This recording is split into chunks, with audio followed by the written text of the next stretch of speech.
for Soldier for a Global Blow. Thank you everyone for that. Thanks for the engagement today. Appreciate it. There you go. Thank you for the engagement today. Big ups for the engagement. We love to see it.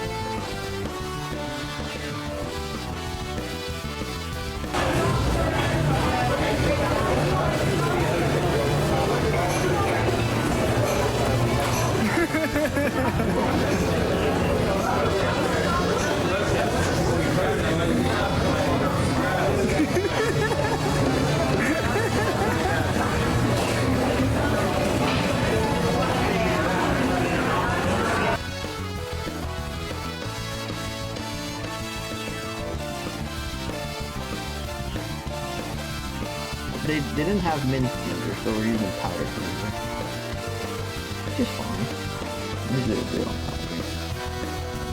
Don't overcook. Bro, don't clip that. Don't clip that.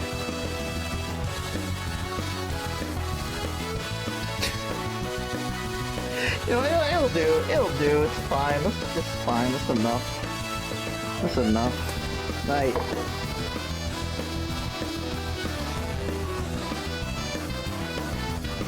Don't get wet. I'm getting wet. I'm going in.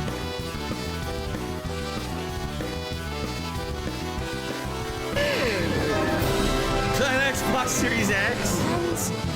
Another mysterious box. Don't even so it's so bad now. What the hells is that? Oh, this supposed to be an ad? Because if you remember, they were supposed to actually say at the Game Awards that Baldur's Gate 3 was coming to Xbox. Baldur's Gate. And then they forgot to Baldur. because they kept getting rushed. Yeah, ban him.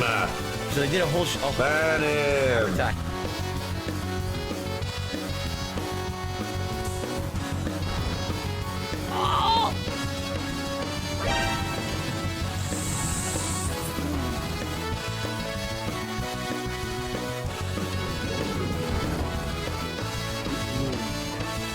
No.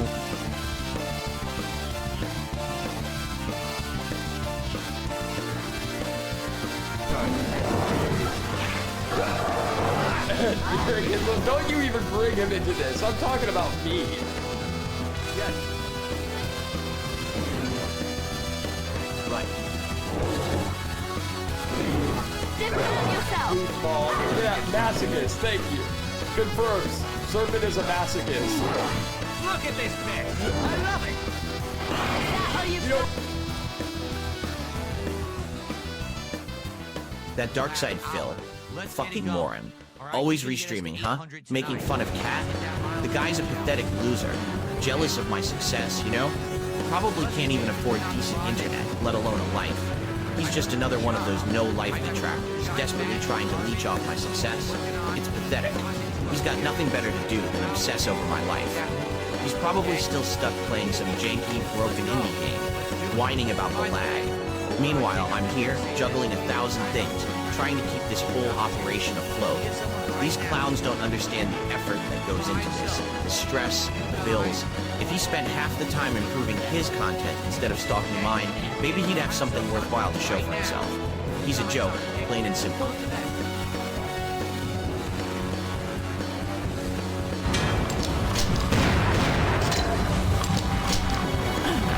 Oh god, he's farting on me. What the Okay, that doesn't really fit with the tone of the serious tone of this game. I expect more from this game.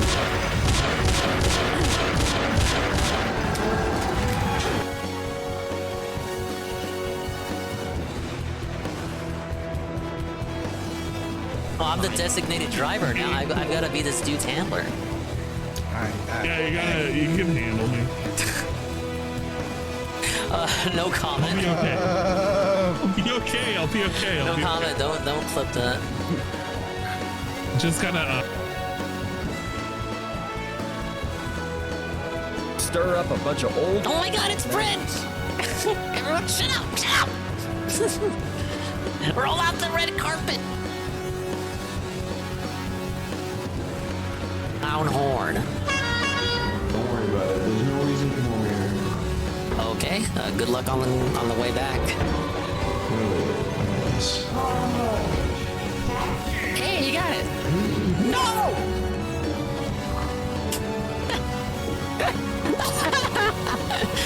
See you later, Saru. Oh shit, this is bad though. This means I'm on my own.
Ladies and gentlemen, Garfield and friends. We're ready to party! Ready to party, we're ready! I hope you bring lots of spaghetti. I'm scared! Come on in, come to the place where fun never ends. Come on in, it's time to party with Garfield and friends. Dancing! Fiesta! Romancing! Siesta! Samba! La Bamba! Ay caramba! Disguises! Surprises! And pies of all sizes! Come on in, come to the place where fun never ends. Come on in, it's time to party with Garfield and friends. Come on in, it's time to party with Garfield and friends. Garfield and friends. And pay attention. There'll be a test at the end.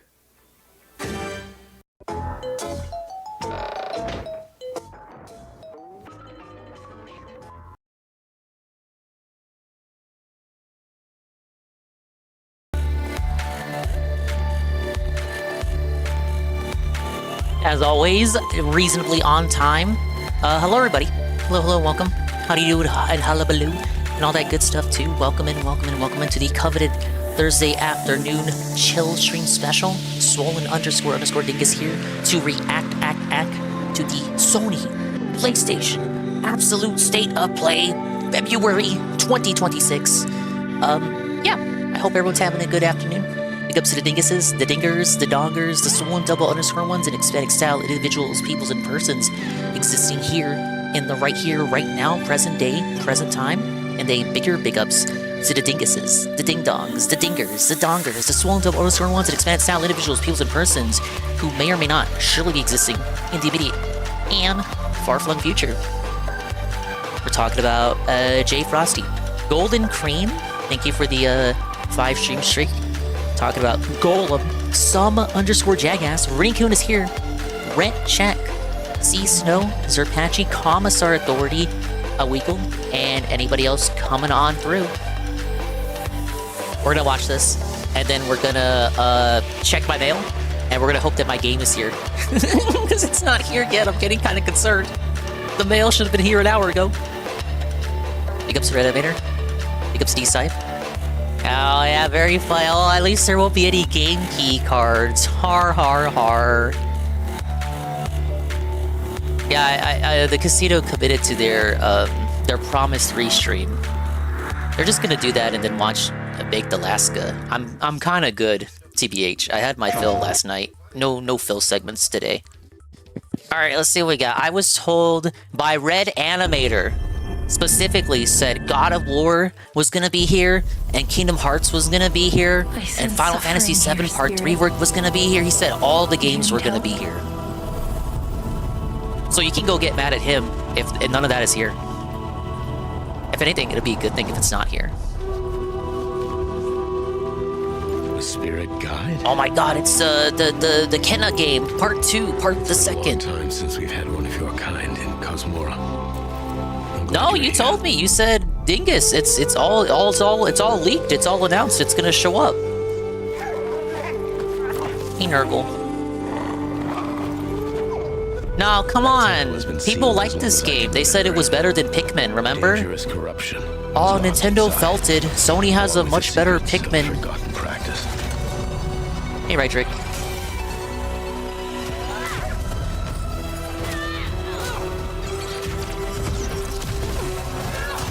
Phil loved this game. I honestly don't remember him playing it.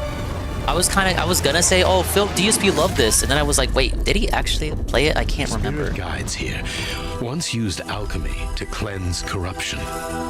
Maybe you can do the same.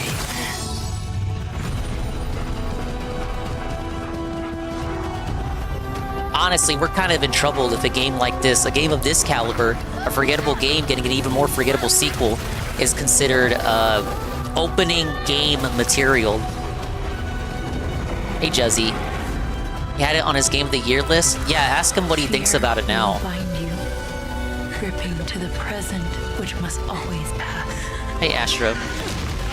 Give us Bloodborne? You don't remember this game? Regret will bind you, longing for the past. What game is this? Sequel to Kenna Bridge of Spirits. I don't know, it's kind of surprising. I didn't think this was going to get a sequel.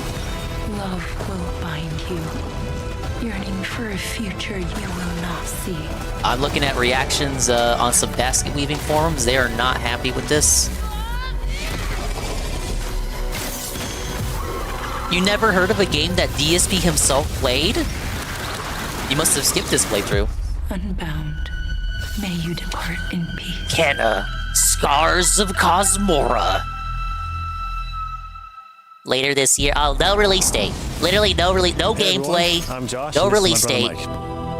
We hope you enjoyed that first look at our Mike next and game, Josh Grier, more Scars like of Cosmora. Crier. I'm crying After at this the is the amazing big response to Canada opener. Bridge of Spirits in 2021, the team was excited to take on the challenge of creating something even bigger and better this time around. This isn't like Pikmin? Why did I hear so many PlayStation Pikmin Studios comparisons has when it empowered us came to out? expand our scope The first one. while still staying true to what made the first game special. Since her adventure in Bridge of Spirits, Kena has grown into an older, more experienced spirit guide. Her reputation now I don't precedes her. know. I She swear comes to a people new land compared it called to Cosmora, Pikmin. home to multiple distinct communities. On this adventure, Kena discovers a spirit guide's role in helping living people, not only those who have passed away. With PlayStation Studios support, we're building on everything that fans loved about the first game. Deeper, more dynamic combat. This game has fans? Epic boss battles, a larger, richer world, and of course, hey, Topper, our charming spirit companions. Yeah, we're gonna play Mario Tennis. Scars of Cosmora releases on But stay to play 5 first. and PC. And then I gotta check my mail. Thanks so much for watching, and enjoy It's the not rest of the actually here show. yet. The mailman, where's the mailman at? I need my game. Broken mailman, help me. Help me. Talk to me. Talk to me. He straight up looks like a Pixar character. That's the problem, in my opinion. This started with like Sony's more cartoony franchises around the time of Ratchet and Clank going to PS3. The reviewers said, oh, Ratchet and Clank looks as good as a Pixar movie. And we've never come back from that. In the wilds of Isil, demons terrorized the land and subjugated its people. They were known as... It's mailman down, I know. The Oni. The Kitsune. You heard this Asian voice talking for 5 seconds and you thought it was gonna be Sly? Many fought back. Online co-op? Now wait a minute, people said Tsushima's multiplayer was good. So you can't complain. This is more of what you wanted.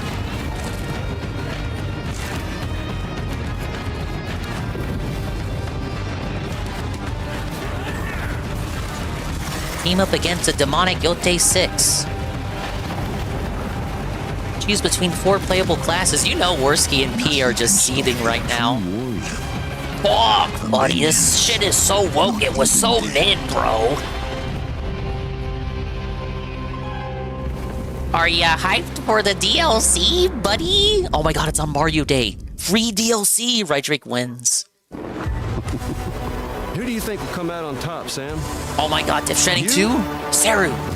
Where's Saru? Wait to find out. Oh, PC. Wow, another one leaving the PS5. As always, they wait exactly 1 year, unlocked frame rates, ultra widescreen Ludwig W. Wow, Saru should have just waited. That's like the last game he played on his PS5. How is this a new announcement? It's not. I guess the port itself is the new announcement. This is a 1 hour show, by the way. 1 hour program. We gotta have some filler announcements in here somewhere. Look, Nurgle, this was allegedly a good game. People wanted this on PC. Wow, March 19th, they didn't even wait a full year.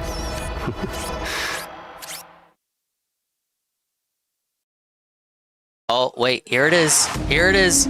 Kino is coming. Hi, I'm Mike Booth from Bad Robot Games, game director of 4Loop. Or like just plain bad games. A core goal of mine has always been to make game experiences that 10-11. offer interesting surprises and unpredictable moments that never get old. You're covering the skinhead with the dog. An emergent, challenging, 4-player combat sandbox where you and your friends Saru and succeed through Shroom like Death cooperation Stranding and 2. improvisation, and where no two runs are ever the same. Thank you for the kitty. At the heart of 4Loop is a probability map, which combines alien technology and human ingenuity to plot your best path forward to defeat the invaders. Each node represents a different mission with its own risks, rewards, and surprises. Everyone votes to choose the next mission. Once you've no chosen dingus another games so probability far. Map, your team will teleport into the mission. I bet you needed me to tell you that. You may have to collect mission-critical resources, or even Let me rescue check the survivors thread. that can offer cool upgrades for your gear. All while trying to avoid the alien Nurgle. forces constantly sending drop pods and kill bots to stop them. Oh, people are calling this one woke. Is this one woke? They're saying woke. And a lot of strange creatures and mysterious things to encounter. For example, this weird alien plant is called a blink root. Co-op slop, friend slop, which will teleport anyone who touches it to a random distant location. All the They're various saying bad enemies, frame rate on this one? items, and mission objectives are all designed to interact with each other in dynamic ways that create emergent gameplay and endless replayable chaos. That means your decisions really matter, and creativity. No, they're saving the good stuff for later, right? We really want the good players stuff is to try coming. things and think outside the box, like hacking an alien terminal to provide intel to the rest of the Anna's team, or in the being VC. bombarded by killbot drop pods, or barely escaping with your life. No, they're gonna announce the Kingdom Hearts 1 full remake from the ground up. It's coming, come on. Home base, Don't you want to play through Sora's Journey in Unreal Engine 5? is a place for your team to readjust their strategy, evolve your loadout, and choose rewards from an increasing This looks like array another of game that Jeff powerful Keighley gear would and upgrades. try to get people hyped Each for, act of the probability map while culminates pretending in to be one of excited multiple himself. boss battles. This is the Scanner Boss, a huge geologic surveyor that scans for flux deposits to harvest. Its scan fields are very lethal, creating a dynamic obstacle course of lasers to avoid while attempting to destroy the boss itself. Because the scanner's body rotates like a 3D puzzle, you want to spread out and attack it from all sides. All, of course, while avoiding the slow-moving, lethal laser grid. Jesus Christ. With segments this long, with no real announcements so far, you know P and Worski are having they're having it tough. They're having a tough I time. can't believe that just happened. We're currently in pre-beta, so there's still plenty of polish to come. No, I agree, And we Illegal. need players I don't like you to have join that us like in childhood the upcoming attachment to Final playtests. Fantasy VII. Your feedback But I do will be have it with invaluable Kingdom Hearts in helping 1. us make this game truly great. I need my We can't wait for you to personal play it for FF7 yourselves. 911. Now, FF7 go 911. fail to save the world.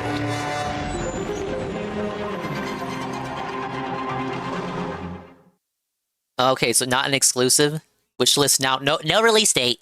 No, not an exclusive. No release date. Look! What's this? But worse, he called this the pedophile game. I call it the Donkey Kong Bonanza copycat. Capcom, so full of original ideas, right? Everything with Luna filament, huh? Demo's out. I honestly, I saw very mixed impressions on the demo, which is Place on Earth? kind of disappointing for a game that people have waited for years on. Found any survivors? I haven't seen anyone besides you since leaving the vault. All alone, huh? I know the feeling. I like the demo. I was looking at impressions, like not like in my own chat, but like everywhere, like other places. Some mixed opinions. was a lot like you. Yeah, Worski Trash just last night. Yeah, he called it the pedophile game. But I had someone. Whereas P just called it Donkey Kong Bonanza. And now it's your turn.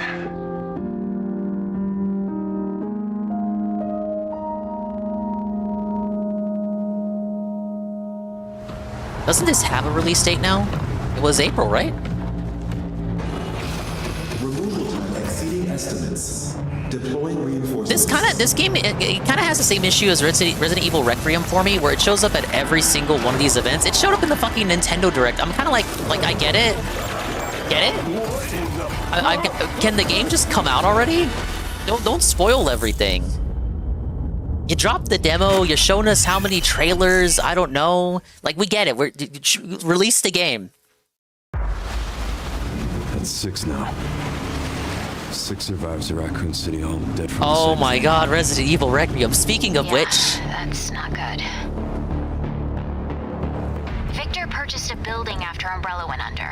Like, how much can you show us? Like, this will be like a 4-hour game. All Resident Evil games are. I'm being a bit dishonest, but you know what I mean. How much can you show us before it's too much?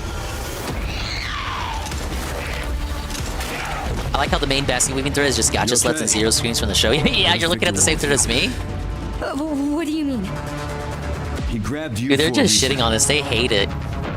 Hey, Discord merchant. Not yet. Nothing on the servers at the CIA or the Pentagon. 13 to 15 hours?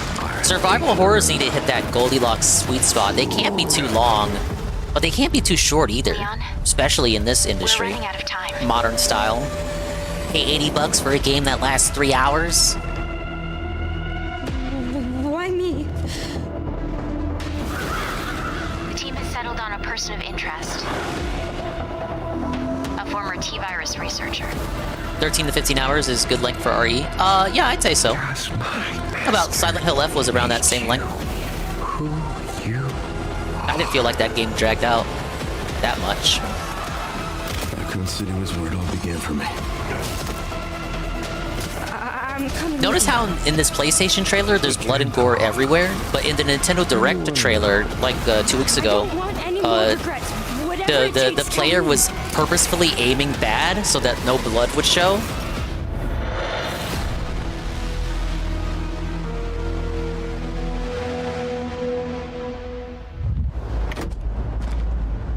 It's been a while since you've been back there. What's the needle drop? Needle drop reveal. What's it gonna be? It's the police station! Wah! Hi, Knock. What did you miss? Honestly, nothing. Hi everyone, I'm Sean Benson. And I'm Sid Schumann. We're back with a new batch of games on their way to PS5. Now, yeah, I have to agree with Astro. They fucking nuked it. How is it still standing at all? Evil Requiem from Capcom.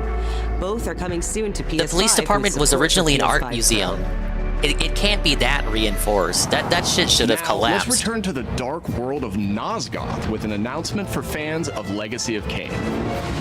2003's Legacy of Kain Defiance is being remastered by Crystal Dynamics and will be available to pre-order today. The final chapter in the Soul Reaver saga brings players into the conflict between the vampire Kain and his betrayed lieutenant. People like this franchise. This remaster boasts updated HD graphics, a new third-person camera, and wayfinding. Yeah, I agree, level Nurgle. maps, Too many as well as trailers bonus spoil the features like plot. Character skins. Now, what do you have to tell me? Lost levels, deep lore, photo mode, and more. The digital deluxe version of the game includes promotional comics and a playable demo of Dark Prophecy, the unreleased sequel to Defiance. Whoa, unreleased content? That is kind of cool. Whether to rule a corrupt and failing empire, or to challenge the fates for another throne. Like, they didn't have to do that. They dug into the archives, fished that out for you. That's cool. What was a king to do? I'm not seething at that. Legacy of Kain Defiance Remastered launches next month. Those comics and probably will be came out in available the to pre-order 90s. starting today. Legacy of Kain game was a anime. Brigandine Abyss is the Wait, latest installment this looks in kinda Happy lazy. Net's Brigandine series. Wait, this looks which like live dates back 2D. to 1998 on the original PlayStation. Discord merchant should know what this War is. strategy RPG PS1, tells the 1998. story of 6 heroes who rise against an empire invading with This looks like an overwhelming RPG power. Maker game that would come out on Steam. Enjoy deep strategic gameplay with over 100 unit classes, including knights and Fire new Emblem, types but of hexagons monsters. and lower quality. And countless hours of gameplay with 6 main storylines and side quests across 24 Dude, it actually had nations. my attention for half a second. Yeah, Brigadine Abyss. Launches this year, and you can wishlist it starting today. There is a PlayStation Fire Emblem clone by the original creator Now of let's Fire head Emblem. over to Koei Tecmo Games in Yokohama Oh, for an update on the wait. Dead or Alive series. Oh, wait, Dead or Alive? Konnichiwa. Dead or Alive, プロデュー guys. サーの Guys, 林で Dead or す。 Alive. 本日はデッドアライブシリーズが What? 新たなアップデートとともに復活することを Whoa, 発表させていただ buddy. きます。 New update. Oh, wait. Updating the old one? What about a new one? Cringe alert. It's called Tearing Saga Golden Cream.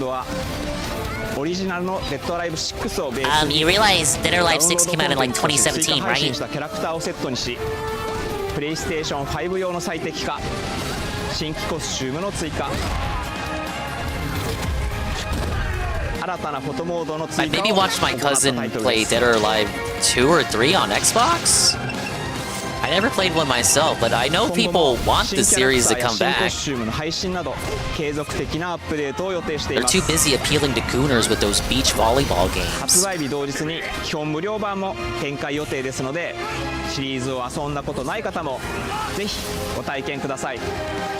あなたに私は倒せない。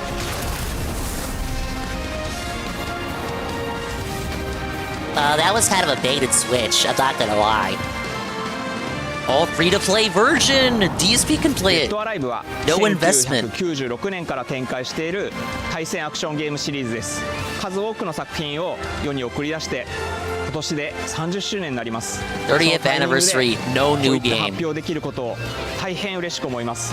では最後にこちらの映像をご覧ください。 Stalling with a trailer for a game that's already out.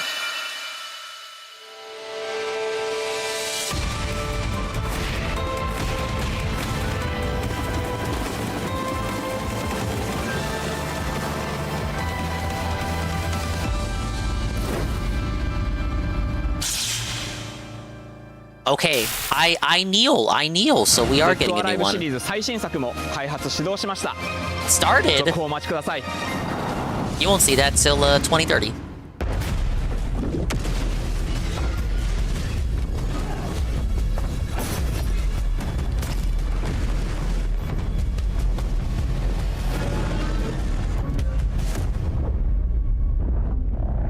Yeah, Control Resonant. Zoe. I watched Goon play Control. He said it was I'm okay. getting closer. Listen, Dylan, He we're liked getting it. distress calls from the theater, but research thinks we might have a resonant on our hands. No one should have survived that. Then I'll hurry. Hello, everyone. I'm Mikael Kasurinen, and I'm the creative director of Control Resonant, the game-changing sequel to Control. What you are seeing here is an early mission captured from our in-development build. We play Control as is Hayden, mid? our supernaturally gifted hero in a What do you version think of you are, Manhattan Worski? like you haven't seen before. At least that new Dead or Alive has booba. They didn't censor We it. It's not recently woke. acquired Shift, an ability that empowers Dylan to They didn't make her seamlessly cover move up her through boobs. gravity anomalies and adapt to the world around him. But that's just a teaser trailer. We'll see what happens when Here the we are game actually showcasing a set releases. of different forms of Dylan's main weapon, the Aberrant can take. And his No, you missed it, Nurgle. They said a new one is There are being a in lot of different development. ones you can discover You in the blink, you future. like looked away. After the port, they said a new one was being made. While in combat, we encourage you to play aggressively, balancing between melee attacks and abilities. Bro, there was no boob physics. I'll rewind after the show. Kind of. You'll know it when you hear it. Just try to stay alive out there. I don't see any trailers, so I don't care. Well, I mean, yeah, they just started. They probably should not have announced it so early, but I feel like they felt like they had to. because they didn't want it to just be the Dead or Alive 6 update, because then people would be asking, but what about a new game? All this time and all you have is an update? That's what I was saying before they confirmed it. Kind of a damned if you do, damned if you don't. I would probably get this on sale a few months after. Yeah, if you're a AA or AAA games enjoyer, I could see this being a purchase you would casually get on sale a few months after it releases. Or you'd play it for free when Timmy gives it to you on the Epic Games Store. Hey, Jaywasu. It's kind of mean of me to say that. I will acknowledge that. It's like when DSP calls something a good Game Pass game. Kind of devalues the game itself. I'll call you back. Resonance are the dominant threat in what's our most ambitious game to date. Okay, what it is? I mean, this is probably... The first game was probably someone's favorite game. Statistically speaking.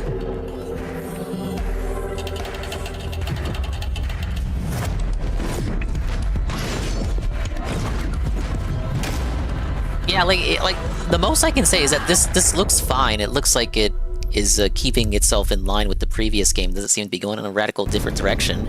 Long ago. If you liked Control and you want a sequel, you probably just want more of the same, right? The age of man. Don't reinvent the wheel. Half human. Total industry does depth is deserved now. What is this? Anime? I call you salvation. Assassin's Creed Medieval. Diablo. Think Dark Souls. Oh god, I was joking. I might be right. But where's Bloodborne? Medieval Doom, but with swords. Though, to be honest, we kind of already got that.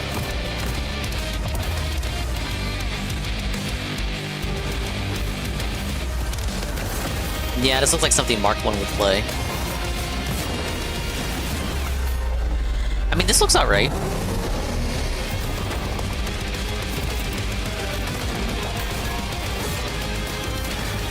Darksiders, maybe?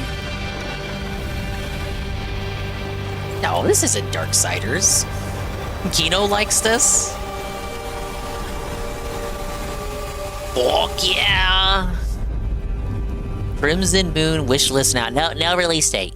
No release date. Probably coming to PC. Oh, is this that China game? No, it's that Game Freak game.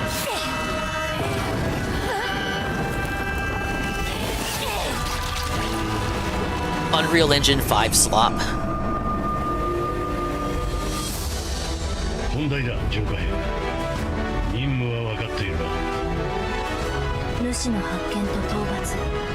I can't wait for this to come out and get like a 6. 6 out of 10. It'll be like mediocre scores across the board. Then people will make annoying ass tweets about how graphics aren't everything. Sorry, Pokemon. You guys wanted Pokemon to get felted by this game. But look, it's so boring to play, nobody likes it. The only thing it has going for it are the graphics.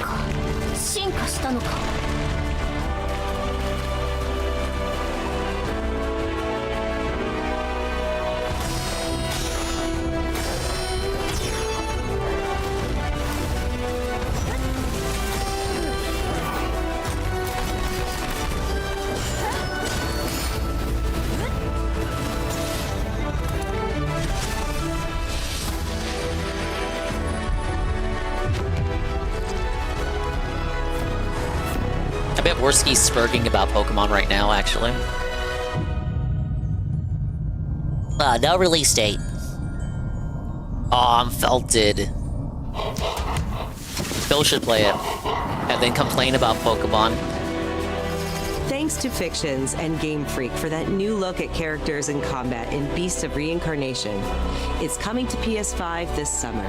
No, it's on PC and Xbox. Our next title debuted 3 decades ago alongside the original PlayStation, and it introduced the world to an iconic character. Today, we heard about Ubisoft this. Ubisoft and Digital Eclipse celebrate that legacy with Rayman 30th Anniversary Edition. This digital museum features 5 playable versions of the original game. 5 versions? Including the 1995 PlayStation release, enhanced with new accessibility options. Yeah, give yourself infinite Discover lives. the secrets behind Rayman's development through a long-lost playable prototype, restored for the first time.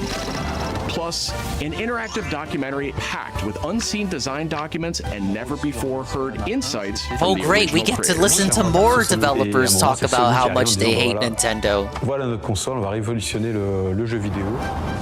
Rayman 30th Anniversary Edition comes to PS5 digitally starting tomorrow. Tomorrow? While physical editions will be available June 26th. Why are they doing the Bomberman shit? Wait months for Mina physical the Hollower release. is an action-adventure title from the creators of Shovel Knight. Take control of Mina as she charges into a bizarre mission to save a cursed island. Whip foes into oblivion, burrow under hazards and monsters. Guys, we might and have hunt to down perform an secrets in a executive audible. perfect love letter to handheld gaming. You're just mad you already played it? No, I didn't. I did not do Rayman Mina 1 the on Hollower's stream. release date is on the horizon.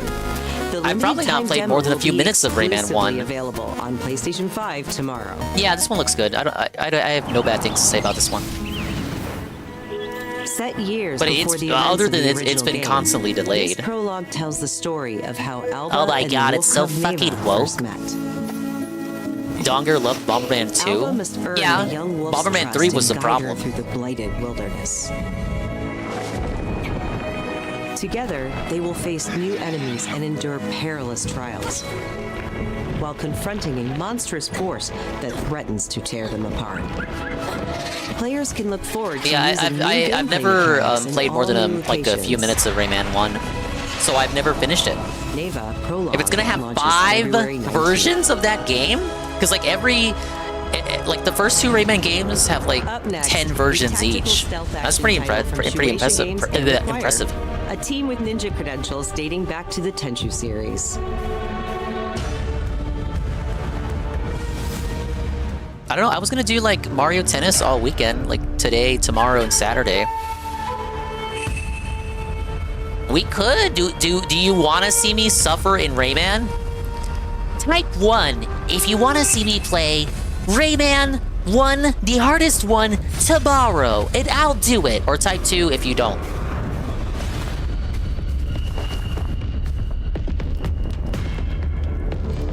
Wait, is this Wait, they said Tenchu, right? I looked away. Tenchu? No, wait, no, this is Shadow Tactics. Wait, wasn't Shadow Tactics supposed to be a Tenchu?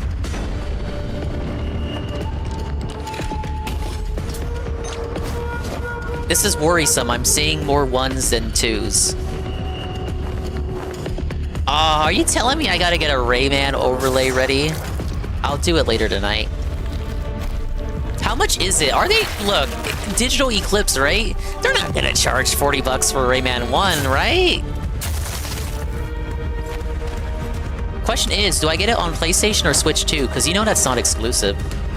I suppose it was a PS1 game originally, so it would make sense to do it with the original control scheme.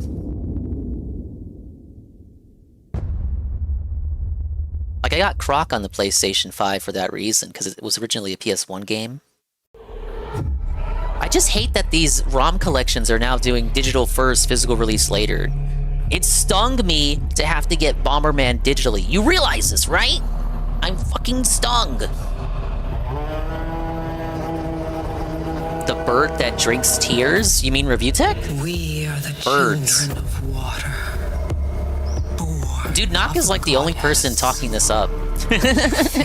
I mean, look, the last couple of games have been games. The last couple of games have been actual games. Hey, Sinner's a Strike. This world was never yours to keep. How dare you? Ooh, the thread is saying co-op slop. little king.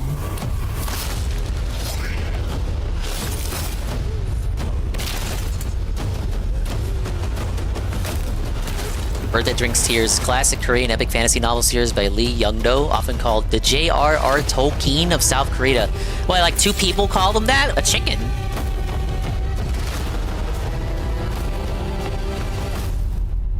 Thing is, I always talk them up until I think about it after it's over. It ends up being shit. Oh no, another hack and slash game. But this time the gimmick is you're a chicken. It's like that one episode of Samurai Jack.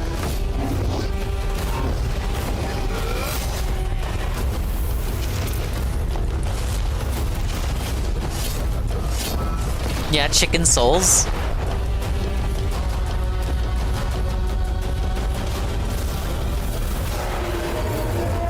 He wasn't a chicken man though, just chicken, true. And he was only transformed into a chicken. Black Myth Wukong? So wait. Why is China just like the Chinamen are just making the same game over and over and over? Dude, rolling! Hi, Starman. What do you think so far, buddy? There's nothing here but Rayman, but again.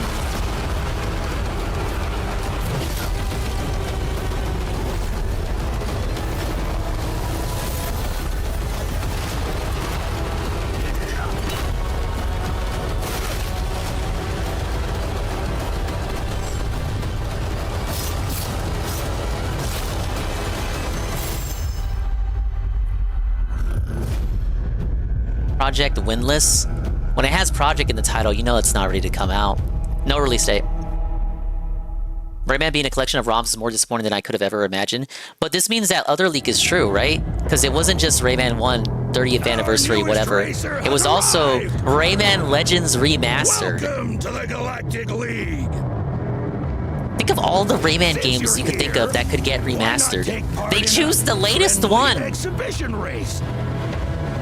This was already announced, wasn't it? At the Game Awards? I appreciate that it seems like they're including the unreleased Rayman 2 on SNES. Whatever, no, was it Rayman 2 on SNES? No, it was Rayman 1 on SNES. I saw footage of that.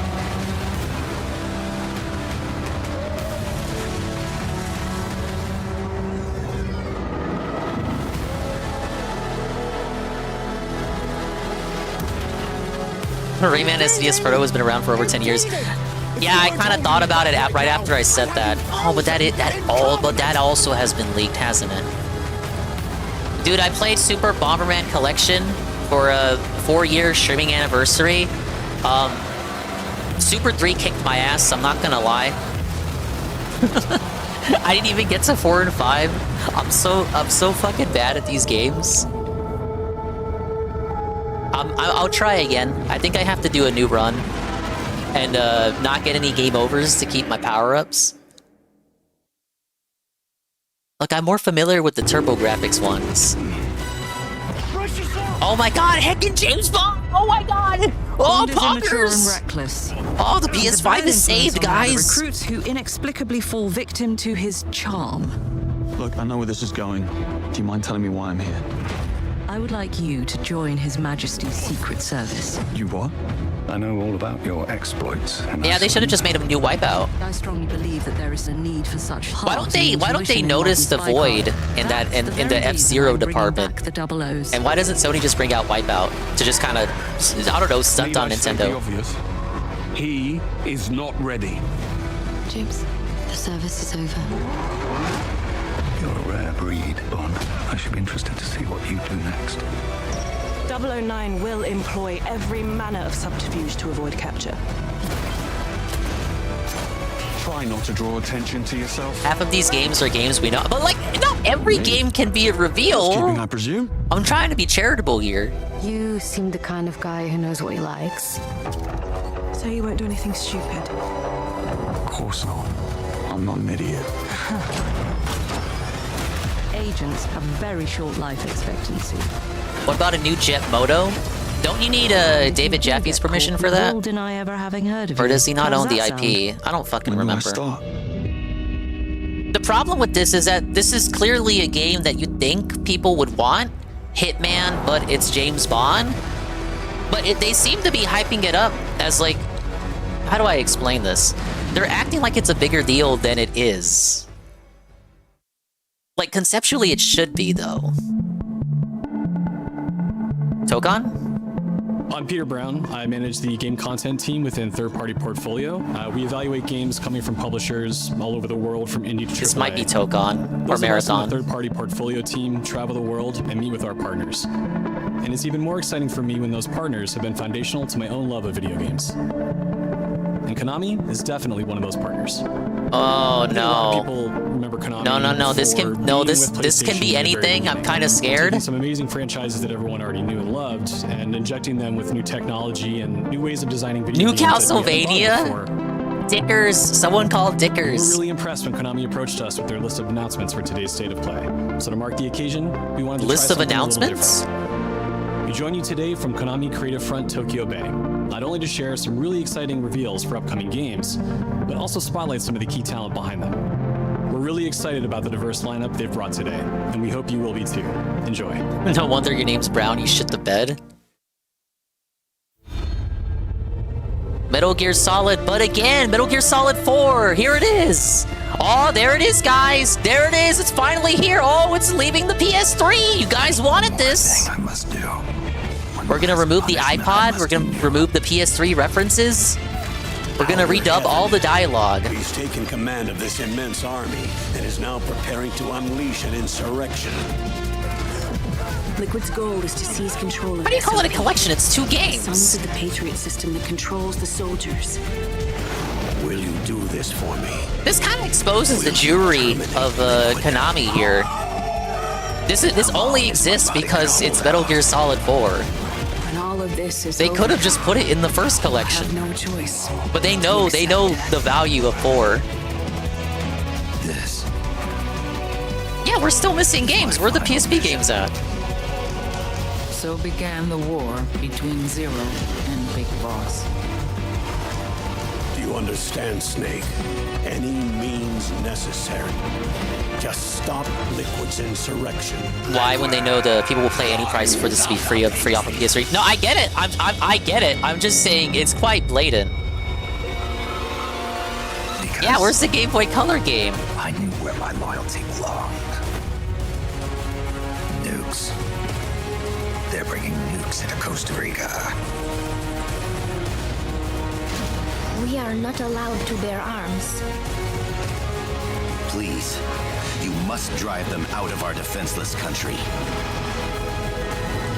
As our deterrent. Please tell me there's like some extra games that we're not talking about, right? Yes. By the way, we're including Ghost Babel. We're tossing it in there. Awesome. It can't just be 2 games. Like, it's 2 games, $60. What's the price? Oh, Tevin full screened it. Tevin knows what's coming up. Tevin knew this big announcement.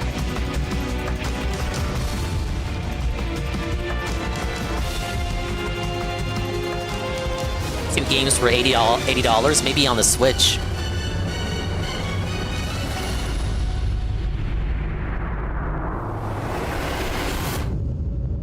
August 28th. Sorry, August 27th. Oh, wait. Go! Look! Starman! Ghost Babel! Ghost Babel! Look, it's there! It's right there! Ghost Babel! メタルギアシリーズ I clapped when I saw the ROM! 則明です。メタルギアファンの皆様、大変お待たせいたしました。プレイステーション3向けのみで発売されていたメタルギアソリッド4ガンズ・オブ・ザ・パトリオットがプレイステーション5でついに遊べるようになります。加えてプレイステーションポータブル Also, I keep calling it Babel instead of Babel. 発売されたメタル Babel ギア is ソ the リッド funnier pronunciation, I'm sorry. を含むメタルギアコレクションシリーズの第2弾となっております。メタルギアサーガのラストを飾る伝説の作品を最新ハードでぜひ体感してください。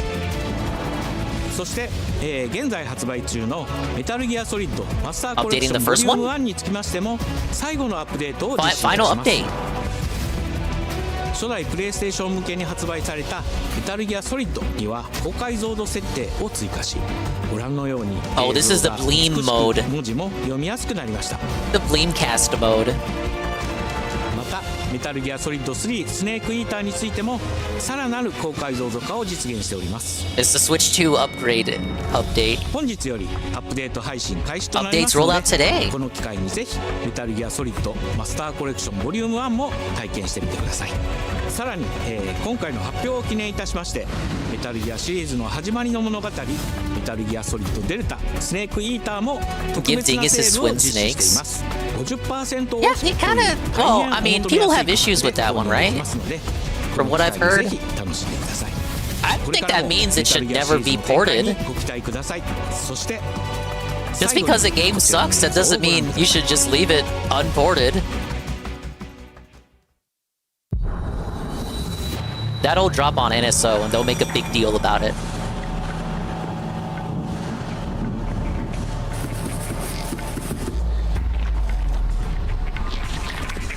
Oh, is this that octopus game?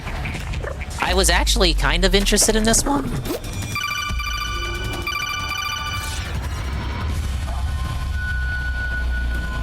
Yeah. I saw this on one of the other State of Plays that I thought it looked pretty neat.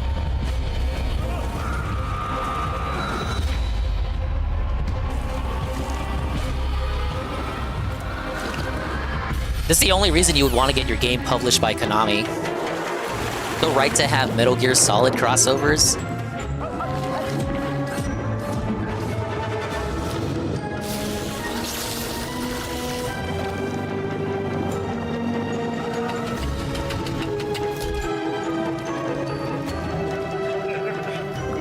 No, I don't think this is by the Octodad people. It's a different developer. Octodad was indie. You can't call this indie. Konami's publishing it.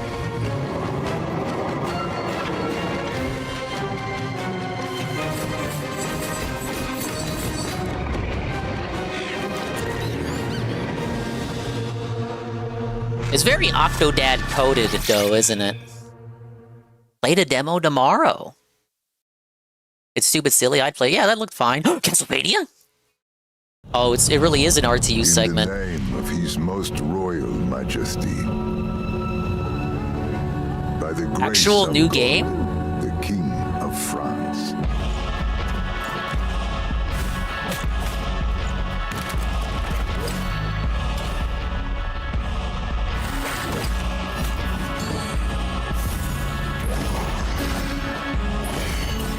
I gotta kneel. Now that we're like towards the end of the show, it's starting to get good. They were holding the good announcements for last.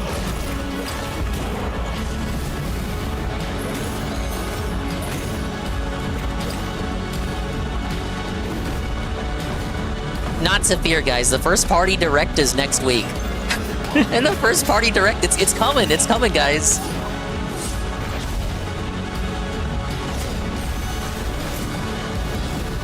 Best Sony Direct. It has been the one of the better State of Plays in recent memory. So now we Maybe our joke. to you, Trevor Belmont. Yeah, I was gonna say it looks kind of like Dead Cells, the art style here. They had a Castlevania crossover, and there you go. Oh, but no release date. Probably not gonna be exclusive either. ご覧いただきありがとうございます。キャッスルバニアベルモンドカースプロデューサーの谷口勉です。今回見ていただいた映像はキャッスルバニアシリーズ40周年記念第1弾となるキャッスルバニアベルモンドカースのアナウンス映像です。これまで我々のチームは多くの方にキャッスルバニアに触れていただきたいという思いでシリーズの過去作を最新ハードでプレイしていただけるようにいくつかのコレクションタイトルを配信してきました。また多くの素晴らしいパートナーとコラボレーションにも取り組んでまいりました。そしてやっと本日新しいゲームについて皆様に報告できるところまで来ました。そのことがすごく嬉しいです。今回のタイトルではイビルエンパイアモーションツインという才能と情熱にあふれるシリーズへの愛を持ったスタジオとともにプロジェクトに取り組んでいます。これまでのシリーズらしさを大切にしながらも新しいアイデアと現代的なゲームプレイを取り入れることでキャラクターのアクションはよりダイナミックで爽快に仕上がっています。シリーズファンの方はもちろんぜひ遊んでくださいと思っておりますが、まだキャッスルバニアに触れたことがないという方にもぜひ楽しんでほしいです。Bloodstained people, please respond. 2026年を予定しておりますの You で、 don't like the art style? 楽しみにお待ちください。I think it looks alright. I guess it depends on what are you looking for out of Castlevania. Listen to me. Silent Hill Townfall? You can't stay in this room forever. I can't stay. Same dev that did the new Prince of Persia. Before or after they fired everyone? No, this is going to be hard. They're gonna talk more about this later today, but I'm not too interested. Come back to me, Simon.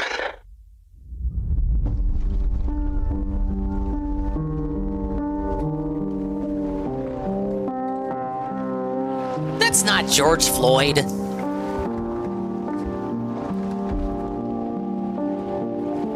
This looks like if Rydrake got glasses. I woke up in the water again. But this time it's different.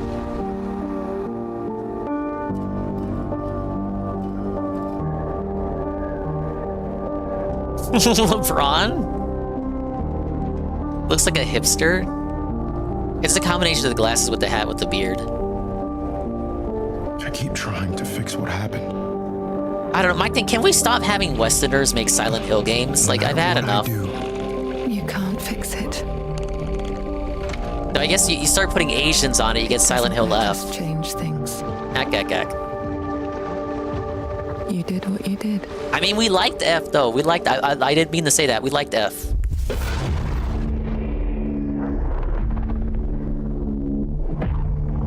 Annapurna, they made... What the fuck did they make? They're not the Alan Wake team, are they?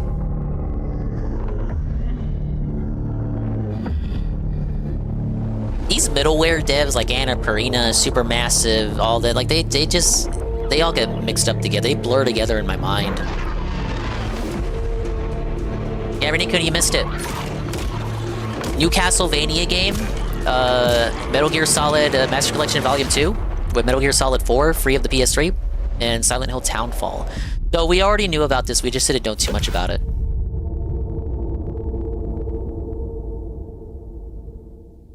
Oh, okay, yeah, Stray. That's what they made previously. One more? A world Goemon. shrouded by lightfall. Goemon! Goemon is back, guys! Shining drops of light that bring death as they fall.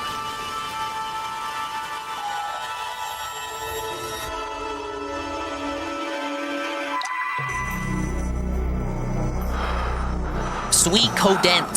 Sweet Codent has returned.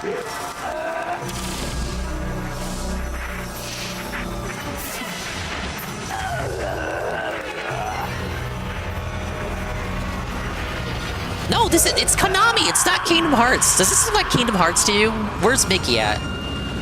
Where's my Noir Goofy?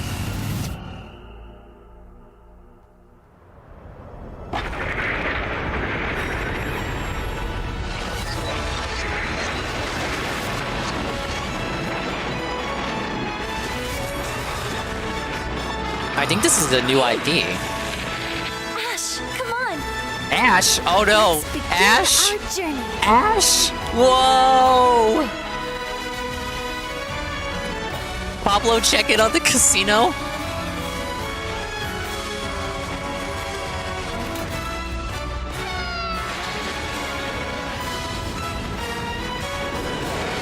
Those were Her Majesty's words. Was Konami trying to, like, make their own Xenoblade? And stop the lightfall. This is their answer to Code Vein?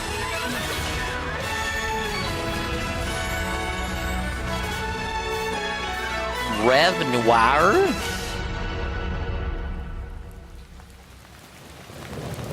You can't just look at anime and call everything Code Vein.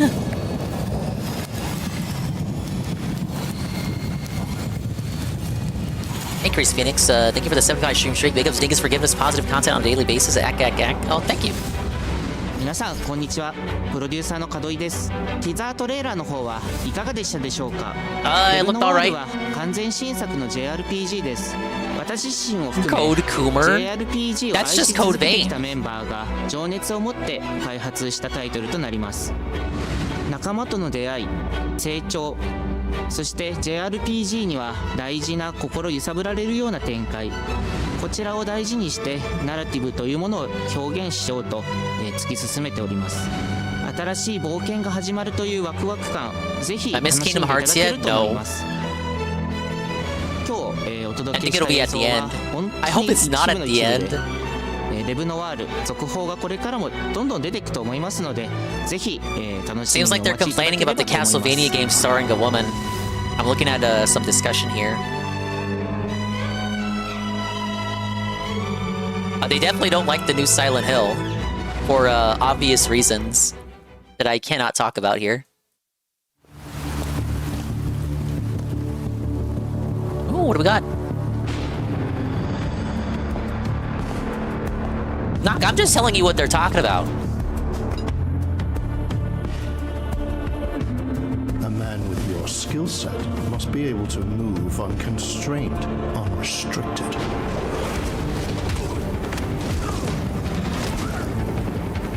Yeah, no gameplay. What's even the point, dude? He must be versatile. John Wick? Capable, adaptable. Didn't we already have a bad John Wick game? It was like a top-down slop thing, though.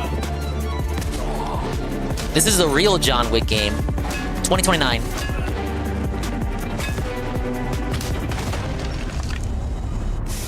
He must be grounded, stable, constant.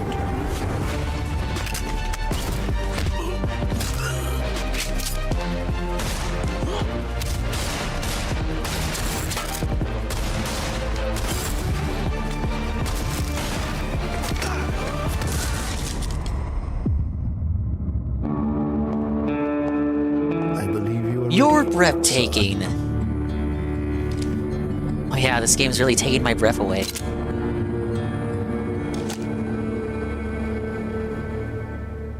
Yeah. No release date. Wait, he said no gameplay. Captured on PS5? Well, you don't actually control him here. This is a QuickTime event.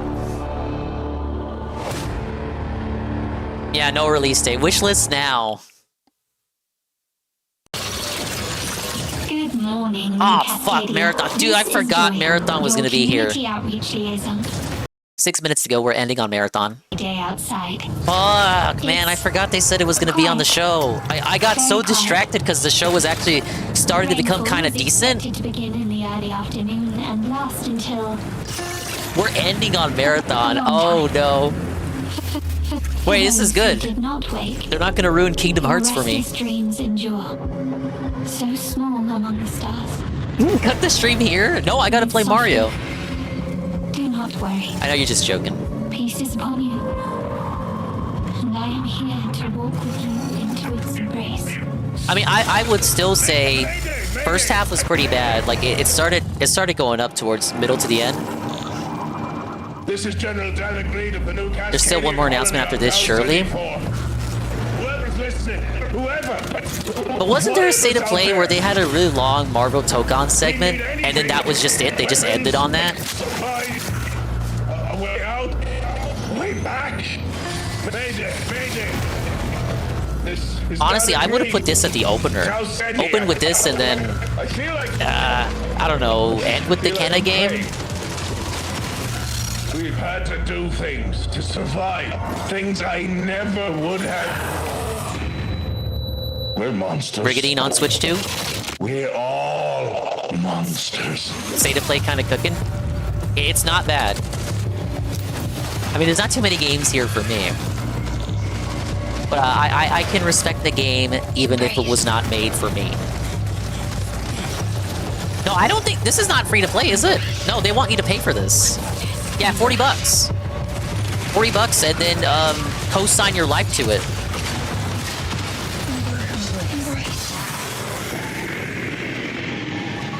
know, Highguard was free, and people didn't want to play that, so they want you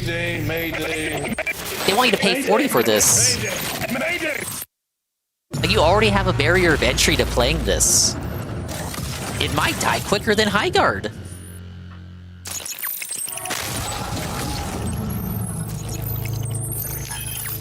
Keep in mind, this is after Sony killed like 8 other online service games they were working on. This was the one that made it through the culling. My name is Joe Ziegler, and I'm the game director on Marathon. Today, we're excited to announce our Server Slam from February 26th through March 2nd. The Townfall reveal left you exhausted. And help test Marathon. What, you saw a black person and couldn't handle it?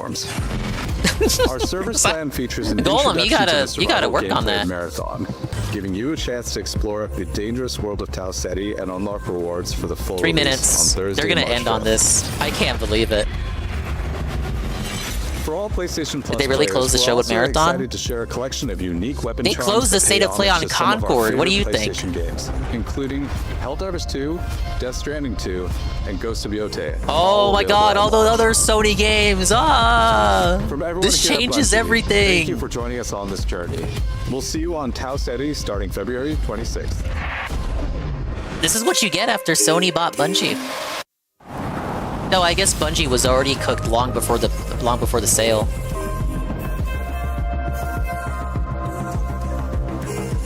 Hey, I'm Brett. And I'm Kristen. Okay, we got Thanks 2 to Bungie minutes. for that new 2 look at minutes. Marathon. Kingdom Coming to Hearts. PS5 on March 5th with the Kingdom Server Hearts, Slam Unreal running Engine 5, let's go. February 26th through March 2nd. Now let's check in on what's coming to PlayStation Plus over the next few months. All more ROMs for me. Up first, Marvel's Spider-Man 2 swings into game catalog next week. Oh, gross. Developed by Insomniac Games in collaboration with Oh, Marvel what a Games, filler be segment. greater together as Peter Parker and Miles Morales. Let's go! The people who like Spider-Man 1 don't even like this one. In this thrilling sequel, the Spider-Men must balance their personal and heroic responsibilities while protecting the city from iconic villains. All Miles talks about is how to be a better Spider-Man. Why are we... Stop talking about a game that came out years ago. We played Spider-Man it. 2 We joins enjoyed the it. PlayStation Plus game Kinda. catalog I did on it. February 17th. The PlayStation Plus Classics catalog welcomes 2 fan favorites over the next few ROMs. months, starting Oh my with God. Tekken Dark Resurrection. Whoa, a fantastic with PSP fighting game? that originally released on PSP. Ah. PlayStation Plus Premium members can expect to revisit this handheld classic in March.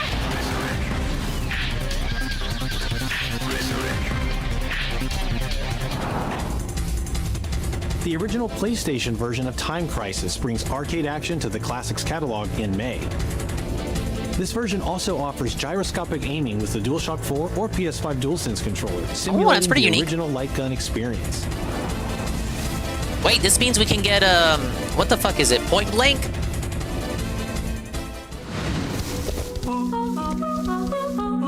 Oh no, that's it. Cooperative multiplayer adventure. No, about indie teamwork and games. talking. No, it's over. Hang out and get lost with your friends in an open world full of challenges, puzzles, and They made playful like 3 discoveries. Point Blank games, and then they had like a spooky haunted house spin-off. I remember playing it at an arcade.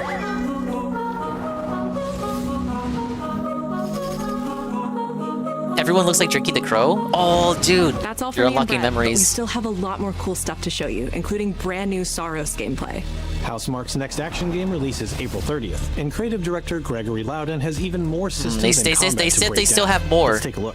I thought it was only an hour. We're good. We're gonna keep going. I'm fine with that. I'm fine with that. You scared me. You scared. I thought it would. I thought it would just be. I thought we would be ending on Marathon.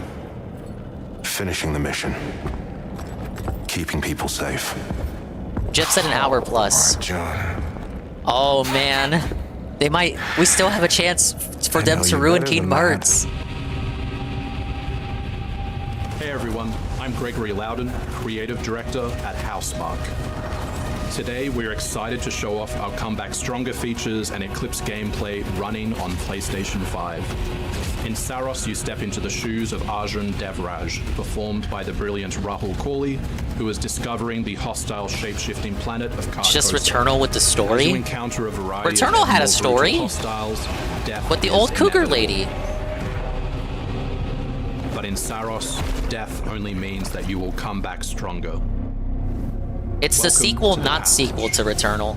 You are not on your own.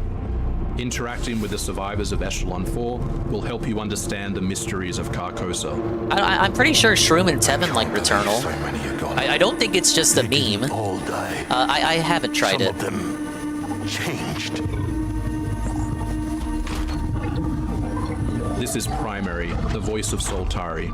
Here you can engage with our permanent progression systems to upgrade your armor's attributes and acquire special perks. Returnal has good gameplay, but it's a roguelite. With Carcosan modifiers, you can adjust your experience by, for example, making hostiles tougher, weaker, or even removing the second chance ability entirely. However, all adjustments you choose must be kept in balance to ensure a consistent challenge level.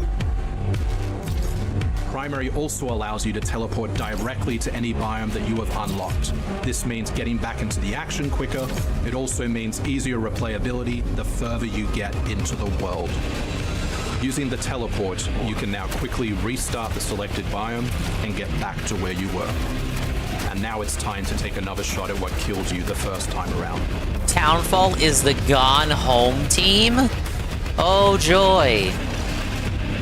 Eventually, you come across an alien device. By using it, you discover that it calls the Eclipse. Oh, it might be the same devs, but it doesn't mean it's literally the same people. The Eclipse corrupts the world. It's a complete escalation of our gameplay, our audio, and our visuals on Carcosa. Yeah, and only the power of the PS5 can deliver this. I've heard this before. Corrupted projectiles, which... Oh, Ratchet & Clank Rift Apart can only be done on the PS5 with the power of the Sony PS5 SSD. No way that we can ever put that on PS5. Become corrupted, which alters them in both positive and negative ways, which ramps up the challenge.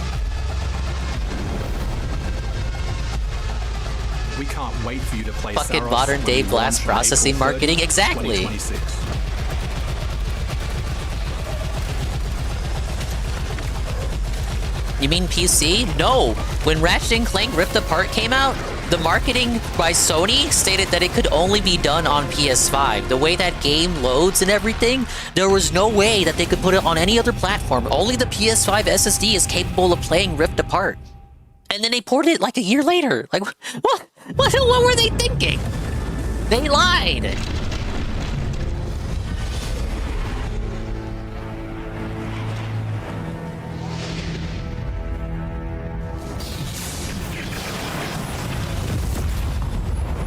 The air trembles. Oh, Toka? Mother Earth herself senses the coming battle. The world may hate us, we still have to save it. A true team is unbreakable! You cannot stand against the storm. Feel the power of Mother Earth. Damn, I thought it was something cool. Like, what do you mean? Did people like the reveal of this, right? Wait, I thought people were hyped for this. Oh, she's power-coded. I've got this one. They added English? I'll show you how the X-Men get it done. Well, it's likely they always intended it, but English recording is always done later.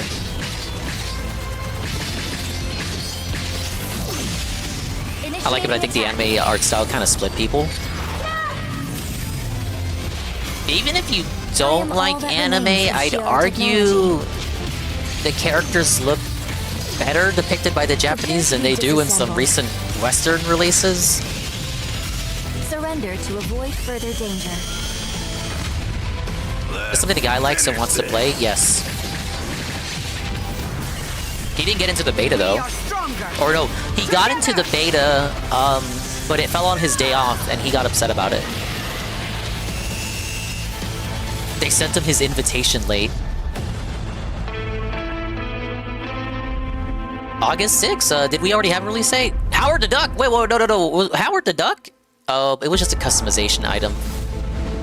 Make them playable, bastard! トレーラーお楽しみいただけましたでしょうか。本当にお待たせしてしまいましたけども、こうして一番初めに X-Men のチームトレーラーを発表できたこと、本当に嬉しい。 Noticing a lot of games coming out in August out of this presentation. That's gonna be a stacked month. August is usually kind of light on releases, right? Marvel Tokon. マジックは中間距離を大きな剣で制しながらテレポーテーションで裏回りしたりなど多彩なトリッキーな動きをすることができます。Look, ArcSys is a good developer when it comes to fighting games. Even if you don't like Marvel, it'll probably at least play decently. Some of his claw swipes have armor on them, so he's literally going to be able to shred through opponents' attacks. デンジャーは、体のいろんな部分をですね武器に変形して戦うことができるキャラクターです。She's trained the X-Men over years through battle simulation. So as a zoner in this game, she's going to set up so many traps that her opponents are going to feel like they're running an obstacle course.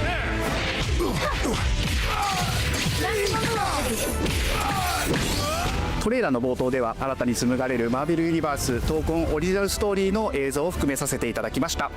マーベル闘魂ファイティングソウルズ20キャラクターのプレイヤブルを実装しまして2026年8月6日に発売いたします。 Pre-orders open next week, so please check out our variety of editions and goodies, and we can't wait to share with you some more info. Please check it out and stay tuned. 1 million troops. Wow. Not exclusive though. Same day on PC. I imagine that's where most people will play it. Oh no, first party game, what could it be? Oh shit, the God of War Metroidvania is real. Oh no, no, no, no, no, no, no, no, no, no, no!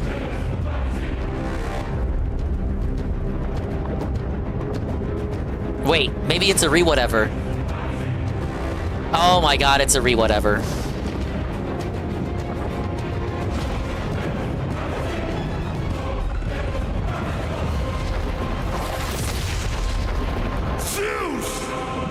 Your son has returned. We heard how much you don't like the new ones, so here are the old ones. Wait, what if it's a full remake, like Crash Trilogy? Could you imagine? Oh my god! No! No, that's so sad. We heard how much you hate the old ones. We're ruining we heard how much we hate the new ones. We're ruining the old ones. God of War. Yeah, I'm back, baby. And I'm thrilled to bring you some exciting news about the series today. Starting with that teaser that you just saw, yeah? Define remake. Is it really fully from the ground up? What's the level of effort you're putting in here? Trilogy remake is now in development. Yeah, man. I know. Sit down.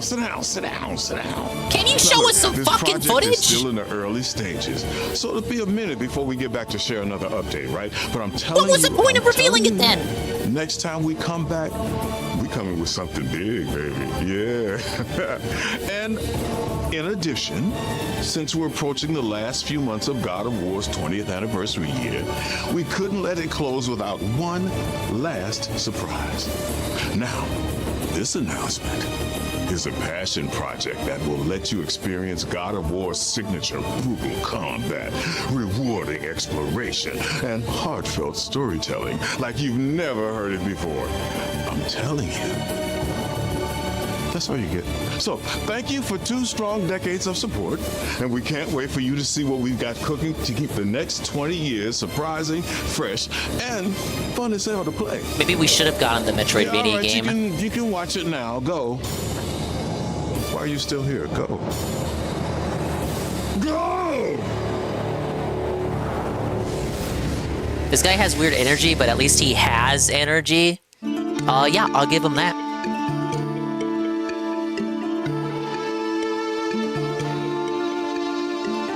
So it's not a ROM collection, but an actual remake.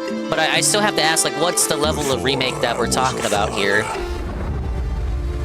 Is it Crash Trilogy, Spyro Trilogy level? I was a god. Is it good? Are they gonna like censor shit? Yeah, this is what they had leaked. Spartans! Our duty is to Sparta. Fear is a reaction. Courage is a decision. Press your attack! Don't relent! Never on our backs! Never left behind! Always united!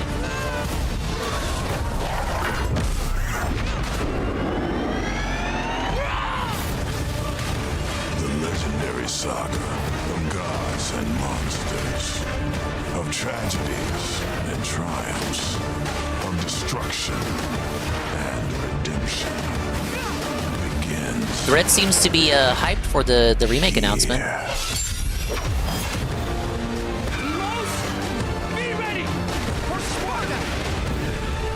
It looks like an iPhone game. Don't. That's such a disservice. No release date. Sons of Sparta. This what? is only the beginning. No! I kneel! I kneel! Available right now!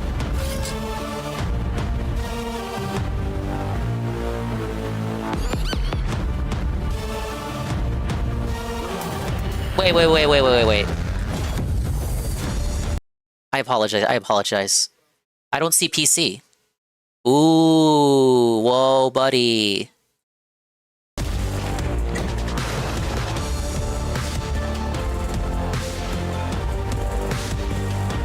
Where's your PS5 at, guys?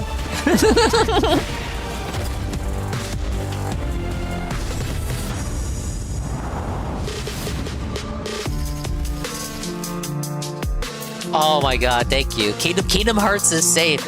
That rumor was wrong. It was disproven. Debunked.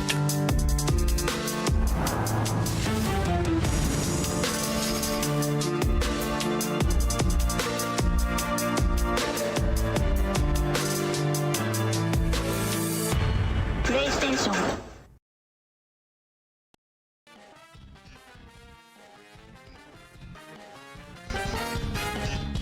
Alright, itemized opinions. I thought it started off slow and then picked up towards the end. Towards like the middle, towards the end. That's like, no, don't give it a D-. You want to know what a D- state of play really looks like? The one where Concord was a third of the show. Better than the partner direct? That goes without saying. Partner directs usually tend to be bad. I think opening on Kenna this opening on this game was a mistake. That should have been a middle of the show reveal. What else did we have? Opening on co-op slop and all this shit, very bad idea. I do not know what they were thinking. Like, even if these games don't appeal to me, I can say they appeal to a lot of people, and putting them in a show all together, it's like, objectively, these are games, even if they are not games for you. Like, some people will like Pragmata. Everyone will like Requiem, even though they're shoving it into every fucking show. This Brigadine game, this got a Weagle's attention. Solid B. I feel like you can't give it below a C. I'm gonna make that sweeping declaration. You just want to go in being a hater if you give it below a C. Like, Dead or Alive is coming back. People have been asking for Dead or Alive. Beast of Reincarnation is gonna mod Pokemon. We got Mina the Hollower, Rayman ROM collection. This will probably be, hopefully, not higher than $10, but it will be higher than $10. Crimson Moon game looked good. Oh, the night game, yeah, that looked good. Yeah, we're moving past Conquer tier games. I can't call it bad. I'm sorry, guys. It was better than the Nintendo Direct Partner Direct, but it was a Partner Direct. The real first party Direct is coming. I give it a C. Seeing a new Castlevania and MGS4 and Peace Walker will be coming to PC soon makes me happy. Like, people wanted a new Castlevania. You got a new Castlevania. You got a God of War Metroidvania. It's strange, though. The God of War Metroidvania leak was real, but not the Kingdom Hearts remake, leak. But I got questions for the God of War Trilogy remake. Calling it remake implies a little bit more effort than your standard remaster. I would like to get footage of that, if possible. Like, think about it. Like, they call Resident Evil 2 remake a remake, but it's more like a reimagining. They call FF7 remake a remake, but it's more like a reimagining. Is it a remake? It just looks better? It's an Unreal Engine 5, or is it a complete reimagining, just putting it in a completely different context, but mostly going through the same story beats? Them calling it remake has me set my standards above make it HD tier remaster. But the Konami segment really picked it up. You got Metal Gear Solid 4 escaping the PS3. Objectively a good announcement. Everybody has been asking for that. Ghost Fable included with that collection along with the PSP game, but not all the PSP games. This Not Octodad game looked pretty good. I might play this. What was the release date on this one? Oh, play the demo tomorrow? April 2nd, okay.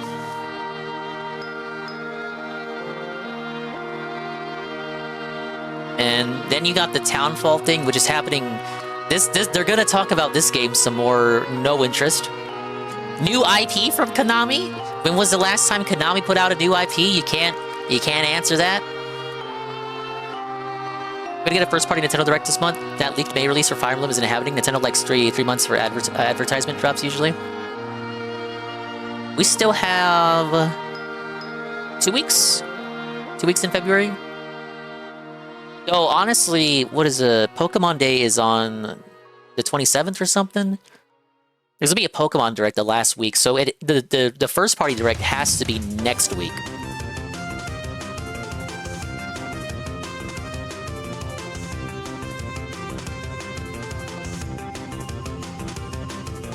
Oh yeah, John Wick game that we got no information on. I was really scared they were gonna end on Marathon. Time Crisis with motion controls? That's pretty good. You know, they didn't have to go to that effort. I don't know why Soros at the very end feels kind of awkward. That should have been at the beginning of the show. That should have taken the place of that 4 Loop game. Like, just swap the positions of those two games. Have Marathon be right next to 4 Loop. But yeah, look.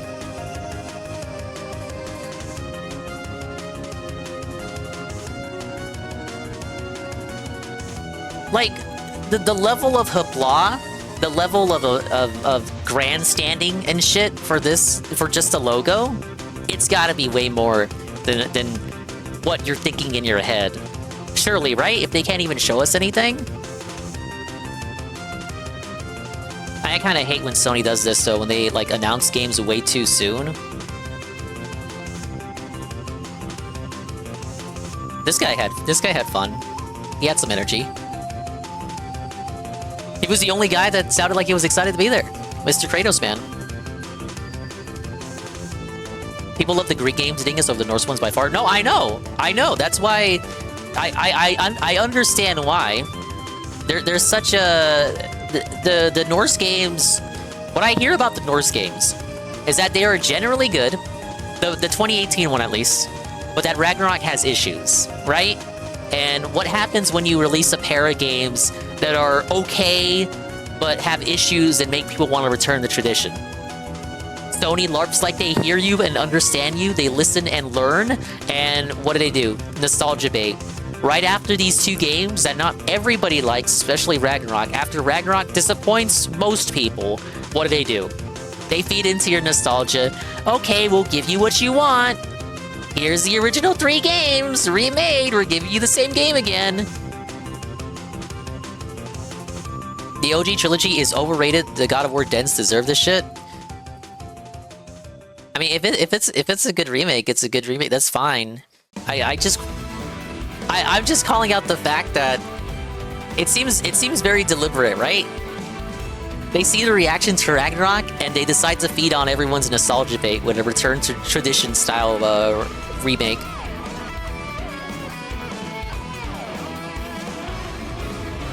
1 is overrated, 2 is a masterpiece, and 3 is okay.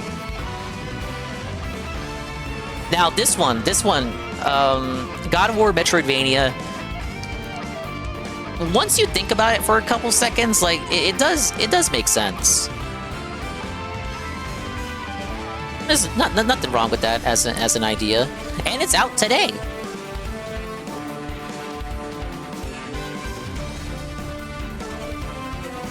Why is Kratos white?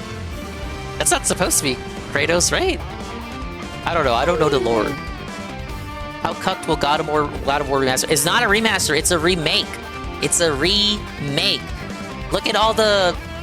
And I think it's a from the ground up remake.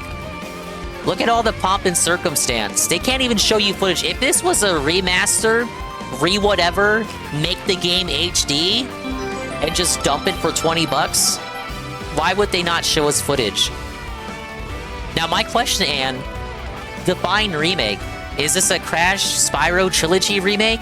Like, on that level? Or is this a Resident Evil 2, Final Fantasy VII complete reimagining? Gameplays completely differently, just has the same plot beats.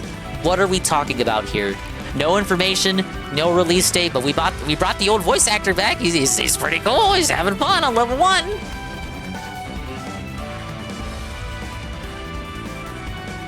It's an exciting announcement, but also concerning.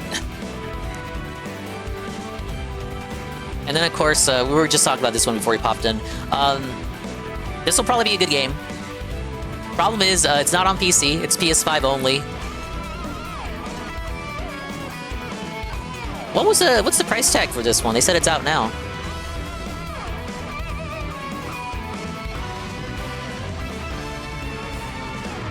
Yeah, this one looks fine enough. If Anne had a PS5, I could see Anne play this as like a what the fuck ever kind of stream. Anne's played many multiple Metroidvanias before. Wait, Dingus, because we're glued to the screen on VC, but what did you think of Silent Hill? I really don't have any thoughts on it. Not even, like, thoughts of despair. Kinda did... It did not move me emotionally one way or the other. I'm not really... I had no interest in it to begin with. It's another timed exclusive, you're saying? Probably. Sony's putting all their shit on PC. They probably will be on PC eventually. But today, it's PS5 only.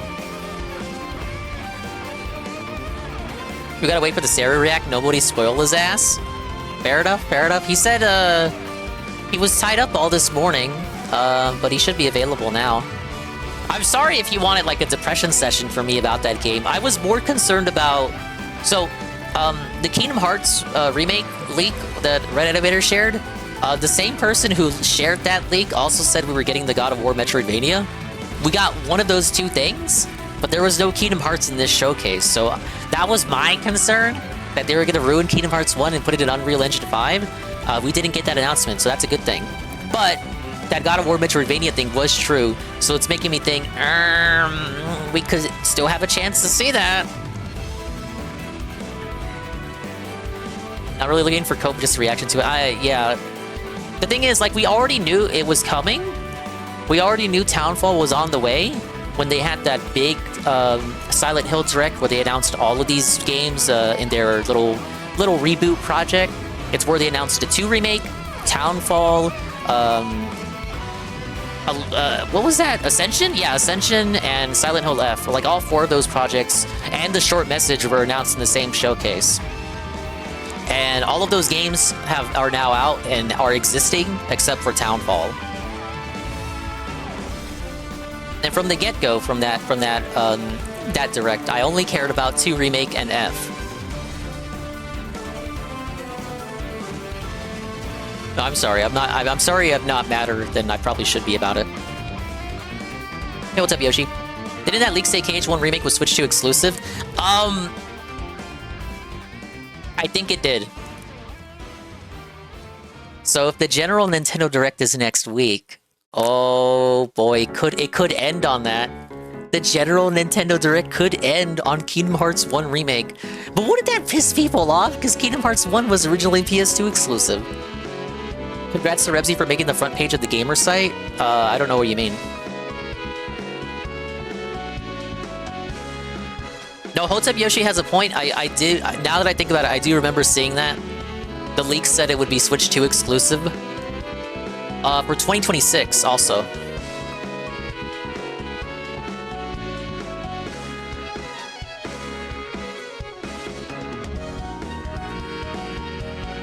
Oh, okay, yeah, Rebsy made it on this Game Journal website.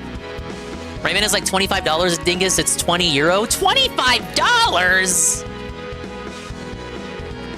It's more expensive than Croc. Croc was like 17 bucks. So I got it on sale. Croc is normally $30. 25 bucks for Rayman? Even if you have like 5 versions of Rayman 1, that's crazy. All right, let's get a poll.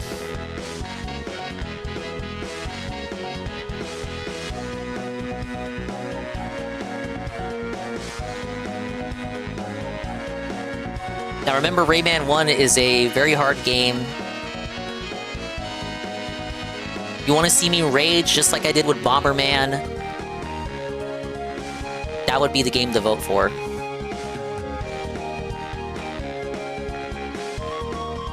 Please vote in the Swollen Dingus poll, yes! Vote now, or forever hold your peace. I gotta check my mail, because Mario Tennis isn't here yet. I gotta check the mail. I hear Boogie screaming in my ear. Alright, overall, even if there wasn't a game there for you, I would say that was a good state of play. Hey, Arrow.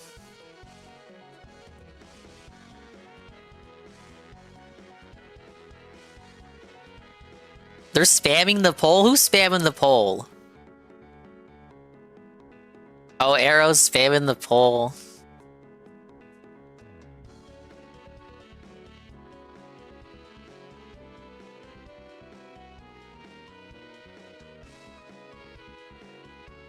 It was whatever. I think it was good. It would be good without Castlevania 2.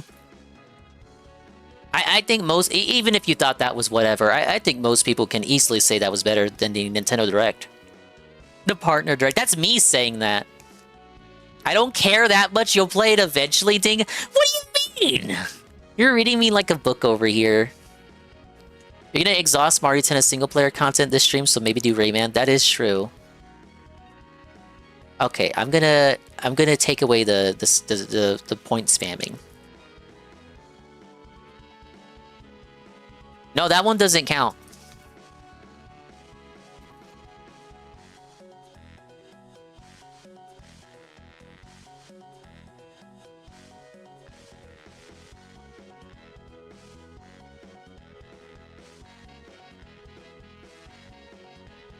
All right, this is a for real poll.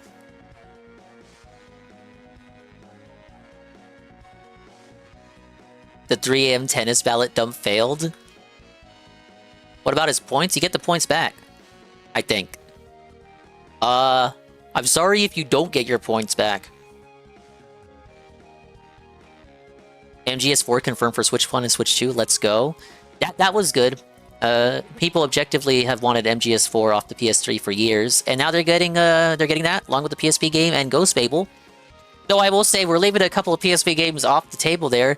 I guess they're not considered canon. Isn't it supposed to be like a canon games only collection?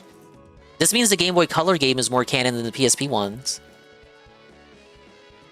Ooh, no Nintendo tweets since this state of play. They're hiding. They're real scared.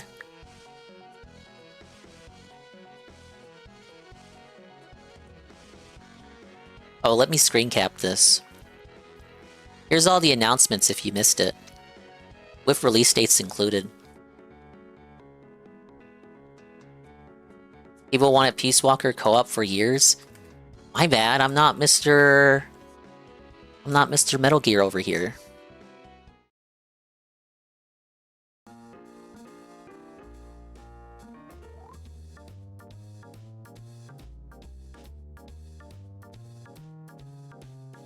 Acid 1, Acid 2, Portable Ops, MGS5 will be Remastered Collection 3. Wait, they're gonna do a third one? Why? We're gonna remaster... Wait, we're gonna remaster 5? You miss Kojima? Most people do. I'm not buying MGS5 again? I think people regret buying it even once. Here are the games that were announced if you missed it.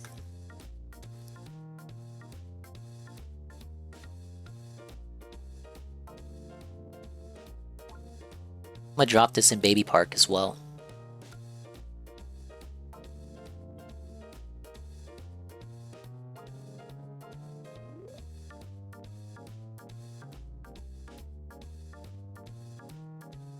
Okay, I'm gonna check my mail, because I still need my fucking game. In the meantime. 3 different ways to buy MGS5 now? What are you talking about? There's only one? Wasn't it on 360 and PS3? He's gameless! I wanted a physical copy! It's not a game key card!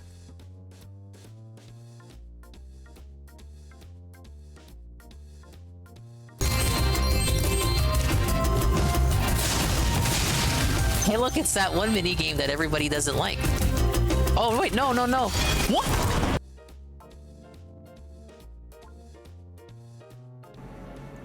That's how they get you, dude. The reality for like a generic Cox Cable customer, for instance, is horrifying. Unless the coronavirus stay real bad forever, I guess. Because you got, what, a terabyte a month?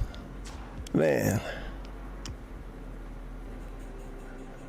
That's it's not necessarily fun.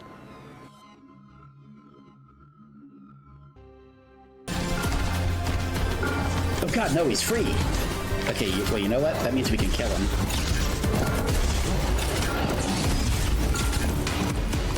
Oh wait, that was it? For real?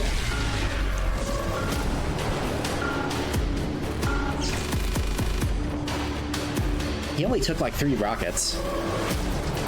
You know, I'm really starting to think that the humans who fought these aliens were not very competent. If the Harbinger of Death could only take like 3 rockets, like, seriously? Nobody can shoot 3 rockets at that thing? No? Well, okay, I guess. What do I know? What do I know?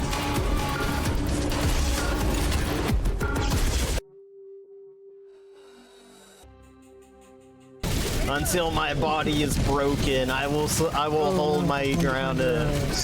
Oh god! Oh my god! Oh my god! How did that even get through? With this supposed recession that's going on, you think that affects me? And my answer is, I don't really think so, because I think people realize they have more value supporting me and the hundreds and hundreds of hours of content I give you a month for free, as opposed to if you're gonna go out and buy something that's a limited time experience, very expensive, and it's gone in a couple of hours, right? Big difference there.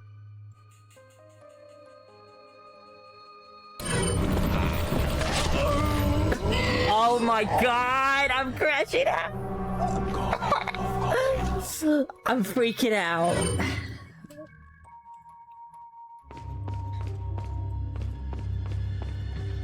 I'm actually gonna freak out. No, I'm calm. I'm calm. The thing is, I'm calm.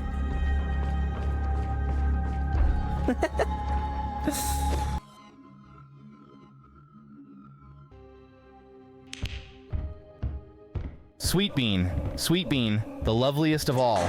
With a heart so pure and a spirit that's tall, your presence brings joy, your smile lights up the day. Sweet Bean, oh Sweet Bean, in each and every way. I hope that little tune brought a smile to Sweet Bean's face.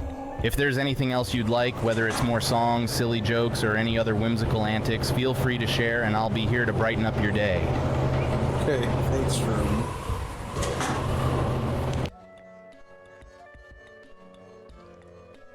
June 19, 2002, 12:17 a.m. Darkside Phil. Lol, yup, it sucks. When you're young enough to go out with underage girls, they only want older men. Then, when you're older, all the underage girls want you. So tempting, but must resist. Sees bars surrounding him. So...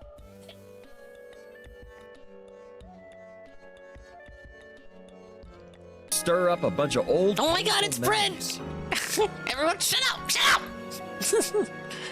Roll out the red carpet! Wow.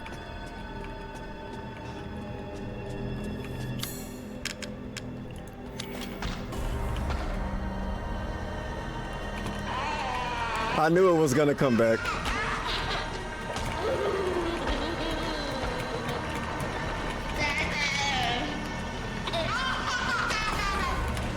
I'm not the father, and then he pulls the shotgun.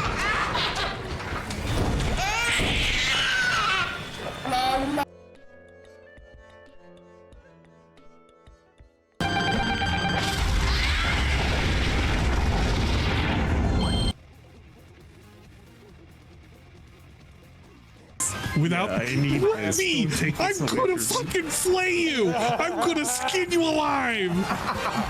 Damn. Uh-oh. Come here, I'm gonna get you. I'm gonna. Stars just ended last second after I hit Ed.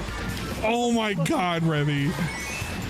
Why are you gonna do this? Why are you gonna deny me this? This was for fucking me the last one. I'm going to.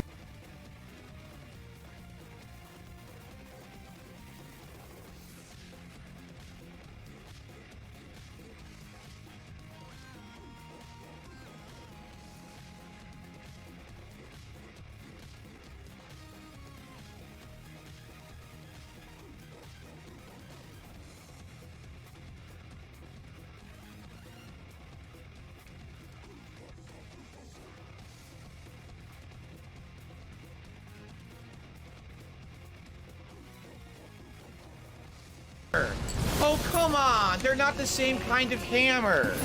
So I can't do the slam. I completely wasted all that time.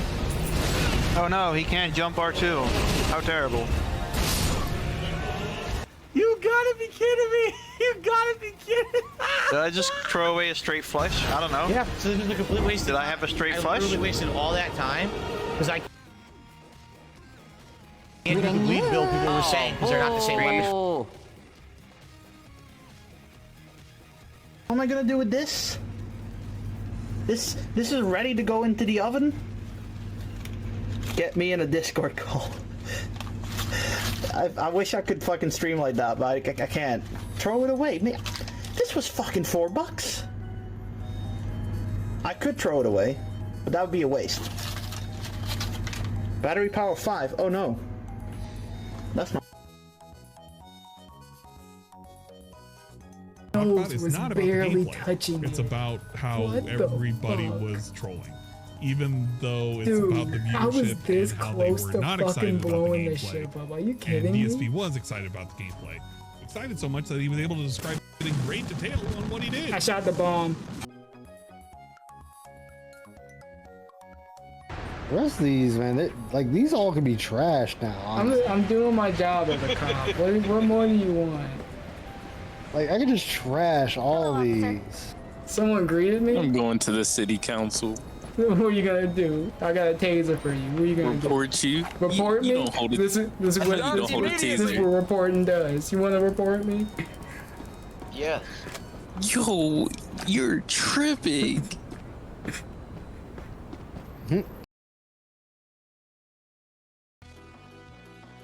Please, please, please, please, just get it, just give it, just give it, just give it. Give me the wood, give me the wood, give me the wood. Oh my god!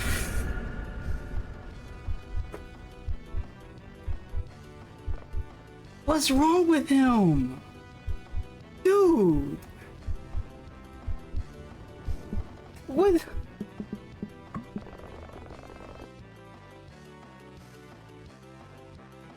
The rest of these, man, like these all could be trash now. I'm doing my job as a cop. What more do you want? Like I could just trash all these. Someone greeted me? I'm going to the city council.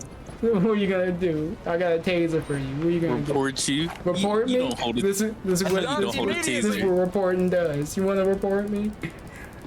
Yes. Yo, you're tripping.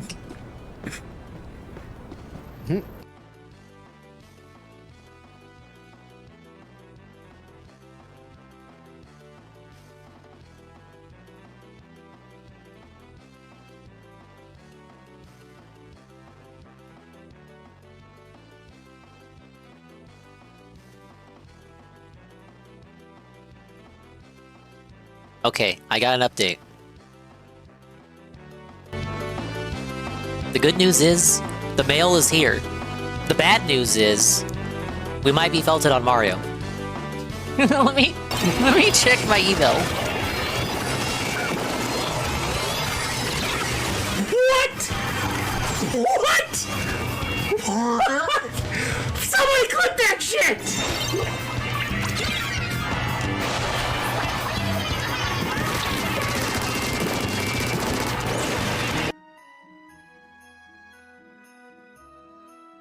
Could you come with me? Yes, I will never leave you again.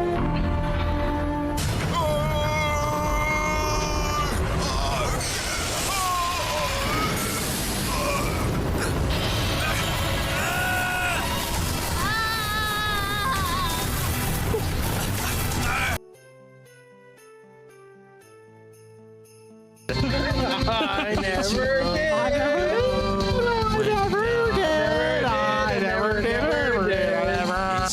never did. I did. It's a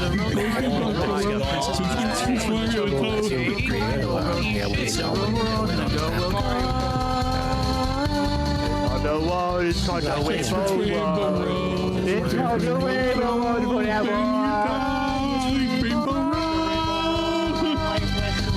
Retro Ram! It's Retro Ram! It's a Retro Ram! It's where you ran! Retro Ram! I'm stuck in Libya's stomach alone! I hate this Windows Vista tonight. Crashes. Full screens. He didn't even know that video was. He didn't even know that video existed, and he just making fun of it. He's never seen the.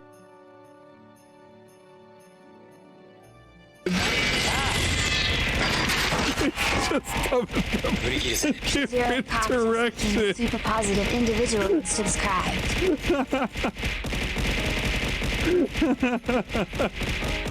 I could implement chalk close.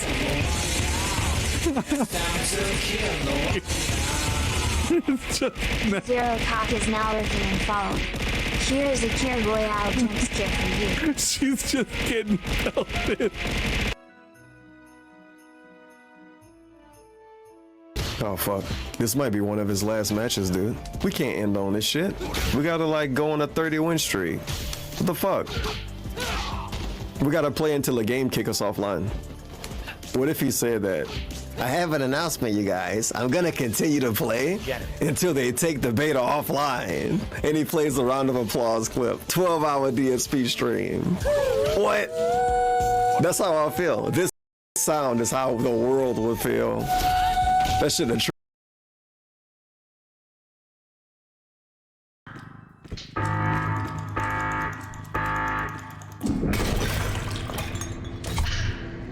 Needed to get it in. Our cart's broken. Yeah, the cart. Yeah, because this is explosive. I don't want to have to travel with this. Throw it in the pit, Ann. No, don't.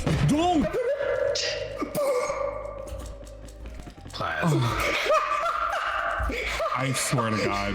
I swear to God. I swear to God.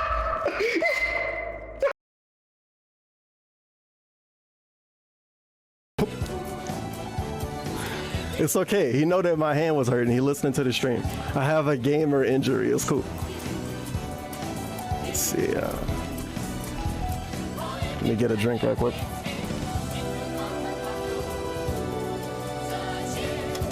All right, now we can play. 10 seconds. Oh, no. No. No.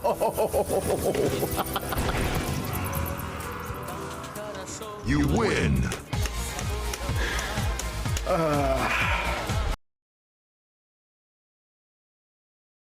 Hey, do you have dreams? Oh my God. Hanged by 4 dudes in ski masks and then getting your throat slit in the bathroom? What the hell? Just asking.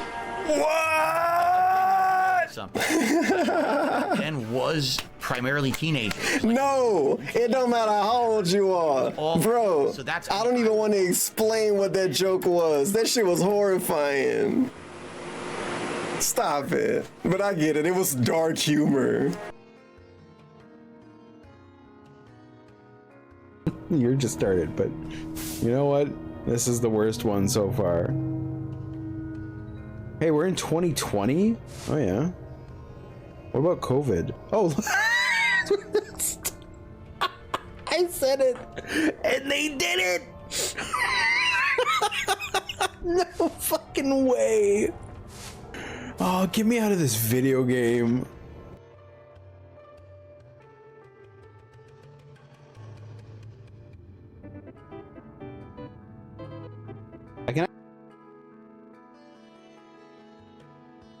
light has value. As long as there's no pink on the bottom.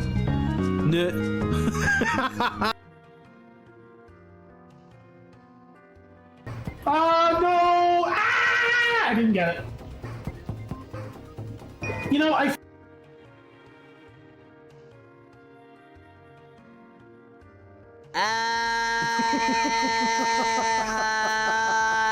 Oh, I want Dark Side Phil's dick right now.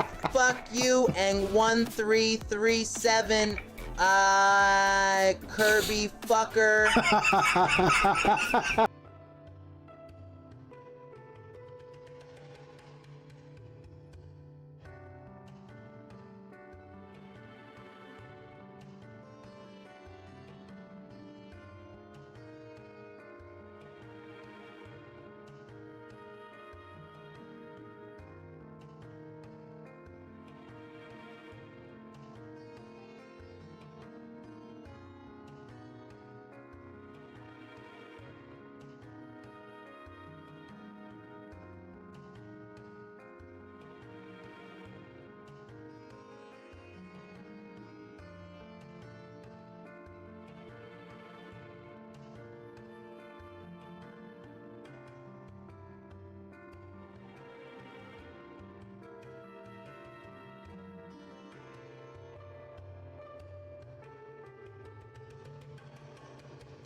Alright, gentlemen.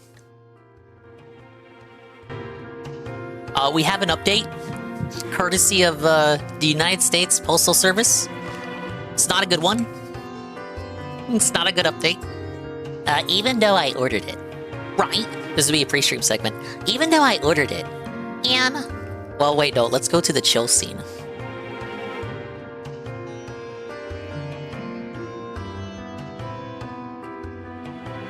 Even though I ordered the game, right?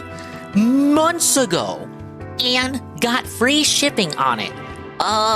They're telling me, now guys, we understand that the package was meant to come today as it is a new release, and you're expecting numerous other packages as well, but sadly, due to unforeseen circumstances, the package apparently, allegedly, will not be coming in today. That's happening when ordering with Amazon. They're always fucking late now. The things I do just to get my shit physical.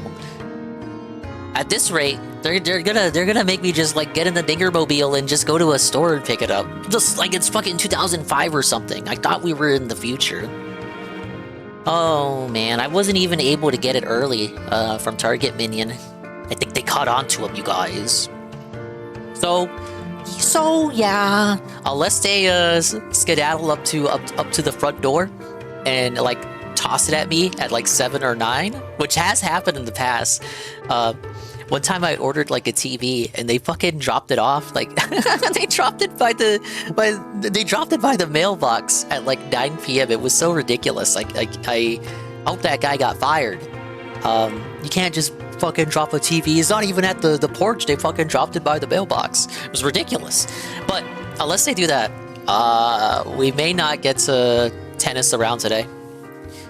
Great Sony thing today. Tevin, guys, I said that was an objectively decent affair, and there's no way you can rank that lower than a C. And if you rank it lower than a C, then you're just hating just for the sake of hating. It was actually better than most Sony State of Plays. But Tevin, we've got some bad news. Due to unforeseen circumstances, I may not actually get to play Mario Tennis today. Rare occasion, swollen__L.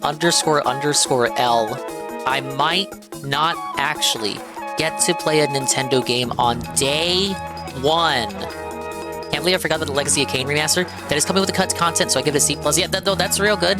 That is also good. It's always a plus when these ROM collections include unreleased materials. Because at least then you can't say you can entirely emulate everything. If it's stuff that was just never ever released before. Rip day 1 views. Yeah, it's over. I'm stabbing myself. I wanted my physical edition.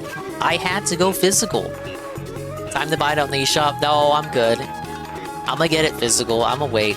It's not that important that I'm gonna fucking fast track a downloaded copy. Just sue. Get the lawsuit out. Hey Gwen, how many hours of sleep did you get? More than enough. When did I end the stream? At like 3? I woke up around... Was it 9 or 10? Hey UNF. UNF, things aren't looking so good. I like the state of play. That was actually a good state of play. But Mario Tennis isn't here. And they're telling me Mario Tennis will not be here until later in the week. This is ridiculous for a game that was ordered weeks ago and should have been here on release, you guys. I don't know, I'm just being felted. It's gonna come out and then it's not even gonna be the best Mario sports game ever. It's just gonna be kind of okay. I don't like those numbers, but they will do. What numbers would you have preferred? You would have preferred if I got no sleep at all. Makoto Sip, thank you for the 150 stream streak.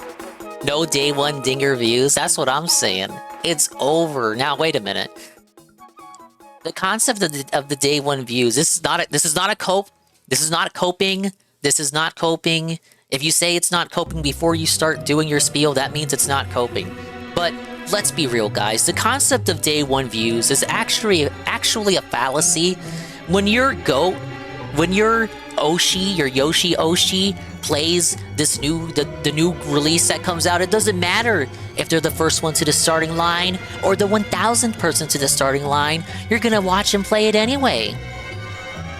Hey Puddin', we're in deep shit. My Mario Tennis game isn't here, and they're telling me it's not gonna be here.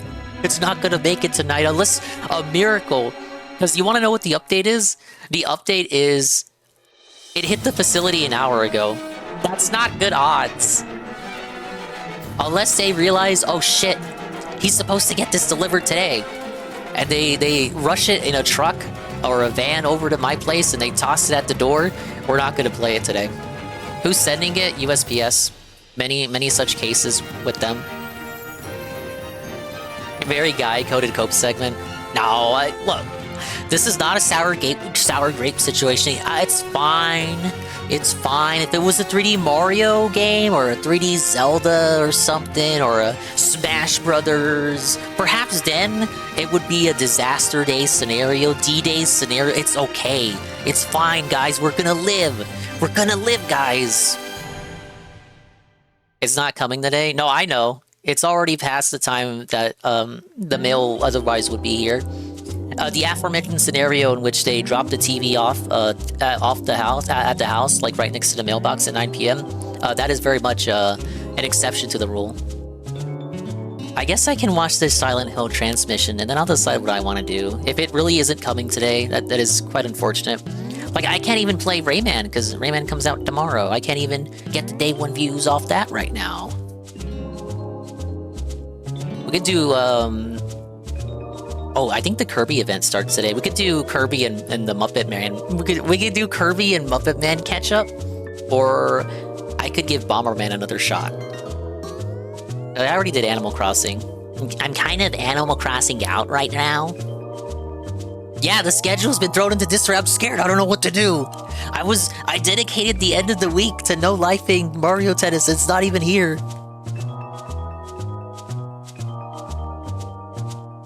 Okay, I guess we're doing another poll.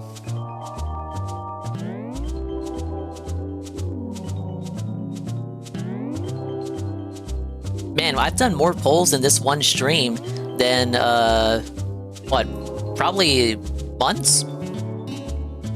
Alright, let me give you guys your scam options.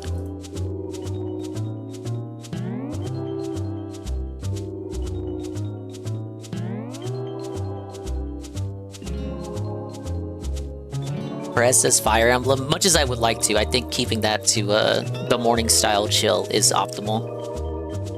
It's what I want to do, man.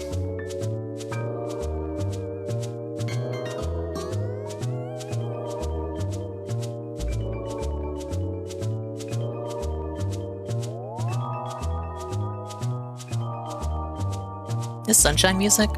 Yeah, it's from the Spooky Hotel. Yup.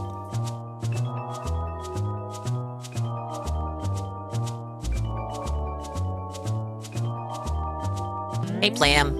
Just deciding what I want to do since my game apparently isn't going to come today.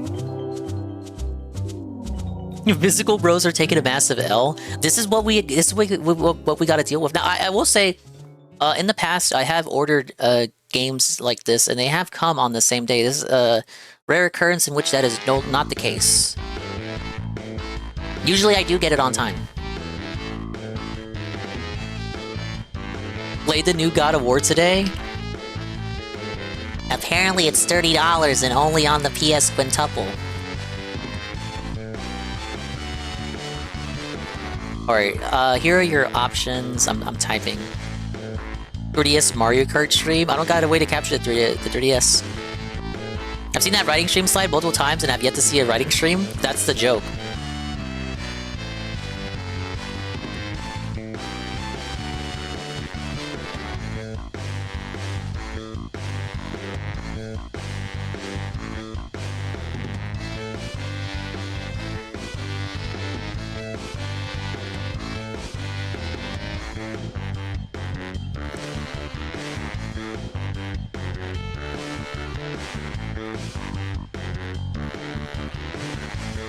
All right, your options are as thus. You're getting scammed, but big time. But I gotta play something today.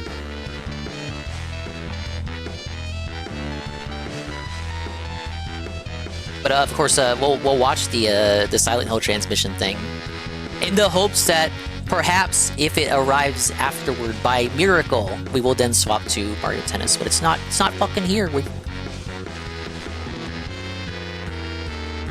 Let me give a shorter amount of time on this.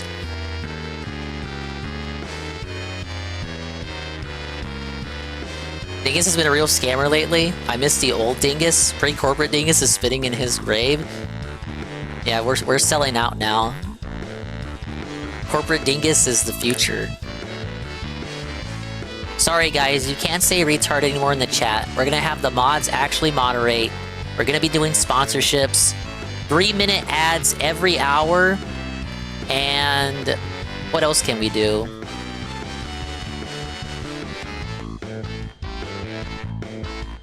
We're gonna have actual 2-hour-long pre-streams. I love it when Dingus gets partner and goes all Hollywood on us, the 3 Dingus paths. No, I'll be fine. Tevin got partner and he didn't change. Why do you think I'm gonna change if I hit the partner goal? Alright, but there are your options. Vote in the poll. Every single poll option will result in Arlo. That's what we're gonna do. If it doesn't show up today. Bomberman is the only one. If Bomberman wins, I will just play Bomberman. And just hyper-focus. Everything else results in Arlo, so you have been warned. All but one is plus Arlo? Yes.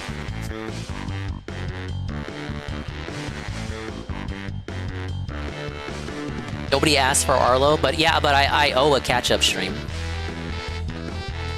So I may as well make it this one, because it's already fucked up. I'm crashing out over because this fucking... I really am corporate Dingus. I can't just change games on the fly or my autism spurts the fuck out. But like, I've always been like this. I've always done one game streams since 2022. The real Dinger faithfuls know that. That's not something new. Who do you owe Arlo catch-up? Who do you owe Arlo to and how can we be... No, I just owe an Arlo catch-up in general. We can say Coggers, though. What, Nurgle? It says Dingus all caps. What do you need? Okay, Bomberman is winning by 1 vote. 1 vote. Guys, if you want anything else, it's your opportunity. Now is the time to vote. Vote now! Or forever hold your peace. And let me load up this Silent Hill thing.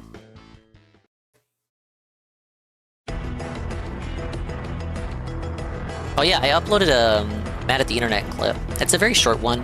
It's just Josh talking about the Escort Saga. Oh no, Bomberman actually won?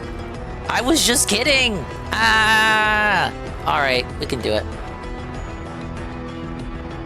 Oh, come on, go to the polls.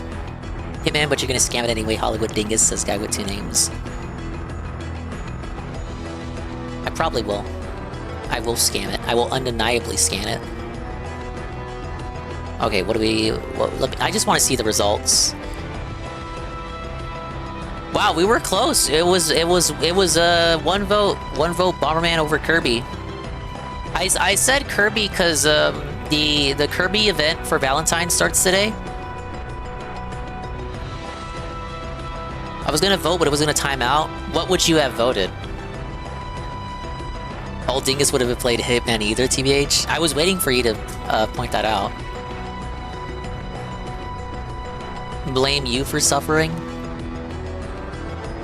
Okay, is this on Konami's channel?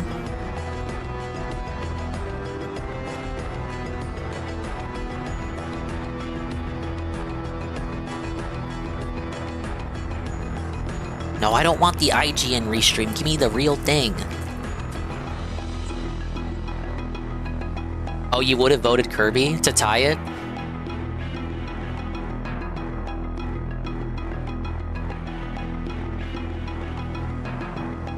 Oh, is it already over? That's good.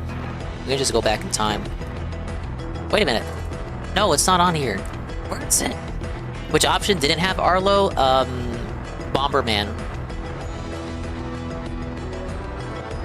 Oh, here it is. Why is it like the 10th result? Man, Konami is so cucked.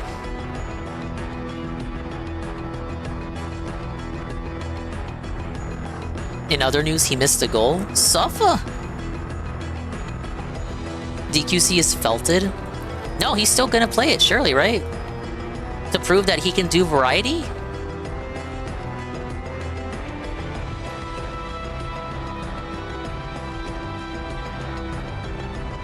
Oh, he did end it early, wow. He didn't even really go overtime. All options include the Muppet? No, Bomberman was the only one that didn't include the Muppet.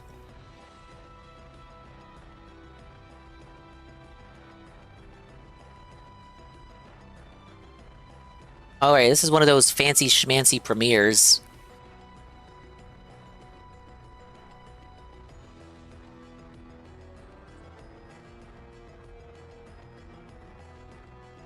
They've talked about this game before, but I've already forgotten about it. So I'm gonna go back in time. We're gonna watch this, and then perhaps by some miracle, the game will be here. And then if it's still not here, I will cry. Oh, sorry. I'm also big. I'm big mode. Sorry, I'm multitasking here. Forgive me. Forgive me.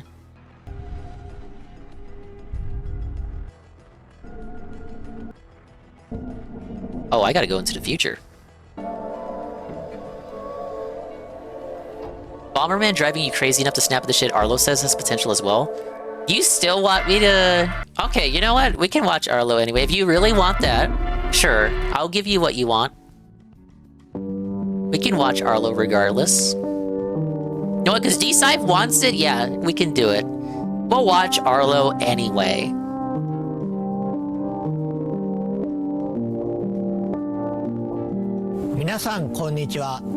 Hello, everyone!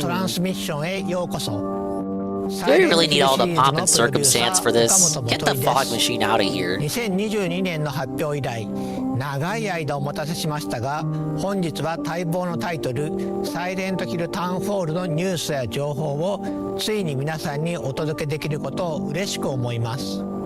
The long-awaited title. I don't know about that. ステートオブプレイでトレーラーを公開し、プレイステーション5、Steam、エピックゲームズにてウィッシュリスト登録を開始しました。皆様ぜひご登録よろしくお願いいたします。さらにこの配信独占の最新情報もご用意しています。まずは本プロジェクトのパートナーをご紹介しましょう。アナプルナインタラクティブのインタラクティブ&ニューメディア部門プレジデントヘクター・サンチェスさんとゲーム部門責任者のリアン・ルームさん。そしてスクリーンバーンのライター兼ディレクターのジョン・マッケランさんをお迎えしています。皆さん本日はようこそいらしてくださいました。Thank you, Okamoto-san. Silent Hill back in America, just like you guys wanted. Yeah. And we couldn't be more excited Developed by and honored to have Westerners, that's the opportunity to work problem. with you and the entire team at Konami to co-publish Silent Hill Townfall. Annapurna Interactive is a publisher that not only looks for great stories to tell, but also great teams to tell those stories. And we're so pleased to partner with the very special development team that created Silent Hill Townfall, John, and the entire team at Sunburn Interactive. And this project came about because the team at Annapurna and the team at Screenburn are really passionate about Silent Hill.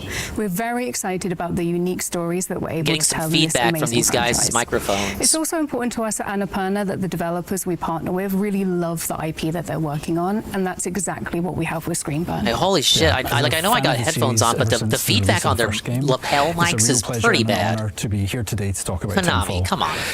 The entire development team and I are so excited to finally be able to share a first look after so many years of development out of sight.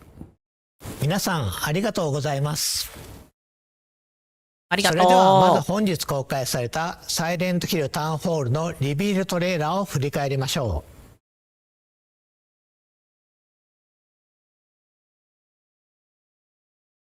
う。That guy's last game was Stories Untold. I'm gonna be honest, Red Animator, I don't know what that is. Listen to me. You can't stay in this room forever.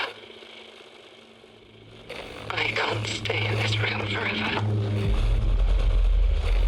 I know this is going to be hard. But you have to come back to me. Come back to me, Simon. I'm gonna change the title. The title of the stream, we're gonna update it, because I don't think I'm getting my shit.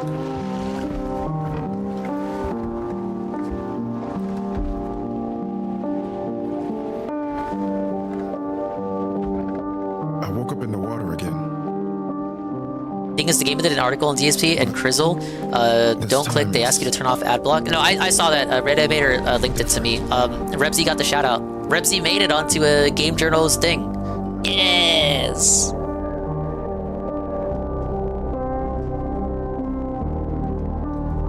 Anyway, Tevin, thoughts? Thoughts? We have a Silent Hill game starring a black man. I keep trying to fix what happened.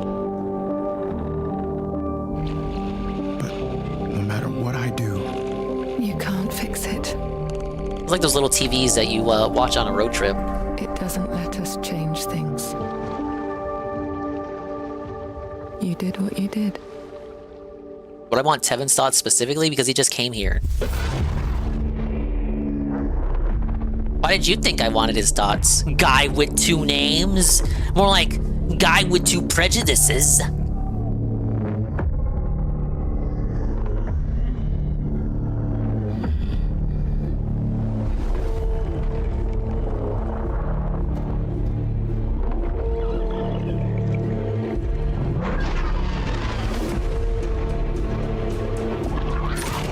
I don't like that it's in first person. I already thought Silent Hill 2 Remake and Silent Hill F being over-the-shoulder third person was questionable. But if they think first person is the solution, that's it? Alright, now they're gonna masturbate for 20 minutes. And now I'm gonna masturbate. And now I'm gonna 前回のティ masturbate. ザートレーラーから続く形でついにあのポケットテレビの持ち主が明らかになりました。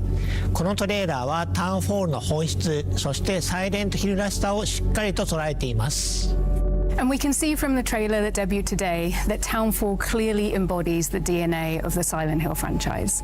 It also has quite a unique take, which we know has been really important to the team at Screenburn. And part of that uniqueness comes from their own identity, their perspectives, their history, and their style.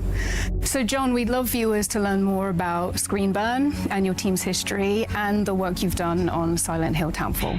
Absolutely. Our main objectives were to make a game that could feel specific to the team who made it, to bring something new to the series in terms of setting, and to really think about what Silent Hill, both in concept and gameplay, could look like through a Screenburn lens. Yeah, and it's this lens that appealed to us so much when we started working with you and Screenburn, many years ago. And we knew that with Annapurna's partnership with Konami helping to guide the project, subtitles you're doing or them? It's them. Original, I turned subtitles off. It's like baked into the video. In a way that hadn't See? been seen before. Bottom right here, it's turned off. 皆様、情熱あるメッセージ本当にありがとうございます。サイレントヒルの伝統を受け継ぎつつも、新しいチームごとに世界観やテーマ、美学がどのように解釈されるかを示すことはとても重要です。I feel like they need to have スクリーン版インタラクティ subtitles ブ here. と本作を Benefit of 形 this 作 guy. る人々の姿をご覧いただきましょう。So I feel they figure, well, if we're gonna translate this guy's dialogue, we'll just keep the subtitles for everybody else's dialogue.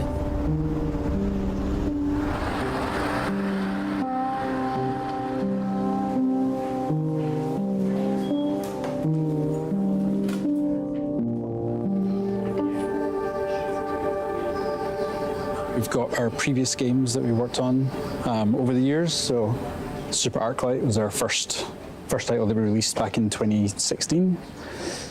Stories Untold 2017, Observation 2019, and then Silent Hill soon.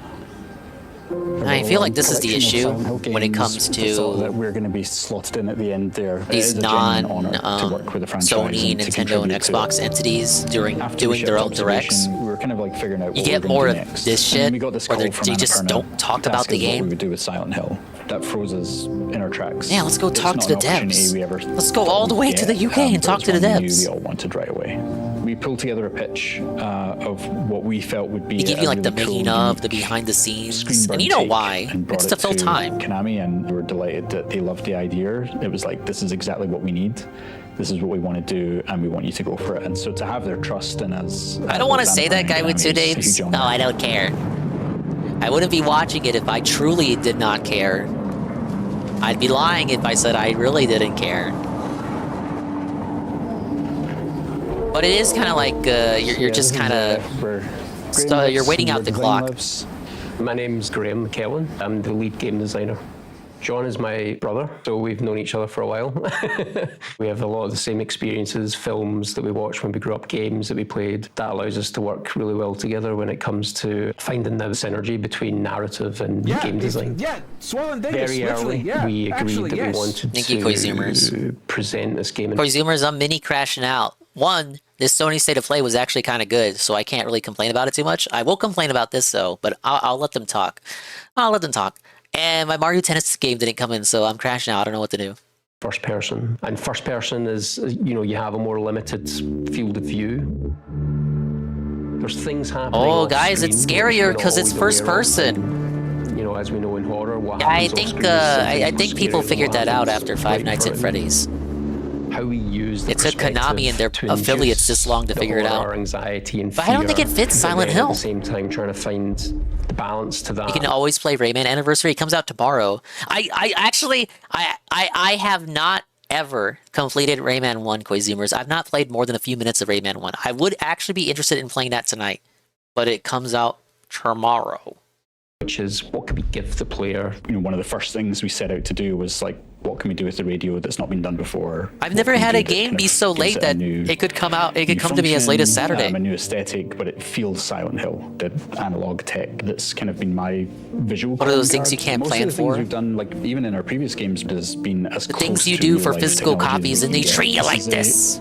Very small handheld TV. 5 versions of Rayman in one copy. It's not enough. There's like fucking 20 versions of Rayman 1. Our take on the classic radio. We knew we wanted to have the player bring it up and actually use it. So we were really keen on having the player tune with the CRTV, actually go through the frequencies, discover narrative content, but also being able to use it as a tool to see. Third-person fixed camera is scarier.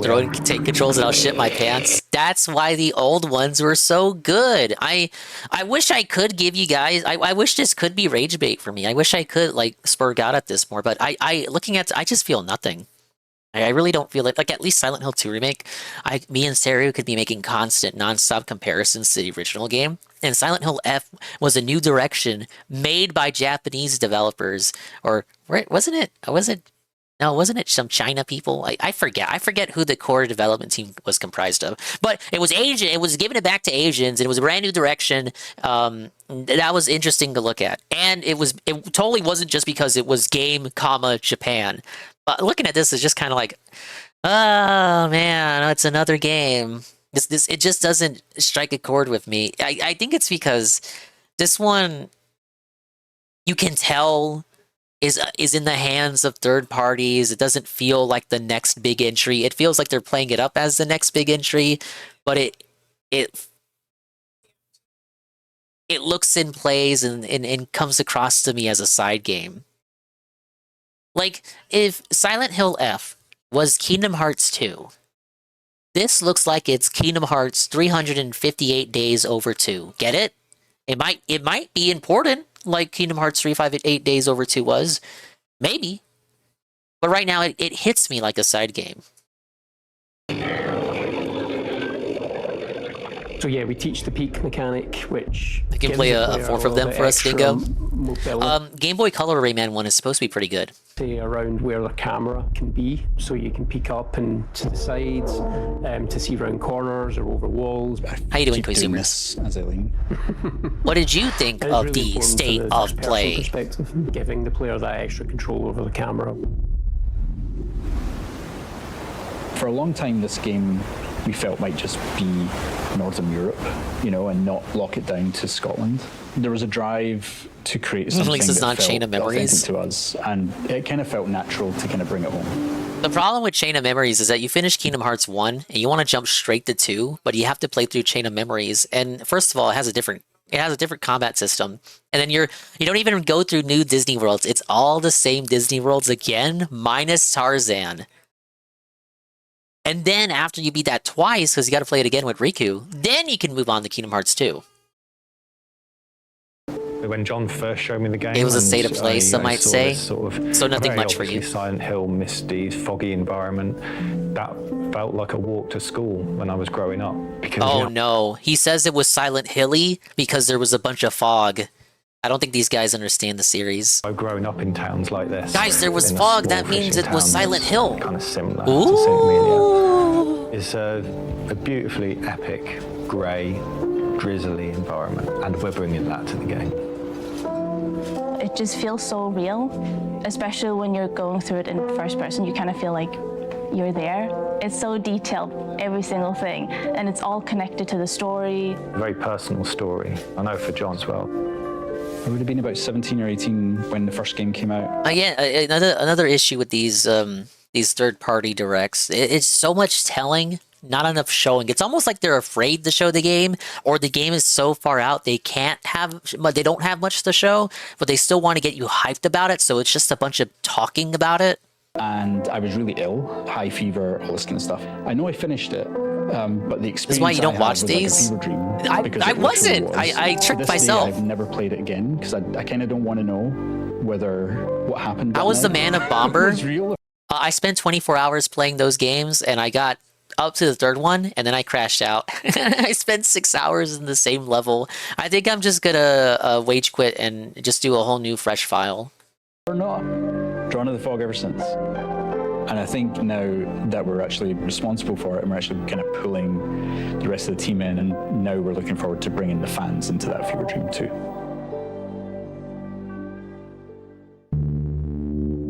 Safa.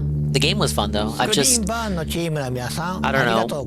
He asked me to beat Super Bomberman 3 20 hours into a stream. I'm not going to be at 100%.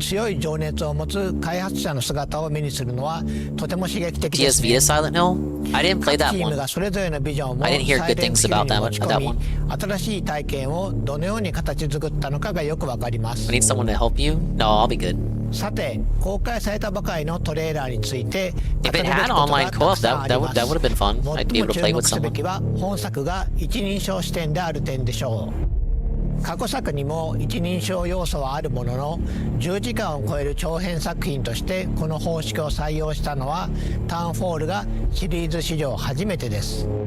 この視点の変化によりプレイヤーはサイレントヒルの恐怖を新たなレンズを通して目撃することになります。 So much of this presentation is just sweeping for the new camera perspective. スクリーンバーンが考案した新しい戦闘 Wasn't Phil cover these games live? Do you think he would have gotten more views and subs if he covered this live? Designed with this perspective in mind, but always making sure that while we see the world in this new way, the experience still feels distinctly Silent Hill. He doesn't really get money.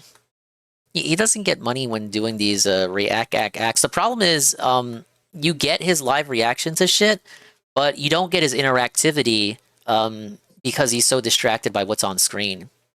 Obviously, watching this live is beloved by the peeps here. DSP fans would like it even more.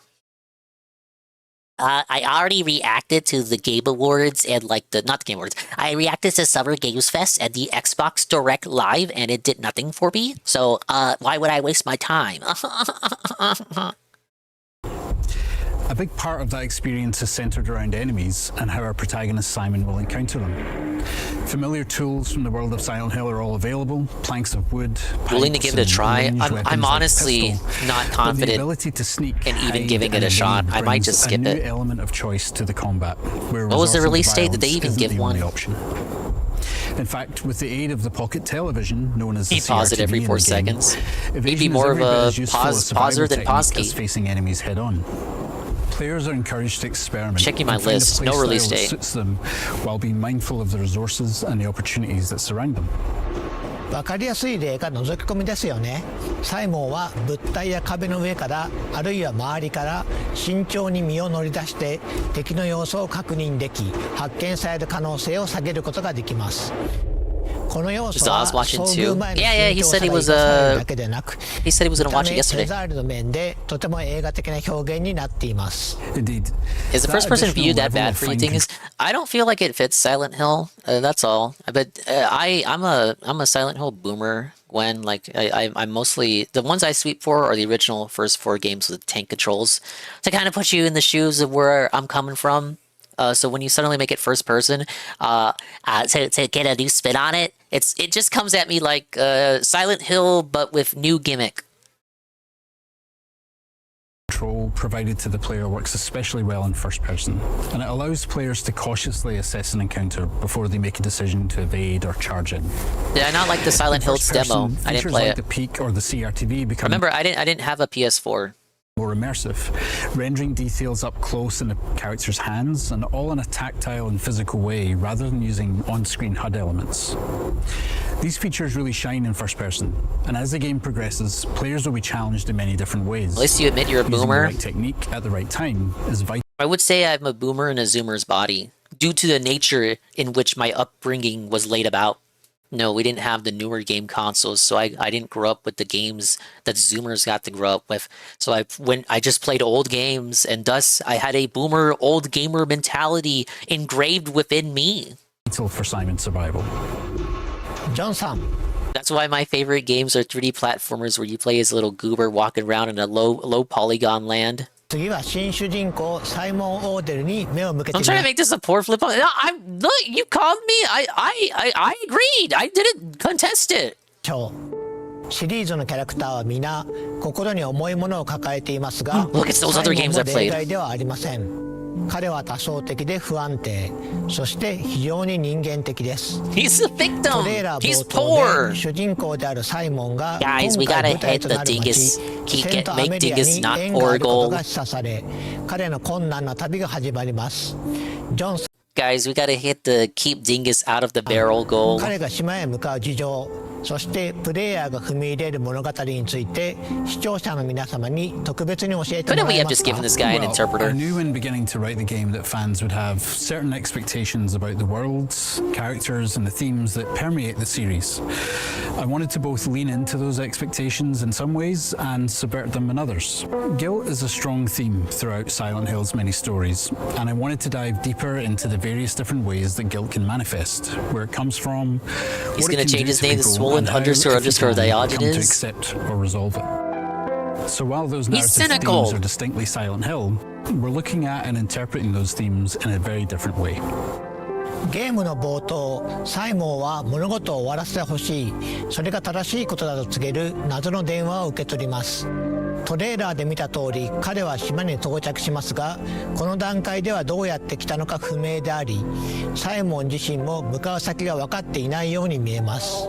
Well, a core component of our team's narrative style that has been present in all of our previous games is mystery. Simon's journey through the town is layered with nuance and questions where players will gradually uncover both small details and big reveals, and they'll be kept guessing throughout. There are other characters to meet along the way too, and understanding Simon's connection to them is key to the narrative. Some mysteries will pay off as the game progresses, and some will deepen further. Oh my god, that's his name? Dingus, that was the guy who I was trying to remember who debated Jim on Terry Davis bullying? Fucking Diogenes, holy shit. Yeah, that's where he got his name from, the Greek philosopher. I haven't thought about that guy in ages. He was a Spurg. サイモンの旅がどのようなものになるのか楽しみにしていただければと思います。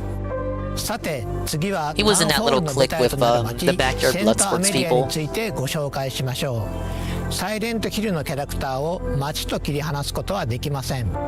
世界は彼らを映し出し試し変えていきます。サイモンの旅を理解するには彼が身を置く街を理解する必要があります。Buddha-Man and his frog brother are probably shipping out over Townfall. I saw they were restreaming the State of Play.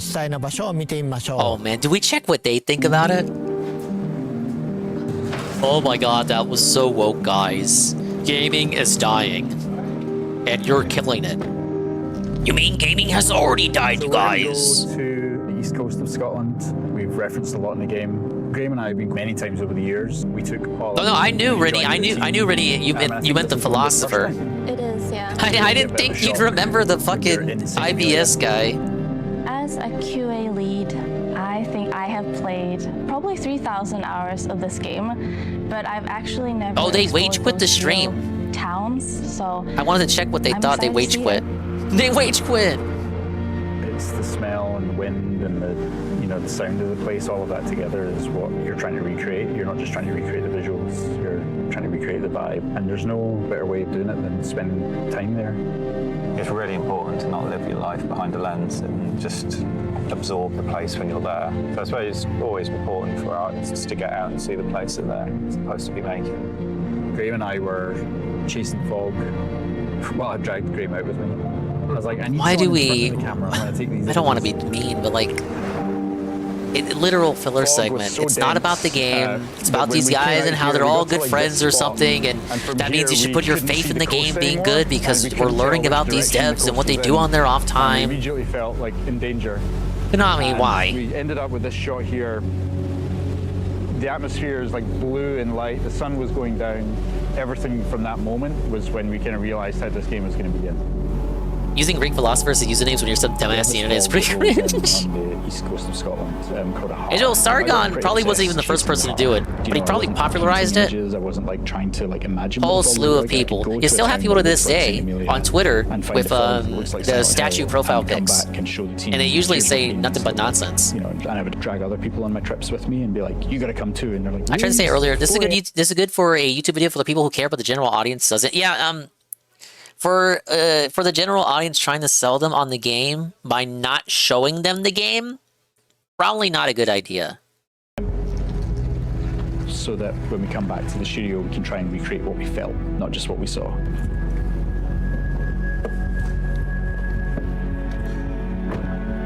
Bro, this is literally not for the general audience. That's the second thing. The general audience isn't going to watch this anyway. Beautiful corner that we did. And then as we get around this corner, yeah, it's literally the same. It is actually, yeah. This is so cool.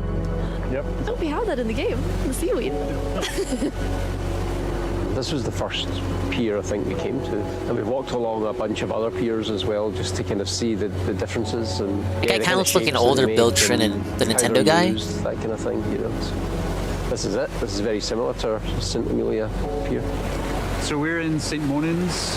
This is the harbour town and was the first place that we built for the game. When I started to write the story about what this town was, what happened to this town, the isolation was a big factor. There's like an existential dread that comes with that. Silent Hill has always had a sense of like not being able to leave the town and face why you're there. That isolation. A little expand on. Depends on the game. There are a lot of Silent Hill games where you just don't even go to the town, and ones that start outside of the town and then you eventually move in. Not every game is you trapped in Silent Hill. Hey Pim Pam, how you doing, Dingus? I've seen better days, Pim Pam. I've seen better days. I was supposed to play Mario Tennis, but my copy isn't here yet for some reason. I ordered physical, and the mail is A-logging me. So I watched State of Play, and now we're watching the Silent Hill thing. I don't think I'm gonna be able to hit the racket, hit the ball with the racket today. We're gonna have to push it back, you guys. He's crashing out. It isn't just for the protagonist, but also for the town. The State of Play was good though, if you want my opinion on that. We got, what do we got? Rayman. They're bringing Rayman 1 back. Reminding you about Resident Evil and Pragmata. Free DLC for Ghosts of Yote. A sequel to Kenna, Bridge of Spirits. Reminding you that Mina the Hollower still isn't out. Dead or Alive 6 is getting an update. And Dead or Alive 7 is now in development. Reminding you about that Star Wars Galactic Racer that was revealed at the Game Awards. Reminding you about 007 Master Collection Volume 2 of Metal Gear Solid, featuring Metal Gear Solid 4 and the Game Boy Color game, along with the PSP game Peace Walker.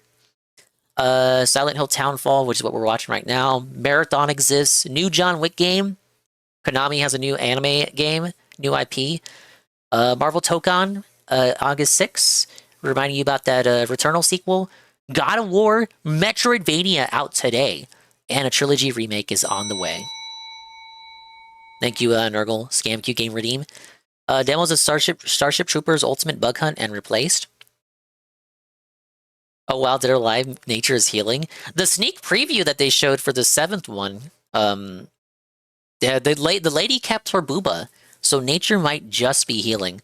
Though Astro said the girl had no booba bounce. Like, they've got to do what they got to do. You just have to get on with it. Yeah, but they watched the Let's Play of Silent Hill 2 Dingus. Now they understand the entire series. It's surreal. I think it's because a lot of stuff are so similar to in-game, even like the slanted walls, the colors. Wherever the benches are placed is the exactly pendulum the same has swung back. in-game. The tits have returned. Sneak through the entire town. They're really fun to walk up and down in real life, but when you've got a monster chasing you, it's just not a nice place to be. Coming up there, this is one of the slopes that when I first came here, I was like looking at all the textures, and luckily Her boobs should just bounce, Coggers, just cause. Get it? On loads of meshes and textures on top of each other. I don't know what this is. Bits of like rag and tarpaulin, like the glove, for instance, there. It's just like layers upon layers upon layers of life and history. You're mimicking several hundred years worth of life. That's what we aim to do. And a lot of the time, the player will just sort of walk around and absorb it, and they won't. I think you knew about Dead or Alive 7 before he died. It was a few years ago, right? Will make them feel like it's a real place, and it will give them possible, that sense but of history. I doubt it. Thing is, please focus on the non-gameplay and not booba. Definitely. I can multitask. Team, you know, we're all big fans. Last year, I think that's an understatement to say big fans. You know, we're maybe he saw them sign the dotted line. He saw it get greenlit. To be trusted with a franchise like this, it's an honor, and you know, we want to make sure we ace it. So we're giving it our all to create something that's really new and really unique. I think of Game Freak's new non-Pokemon game, UE5 Slop.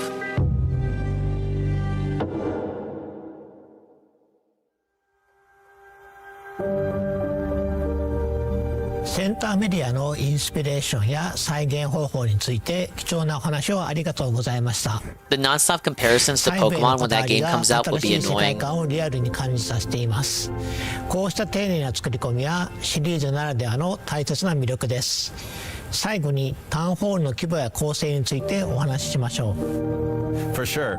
And while Annapurna has been primarily known over the last decade for independent games from smaller teams, Townfall is no small game. In fact, it's among some of the biggest games that we've ever published. And while Screenburn is a relatively small development studio at about 30 people, they have been afforded the development time to really realize their creative vision for Townfall. And as a result, Townfall is a full-length, high-quality game that we can all present with confidence following Silent Hill F and Silent Hill 2. They say 30 people exist at their studio, but I have a feeling when the credits roll, we're not going to see 30 names. 30 people seems small, no? It's less than what the Clear Obscure People claims their development team was. And they counted the dog. Hey Brian MK. Did you watch the casino? Watch the state play? What did they think? 今年皆さんにサイレントヒルタウンホールを実際にプレイしてもらえることを非常に楽しみにしています。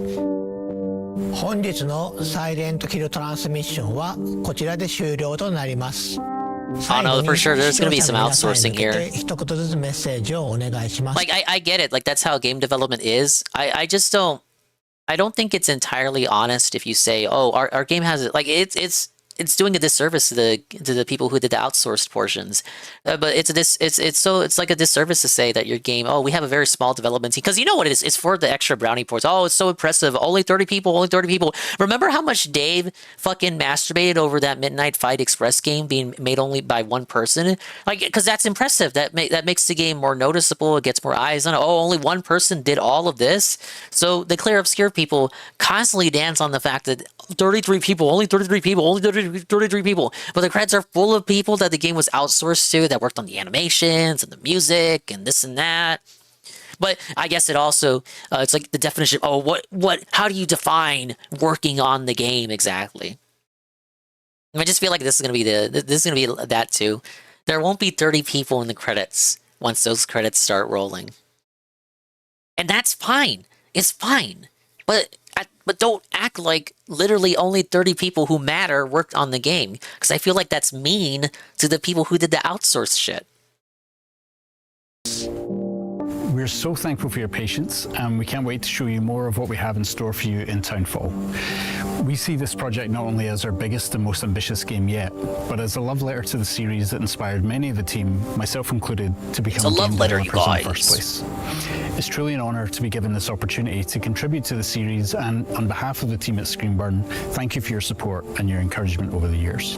We've loved working with the entire team at Screenburn and are very proud of the game they've created.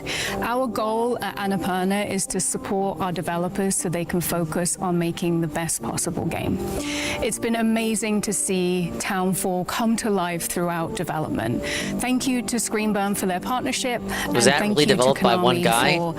I didn't check the credits for that game. That better be the shortest credits in gaming history. Us with the Silent Hill franchise. Silent Hill Townfall is a labor of love for everybody involved and a true collaboration across the three teams. From the amazing team in Scotland at Screenburn to the revered publisher Konami, not only in Japan but around the world, and ourselves, who are very humbled by the opportunity at Annapurna to co-publish a game for the first time with an existing franchise and bring our unique take to this historic franchise. スクリーンバーン、アナプルナ、コナミの3社で長い時間をかけて作り上げてきた作品を発表することができて本当に良かったです。本日お見せした通り非常に丁寧に作り上げていますので皆様ぜひ楽しみにお待ちください。本日お届けしたサイレントヒルタウンホールはプレイステーション5と Steam、エピックゲームズにてウィッシュリスト登録受付中です。ぜひ登録をお願いいたします。またサイレントヒルトランスミッションでは今後も継続してサイレントヒルシリーズの情報を皆さんにお届けしてまいります。 I'm just not convinced that this is the next mainline game. They're pushing it as though it is, but it's really hitting me as just like some smaller side project. Well, there you go, guys. Wow, no release date.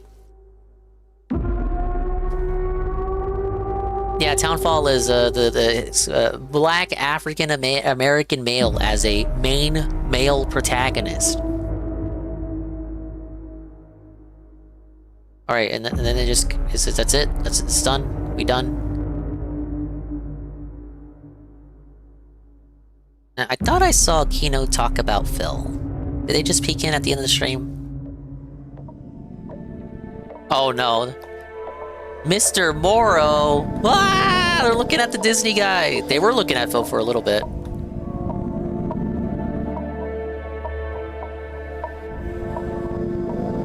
Only 40% off for Silent Hill F? That should be 80% off.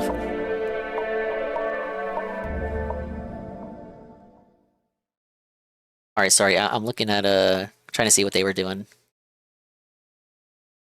Yeah, they're just looking at the Disney, man. Alright, let me change the title of the stream. I'm Felted! Felted! Do this. Ask me about my delayed tennis game.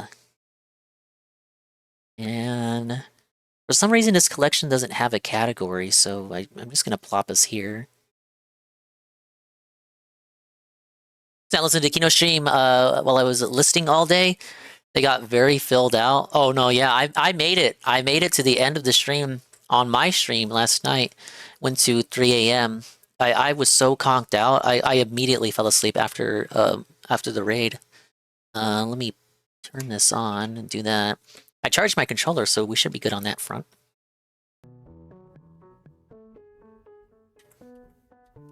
Alright, we're gonna do Arlo. You guys wanted it. D-Scyph said he wanted Arlo, so I'll give you what you want. The state of support? You mean the DQ7 stream? I didn't watch how it ended. You want This stream's already off the rails. You wanna check in on that?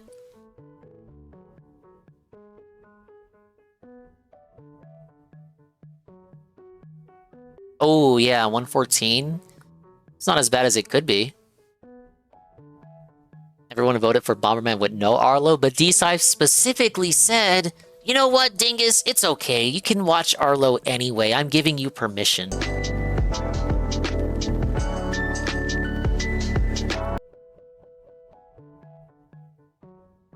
You know who that is?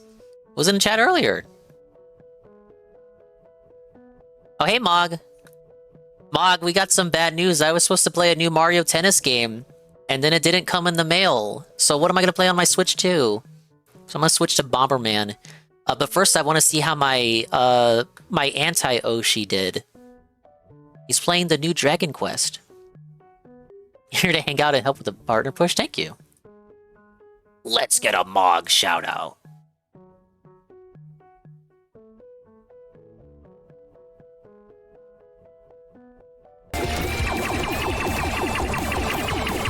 What game is this? Next. Boot up Cyberpunk. It's on the Switch 2. I don't have the Switch 2 version. Follow Bog now, fellow retro enjoyer. And let's see how this guy did on Dragon Quest VII. What was this game again? You forgot what game you were playing? Oh, you were just checking out random shmups? Fair enough. Thank you to everyone, particularly who supported the stream today. You guys are awesome. Thank you for allowing me to play awesome JRPGs. See you next time for more great gameplay. Thank you for allowing him to play video games. Live on. Oh, Brian MK followed? Let's up the follower count. Okay, what do we get? We did the enormous eruption. Oh, I thought he was talking about money for a second. 100 quick wins. Cool. We got two new trophies today, or achievements, or whatever you want to call them. Sweet. All right, give me a second here. Yeah, Discord Merchant's good with recommendations. There we go. We get everything set back up for tonight's stream. I just want to see him complain, and then we'll play the game.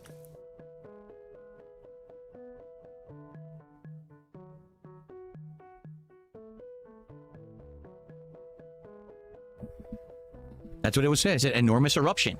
It gave me I mean, a burst of in-game satisfaction? achievement for completing an enormous eruption. That's what it said. I didn't make that up. It said it right in the game. What do you want me to do? Yeah, that doesn't mean they can't joke about it still. I don't know what that means, but you know, that's what it said. Is Silent Hill reaction? I just finished it. Where were you? It's done. So I imagine Dingus setting up the What do you mean? Fiddling with the microphone boom arm? And I'm curious here. Like, what if I want to put this? Okay, that's fine.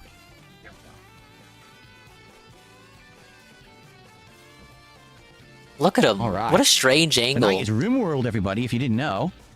Getting it set up here. Oh, lip smack. Oh, it's so bad. Alrighty, folks. So, I hope that you enjoyed Dragon Quest VII. I'm going to upload right now and go on my break for dinner. I will be back tonight between 7 and 7:30 p.m. Pacific time for RimWorld. Always a great time. Tonight, we actually have to recover from a ridiculous massacre that happened. If you remember last time, these invaders hit the camp, and we had to hold off a bunch. There was like 7 or 8 of them. And there was a big, monstrous, brawl that was very gory. His bodies all over the place. Oh, look at that little Dragon Quest skip in the background. Settlers or survivors are injured. And so, that's what we'll be doing tonight, is recovering from that and moving on from there. It should be a good time. If you guys can make it tonight, please join me for RimWorld. Again, between 7 and 7:30 p.m. It lasts about 2 hours. Tomorrow, final streaming day of the week. Level 1 podcast will cover this Sony State of Play that just happened, plus this We'll cover the that's going on right daylight now a for day Silent late. Hill. It's called the Silent Hill Transmission, so I'll cover both of those. And then we're going to be doing this new God of War game, I guess, that just dropped out of nowhere. On Wow! Look, that's actually, I will commend him on that. He's playing that right away? Big ups? We'll do that tomorrow as the day stream. Tomorrow night, Friday Night Fight, Street Fighter 6 with Blanca. Doesn't he get All right, points guys, for thank you that? so much. Let's give him some accolades. Come RimWorld. on. Please come back and chill with me if you can make it, all right? All right, guys, peace out. See you tonight. Bye-bye. You act like day 1 views matter. I kind of was when I was talking about Mario Tennis earlier. But you are right, Gwen. If the people love you, they will show up to watch even if you're 5 days late. Get it? You should play it tonight. Yeah, honestly, do people want to see him play RimWorld again? He should just play it tonight. I would play Rayman right now if it was out. And it is out. I could emulate it right now. But you know what I mean when I say that. you know what I want I would just want to see all the cool remastered stuff and the museum stuff. Yeah, I can. Oh yeah. I gotta pencil that in for tomorrow. Tomorrow we can do that, and then we're gonna do the Ostrava stuff. Ostrava is gonna be doing. Ostrava is at the European Speedrunner Assembly. It's like games done quick, but in Europe. And he's going to be speedrunning Sly 2, New Game Plus. And I have been given non-verbal permission. Verbal permission. I've been given verbal permission to restream it. So we're going to take a look at it. We're going to show up and support for our pal, friend of the stream, Ostrava VT.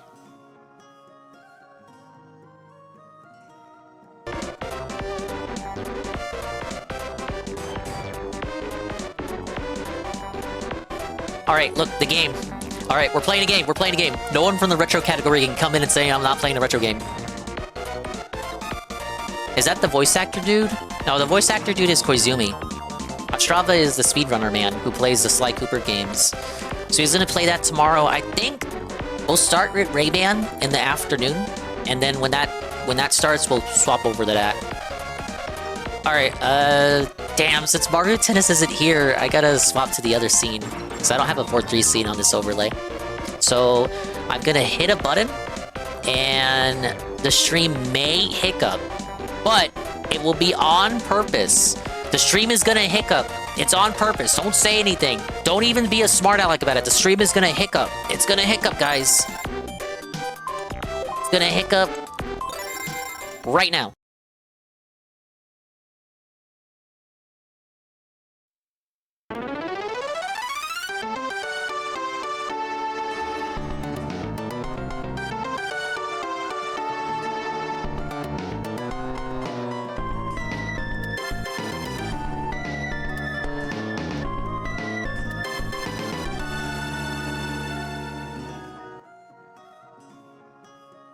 Oh, I muted.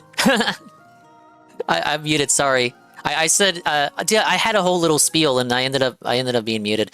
How embarrassing. All Alright, now I still have to do this. Time to glue the VOD. Nah, I won't glue the VOD.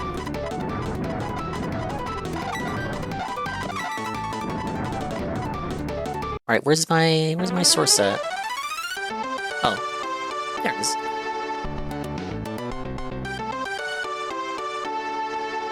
Alright, now I'm on the proper overlay. You better not stop playing this game or else you're gonna get yelled at for not playing a retro game here, bud. Yeah, someone's gonna come in and say, why are you watching DSP and not playing a retro game? Da da da da da. How dare you have a yapping segment while being a VTuber? No, the VOD is fine. I've done that before. Only once before.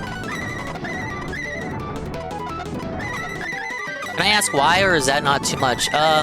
I just want it to be on the proper scene collection. So whenever I swap scenes, it pauses for like a few seconds. That's all. Someone did that at the end of the marathon. When I was watching Kino for 10 seconds, 10 seconds, like 10 minutes. I'll be nice to him. I was watching Kino for 10 minutes and chatting with the chat. A guy came in and said, "Why are you not playing retro? You're in the retro category, but I don't see any retro games. Curious." And I was like, bro, respectfully, this is a 24-hour stream in which the majority of the stream was a retro game.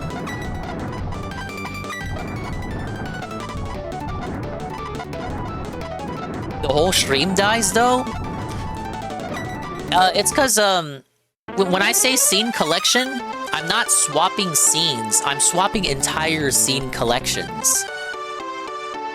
Seems like the VOD is okay, yeah. Brian said it's fine. I probably should, oh, yeah, let me... Oh, I can't rename it. Okay, I gotta wait till the stream's over then. Now, rather than suffer through 3, I think I'm just gonna reset. I'm gonna like pretend that 24-hour stream didn't happen. So if you missed it, you're in good hands. I'm gonna build up again to the 3rd game. Might ask more questions in your DMs that just sound insane. I can show you what I did. I can record it and then like have an unlisted video. If you're really curious as to what I did. I thought you used OBS. Don't you stream? Like occasionally? I guess you don't ever have to switch scene collections.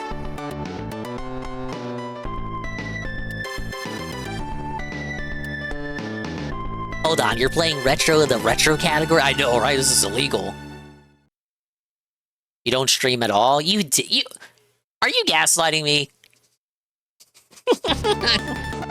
I've seen Gwen streams. What are you talking about? What do you mean? Right Drake, where are you? Right Drake, have my back. Right Drake, hold my beer, even though I don't drink. Right Drake's abandoned me. No, I'm calling for Right Drake because Right Drake would back me up on the fact that you have streamed in the past.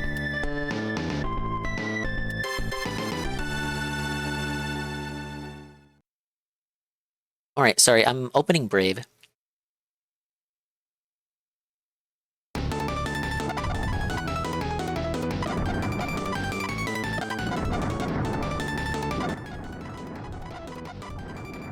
Alright, you guys excited? You guys hyped?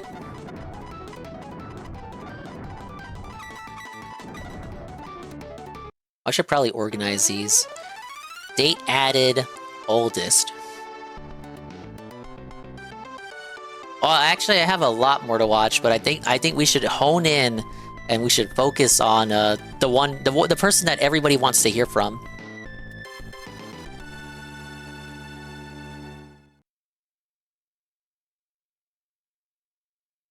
"23 minutes! Oh my lord. 23 minutes! Okay, maybe we don't start with this one.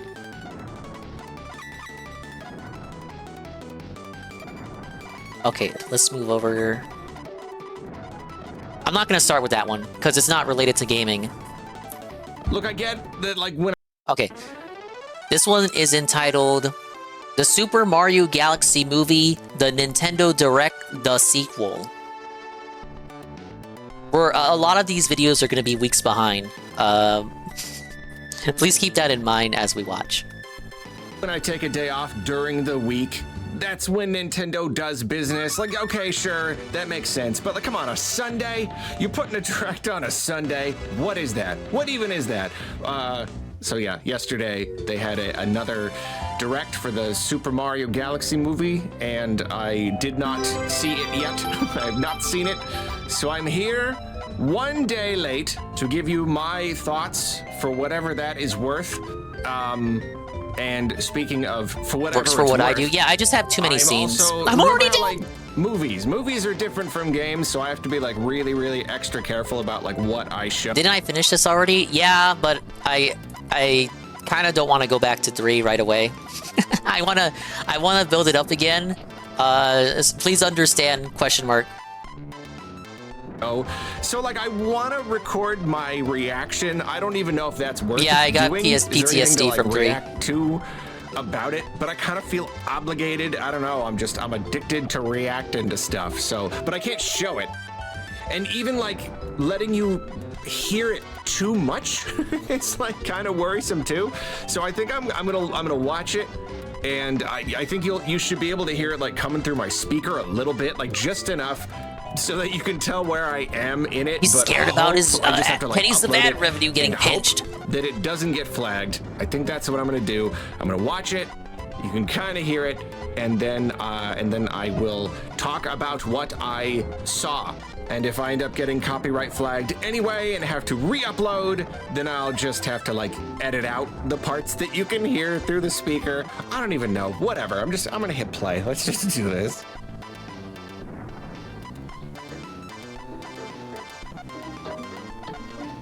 He's gonna do a live react to it. You're not just gonna. Usually he'll watch it behind the scenes and then tell us. And dance, give it a movie. Yeah, he'll just watch it behind the scenes and then tell us what he thought about it. Is he really milking a trailer? This ain't Tetris. This is serious business.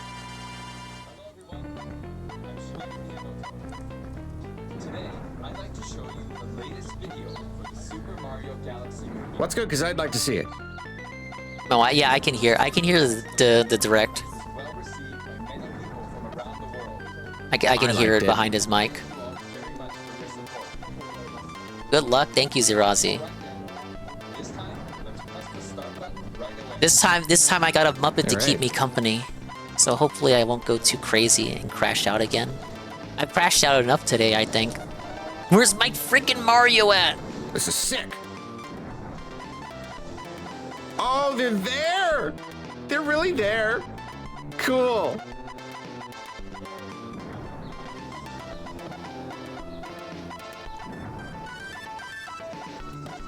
Oh, this is cool. They're in Toast Arena.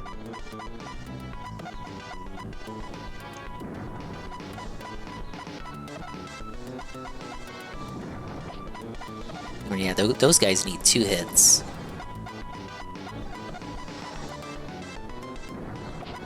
I guess that didn't happen in the first one? Is that like a big new thing? Fire flower? They used the fire flower. No, they used the ice flower. Whatever, who cares? Wait, was the fire flower really not in the first movie? He's gaslighting me. There's no way they did the first movie and the fire flower wasn't in it.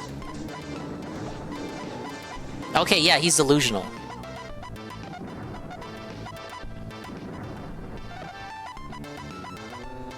Yeah, there's a scene where Peach uses the fire flower when she's talking to Mario. Oh, that music. It shouldn't get me, but it does. It does. He's susceptible to nostalgia. It's so obvious, but it gets me. Gotta definitely turn down that part. Oh, it's Birdo! Oh! Does he notice Mauser? He did not notice Mauser. To be fair, I didn't notice on my first viewing either. It was kind of a blink and you miss it. He sounds like a Yoshi. That's nice. That's good. He could sound a little more like Yoshi, in my opinion. But my opinion doesn't matter. I didn't see the first movie. Whoa, what was that? What was that? Hold on a second. Wait a minute. No, I gotta go back. Hold on. What do you notice? What do you notice? What do you notice? Okay. Baby Mario and Luigi. Okay. Sure. Oh, just the part where they turn into babies.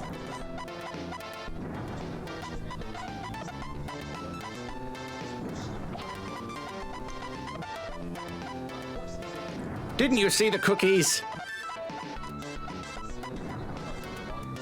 Yeah, we knew Yoshi was gonna be in the movie because of the cookies. Yes, correct. You're up to date with the leaks. Yeah. Seems accurate.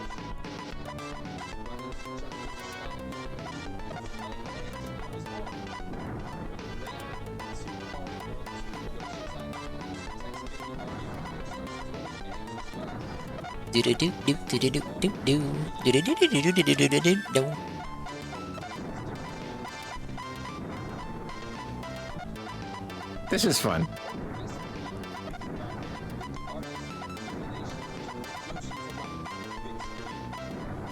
It's a bit unfortunate that this is kind of the extent of the live commentary portion.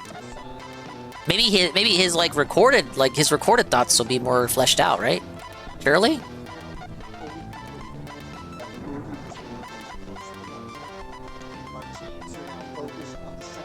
These things look like beans for the two bits of hair strands.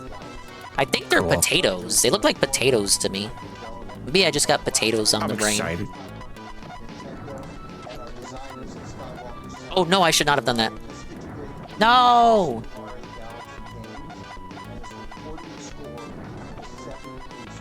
And a Who's bunch point more farming? 80s music.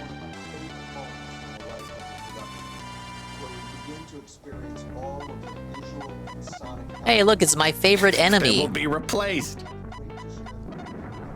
He's not as bad in this one. Me.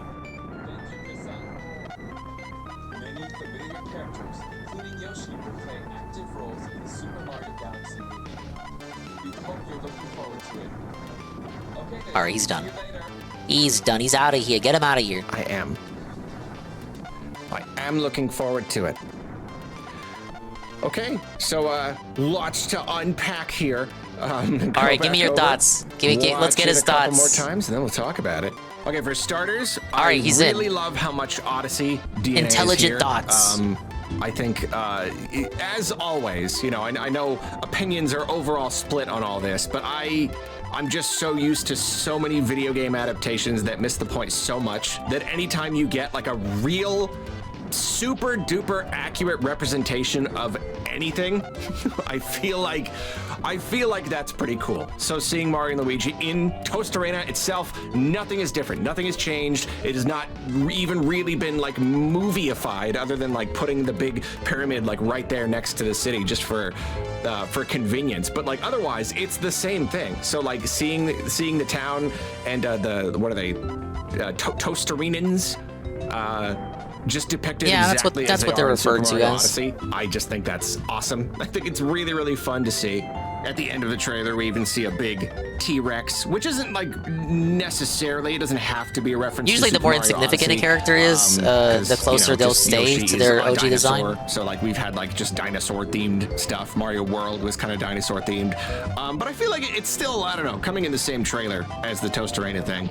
I don't know, it also seems fairly Odyssey coded. Yeah, and of course it's really smart because Super Mario Odyssey is still the latest big new 3D Mario game. It's somehow sold more than any other 3D Mario ever. Several times over. Yeah, we love the dinosaur theme. It's still relatively fresh in It's kind of everyone's missing the mind, plot though. It also had like a I food really do theme, think that's, Mario World. That's smart. Obviously, you do a lot of the classic stuff, especially the first movie. How could he forget about Chocolate Land? Boilerplate Mario stuff, but then you mix the modern stuff in there. What about the really butter do bridge, like that, the cheese bridge? Because they like showed Toast Arena in the previous movie, but it was just like a really quick little thing. It was just like a really quick little like part of a montage. So them like continuing to acknowledge it, I think that is neato. I'm looking at this townscape thing. I bet there are a lot of little details you could pick out if you really took a lot of time. But even here, I can see waiting with the Toastarinans is one of like the statue guys. He's just kind of like chilling there too. That is awesome. So we got our first look at Yoshi. A little relieving. to hear that Why? it's How? just a Yoshi voice. For what? That's. Oh, he thought it was gonna be a celebrity voice. I didn't I don't know. Wasn't like. I swapped back to one after the other. Bomberman, yes. I want to redo the whole journey. Voice Yoshi, but I did wonder if they were gonna just have like some. I want to forget that other stream even happened. Voice. I don't know exactly. Outside of the who it is, or meaningful if it's the same yapping person segment. as always, but like whoever's doing it, it's a Yoshi voice. It is, and it's actually interesting hearing like we really crazy only hear dingus. one range of. I feel like, bad emotions in the games. I It's wanted either to just, play like, tennis, happy-go-lucky Ann. Where's my Yoshi, or, copy like, at? if you, like, Where's my lose Mario or something, tennis you'll be at, Ann? like, kind of like sad, but like here he's like kind of scared, doing like a little. So like I don't know, it's a new range for Yoshi, and a little nostalgic because if you didn't grow up in the '90s, then you wouldn't know that like just the number of times I've seen a show or a movie where there's like a little character, very often like a little dragon or dinosaur, like really like I can't super help you, duper dingus. often a little dragon or a dinosaur. Why can't you work at the post office? The original, They're telling me like, Saturday, the Ann. Mario movie, like Are you the kidding me, 90s bud? one. Like that also had, and they always had the same voice. It was always just a like, like it's just like that. So it's kind of nostalgic, hearing it here in a modern day movie.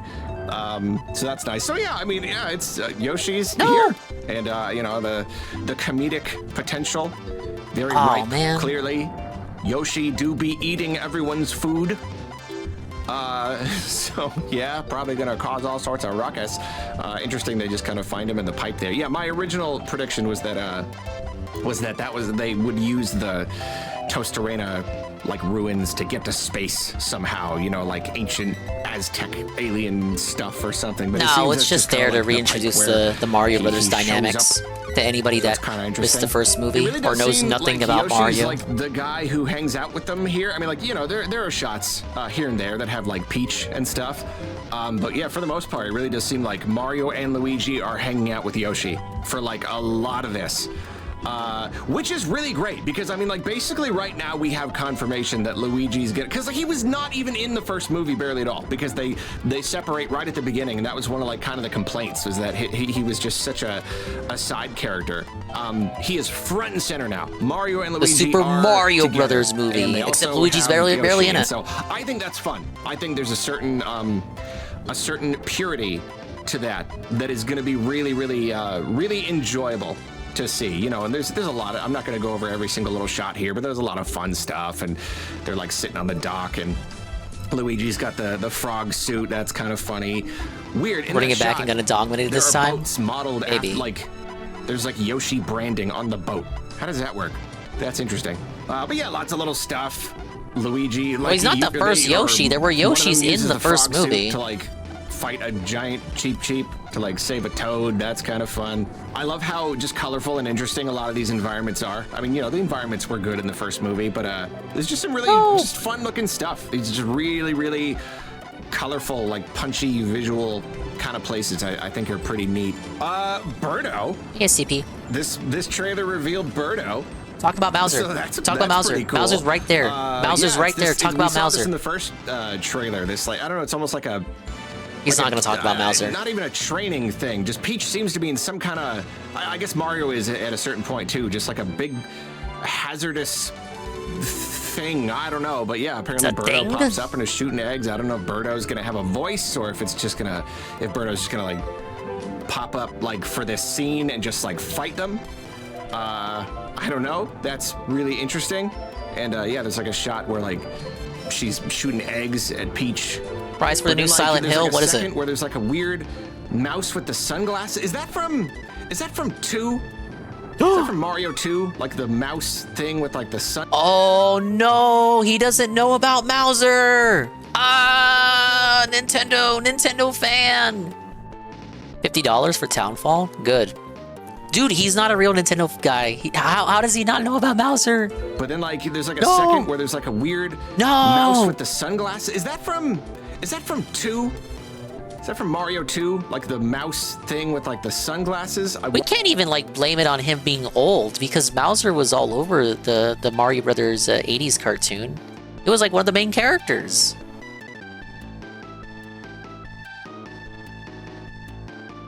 want to say it's from Mario 2, or is that like from Mario Land? I can't remember, but lots of deep cuts here. I'm liking this. Yeah, so lots of fun little bits in there at the end. You didn't notice claw grip Yoshi either. With like this is like the super scope, something that's pretty funny. Yeah, Toad. So yeah, holding a baby Mario and Luigi. I'm sure this is just regular Mario and Luigi who have been temporarily turned into baby versions. I don't. He was think right this about is them that. Introducing the baby versions as characters. I don't think they're doing a Partners in Time thing here. I wouldn't be surprised if it was only some of the movie, not a lot of it. But Yoshi Safari on NSO. Still No, just cool to see. It's another one of them fun, juicy references that we like to see. Baby Mario and Luigi are here. So yeah, we got them and Yoshi and Birdo, and so pretty good amount of stuff. I mean, really, there's like almost no Mario Galaxy stuff here. I don't know if that means that this the is just trailer from, like, before the it was first part of all the movie. Mario Galaxy. Maybe. We saw the last trailer. Like, there's a lot to look forward to, you know? More Mario Damn it, I Galaxy blew that stuff. up. Even this is just like the really basic. Yeah, it could just be like the first chunk, just with Mario and Luigi and Yoshi having fun, doing sillies. It's an unnecessary restriction to restrict it to only Mario Galaxy stuff when it doesn't need to be. I'm looking for. Yeah, I think I said it in the reaction. I don't mind part, that it has but, like, Odyssey stuff. We're not the going to get an little Odyssey theme movie. coming in. It's just, like it's so obvious. We're lucky to you get know, even doing, like, 2 the movies. orchestral themes of like the you know, the little Yoshi theme. It just it's obvious. It's completely inevitable. It gets me though. It does. It gets to me. I get the little chills. I can't help it. I don't want to. It's so obvious. It's so silly.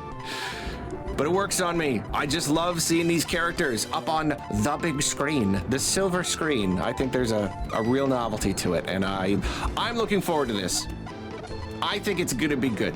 I liked the first one, and I think this one is gonna be good too. I think this one's gonna be even better. I think it is.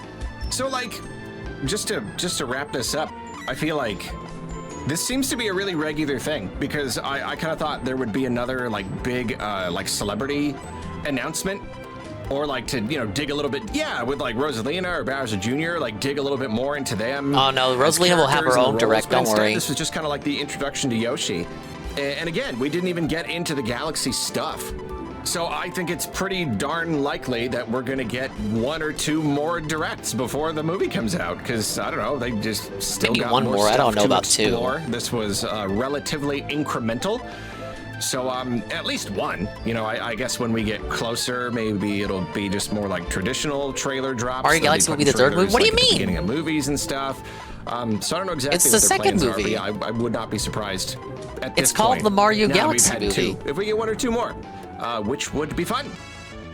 That is all I have to say on this matter. I hope you're having a good day, and I hope you continue to have a good day, and I'll see you later. Okay, first video, and of course it ends up being one where he watches something I live. already said hello to you earlier. Hey, Night Why are you Zoomer. asking for it again? Welcome in, Night Zoomer. Bad news. Mario Tennis did not arrive on time. I am forced to make an executive audible and play something else because Mario Tennis is not here right now. We're also cursing the audience with an Arlo segment while I run it back in Bomberman. So yeah, first video about Mario Galaxy movie. We have the second video here about Ubisoft. Ubisoft makes big, desperate changes.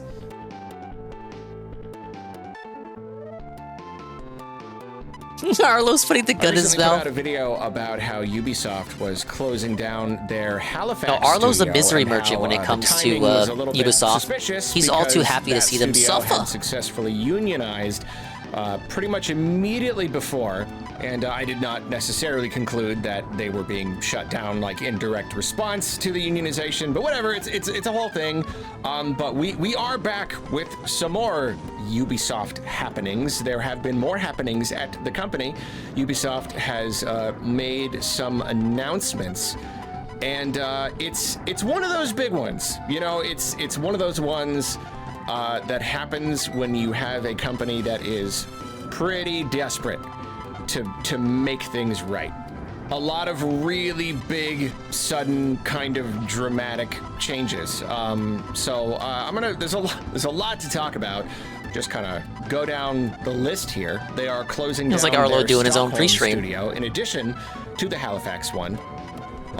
They are also Arlo dislikes Ubisoft so much that he multiple skipped the other Mario studios. Rabbids games. He refused to play I'm them. gonna try to translate. Those are genuinely good the games. Corporate speak wherever I can here. Here, restructuring can be translated to layoffs, firing, mass firings. Restructuring studios means firing a bunch of people. So even in addition to the closed studios, they're also They never want to use the F bunch word. of other people. Not that F word. It seems that they are trying to kind of pare down their studios to a smaller, tighter group of more focused studios. Did make them fun to watch. Originally, I wrote them off as dumb. They are dumb. Primary This guy has creative dumb opinions. houses is what they have called them. And, you know, each creative house is going to be responsible for, you know, developing these kinds of titles and with these IPs. You know, they've got a number of IPs that they work with.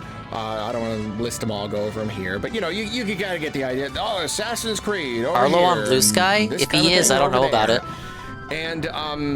And in addition to that, they have canceled 6 games. So it's, yeah, like I said, it's one of those. It's one of those. Thankfully, the Rayman 1 things re where they're whatever just was like, not "All right, one we of those gotta- 6 we gotta games. Try to chop off the dead weight, whether it's people or games. Just cancel a whole bunch of games. We don't know what all of the games are, but we do know one of them.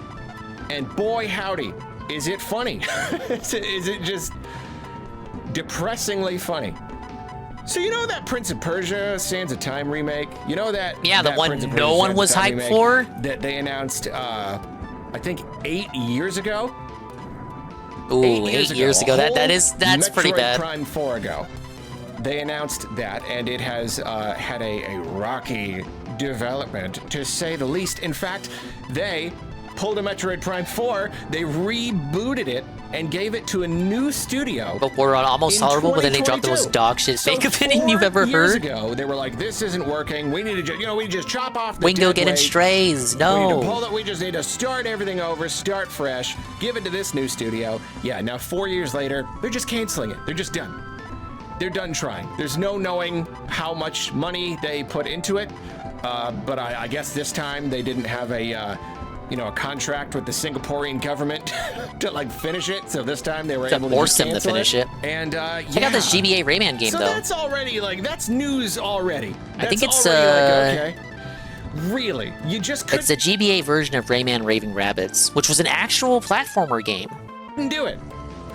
You just Never were played it. not capable of remaking that game. I don't really know why. I don't know if it's because I mean, not to go too deep into the speculation here, but it was kind of a platforming game more than anything, and that's not the kind of game that they. I don't know. A lot of those ideas did bleed into Assassin's Creed, so they were probably trying to really reboot it, really modernize it in some way. So maybe that was their trouble. Because if they were just gonna remake it, maybe it was that's not a the people who were Anyone working could do on that. it. Any studio could just remake the game and make it look better, but nah.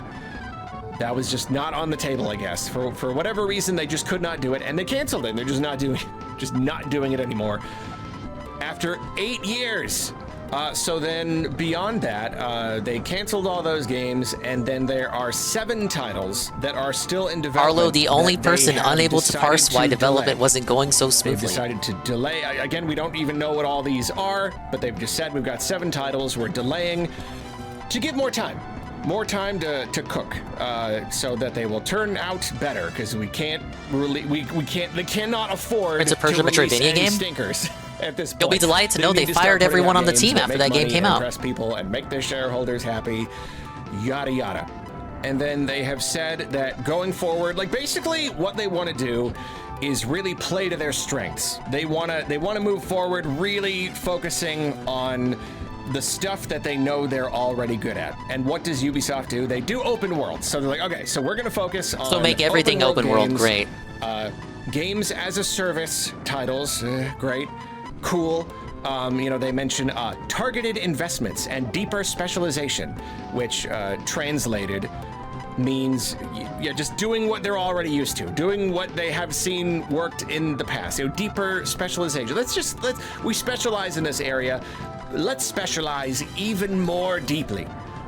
They mention cutting edge technology, including accelerated investments behind player-facing generative AI. They just say it. Just come right out and say it. They're using We are AI. going to spend more money, even more. We've been spending a lot of money on AI stuff.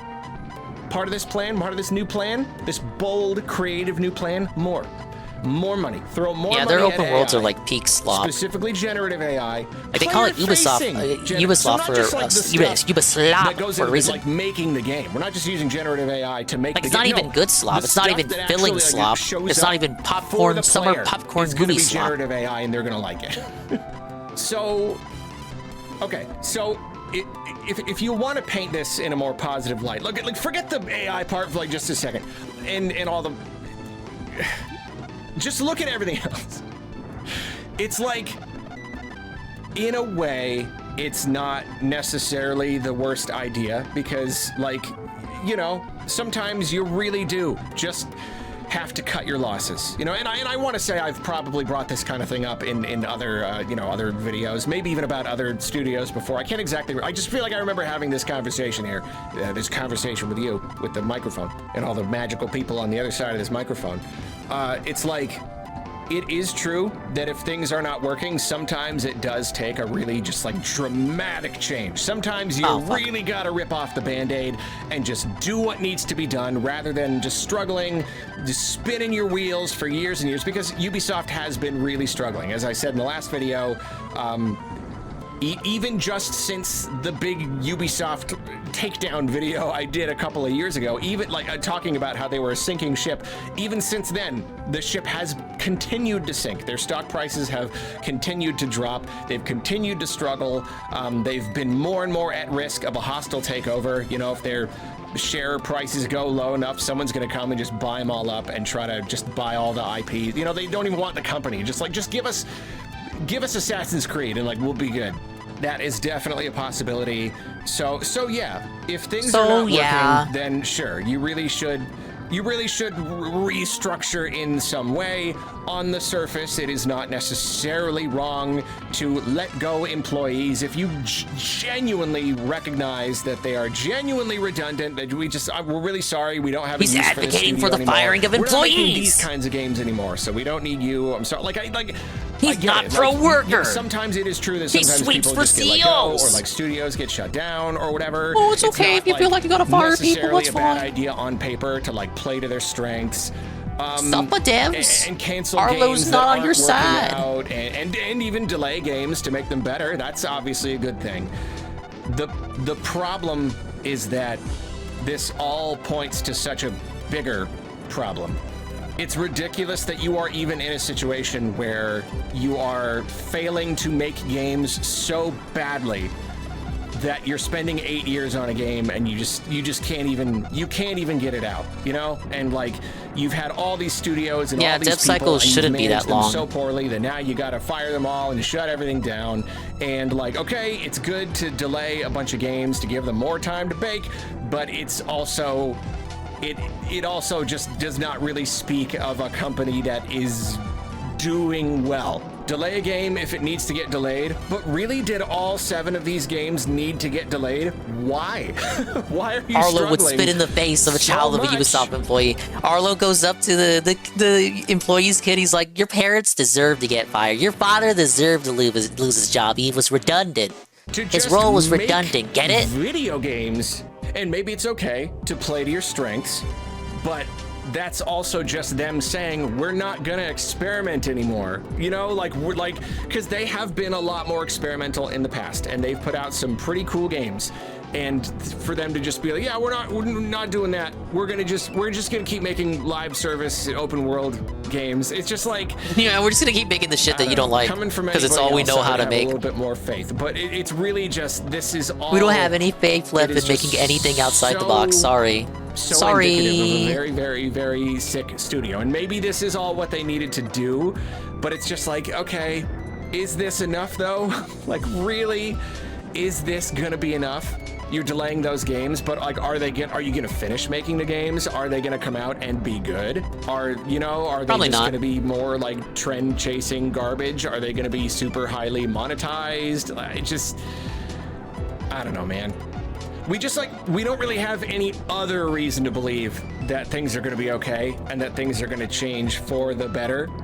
Even if, on paper, a lot of this kind of makes sense. I don't know, but he talks about the industry like it affects him directly. Okay, but it's very much like how does this affect you personally? Are you just kind of plugging up the holes in the ship and you're slowing down how much water is coming in, but you're not going to stop this thing from sinking. It's funny because I've been meaning to make this video for several days, and when I first did a little research and took the notes for the video, I looked it up. I looked up their stock prices because I mentioned that they had gone down quite a lot last time I checked. So then when I was writing my notes for this video, I looked, and their stocks after this big announcement, this big restructuring announcement, it had gone down 9.5%. And that's a pretty good amount for a company to just lose nearly 10% of its stock value pretty much overnight. And okay, these things they can stabilize. Sometimes a company will make an announcement. It happens to Nintendo. They'll make an announcement. Yeah, you gotta buy the Ubisoft dip. Then we'll get scared another and they'll, Rayman. Sell their stocks, and it brings down the price. But often it will kind of restabilize after that. Well, again, that was several days ago, and I just looked again, and the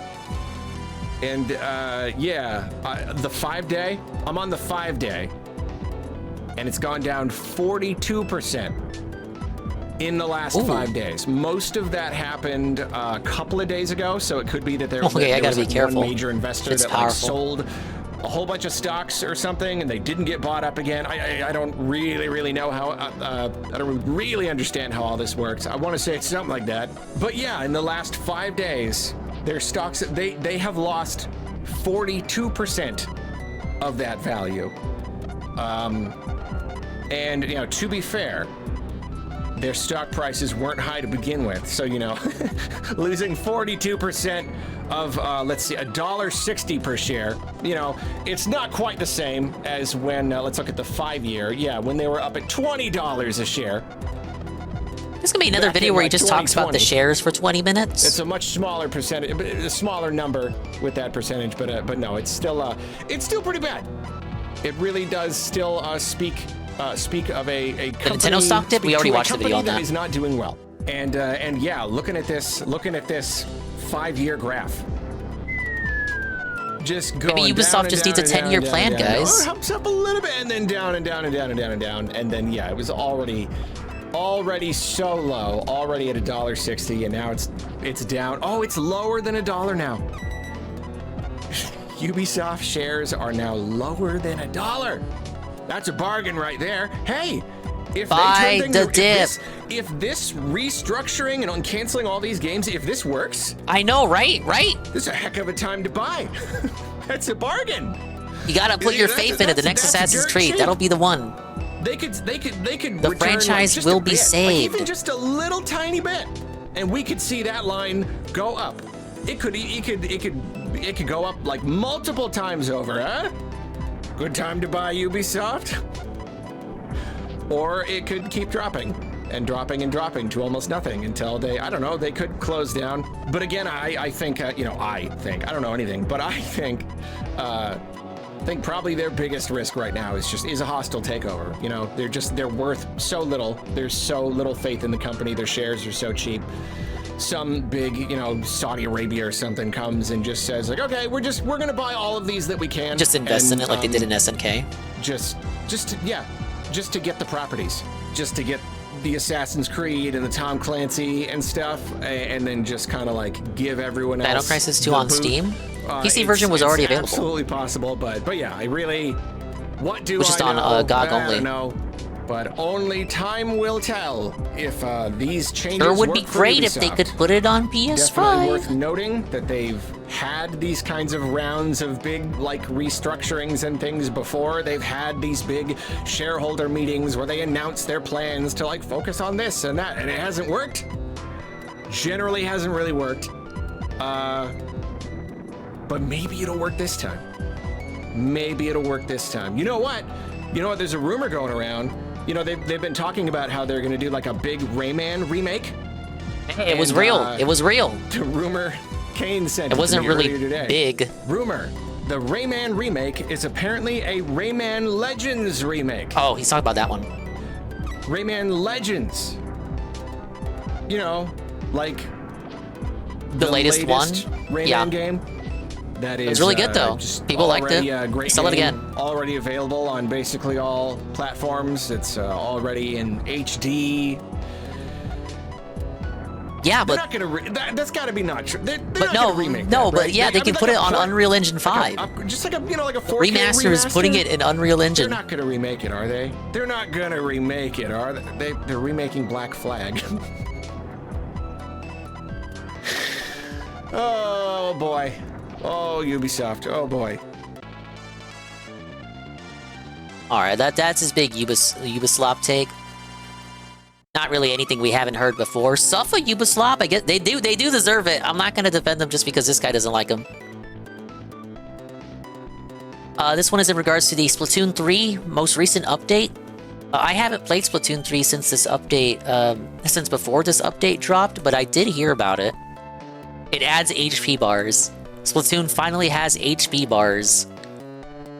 A while back, Nintendo announced that they were going to be updating Splatoon 3 again. Whoa! And it seemed Update? that this was just going to be another, like, basic, you know, balance and stability patch. You know, there's like a million different weapons and things. There's always something that can be tweaked. But the update goes live in 2 days at the time of this recording, and they just gave us the patch notes. And it seems that this update is a lot more substantial than anyone expected. This is actually bringing some pretty major changes to the gameplay itself. They're introducing something called Flow Aura, which is basically if you rack up enough kills with it, splats within a short enough period of time, then you start to glow, and it like raises they your added stats. aura to the game, literally. I'll just read it here. They added a Players will mechanic now for gain aura. a Flow Aura when they do well in battles, such as when they defeat opponents consecutively. Yeah, you'll within get a short period of stronger time. by splatting The consecutive flow aura opponents. lasts for a short amount of time. While a player's flow aura persists, its duration will be extended slightly whenever they defeat an opponent or their teammates defeat an opponent they damaged. So that's cool, even if like you don't land the splat, even if you just Basically, got, you get a one big hit ups on if you them, play if your for teammate splatted the them, more that's aggressive you pretty play, cool. the more of the big ups you get. When a player gains a flow aura or extends the Biscuit Bun duration Cream. of their flow aura, the ground at the Biscuit Bun Cream, things are going not so well. I was supposed to play Mario Tennis. I get the report, Biscuit Bun Cream, Mario Tennis will not be here today, even though it comes out today. I ordered it, free shipping, guaranteed day one. Felted, not here. Stuff on me. And it probably won't be here tomorrow either. So I'm going back to the world of Bomberman and suffering. And tomorrow, I will check out the Rayman Anniversary Edition that releases tomorrow. So at least we can get day one. We can get day one on something. But as for Mario Tennis, they're telling me Valentine's Day. Like, are you kidding me, bud? Whoa, buddy. And then I still gotta wait till like midday for it to show up. And this really doesn't happen most of the times when I order games. I should complain and get that credit. No, I don't really like doing that. It's not worth the hassle. I don't want to bother the intern who's gonna read my whining. Don't you know who I am? Don't you know I'm swollen __ dingus? No, it's not in my heart. The state of play was good actually. At least we have that. But yeah, this is a Arlo catch-up night. It's worse than when Dave didn't get his collector's edition during a flood. And like at least he had a flood. I don't even have a storm to blame. The snow melted ages ago. They better not blame the ice. No, my bombs. The player's feet will be inked with their color. While a flow aura persists, the run speed up, swim speed up, ink resistance up, and intensify action abilities will be applied. Continuously getting assists with your allies or inking territory during battles will make it more likely to gain a flow aura when defeating opponents. So even just inking the terrain really well will like make you more likely to enter a flow aura. So that's already I really do like inking terrain more than I like killing enemies in that game. You would introduce with like or splatting opponents a rather. New game, like a new like numbered title, not just in this like random update. That's kind of a big deal. I'll talk about it specifically more in a minute here. But other stuff being updated. Another very, very big change, especially after all these years. When an ally or opponent has taken damage, that player's approximate remaining health will now be displayed. Health bars. We're getting health bars in Splatoon. Health bars. Opponent's remaining health will display for approximately 3 seconds immediately after taking damage. When the main part of an opponent's we got body it. I is could have not done that visible, without a death, such as though. when I got they're scared. behind terrain or swimming in ink, their remaining health will not display. When things like thermal ink or the point sensor are revealing Mr. Pun, why am I replaying Super 1? PTSD. Health will display even if the player cannot see them. So yeah. When DSP tried crumble cookies the other day, I joked live. I bet DSP, I bet Kat has helped herself to him. Lo and behold, she did. 3 cookies with big ass bites out of them. Then you have DSP over here, not even sure how he should take a bite out of a cookie. Oh my lord. Thing is, I just beat Pragmata demo on standard, 1545. It was pretty fun. Oh, that's good.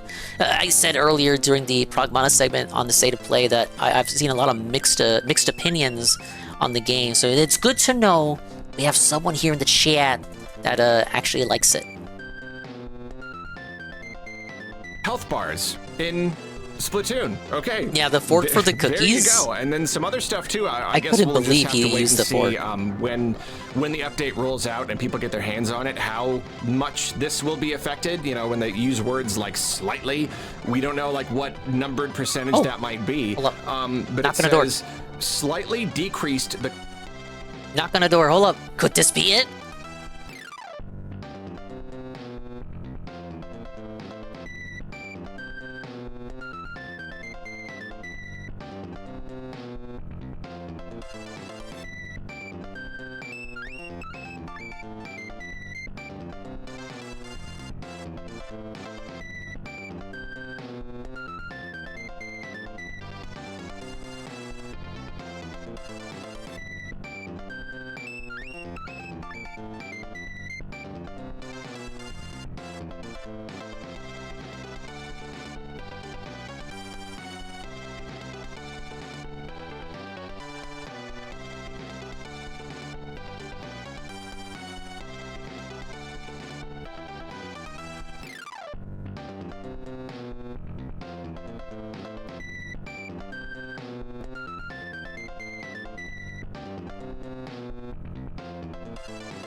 Sorry, that was a longer BRB than I was anticipating. It's not the package. We lost, but still BRB.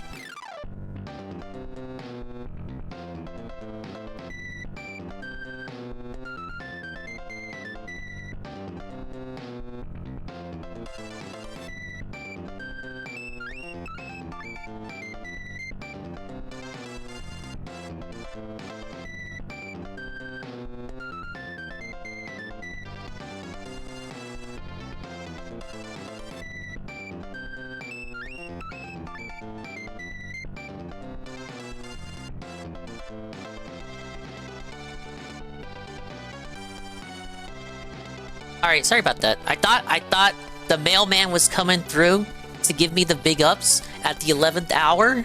Not literally the 11th hour, but figuratively the 11th hour. It was not. It was not the mailman.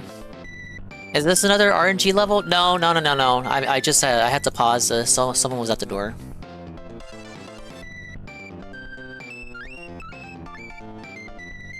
I'm surprised she only ate half of the 3 cookies. Yeah, it's a set of 6. He paid $40 for 6 cookies. Imagine that! Alright, he was talking about the flow aura? What am I expecting, a game? Mr. Punna, I didn't get Mario Tennis. Mario Tennis didn't come to. Did you not realize, or did you not ask at any point where? Hey, why isn't he playing the new Mario? It's not here. What did you say? You couldn't believe Phil did something? Phil ate cookies with a fork. I can't even talk today. Phil ate cookies. He ate cookies with a fork. He got a fork and stabbed it into a cookie and then ate it with a fork. I didn't know you were playing Mario Tennis today because you don't look at the schedule. That's okay. I'm not gonna force you to do that. I was supposed to play Mario Tennis and then it didn't come in the mail, Mr. Punch, so I mauled it and crashed out and watched State of Play and the Silent Hill thing, and I didn't like the Silent Hill thing, but I did like the State of Play thing. And they're telling me Mario Tennis might come here until the weekend. Days you're supposed to stream, you don't stream. Fair.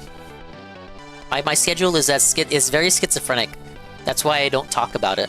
But to the people who pay attention to it, you know what to look for in case you need to know about the next stream situation. Fuck, I died. Fridays I unpaused. Maybe this level is one of the RNG ones.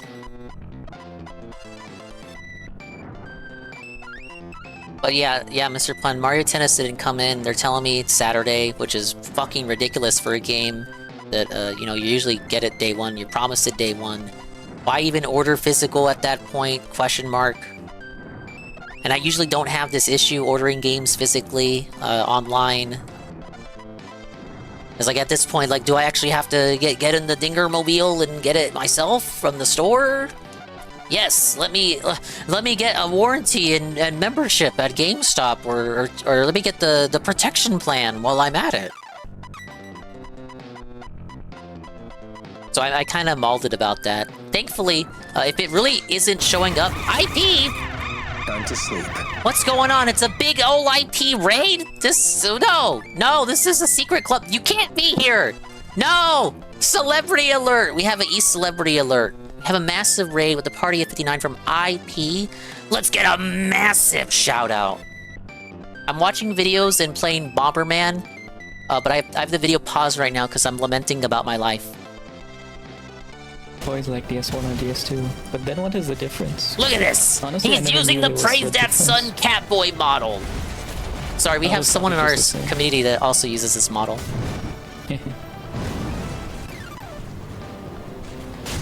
I'm so sneaky.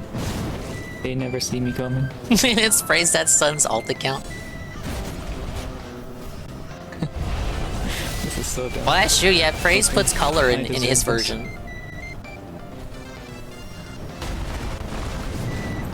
But hello. Welcome in, everybody. Hello, Mario. Hello. Welcome in, Orleans VT. Welcome in, Awesome Knight. Welcome in, Nano Lather, I'm sorry. Welcome in, Nico Sunshark. Welcome in, Rune. Welcome in, IP. Welcome in, Kippa. Welcome in, I think I got everybody. Everybody else coming in.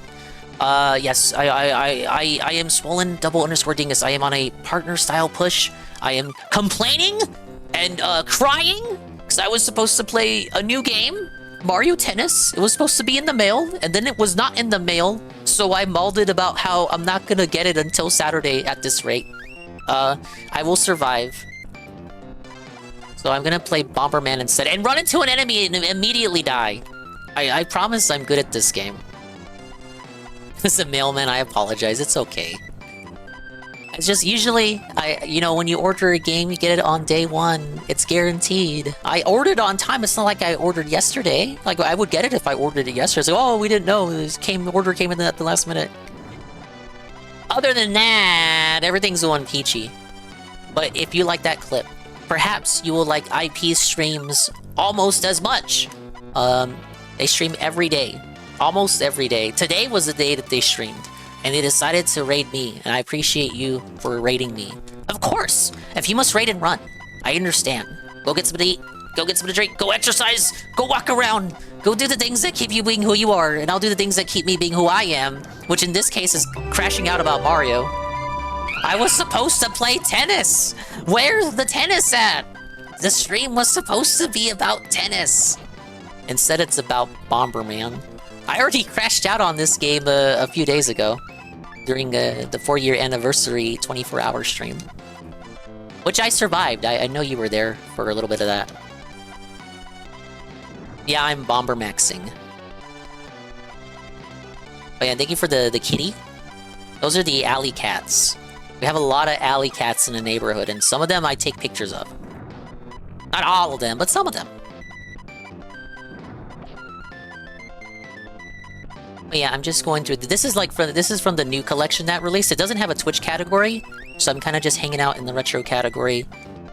Kind of suffering for Bomberman. Bomberman always has gotten the short end of the stick in life. It's almost like he gets no respect. But I was doing really poorly in the third game in this collection, Super Bomberman 3. It gave me PTSD. So now that I'm forced to play this because my other game didn't come in the mail, I'm going to overcome the PTSD by starting again from the beginning of the series. And maybe by the end of that, I will have gotten better at the game. Maybe. I'm at World 4. I believe we got 6 worlds or something. Something or other. I already forgot.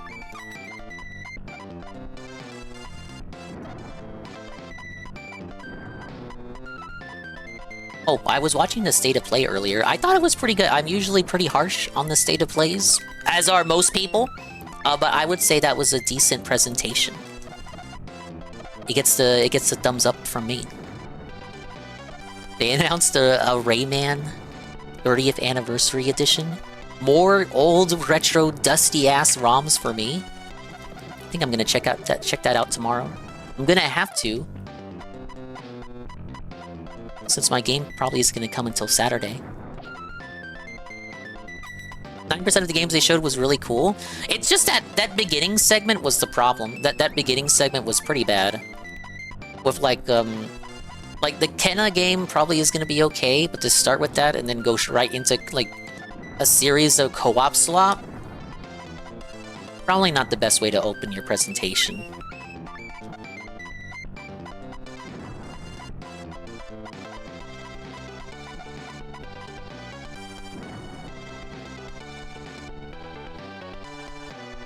No, our mailman is broken, but thank you for providing me with mail. No, he's not broken anymore. He changed. He changed.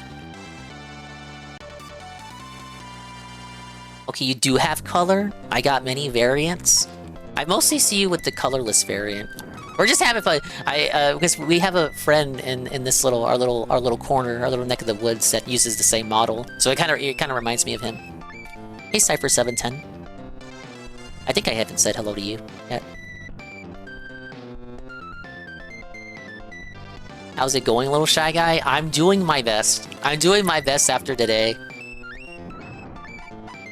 Like, I just wish you could order something and then it comes on time. I know the difficulty of waiting for stuff. Oh, there he is. I didn't expect you to shout him out. How the fuck are you supposed to get that without getting killed? I did it once and I never was able to. This is kind of a bad clip for showcasing my point. Because he's invisible, sorta. You can see that he uses the same model. That's fucking hilarious now. Okay, I admit that was funny. Caught a stray rocket coming out of cover. No, we're not really. We're not calling out Mailman.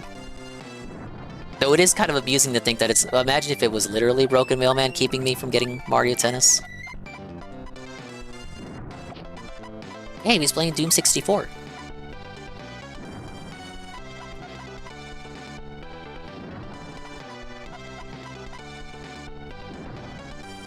Oh, this is the one that takes a lot of hits to kill. If you drop by Dingus, you can ask P to be pink or a blue nurse. I've been over there. I was lurking earlier. I haven't been there too often, but yes, I have been there before. No, I will say I don't often redeem things. Like it's quite ironic because I have a lot of redeems over here. But when it comes to other people's redeems, I really don't redeem in other people's chats. So I often just stockpile points to brag about how many points I've stockpiled. It's quite rare when you see me redeem a redeem. I'll remind him during morning Mailman hours when he's playing Fallout. Mailman, you gotta bring Dingus's game! What you talk about, Ed? I don't know what you mean. Bring Dingus's game? I don't got Dingus's game.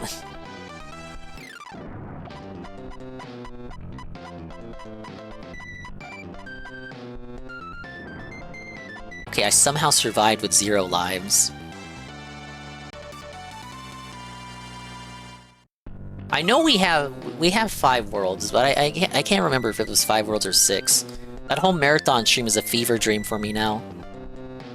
Do-do-do-do-do-do-do-do. Alright, what was this? What was he saying? Let me rewind. When the update rolls out and people get their hands on it, how much this will be affected, you know, when they use words like slightly, we don't know like what numbered percentage that might be. Wait for people to date on it. Slightly decreased the collision detection size for players in swim form to make it harder for opponents' attacks to hit. So just across the board, swimming now makes you evade attacks even more. And then expanded the collision detection size for each main weapon's attacks to make it easier to hit opponents with attacks. Also made it so that the shorter the weapon's shot flight distance, the greater the increase to the collision detection it's like that size for me, will Anne. be. I never really need to redeem anything, across so the I don't. board, it is now harder to hit Other times I just don't even swimming think about it. Opponents. But it's just I do think easier the to hit concept of opponents redeems are fun overall, and for in my fact, own stream. The closer you are to them, like the less distance fun your redeems. shot has to travel, the easier it's going to be to hit them. Which is, I don't know. That's kind of crazy. I don't know if like that's their attempt to Arlo seething over State of Play? No, he isn't. Where's the video? Long-range attacks. You know, there's usually, you know, Thank you for the handshake. you know, I'm not a competitive player, but it feels like just like sniping is pretty much like chargers or whatever. Oh, is pretty much Tevin like call the thing out. that everyone. Tevin call out! It's a Tevin call out post on his Twitch.tv, and he says, in my opinion, this community doesn't appreciate channel redeems enough. Yes, I said it. I think the reverse, Tevin. I don't think I appreciate my own redeems enough. I feel like I should be updating my redeems even more. And sometimes I feel like every time I play a new game, it should have a relevant, related, brand new redeem for it, corresponding to it, just like an overlay. But I fell off of that, like, year 1 Dingus, like the second brand new game I played, I had already failed that streak. If I had the power, time, creativity, and imaginativity, every new game I play would have a new redeem related to it. Problem with it is I run out of redeem space. I have so many redeems now, I've hit the limit, and I would have to delete some. I did delete a few recently, so I think I got room for like 1 or 2, but I'm almost always at the max redeems. Yeah, I can't really bring it in me to get rid of any. Literally, yeah. Actually, yes. Why update? No one uses them anywhere. I mean, I feel like there are some here that people use consistently. I think Ancheck is very popular. I agree with the streamer is a very recent one that turned out to be pretty popular. As popular as it could be in a chat room full of dinguses. Not gonna lie, I was hoarding points to see what the brush ding was, but I was too late. The brush ding is just a badge. You're supposed to confer the brush onto users in your chat who design emotes for you, but you're really just able to give it to anybody. So I was like, well, I don't really commission emotes, so let me just give the brushes as like a redeem. So Ivan was the last person to redeem that because they only give you 5 brushes. Even though, you know, statistically speaking, you can commission as many people as you want to make emotes for you. So there could be streamers who have more than 5 people that have made emotes for them that would like the artist badge, but you only get 5 badges to hand out. But they don't have to be your emote artist. You can just give it to anybody, and it's just another cool badge to have. Well, for the contractually obligated Ancheck, I'm currently doom scrolling on Twitter. I've been watching 24 hours of Inuyasha. I've gotten to episode 55. Kagome is now jealous of Kikyo because Inuyasha is devoted.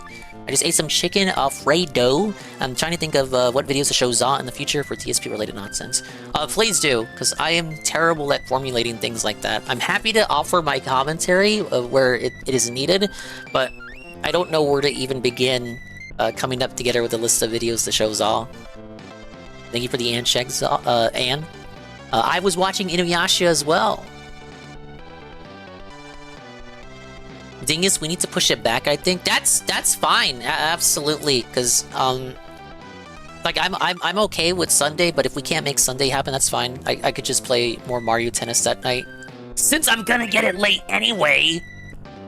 Which channel is it gonna be on? Good question! Because we were talking, Gondola, Goondola, sorry, I'm calling him Gondola because that's what he's called in the group chat. Me. I was talking about it with Kai and Ann, which is to say, it was actually Kai and Ann talking. So, Kai says he's good not streaming it himself. I think it's because his audience has more of a non-detractor makeup than my own and Ann's, therefore it would be kind of weird. I think would be his mindset. He thinks it would be weird if he did the collab on his side. So he said he didn't want to do it, and I don't know if Za was going to do it on his side. Thus meaning there's only 2 people who can do it. Me and Ann will have to host it. My thing is, depending on the format, I'm not sure how I'm gonna do it. Maybe it's like maybe I'm gonna have to window capture Discord, or we could do like a watch together thing. A watch together would be a little bit easier for me, and then we can just load up the videos in a playlist and we just watch them one by one. But yeah, the thing is, Anne has some stuff to do Sunday. Anne has to go drive to the airport for 3 hours. So unexpected business, maybe pushing the collab back. I'm fine with pushing it back because I didn't have any other plans on Sunday, and nor do I have any other plans for the rest of February in terms of games coming out, except for Pokemon Day is on the 27th, so I'm sure they'll do something. I want to watch whatever direct they have set that day. It's the far away one. I hate that one. We hate the airport when it's far away. Yeah, the bi-yearly airport ride. You say bi-yearly. I feel more like it's every other month. Every other month, Anne has to drive to the airport, and it's suffering. Every day he's suffering. So yeah, the Kai and Za and Anne collab might end up getting pushed back as a result of Anne's sudden urgent business. If it does, I will simply adjust the schedule accordingly, and we will move forward positively. If it does get pushed back, I will just end up doing more Mario Tennis, because absolutely I should have it in my possession by Sunday. I apologize again, as for me not having it today. The quarterly airport ride? The biannual? He's bi! Not that there's anything wrong with that. Oh, I hate these coin enemies! Okay, +1.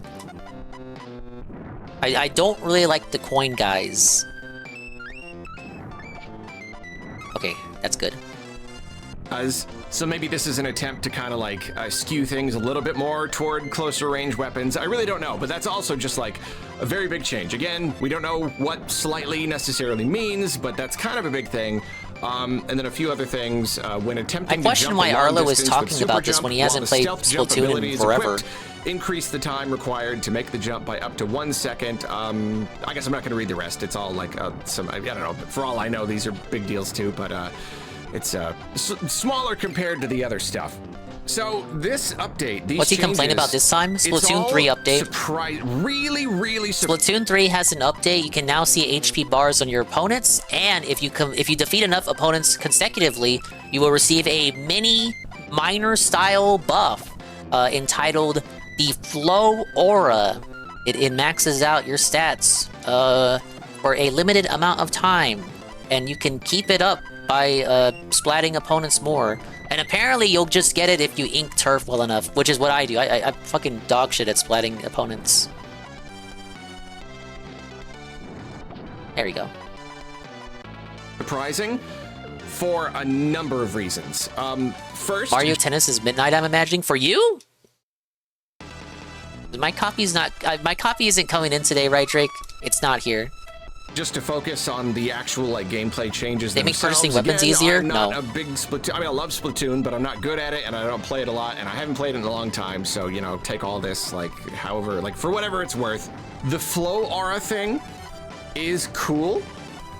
I think it's a cool idea, but it kind of seems like there's already a problem with this game where if the opponent is just doing better than you, it can sometimes feel like next to impossible to turn things around. If you're Just get already good? playing against players who are so much better than you, and Don't they're just play like an X spawn rank? camping, and they're just splatting everyone. Look, There's I get what he nothing you can means. do You guys about have it. seen me lose in This Splatoon. is You guys have just seen me gonna crash make out at that Splatoon. worse. And this is, I mean, I actually don't think I am alone on this. I've read at least a few comments of people being like, yeah, I don't think this is what the game needed. I really don't think, like, giving the winner more ability to win when they are already winning, that could just imbalance things even more. So that's really surprising. If anything, you needed the opposite. If they have splatted your team this many times, you get an aura to like help bring you back a little bit. That already Don't exists as take an that ability. suggestion More proof completely Arlo hasn't seriously. played in I don't actually forever. know That is how you're already supposed an to ability you balance can equip. a multiplayer game, how you help like sway things one way or the other, whatever. So that's already really surprising. And then health bars. Like, again, Lost my after all these remote years, bombs. What was I gonna say? That's already an ability you can equip. You can equip a temporary buff for the beginning of the match and for the end of the match, and a buff if you get splat constantly by your opponents. And if you get splat by your opponents without splatting anyone, so if you die without getting a kill, you will get a buff. And this is something you can equip already in the game.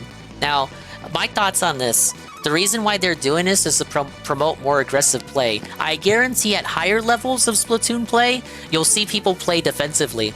If you watch Putz screaming about Splatoon, you'll always hear him demanding for people to move up and play more aggressively. Because Splatoon at higher levels becomes more about playing defensive and not playing aggressively. So I bet they're adding this in to get those higher tier individuals to start playing more offensively for the gameplay buff of the aura.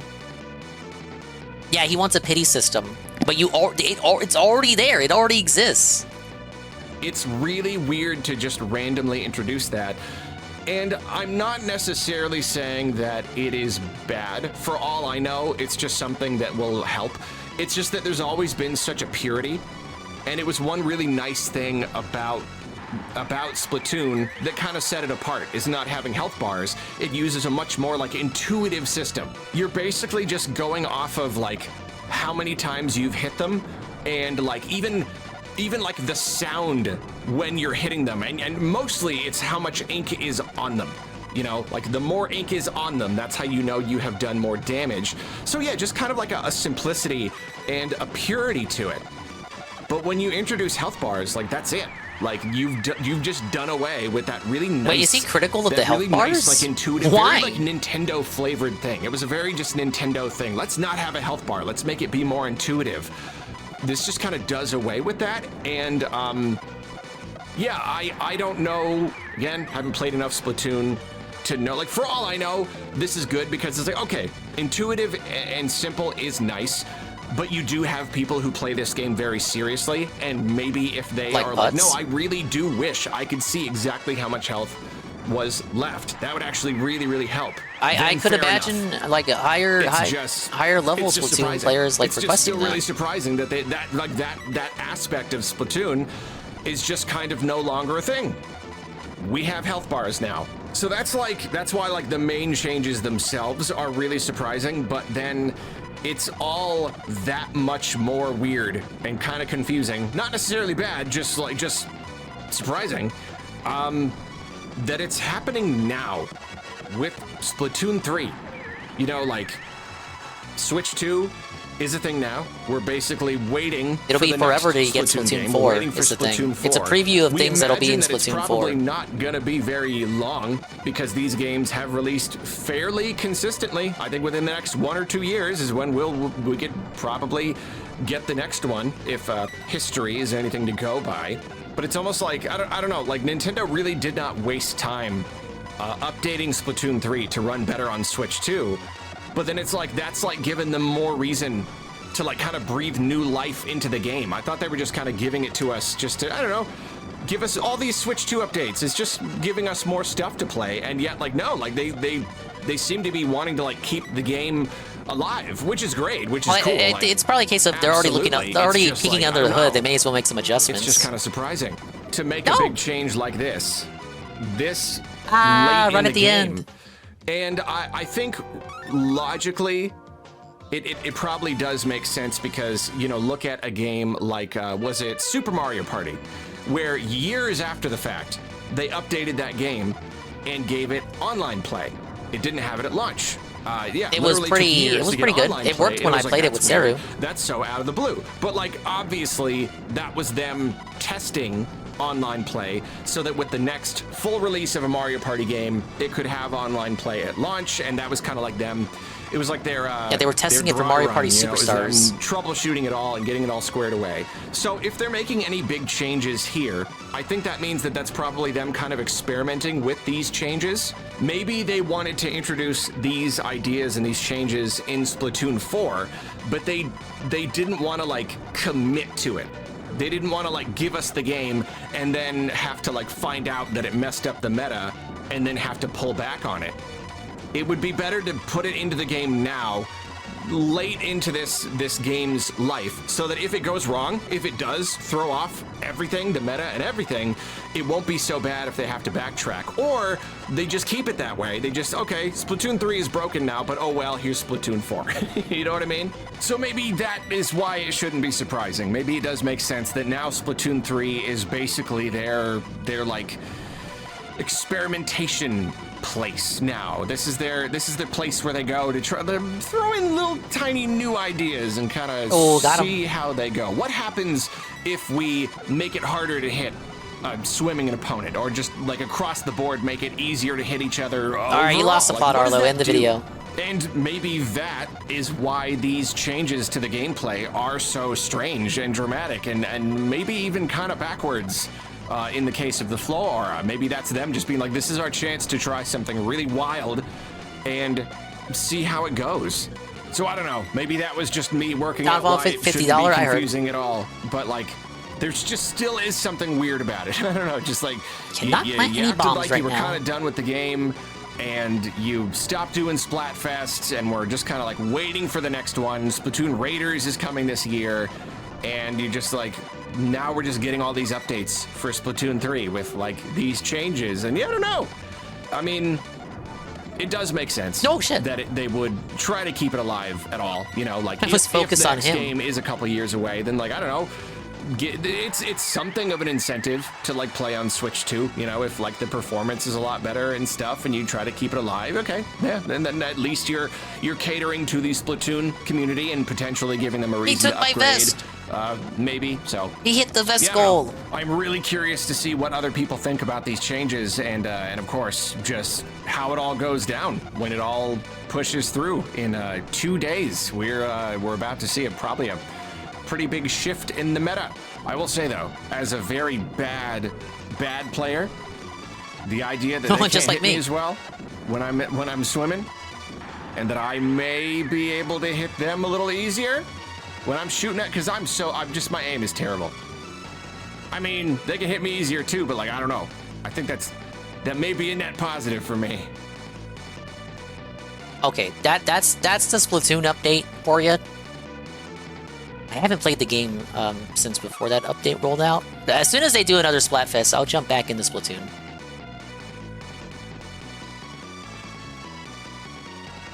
Now, this one is interesting. This was right before the Partner Direct, and this was him expressing his concern. He's getting nervous. He's paranoid. The sky isn't falling, but he's getting nervous about the lack of a Nintendo Direct. No! For the month of February, there's always one.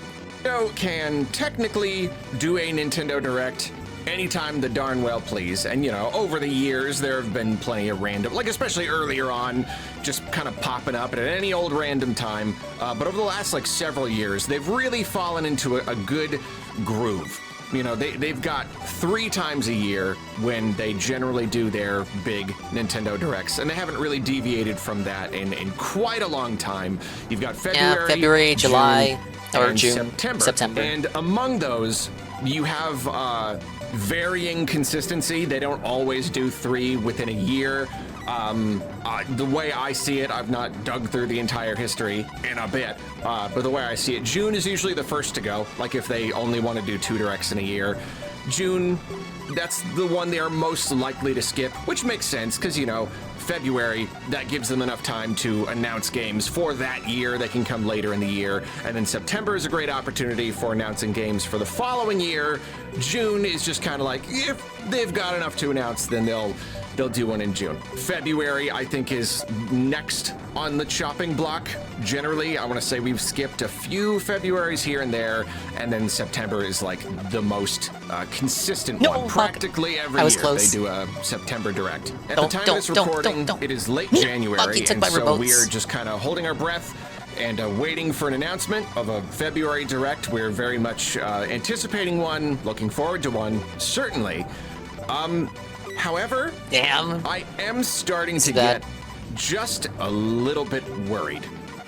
Worried that we might not get one in February. I'm not super worried. I'm not like trying to tell you like we're definitely not. It's just a bit. I'm just getting a little bit anxious here because historically, anytime we have been approaching one of those months where we would anticipate a Nintendo Direct, generally, if Nintendo starts giving us new trailers for games, or especially like, you know, reveals of games, or like just kind of anything that could have waited for a Direct, if they start just randomly dropping these things, Spally, I can't predict when he's going to use the remote bomb. Generally does mean we're not getting a Direct. I want to say each time we've been like, uh-oh, they gave us these new trailers instead of waiting for a Direct. Does that mean we're not getting a Direct? It has meant that we were not getting a Direct. Again, I don't have the entire history open before me right now. I'm not a scholar. I don't study these things. But isn't it your job to know? Pretty much all the time. And so right now, we are anticipating a Direct in February, and yet Nintendo's been kind of doing that. They've been dropping some stuff on us that they technically could have waited for. Just within the last week or so, we've gotten a good number of surprise announcements. You know, even just today, they gave us some details about the big update coming to Splatoon 3, and it's actually going to be a lot more substantial than we thought. I'm about to record a whole video on that, like some actual changes to the gameplay this guy's itself. too tough. Last week, they gave us a surprise update for Donkey Kong Country Returns HD. Very good update, by which, the way. you know, updated it for Switch 2, but then also, like, added in some content and fixed the base game and added Dixie and all this stuff. And I am doing a video, by the way. I apologize. I have one coming. I know I'm a little bit late, but there is one that should be coming in the next, hopefully, day or two, but we'll see. We've got my remote bombs. So yeah, but then there's been But I'm out of lives. too, more substantial stuff. They just announced a whole Tomodachi Life Direct coming in like a couple of days, and then a couple of weeks ago they gave us a new trailer, or basically like a bigger reveal trailer, an overview trailer for Mario Tennis Fever. It's really hard for me to remember that name. I don't know. It's Mario Tennis. Boy, that Mario was the Tennis game I was Ultra, supposed to play. Aces. I don't know. So yeah, it's a little bit weird, and it's a little bit worrisome. That is a pretty darn good number of like trailers and updates and pieces of news that they maybe could have saved for a full Direct. And you know, any full given Direct year, is coming, guys. It's next week. Is, you know, just disappointing. Just It's as a totally fan, gonna you know, happen. we want all the PlayStation's Nintendo gonna Directs get we can possibly belted. get. We love our yummy game announcements. So anytime we don't get one and we gotta like wait for the next slot, you know, it's a bit of a bummer. But I more than anything right now, it's not just about like me wanting a Direct. It's more this feeling that Nintendo really needs one.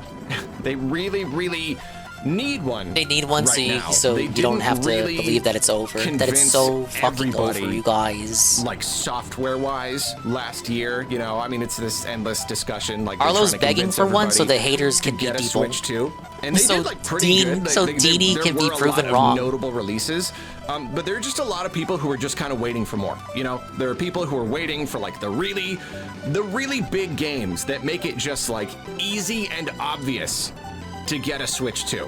And again, as I've talked about in plenty of other videos, I do think Pokemon Gen 10 is going to be revealed probably in February, Pokemon Day, and that will be a big deal. But like, Nintendo themselves, like, they really do need to announce some stuff. And we do have a number of games that have been announced for 2026 already.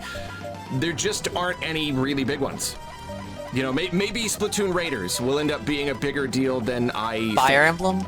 Maybe. Did he forget about Fire Emblem, more though? about the game. Just like at all, it would be really nice. Fire Emblem's a big grab. Like, That'll get the weebs to buy it. Like right now, we need big There's not enough Nintendo weeb games on Switch more too. than ever. Hey, Scrumbles. I'm talking about it in an upcoming video. Have I lined up for the think Rayman they're collection, probably Dingus? in for a I am. I'll fairly play rough it. I'm gonna play it 2026. tomorrow. Not like a disastrous one. You know, I'll never believe that the Switch. I'm gonna have to call it out though, Scrumbles. Why is it that yet again we're getting a whatever collection, but the physical version is coming out months later and will probably cost more? First Bomberman, now Rayman. It's like the worst of both worlds. I'm excited though. I suppose it's Rayman. It's like 5 versions of Rayman 1, complete with the typical ROM collection museum. Is something to appreciate, to be sure. But no, I just like this new trend of digital first, physical later. I say new trend, it's happened before, but now it seems to be consistently happening, especially with these ROM collections that get announced at the 11th hour. I am paranoid. I'm nervous. The sky is not falling though. Yeah, they trying to double dip on those collectors. The collectors, you get the FOMO. That's what it is, the FOMO. You get worried, you get concerned. Oh man, I gotta buy it now because everybody else is buying it now. Oh my god, what if I miss out? What if I miss out? So yeah. And Scrumbles, we have even worse news. Mario Tennis didn't come in the mail. So I'm tennisless! I'm tennisless! I don't have any tennis games! Ah! It's over! I'll survive.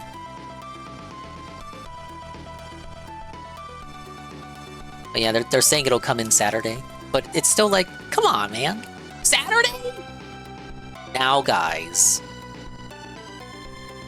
In order to cope, I'm going back to Bomberman. We're starting from the first game to erase the evil memories and PTSD of the marathon stream. And we're finally catching up on Arlo. Was going to be like a failure or whatever. I just think it might be a bit of an uphill battle. I think this year might be a little bit hard for them. So like, we really are just waiting for the big announcements. So like, they need one in February, especially if missing February means we won't get one until June. It's just like, what are you doing? Like, what are you doing? We need the games. You got to bring the games. A lot of us are just kind of holding our breath, just waiting for that February Direct and seeing what they announce. So like the idea that they might not, because now they're giving us these trailers and things, yeah, it's a little bit worrisome. Now, I mean, Nintendo's done it like that side, before. I really do think that it could be they just shower that a bunch of all these trailers and announcements then have still been do a kind direct. of strategic. You know, it's not like they have given us like a random game reveal. That's when you definitely know there's not going to be a direct. If they give you a trailer for like a brand new game, that's like been Paper Mario announced, Origami King's reveal, usually does or Age of mean, Calamity's reveal, something. all the way back in 2020. Speaking of Splatoon Raiders, they revealed that randomly in June. And guess what? We didn't have a direct in June. We didn't really need one because in April we had basically had a gigantic Nintendo Direct. But I don't know, it's just kind of an example. And we haven't really had that here. We've had mostly just like updates. Best we do is GBA ports for $30 each. They know people will buy it anyway because Pokemon. I see it. The reason that there is still hope is that, okay, Tomodachi Life is a Switch 1 game. And it's getting its own direct, but that could just be because they want to talk about it a lot. I understand why they'd want to give it a direct, and it's not a game that has in a regular. It's got a direct, dedicated fan base, even in the but they past, want to get that. saw They want to this get thing normies where, interested in like, that game. When the Switch first launched, Nintendo did do a lot of directs and presentations kind of just focusing on the Switch. They didn't want to talk about the 3DS. Even the June 2017, that legendary presentation, it was all about Switch. And they actually, I mean, they announced Samus Returns like randomly during like E3 stuff, or during like a Treehouse live stream. It's because the 3DS was just not even on the table. And I know it's a little bit different with Switch and Switch 2 because it still is this kind of like integrated ecosystem, but it is at least possible that right now they're going to start like having this distinction, and that's why, even though just now we got an update for DKCR HD, well, that's a Switch 1 game. Splatoon 3, it's a Switch 1 game. Tomodachi Life is getting a dedicated direct. But that's a Switch 1 game. If So you it have could like just be they're a getting Nintendo that Direct, stuff out of the way, and people expect Switch so 2 that they news, can give us and a you direct pummel in them with Switch February 1 that is updates focused for old entirely games, yeah, it's going to on put out Switch a... 2. That is very possible. It's going to put out the but implication what that about you don't Mario have much to Tennis? show. Why did they just give us a big... I mean, just like a few weeks ago, right? Why did they give us a big trailer for Mario Tennis Fever? Why did they not just wait for the Direct? Well, I would say that it's because that game is going to launch on February 12th, which is a And the Thursday, Direct is the week after. about mid-month. And like, historically, that's pretty much exactly when we would expect to get a Direct. Usually when it comes to the timing of a general Direct, they wait for a first-party game to come out, and then they do the Direct. When they would do a February Direct, I would say around there. And so obviously they need to market the game before that time. They can't wait until then to market the game. They always do different like stages of marketing. So they did that trailer, and then definitely leading up to launch, they'll do a launch trailer, overview trailer. I'm sure, you know, we may even get a Direct on that same day. They'll definitely mention it, but that would be why they gave us this trailer a couple of weeks ago. So if we look at all of that, I think that may be enough to explain all of this, and we could easily still get a February Direct. And there's even a rumor going around. Nate the Hate loves dropping rumors, juicy little rumors about Nintendo Directs, and he claims that he has heard we're going to get a Direct next week in the first week of February. However, he did also say that he's not been able to confirm this. Oh, with this his game? best Yeah, Mario sources. didn't come in the I guess mail. he has varying degrees of like trustability with his sources. Oh, are you talking? Really Not, don't oh, know. maybe I no, still you're not don't even talking know about that. why or how he has sources. I don't know. But it is a rumor. Somebody out there has heard that there's going to be one next week. Yeah, even earlier than I would generally expect. So it is still totally possible. It absolutely is. I think the reason I'm still just slightly nervous is it's like, even if I can look at all of these recent announcements and things and like figure out why they may be okay, there is just still no doubt that there have been a lot of them. And that just still makes me nervous. You know what I mean? It just, no matter what, I'm conditioned. This is a conditioning thing. Give me remote bombs. In the past, give them back to generally, me. when they give us these announcements leading up to a Direct, we don't get the Direct. So even if I can probably explain some of these, it's still just like this little seed, this little tiny seed of worry. It's the conditioning combined with just the very high stakes.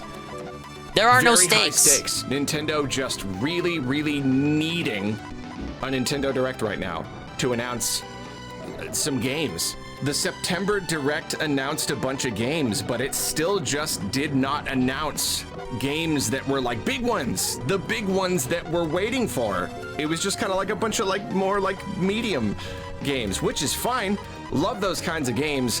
They just don't generally move systems in the same numbers. And then even then, like there are a lot of these games that we do need more info on. We need to know anything about Splatoon Raiders. We need info on Fire Emblem. Like, we do need info. Yes, I guess he does know They about could just Fire give Emblem. us this info. He didn't mention it in earlier. Random trailers and announcements and things like that. We don't necessarily need a Direct, but you just add it all together. All these games that need updates, some of which we don't even know what they are yet. Nintendo really needing to bring the games.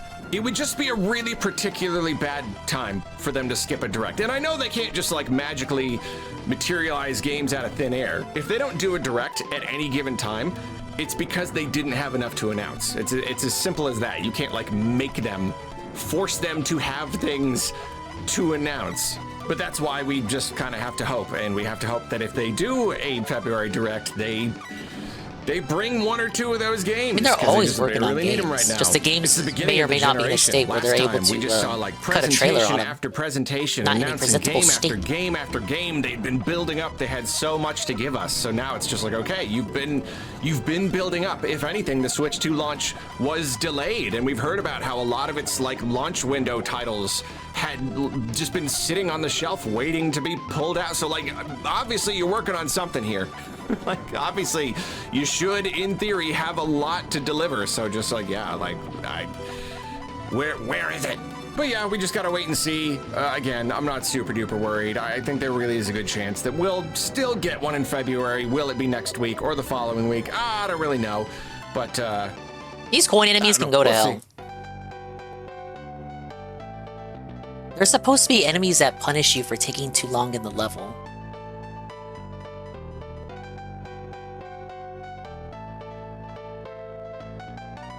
Okay, that was that one. Oh man, he did a video on Tanabe leaving. Oh, it's a main channel video. Let's go!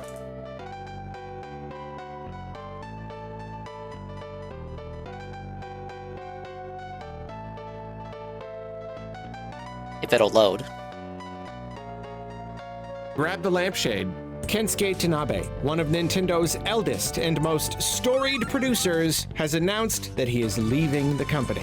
Oh no! Okay, well, announced is a strong what a word. cruel He world! actually just kind of mentioned it in an interview with Japanese magazine Nintendo Dream, which was translated by someone and posted to a website called Weibo. So technically, this isn't official, since it's a reader translation. It could potentially be inaccurate, and we haven't heard anything on this directly from Nintendo, but it seems pretty straightforward. Tanabe says that Metroid Prime 4 was his last game with Nintendo, and that he's retiring. We can't be certain that he's not just retiring from Nintendo and moving on to a different job or something, but the guy's in his 60s, so I should hope that he's just straight up retiring. If you're a super high-level producer or executive at a huge company for several decades, I think you deserve to retire whenever you darn well please. And according to him, Risa Tabata will be replacing him in producing roles. They've frequently worked closely together over the years. We've seen them pop up together in a number of interviews and whatnot, so it's not surprising at all that she's kind of carrying the torch for him.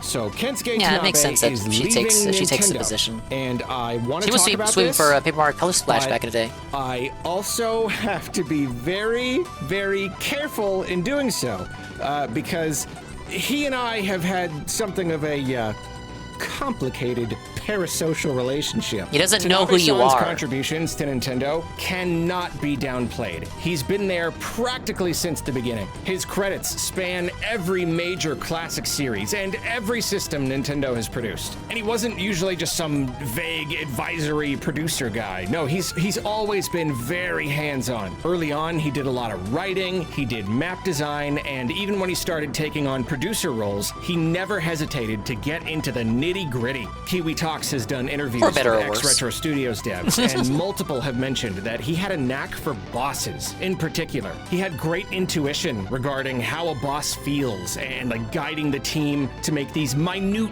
fraction of a second changes to attacks and tells and all that. While he worked on major first-party titles earlier on, in recent years his specialty became working with third-party companies on Nintendo-owned and published first-party titles. You could call these second-party games. You might be surprised to learn that Intelligent Systems is not actually owned by Nintendo, and he's worked with them a lot. Same with Next Level Games, which Nintendo only purchased a few years ago. Retro Studios is owned by Nintendo, but only since 2002. So not just third parties, but Western studios as well. Basically, the studios who make games based on first-party Nintendo IPs, but are kind of separated from Nintendo, either legally or geographically. He's the guy. That's been Tanabe's thing. And it certainly makes sense that someone's got to do that job. Nintendo is very, very protective of their series, so they're not going to just let any old dev team do whatever they want. They are always very hands-on, making sure that every aspect of a game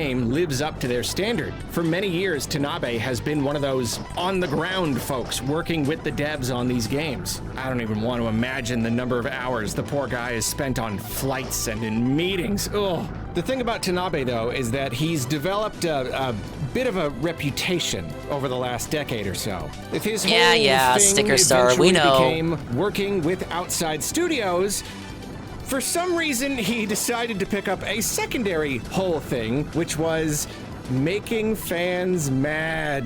Kensuke Tanabe is a man of very strong ideas. When he had a vision for a game, I'm running it back in Bomberman to erase my PTSD while listening to Arlo. And Mario Tennis didn't come in the mail. I'm told it won't come until Saturday at the latest. That's great. So, yeah. I was hoping... I started the stream early to watch the State of Play. And the Silent Hill transmission thing. And I was hoping, oh yeah, the mail will come while I'm watching that, and then we'll play the game after. And so, yeah. Stuck to it, regardless of what fans of any given series might think. He has said Same as thing much, to you, Eddie and B. he's clearly No Mario. cut from the same It's cloth as a over. lot of the people at Nintendo, because he's always put new ideas at the forefront, focusing on innovation and change almost more than anything. Being unpredictable is one of Nintendo's strengths, but it's also one of their weaknesses, because change for the sake of change is not always good. New ideas Don't even know are where my not sprite's at. automatically better ideas. And if a game brings new ideas to the table, it can't just throw out the old ideas that were absolutely integral to the experience. I highly doubt you need me to recount the whole Paper Mario saga and Tanabe's place in it, but I do feel obligated to at least briefly summarize. The first two games were very highly regarded. The third split fans, but still had really good elements. Ryota Kawade was the lead on those games, and when Tanabe stepped up, everything changed. We can't know what really goes on at Nintendo, or if there's ever like any one person to point a finger at for these kinds of disappointments. I do think that Miyamoto is probably largely responsible for what happened to Sticker Star, but it seems likely that Tanabe took his suggestions way too seriously. Tanabe took a series that was popular because of its story, its characters, and its combat, and did away with literally all of that. Color Splash and Origami King improved in some of these areas, the latter even being seen as a good game by a decent number of fans. But no one denies that, at least to a degree, these games kinda miss the point. From my own perspective, here we have 3 games with phenomenal presentation, lots of really great ideas, and some really fun elements, but also a lot of backwards, confusing, frustrating, even contradictory design choices, along with an almost complete lack of many of the elements that made the first 2 or 3, depending on how you want to look at it, games such beloved classics. Again, The third one is a new side-scroller, is not the problem. We're okay with new, but new doesn't automatically equal good. You can change something, but you can't compromise its core identity. Food analogies for life. You can put anything you want on a burger. Anything. Imagine you own a sandwich shop. Experiment. Go wild. Make a burger no one has ever made before, but it has to at least be a burger. It can't be a taco. And if Paper Mario was a burger, Thousand Year Door was a double cheeseburger with grilled onions and a brioche bun. Super was a plain but really well-fried chicken sandwich. And the next 3 games were tacos with varying numbers of rocks in them. But getting away from my own personal feelings about Paper Mario. Paper Mario 64 really, is better. This is not just about me and my own personal Hey, Spartan thoughts Stardust. and emotions. The truth of the matter is that I am not alone here. Regardless of how any one person feels about the modern games, there is no denying that each one has been highly divisive and created a huge critical split. In the case of Sticker Star and Origami King, the sales have still been pretty good, but they've spawned so much drama. And I do not believe that all PR is good PR. Nintendo is a company that strives to make games for everybody. And if half your audience hates what you did, I feel like you've kind of missed the mark. Especially nowadays, this kind of drama only hurts a game. It only spreads the idea that there's something wrong with it, that it's not worth buying. And unfortunately, my issues with Tanabe's design philosophies and insistence on new ideas at all So he costs hasn't reviewed Thousand Year Door, don't right? stop Yes, with he Paper did not Mario. review the remake. He's been a guiding force. Yet believes for that he was Metroid responsible for Prime, getting it another greenlit. series that is like particularly dear to me. I mean, we're talking like 2 of my top 5 Nintendo series. And like, again, I don't know what's going on at Nintendo. A lot of people are involved in these games, but from the surface, it seems like just about every problem with each of these games more or less comes from him. He's got this obsession with the Galactic Federation, specifically. I have not spoken with every Metroid fan yet, but I have personally not met one person who cares at all about the Federation in the Metroid universe. Personally, I think they are actually a weakness. This is a fantastical universe of cool aliens. Samus is this awesome rogue bounty hunter with a magic suit. We don't need generic space marines. We don't need Space America, space cops. Like, keep the space cops out of our Metroid games. I was really disappointed to learn about the very existence of the Federation. I was crushed to learn that Samus was actually a part of this Federation for a time, and I was annoyed even the good that games they mention just the Federation, kept coming right? back in the games. I think Tanabe It is invented almost that. universally agreed that Metroid Prime 3 is good, but some of its weakest elements stem from its desire to pull in more characters and involve the Federation, which significantly hurts that precious feeling of isolation. The isolation that's an integral part of the series' identity. Much of the reason people love it. The Federation is the single least interesting part of the Metroid universe, especially nowadays. Space Marines, I mean, they're ubiquitous in practically all sci-fi. It's one of those generic things that a trillion games all share. these Whenever right. I need the new other trailer is throwing power, revealed not at the the Game fucking Awards, glove. it's always just like guys in these power suits. Even the name Galactic Federation, it's like they weren't even trying. The Federation, that's just Star Trek. But Tanabe can't get enough of that Federation. He helped make Federation Force, which was exclusively about a bunch of Federation soldiers. That was the entire thing. Samus wasn't even there. And nearly everyone hated it. They hated its very existence. Well, they hated it, really, because they didn't have a Metroid Prime game at the time. To expand the Metroid universe. Like, I get his thinking behind this. It's not necessarily a bad idea. But he expanded on an element basically no one cared about, and the game was a disastrous flop.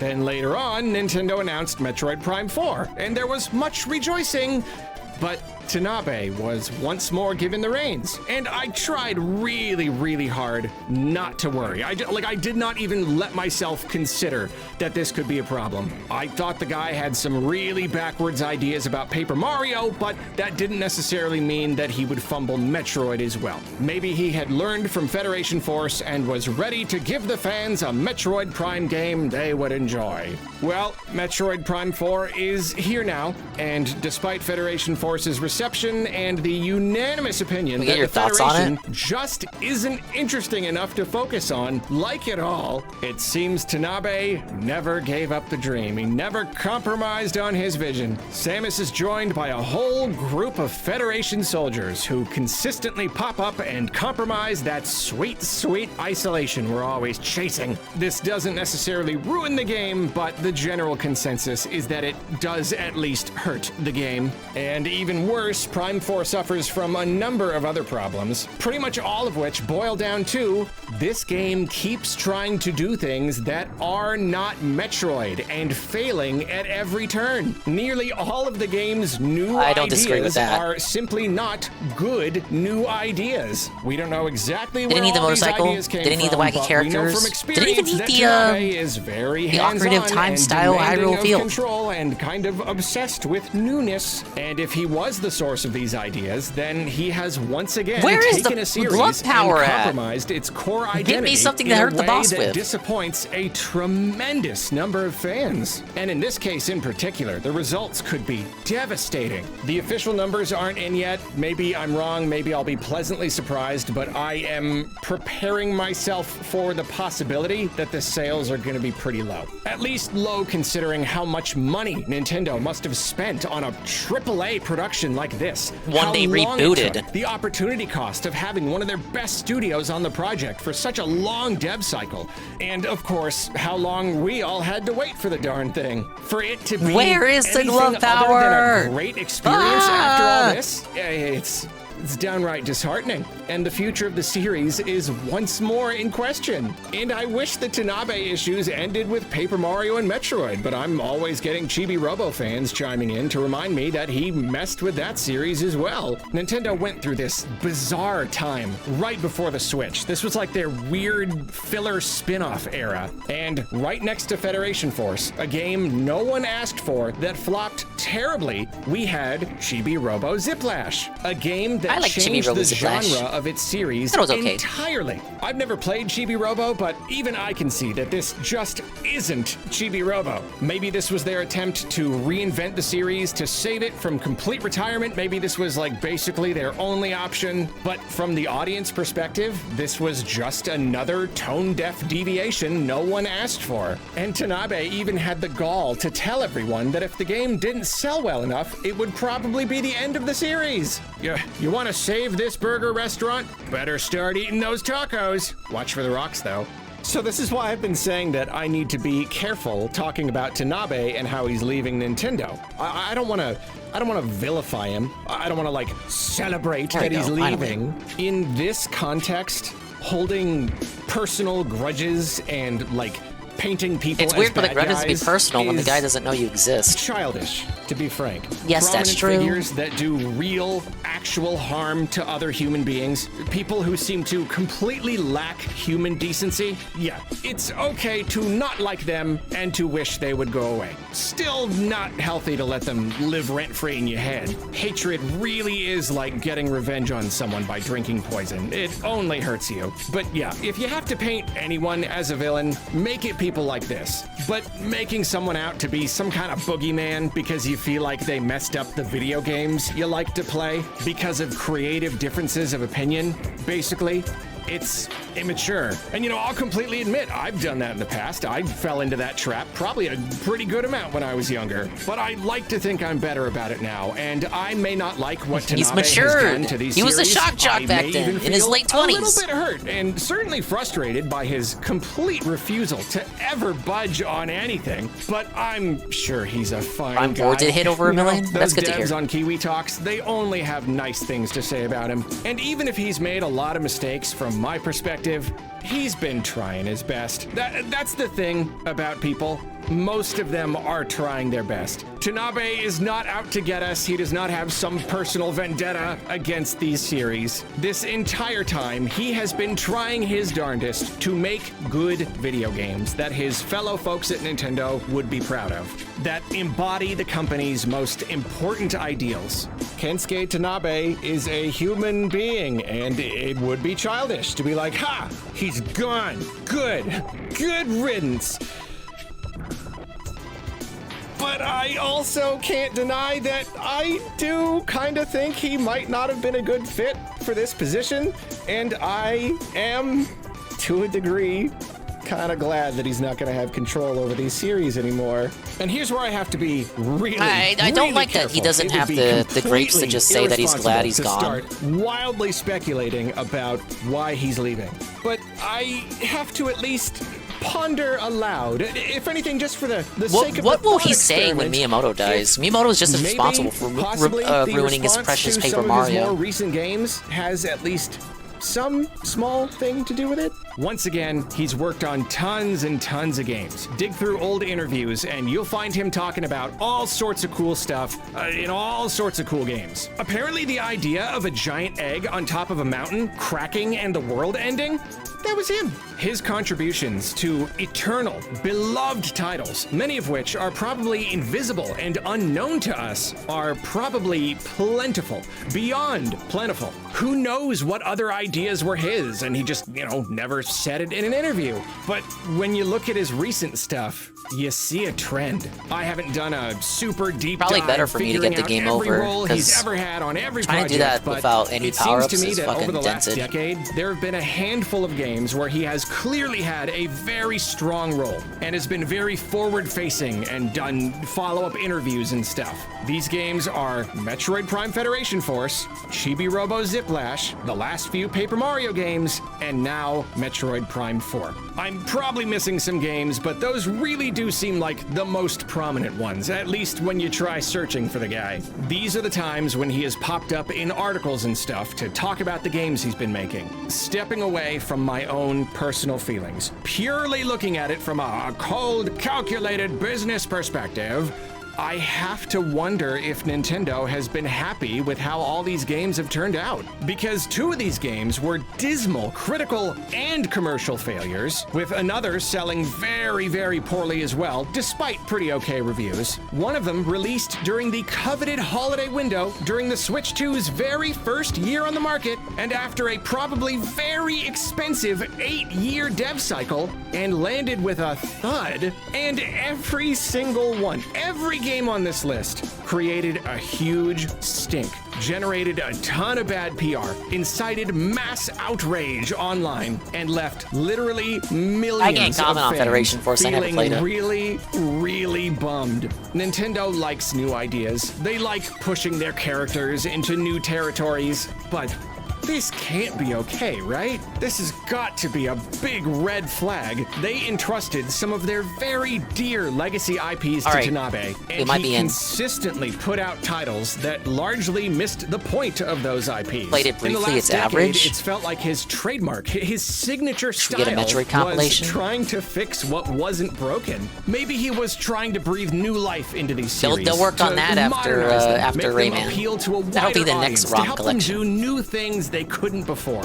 I am sure he had the best intentions, but he just didn't succeed. Again and again, even with the couple of times the sales were okay, he quite simply failed to deliver the kind of joyous, almost universally loved experiences Nintendo strives for.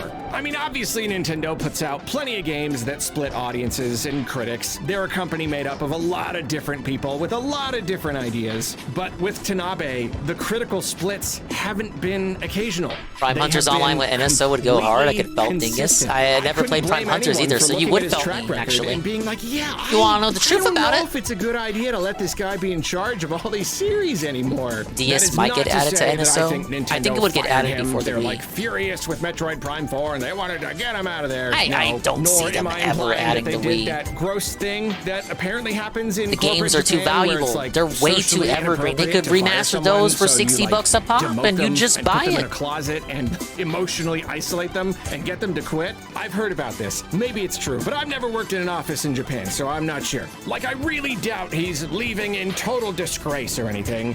Again, he's in his 60s. He's at retirement age. He may A lot of those just senior be Nintendo devs retiring. are. But this coming immediately after Metroid Prime 4 is a little bit hard to ignore. I don't know if any Nintendo game has ever had development this troubled, and releasing it to a bunch of angry fans who say it's not good enough. How's he milked that the video all your for this decisions long? were This is his bad, personal that's gotta take arch its enemy. toll on a guy. Like, I feel bad for him. Maybe it was a really hard project and he just decided. If there's any Nintendo villain that lives rent-free in his head, Carl, it's this guy. This is the guy that ruined Metroid from him, ruined Paper Mario. He made Paper Mario no longer about the story and characters, but about, like, fucking stickers and shit. You don't know or care. But it's like, think of your greatest enemy finally dying, and you're not only is he dead, you're not allowed to joke about it. So it's him trying to square himself away with the fact that a senior Nintendo developer that he has a personal vendetta against, that he thinks knows about him, that he thinks knows he exists. A senior Nintendo developer that ruined all the games that he likes is now leaving the company. He's not even dying. He's not even dead. He's just leaving the company. He's retiring. And he has to talk about this without celebrating, because it would be mean to do that. He didn't want to go through all this anymore. For all we know, he's totally sticking to his guns. He still believes he did everything right. Fans can just deal with it. But he also doesn't think he's got another big game in him. Maybe he's spent enough time on flights and in meetings to last 100 lifetimes. I mean, a person can only ship so many hundreds of video games before they're pretty much spent, Guess he right? blew that up for But that me? is completely Yeah, he all did. speculation. Really, all we know is that he is leaving. And he could be leaving for any number of reasons.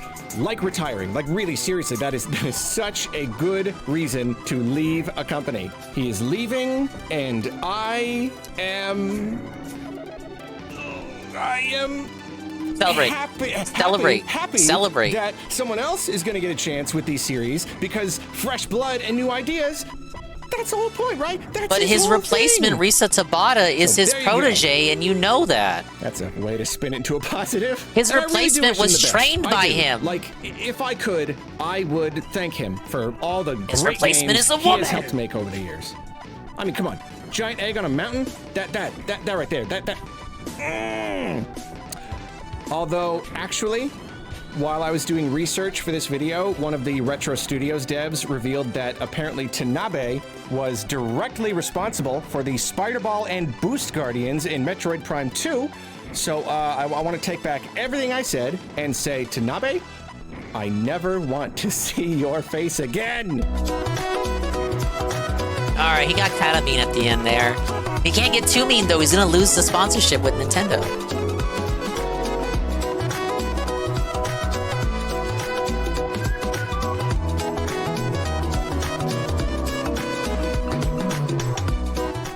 Okay, now, since that video was released, they did the Tomodachi Life Direct, which he mentioned in one of the previous videos. And we have his reaction to that as well.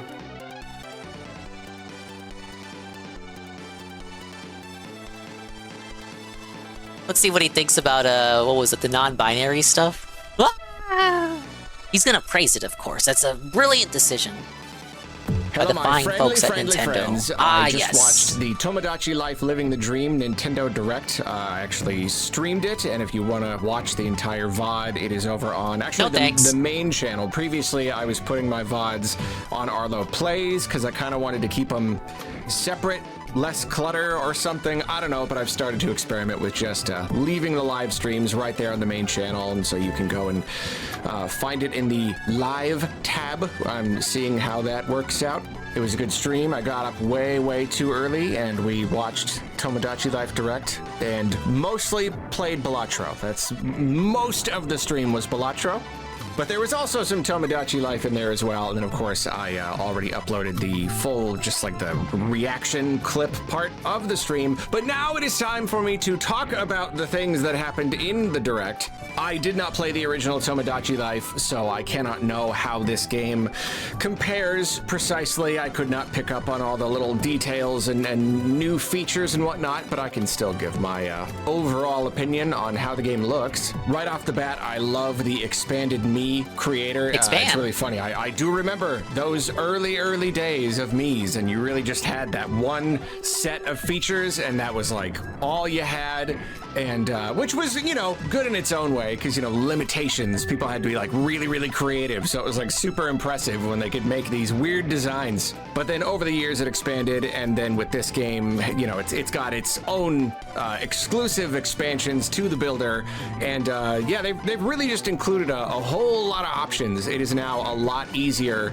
to make just like non-human, I guess, is just like the best way to put it. You know, they've made like a little bear character in there, so like more options for different shapes and colors and things. And, you know, as a non-human, I very much appreciate it. There's actually the best chance that I've ever had to get a Mii that actually looks like me. So, you know, fingers just crossed. like me, for real. So, yeah, loads of options. Just and like that me. includes even like Finally, gender and me for relationship me. options. Apparently, with the release of the last game, Nintendo promised that if they made another game, they would include more options. So it's cool. I kind of thought they may do like the Animal Crossing thing, just kind of like taking away the labeled gender part of it all. But like, no, they totally, like, you can just pick whatever you want, and then you even pick your relationship preference and everything. So it's just kind of like it's whatever you want, and that's what they said they would do. So they made good on their promise. So that's cool. Yeah, Feels like he's so many different walking on options. eggshells And, here. like, I mean, really, patterns. That's really big. That's like, as far as like Mii creation goes, like it's already cool that they included so many options. But in this game, you can actually make your own patterns and incorporate that. So I mean, like, there you go. Like that, like the sky's really the limit, and you can use it on Mii's, and you can even use it just in textures like throughout the town. Like, you can use it as a way to like decorate your town, which is really, really crazy. I'm sure people are going to do all sorts of stuff with it. Nintendo just loves creating these games. Spam these. They have to like really that'll get the spawn quicker. Moderate. You know what I mean? They just love it. They love giving us all of these creative tools so that they have to be extra careful and like crack down. And I've even heard that like a lot of like the sharing options in this game are disabled just so like people that's super lame, by the way. Stuff. Which is weird That because was a big part of the original 3DS game. Out of all of what I the have to games, understand. This is really one of the ones that Nintendo would really want to push, like people sharing funny little. So I don't know all of the details there. It would be weird if we couldn't share anything. But yeah, the patterns, like that opens up such a massive world. And like my favorite, like my absolute favorite part of the entire Direct, my favorite feature, the thing I'm looking forward to the absolute most, making little pets. They make a dog. They make a little dog out of like a pattern, like a crummy little dog, and it like the PNG like jumps around and follows you. Like you can design your own pet. I'm there. I think that's amazing. I want to design weird little, I don't know like what the limitations are. I just want to design weird little creatures that follow me around. Those are like the, you know, the specific features that jumped out at me. Anything else in the Sony thing does look very funny. It does look very there are a lot of games that look good, but weren't for me. It seems the God of War idea is Metroidvania looked alright. it's kind of like Animal Crossing. That Crimson Moon game, I like the gore, the medieval aspects so, of it. People you know, or people you know of, or other like characters, or even just people that you kind of invent, and putting them in this place together and just kind of watching them interact. And there's all this like, funny the God of War 2D drama. thing. They're developing relationships, and you're like trying to help them make friends, and it is funny. Yeah, I'm sure you put all your friends in there or whatever. You're probably in for many funny haha memeable moments. You know, I really do hope though. I really hope that like importing me's from friends is pretty easy, because like I'm definitely not gonna be making a bunch like at all. I really like it's just not really my thing anymore. It's out I love now, to but look at the me's not enough interest to actually check it out for myself. PS5 other only too. people make. I really appreciate that. I myself don't really want to do it. I'm not like I had the experience back in like 2006, 6 and like through like 6 through 8 was like the glory days for me characters, where I would just spend hours and hours. I bet DSP plays it tomorrow. You're right. He announced that he will play it tomorrow. And I loved it, but yeah, because like, he rage quit Crizzle. Crizzle. Option to just grab me's from all of your friends on your like friend list.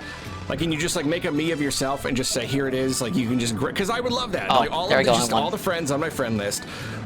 Isn't that crazy? I feel like the first time I did this, I got through with it a lot quicker. It takes way too long to get the glove power up to spawn. Is it complete RNG? Do I have to wait for the battlefield to be spammed with skulls? Who knows? But oh, there it is! I did it again.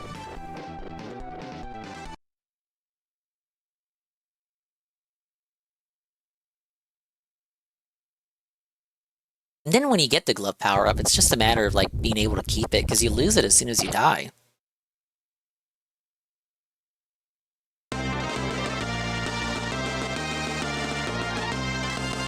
The tracking, whenever like it feels like they're magnetized. Like they hone the little craft hones in on Bomberman. It's a bit too psychotic, you guys. But we got it. We got it. It's not even the one that was making me really freak out during the marathon. I'm gonna work my way up. I'm gonna work my way up, and we're gonna get back to that game.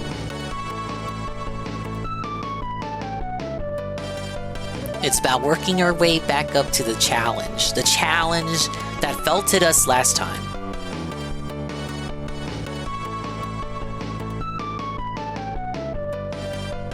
It was a pretty good game.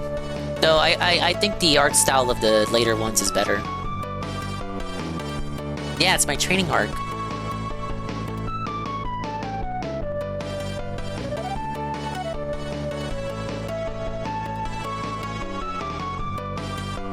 Congrats, thank you. I wish I didn't get any game overs though. I got to like the second to last world before getting one game over, and then I got 2 more afterward. I was so close. What happened? Wow.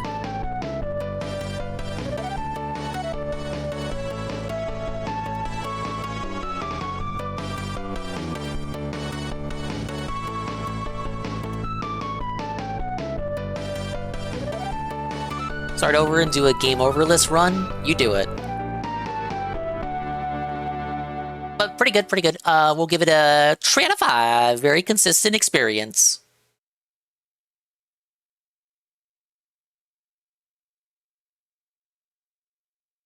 Oh yeah, you can, I was like, when are we gonna get back to the title screen? You don't. You will in August? Fair.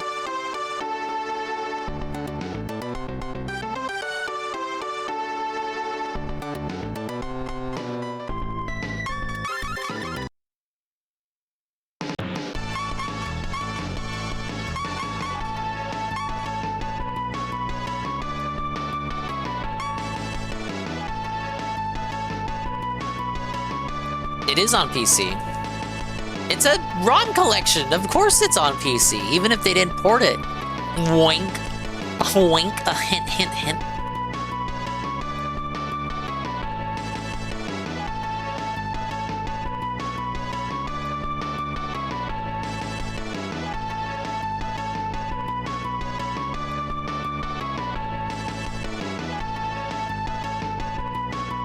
Yeah, there it is. Now the only drawback for the PC version is that there's no online. But the online for the Switch 2 version is through GameShare, so decide for yourself if that's good or bad.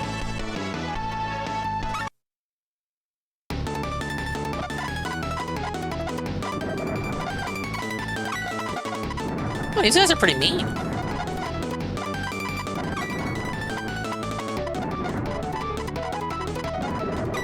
Never mind, he's self-felted.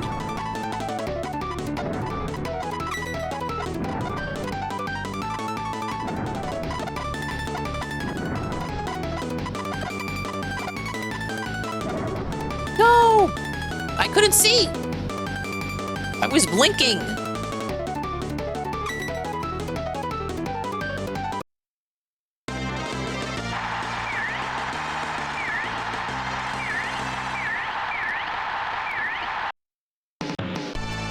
Alright, let's swap the two. We're gonna go in order. We're gonna go in order the right way. We're gonna do it the right way. I'm definitely not doing all 5 tonight though. Will be a complete reset and recharge. Basically pretending like the marathon didn't even happen.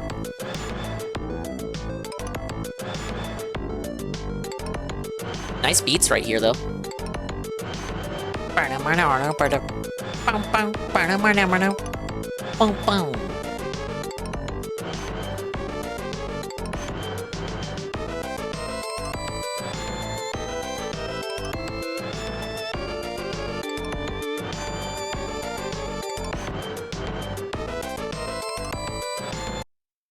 Pizza day, motherfuckers! That was a really well-timed pizza day. Hello, Kai. Kai. It's been a day, Kai. We have some bad news, Kai. I was supposed to play Mario Tennis, Kai. And the game didn't come in. It was supposed to be coming in and said it was gonna arrive today. I ordered it in advance. It's not like I ordered it the day before. Game came out today. I had my physical copy on the way. And then they emailed me and they said, Dingus, it's not here today. It won't even be here tomorrow. It'll come in, latest it'll come in is on Saturday. And I was like, oh, buddy, this has never happened to me before. A day one that I have to skip. Yeah, I'm learning this the hard way now. It's usually I will just get it on the day of release. So this is quite unfortunate. Now, I love my physical releases, but I'm not gonna download Mario Tennis digitally. I'm just gonna accept my fate. It did kind of create a an executive audible situation, which I rectified by running away to Bomberman. There was a state of play, Kai. A lot of games were announced. I got a Rayman ROM re-release. I did not get a Kingdom Hearts 1 remake announcement, which is a good thing. I don't want them ruining it. And then a bunch of other games that people may or may not have been interested in. Okay, you watched it? The Rayman thing comes out tomorrow, so I will play it tomorrow. But no Mario Tennis until Saturday is like soul-sucking. It's a rare case of a dub for a state of play.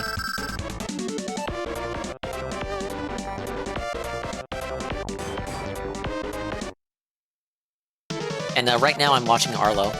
Whatever their me character is, I just want to grab it, put it in my game, and just kind of be done. I don't know. There will probably be like QR B-tier codes presentation. or I agree. something. I imagine. I don't really know. I think you can't give it any I'm lower hoping than a that C. that's pretty If you easy. give it lower than a C, then you What went in else? wanting to The hate game it. looks very, very funny.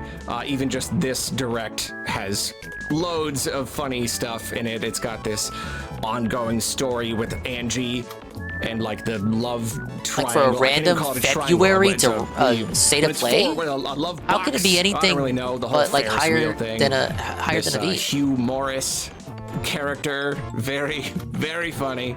I actually cannot believe that I have not seen that joke before. A person named Hugh Morris. I don't know. Like it's just there's something about that. It's just a perfect joke. I don't know. I'm just surprised. I haven't seen it anywhere. Oh, but yeah, that's all very, very funny. All the funny love triangle drama stuff. As a person who grew up with Bonzi Buddy, someone who grew up with like weird little robot voices. I love the use of weird little robot voices here. Does he know Bonzi Buddy was malware? Very, very funny. It was funny seeing people in the chat, you know, obviously newcomers just being like, what are these bad little robots? They should be using AI voices. And I'm glad they're not. And in fact, I want to say it was Sharp Edge, my Discord and stream moderator, Sharp Edge, lovely guy. I think it was him who pointed out, like, it's really funny how, like, now in this day and age, you know, AI stuff, like, this is the exact kind of game that would use AI, generative AI, to create jokes and stories and voices for all of these generated characters. And this game is just like, nah, we're good. We're gonna do it. We're gonna do it the super duper old fashioned way. Oh no, bomb. We're gonna use these funny little Bonzi Buddy robot voices that have been around for like 30 plus years. We're just gonna hard program in all of these different options and just come up with funny little ways for you to be able to play with them. And yeah, I don't know. I think it's great. I think it looks really funny. It is surprise Arlo catch-up stream. Didn't mention anything about a Switch 2 patch. It's not a good kind of surprise. I haven't looked deeper into it, but like it is a little bit surprising they wouldn't be like, and of course it's gonna run better on Switch 2. Of course it's gonna be compatible with Switch 2, but I mean any Switch game that comes out now after the launch of the Switch 2, I feel like it only makes sense that every single one would just launch with a day one Switch 2 performance patch. Because, you know, like state of play, I didn't watch them restream it. I watched it on my own, so I don't know what they had to say. Yeah. Oh no, there was the one part where the Mii's kept asking my firepower when the game was coming out. I think that is funny. I think that is a funny joke. Yeah, the game looks cute. I don't know how much I will play it, because as I'm frequently going on about, you know, games with a lot of like customization, I'm not super duper into. And it's funny too, because like this year alone, you know, we got Animal Crossing Switch 2 edition just came out this month. Pokopia comes out, I want to say next month, very soon. And then this one comes out, was it April? And it's just like, that's three different confused games regarding how to eat cookies last night. Yeah, I heard. That you like customize. He didn't know how to eat cookies. He grabbed the fork. He ate it with a fork. And So then that's why Cat I'm ate saying the rest I of want the a lot cookies. of preloaded stuff. I want to be able to Cat's like eating the import cookies. a lot of stuff because I do want to play it. It does look cute. I don't know how long it's going to grab my attention, but I'm definitely interested in giving it a go Pokopia? and doing some kind of That's a video Kai on day one review game. or something on it. I'm looking forward to it. It looks very, very funny. It looks like a good time. So that is it. Thank you for watching this video. I hope that you are looking forward to the Tomodachi Life Living the Dream game for Nintendo Switch 1 and 2. I hope that it's everything that you hoped for. I don't know what the general consensus is among the Tomodachi Life fan community at the moment, but the reaction during the stream, They don't like the seemed announcement about rather the positive, fact that so you I can't think share this game shit. is shaping up real nice. Alright, that's a Nothing Burger video on the Tomodachi Life Direct. No surprise didn't play the previous one. No Gardevoir, no buy. Gardevoir might be in it. You don't know. Actually, probably won't be.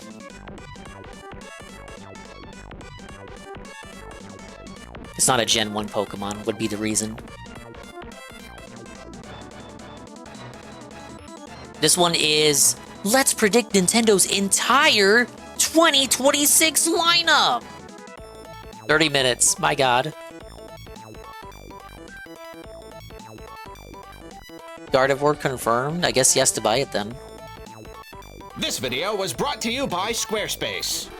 I'd be like, woof. You thought we forgot, didn't you? But no, we may be a little bit late, but we would never forget one of the most fun videos we regularly make. This is where I try to predict what Nintendo is gonna get up to in the coming year. We ended up doing a very scaled back video over on Topic Arlo for 2025, seeing as it was the end of the Switch gen. Oh yeah, I was thinking, didn't I already watch this one? But no, I watched part of it to see what he had to say about Fire Emblem, and then I swapped to something else.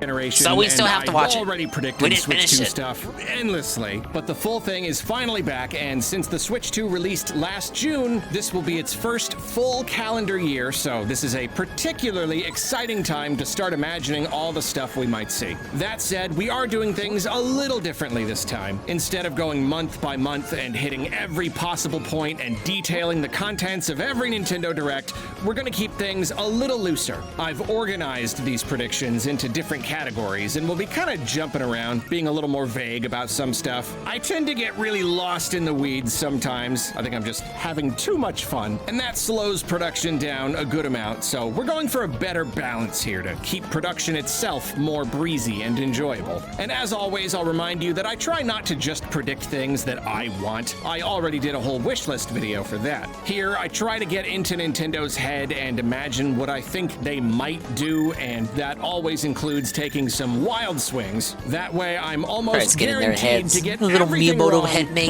but it's His also a lot more Tanabe fun. headmate. And stay tuned for the end of the video where I go over all of last year's predictions and see how many, if any, I got right. So let us begin. This is how I think Nintendo's 2026 will go down. Let's start by talking about two 2026 games that were 220? announced in 2025. Splatoon Raiders will be fully revealed in a February Direct, and here the name Raiders has a double meaning. The player explores... I think he's already wrong about that, unless we get a general first-party Direct in the coming week. It can't be next week because of It can't be the week after because of Pokemon. There's many different islands, some pre-made and some randomly generated, or at least remixed. You spend a day raiding each one. When the sun is up, you explore, and you're on an island, so of course, you gotta hunt for treasure. That's like the whole thing. You try to get as much treasure as possible, but you also collect resources, there are enemies to fight, old shipwrecks and dilapidated buildings and whatnot that offer platforming challenges, but your time is limited, and when the sun goes down, you get raided. It's a lot like Salmon Run. You pile up all the treasure you collected and you lock it up in a big cage, and swarms of enemies come out of the ocean to try to get it. But there's a lot more enemy variety here. You know, that's kind of the whole game. Lots of bosses and even like CPUs with inking and swimming abilities, like Inklings and Octolings. You don't have to do it alone though. Before the raid, you've got a little time to use all the materials you gathered to build defenses. Guns of all different kinds, shields, blockades.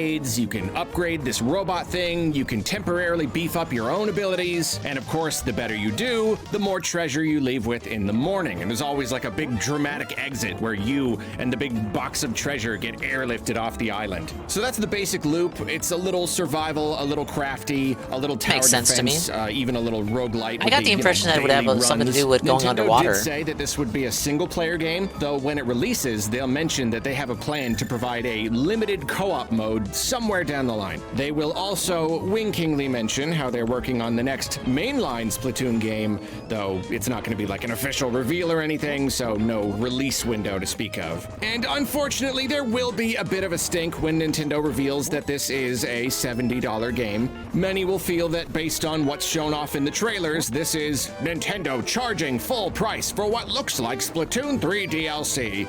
Whether or not that'll be a fair assessment, the crystal ball has not revealed to me They as just of shit yet, talking but it the will shit be talk an Dean annoying segment. blemish on what is otherwise a for it. really great game. I hope my idea is true, because that really does sound fun. Then, of course, 2026 will see the release of Fire Emblem Fortune's Weave. I believe that is a realistic prediction on what the gameplay loop could possibly be. It's not unbelievable entirely. It's not entirely unbelievable. Then, of course, 2026 will see the release of Fire Emblem Fortune's Weave. Unfortunately, we got a little bit more controversy here. The game will introduce one or more very new mechanics. I'm not enough of a Fire Emblem guy to come up with any good ideas. Oh, great. Co-op, taco truck minigame, I don't know. But these additions will be so different that they'll kind of split the fans. The game will Engage in review Three pretty Houses well, already did this. but the sales will struggle compared to Three Houses, and even Engage, casting much doubt Because on it's a the Switch future 2 of the exclusive, series. sales will Everyone struggle. wonder, why is the game not selling? Is it the new mechanics? Is it the overall style? Is it something else? The or lack just of the Switch waifus. 2's small install base? And we'll just have to hope that the game has legs and wait Yeah, and see what happens. people are gonna have a 2026 will non-binary be a relationship year with the of game. many important anniversaries. In fact, the February Direct will highlight a whole bunch of them. It'll have its own like dedicated Well, this is wrong. There was section no based on February anniversaries. Direct. Yoshiaki Koizumi That was will first come party. on and he'll talk about his experiences with all these systems and game series, mentioning how quickly time passes. The N64 will turn 30, the GBA and GameCube will turn 25, and the 3DS turning 15 will get a special mention, leading to the reveal of... Yep, the Kirby Planet Robobot remaster was real. They just held on to it for a while. You know how Nintendo does that sometimes. This will be for the original Switch, but they will also offer a performance patch for 4K 60 FPS on Switch 2. Pretty sweet. The game will have some new forgot content, that was leaked. though unfortunately Allegedly. nothing as substantial as Return to Dreamland Deluxe. This will be a little more in line with Switch's other, more disappointing remasters. It's not all bad news though. It's still going to be great, mainly because they'll include a lot of quality of life features long requested by fans. And it'll look decent enough for a 3DS game. Then Koizumi will come back on and mention how the Wii is turning 20. And I, vividly remembering making a 10-year anniversary video, will crumble into dust. Hold on, I'm having a little existential crisis here. They'll do a fun little retrospective talking about launch games, which will then rebuild me from my dust pile through the revitalizing power of nostalgia. And at the end of the retrospective, they'll land on Elibits, which was apparently called LEDs in other regions. Weird. If you haven't heard of it, it was a really cute little game where you used pointer controls to look for these little creatures in a house. Well, guess what? Switch 2 is getting a new one. Completely ignoring the DS and mobile releases, this is simply called Elibits 2. And as you probably could have guessed, this one uses mouse controls. Elibits 2 will be a pleasant surprise. Was Elibits for a first-party dust game? piles like I thought me. it was Then the third-party. presentation will move on to Animal Crossing, which turns 25 in 2026. So they'll talk about that a little, and they'll outline some fun anniversary stuff lined up for the year, collabs and merch and all that. And as with Splatoon Raiders, they will mention that they are hard at work on the next game, Quartu. but aren't ready Yeah, why to did he share talk about that anything as though it was a yet. first-party Koizumi will release? mention I how was Pikmin right. also turns 25 in 2026, This is which a will really lead bad to the prediction reveal video. of yes, Pikmin 4 Switch 2 Edition. We still won't know why they decided to update the Switch version several months before the Switch 2 Edition, but oh stinking well. And this Switch 2 Edition will be wild.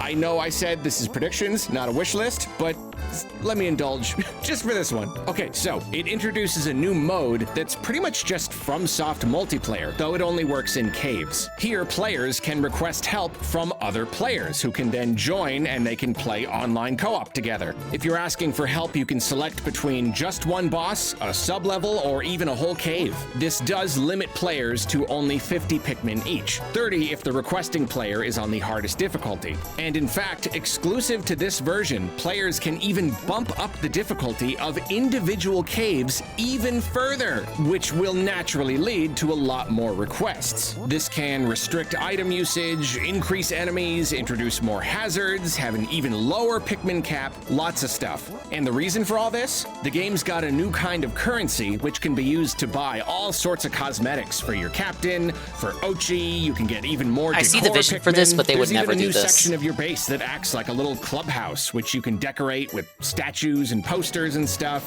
Hey, it's this Ochi guy. sleeps there, Pikmin hang out there. Completing caves on higher difficulties nets you more rewards, and helping someone gives you half of their proceeds, so lots of risk and reward. Furthermore, this is my favorite part, the currency can also be used to send things to your friends during their own expeditions. For example, you can make it so the next time they enter a cave, or maybe even a specific cave, they're given 3 bombs to use. Or they have to fight the big boss twice. That's right, you can help them or hinder them in like a whole bunch of different ways. Tons of great bonuses, but also tons of debuffs and extra hazards and limitations, and it basically just becomes Pikmin 2. You never know when some horrible thing is gonna drop on you. All of this will make for a game with a very active online community, and something that's obviously really great to stream. Active Pikmin Very online wise, community? Like Nintendo, multiplayer very wise wise? I don't indeed. think so. And after the reveal, we're all gonna be like, and you're working on the next game, right? And they're just like, not gonna say anything, just crickets. Before we continue Oh my God, the sponsor peering into segment. the crystal ball, I must remind you that this video was brought to you by Squarespace. Squarespace makes building websites a breeze. Even if you've never built a website before, it don't matter. Squarespace's intuitive builder is just so intuitive. Anyone can use it. Formatting and embedding visuals and shaping your Didn't mean to site pause. to meet your needs is incredibly simple. Even more so if you want to start with a template. Before you even know it, you will have yourself a slick website. And you can build just about anything. Something personal like a blog, something for your business like a storefront, something kind of both like a portfolio. There are lots of tools to help out regardless of what you're doing. For example, when I want to create content for my site, I can draft up a whole bunch of posts at once and schedule them to automatically publish and even generate social media posts later. And if I need more, I can tap into some of the powerful extensions Squarespace offers. To try out Squarespace for yourself, head to squarespace.com for a free trial. Then when you're ready to launch, head to squarespace.com/Arlo to save 10% off your first website or domain. And now for today's recommendation. Food.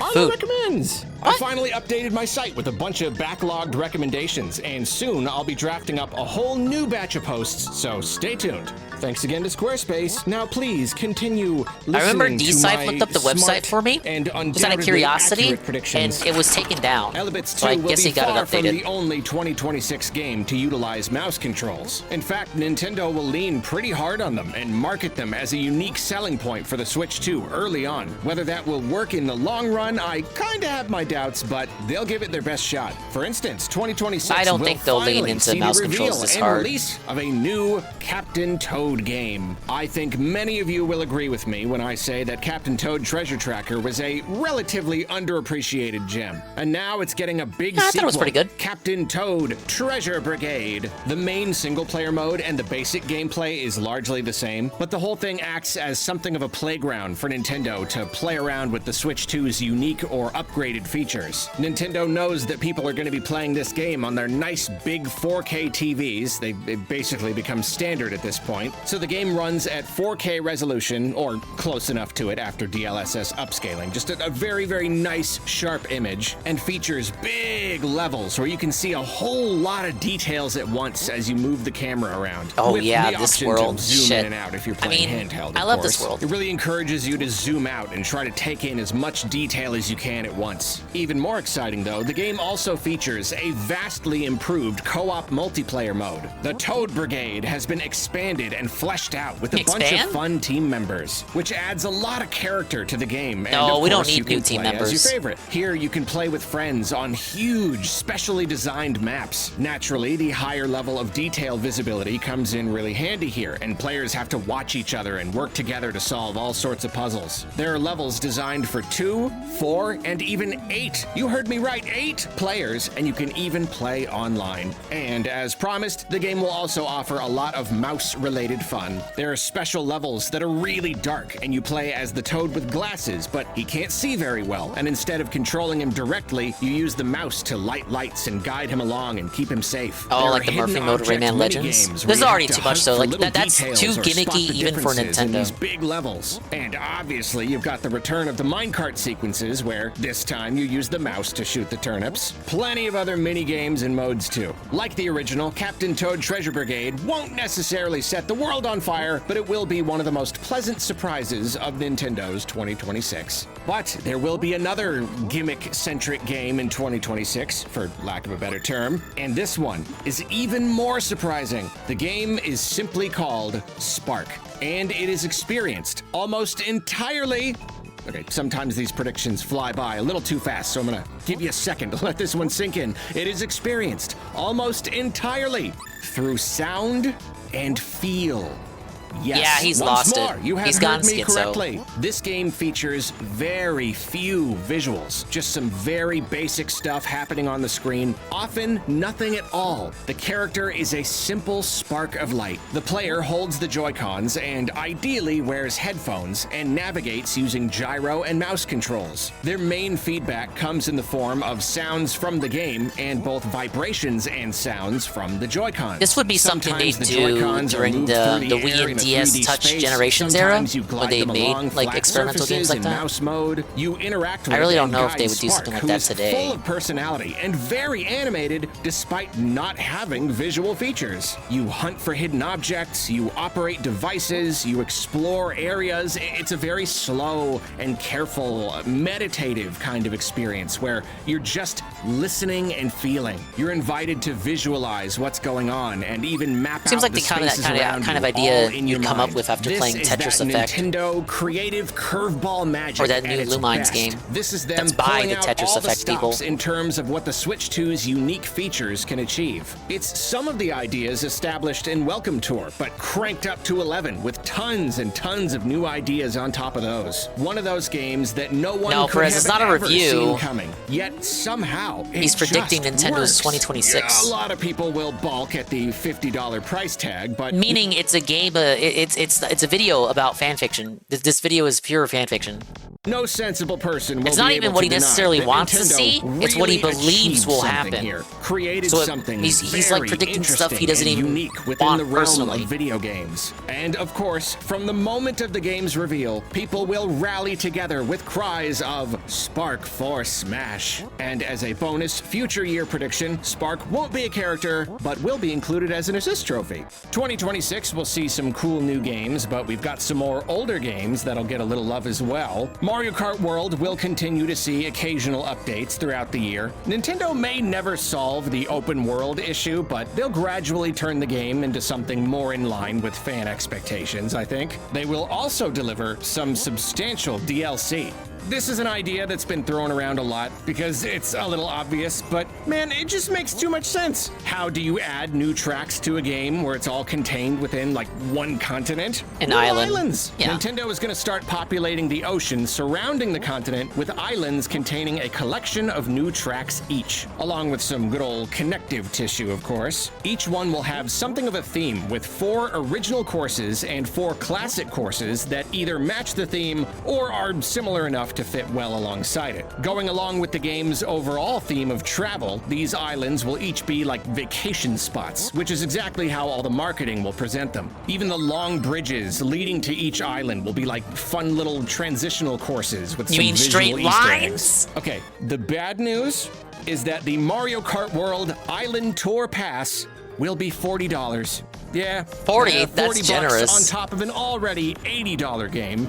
However, two pieces of good news. One, like the Mario Kart 8 Deluxe DLC, it will be completely free to NSO expansion pack members. Kind of a surprise, but a pleasant one. And two, that price will cover every single course added over a 2-year period. 2026 will see the release of an island based on DK Bonanza and its many delicious layers. Think minecart rails and tracks that dive down through earth and rock. And as for the second 2026 DLC release, and here's where the prediction admittedly verges into pie-in-the-sky territory, an island that's basically a theme park for non-Mario properties. No, Hyrule Castle and Animal Crossing and Splatoon tracks, the Mario Kart 8 return along with new tracks for Zelda and Splatoon and we're not Xenoblade turning it and into Kirby, Smash plus Card. a lot of other fun No. IP references in between. We're not going to get DLC characters outside of the Mario sphere, and in fact, this island will feature the standard NPCs dressed up as other characters, so it really will be like a little theme park. Then Nintendo will tease another 2 islands for 2027 as well, which will add up to 32 additional tracks, doubling the base game's number. Not bad. Then beyond the realm of Mario Kart, Nintendo will also Definitely give is us pie in that the Super sky Mario for sure. Bros. Wonder Switch 2 edition. At the time of this recording, we still don't know what kind of content we can expect outside of the We've now already since got announced the trailer. multiplayer content. I'm starting to think it's not going to be anything substantial, but hey, let's go with the idea that it'll be a nice chunk of single-player stuff. Bowser Jr.'s Challenge will act as a kind of a soft Mario Galaxy movie tie-in, you know, Bowser Jr. The little scoundrel has hidden bizarro wonder flowers in a bunch of different levels. These create extra weird I don't know why and he's saying extra Bowser Jr. challenging With the first wonder trailer, we effects, knew it like was going to be the playing upside Kooplings. down, or with a It's like limited Furby number doesn't of watch the total shit. Like, jumps, or as how other am I Mushroom more Kingdom denizens, informed? kind of like the Goomba levels. And when you beat each level, you unlock a Isn't it badge your for the job effect, to so know? you're kind of challenged to see how many of the other levels you can beat with each one. You know, if you want. I'll be honest, this Switch 2 edition will kind of disappoint. It'll be fine, but out of all the stuff Mario Wonder could have used, most people will agree that multiplayer content and weird challenge badges weren't exactly high on the list. But, oh well. Here's a surprising update, though. Retro Studios will update Metroid Prime 4 in 2026, and they'll actually address a lot of people's problems with it. They'll make the desert music They're gonna player address all of, unlockable without Golem's the critique. amiibo. They'll give players the option to turn off NPC reminder chatter. We'll have the ability to fast travel to Miles for upgrades, and they'll even patch in a green crystal radar. Wow, this certainly won't fix the game's underlying design issues, but it will help, and it'll show that they want to do right by the fans. Moving right along, 2026 will see the release of the Super Mario Galaxy movie, and good news, reception will be good. Fans will pretty much unanimously agree that it's better than the first movie. Not like way better, still not like a great movie or anything, but you know, pretty good. More enjoyable overall. The only bummer is, with a big focus on the Galaxy games versus the more generic Mario theming of the first movie, it's not going to resonate quite as well with general audiences. It'll pull in 600 I disagree million with at the that box office. prediction. Certainly not bad. Still a really big moneymaker, but a pretty big drop from, you know, $1 billion. Fortunately, a teaser for the Zelda movie will play at the beginning, so that'll be cool. Still no Pixar-style animated short, though. What the heck, Nintendo? Like, what is this? This is a prime opportunity. Other 2026 happenings, Nintendo Zelda will continue to be Pixar-style pretty good about not announcing stuff. Did you say way Zelda too Pixar? early. No, They'll Zelda announce, like, anime. a handful of titles for 2027, but the biggest one will be ... fade to black picture. A cinematic teaser where the camera sweeps over grassy fields, shows off gorgeous, otherworldly Xenoblade vistas. 4, and you don't know Fans anything are about it. already screaming. They know what it is. Weird rock formations and like dinosaurs and stuff. And the camera rises up and up and up over the mountains, revealing a massive world. They don't need the logo. It's unnecessary at this point, but we get it anyway. Xenoblade Chronicles 4. That is all we get. But as with any good tease, it's enough. Moving on, despite my previous prediction that Nintendo will have to raise the price of the Switch 2 this year, I think the slowing sales and the ample supply on store shelves will allow them to stave off that increase for one more year. However, Even we will Dean continue to doesn't see think they'll scary increase it prices anymore in this other year. areas. Some accessories will go up again, and tragically, NSO and the expansion pack will finally increase in price. It's still not going to be bad at all for anyone capitalizing on the family plan, but It will be a little You're gonna sad. have to start And this getting the right here family leads plan. us to perhaps the biggest. We're gonna have to do some dirty deals in the chat. Who wants to join the Dingus family? We can get a big discount on Nintendo Online, guys. You gotta join my family. Question we may ask ourselves about Nintendo's 2026. Will things get better? Will their reputation improve, or at least stop degrading as quickly? Will the entire conversation still be dominated by doom and or gloom? Well, as for the Nintendo discourse, I see things stabilizing at least a little as the tech industry begins to buckle under the weight of the AI bubble, as the economy continues Oh no, to struggle, AI, and as prices I for forgot. everything Arlo continue really to go can't up stand AI. everywhere. I think it may get a little harder to no. paint Nintendo as, like, the biggest bad guys, but things will continue to be kind of weird. And contributing to this weirdness, Nintendo will have a harder time convincing people to pick up a Switch 2 than they expected. 2025 was a year They're where already Nintendo having trouble with probably that. felt like they did everything right. Mario Kart at launch, big 3D DK made by the core Mario team soon after, several Switch 2 editions, including the latest Pokemon game. Yet beyond I would've that been fine if I had that really extra hit excellent point. launch, people didn't really feel compelled to take the plunge. And unfortunately, this feeling that the Switch 2 just isn't quite worth it yet will be a hard one to shake through most of 2026. I've outlined some pretty cool games here, but where are the bombshells? The tentpole franchises? The timing of Tears of the Kingdom probably means that Zelda is a long way off. New Horizon Same for Switch 3D 2 Mario. edition probably means no new Animal Crossing for a while. Same with Splatoon Raiders. DK Bonanza might even mean we won't see a new 3D Mario anytime soon. And we have no idea what their plans are for Smash. Honestly, I predict some sluggish Switch 2 sales.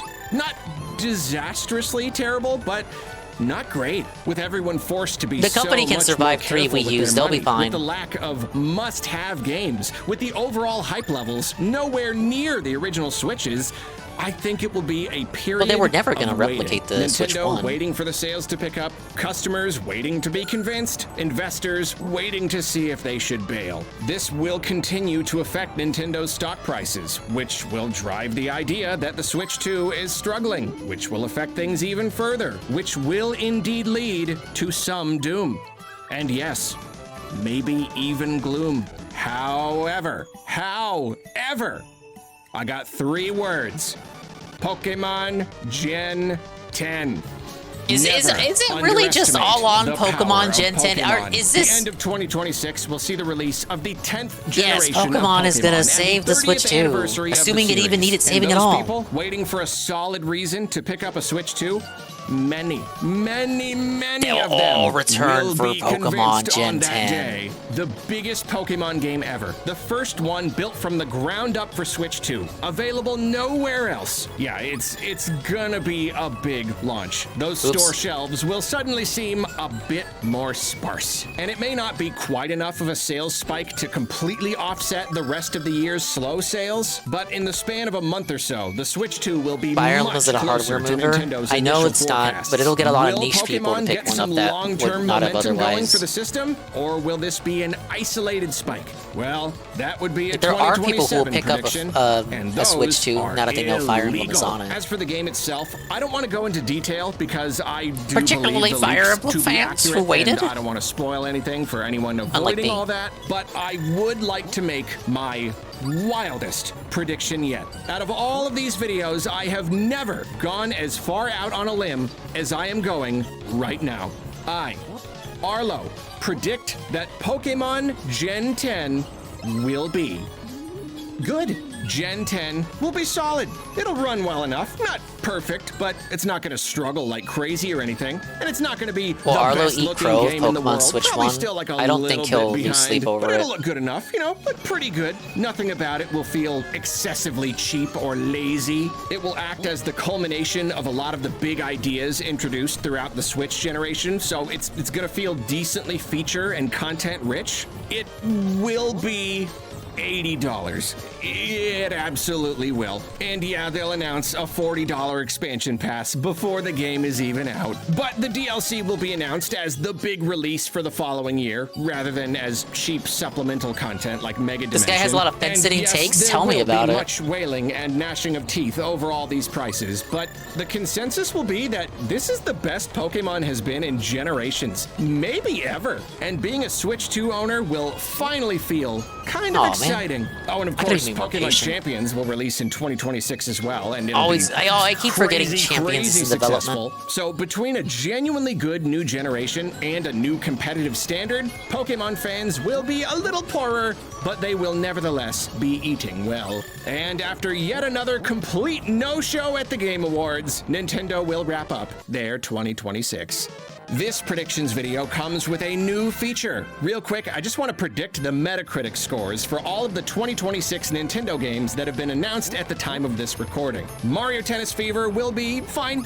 71, business as usual. Pokemon Pokopia will be a real solid it was success 77. with 91. Rhythm Heaven Groove will be good, but lack content. Unless it's so changed. 72. Tomodachi Life Living the Dream will be solid Since and I last please looked at old it. fans and new players alike. 83. Yoshi and the Mysterious Book will please fans well enough, but not win over all critics. 75. Fire Emblem Fortune's Weave will do okay with critics. 84. Dusk Bloods will review pretty well. 86. And Splatoon Raiders will also be a solid critical win. Another 84. And finally, let's go over my predictions for 2025. None of them are in the 90s. Was a very scaled back production. None of them were in the 90s. Wacky predictions, but predictions were indeed made. I predicted that the Switch 2 would be called the Switch 2.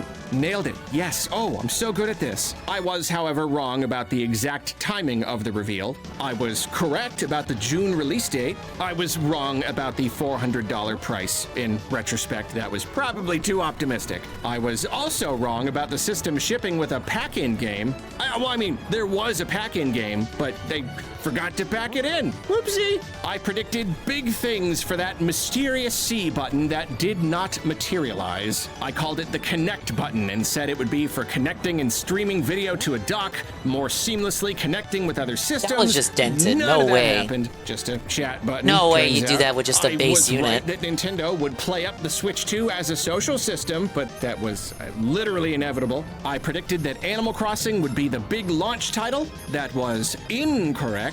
I was right that a graphically enhanced version of Tears of the Kingdom would be a launch title, and that Nintendo would lean on these kinds of pseudo remasters. I pretty much nailed that, especially combined with the predictions from my big Switch. What was the C button? You hit the C button for game chat. The fake Discord thing? Prediction video. I mean, I got the paid upgrade right and everything, but of course I hadn't considered that they would throw Breath of the Wild in there too, or that some of these would get new content. I was wrong that Metroid Prime 4 would not be cross-gen, but correct that Pokemon Legends ZA would be. I predicted a Mario baseball game for Switch 2. That did not happen. We got tennis instead. Nintendogs also did not happen. No idea why. Really, where? What is everyone doing now? Discord wants your docs? Also, 3D going Mario back to was teams not with the Boss Man. holiday title. We actually didn't get any kind of exclusive holiday title. Also really not sure why. I kind of thought Nintendo had been planning this launch for like a long time. I don't know, whatever. We did not get a remaster. Oh yeah, of Arlo Smash was still Ultimate spurging or out about Splatoon 3, the lack of a but Splatoon 3 secret did holiday get a game that we performance didn't patch, know about. So I give myself was definitely wrong on that. The 5% secret holiday game. credit. Woo! Nintendo did not announce Luigi's Mansion 4 for 2026 in 2025, and I didn't predict it this year for 2026 or 7. I'm probably going to save it for next year's predictions video. So if 2026 actually is the year when Nintendo announces Luigi's Mansion 4 during this gap when I'm not predicting it, I will be upset. But also very, very happy, obviously. They also did not announce a new 3D Kirby game. We got Star-Crossed World instead. Half points? I mean, that's still new 3D Kirby content, right? It's more accurate than most of my predictions. And that's it, but I do want to give myself one last partial pat on the back. The previous year, I predicted that we would get a Splatoon Universe spin-off game. We didn't get that in 2024, though we did get a Splatoon Universe spin-off game announcement in 2025. I got the genre wrong, but I did accurately predict that Nintendo would spin off the series. I think he said it would be a rhythm spin-off. Ain't too bad. that is it. We are done predicting, which is good because the prediction machine is just about out of gas. And my predicting socks desperately need a washing. Give me your own long, detailed Nintendo predictions down in the comments. Extra points for complete unbelievability. Thank you for watching. I hope that you are having a lovely new year. And this right here is where the video is done. Thank God. The most believable one. The most believable one was what he said about Splatoon Raiders. I think he has the gameplay loop for Splatoon Raiders down pat. I would be surprised if it deviates from what he said about it. We are working our way down. It was heavy Arlo focus, so that we just got it all cleaned up by the next stream. Oh, this was his. He had a depressing cope video. So right after predicting that Nintendo would have a banger 2026, and then we got the partner direct rumors, he proceeded to put out a doom and gloom video, Doomer vid, and it's entitled, "I think Nintendo's in for a rough year." This was the video that Triple P referenced when we restreamed them watching the direct.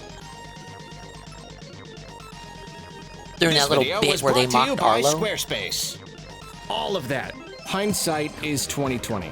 Naturally, I find it endlessly fascinating to observe how bad we are at predicting the future. Like, we as a species, well, I'm not a part of your species, you know what I mean? We as a society are so bad at predicting what's gonna happen, even though when we get to the future, when the future is now, we look at all of the variables and it's all so obvious. It's so obvious. Going into the Switch 2 generation, we knew that Nintendo was facing some challenges. We knew that the Switch 2 was not going to be as much of an easy win for them. I figured in the long run, the Switch 2 would probably end up being robot still a the pretty fuck out of you. darn great Reminds me of my time in success. Helldivers It 2. just wouldn't sell quite as much as the original Switch. It just made... I think the gimmick is trying to stay at the bottom of the screen, because that gives more time for the flame rain to rain down. If you're at the top of the screen, it's just kind of a self-felt-on fight. Sense. There's gonna be some diminishing returns there. You can't endlessly recreate the same hype for your products, and the Switch was such a huge phenomenon. I knew it was really not likely that they would be able to carry all of that over into a new generation. Switch 2, it's a very safe iteration on the concept. It's the same thing, but again, and better. It's naturally gonna see some lower numbers. And we knew that with the economy doing what the economy's been doing, maybe the overall demand for these luxury electronic items would go down a little bit. Nintendo just not gonna be able to price their systems or their games as competitively as they once did.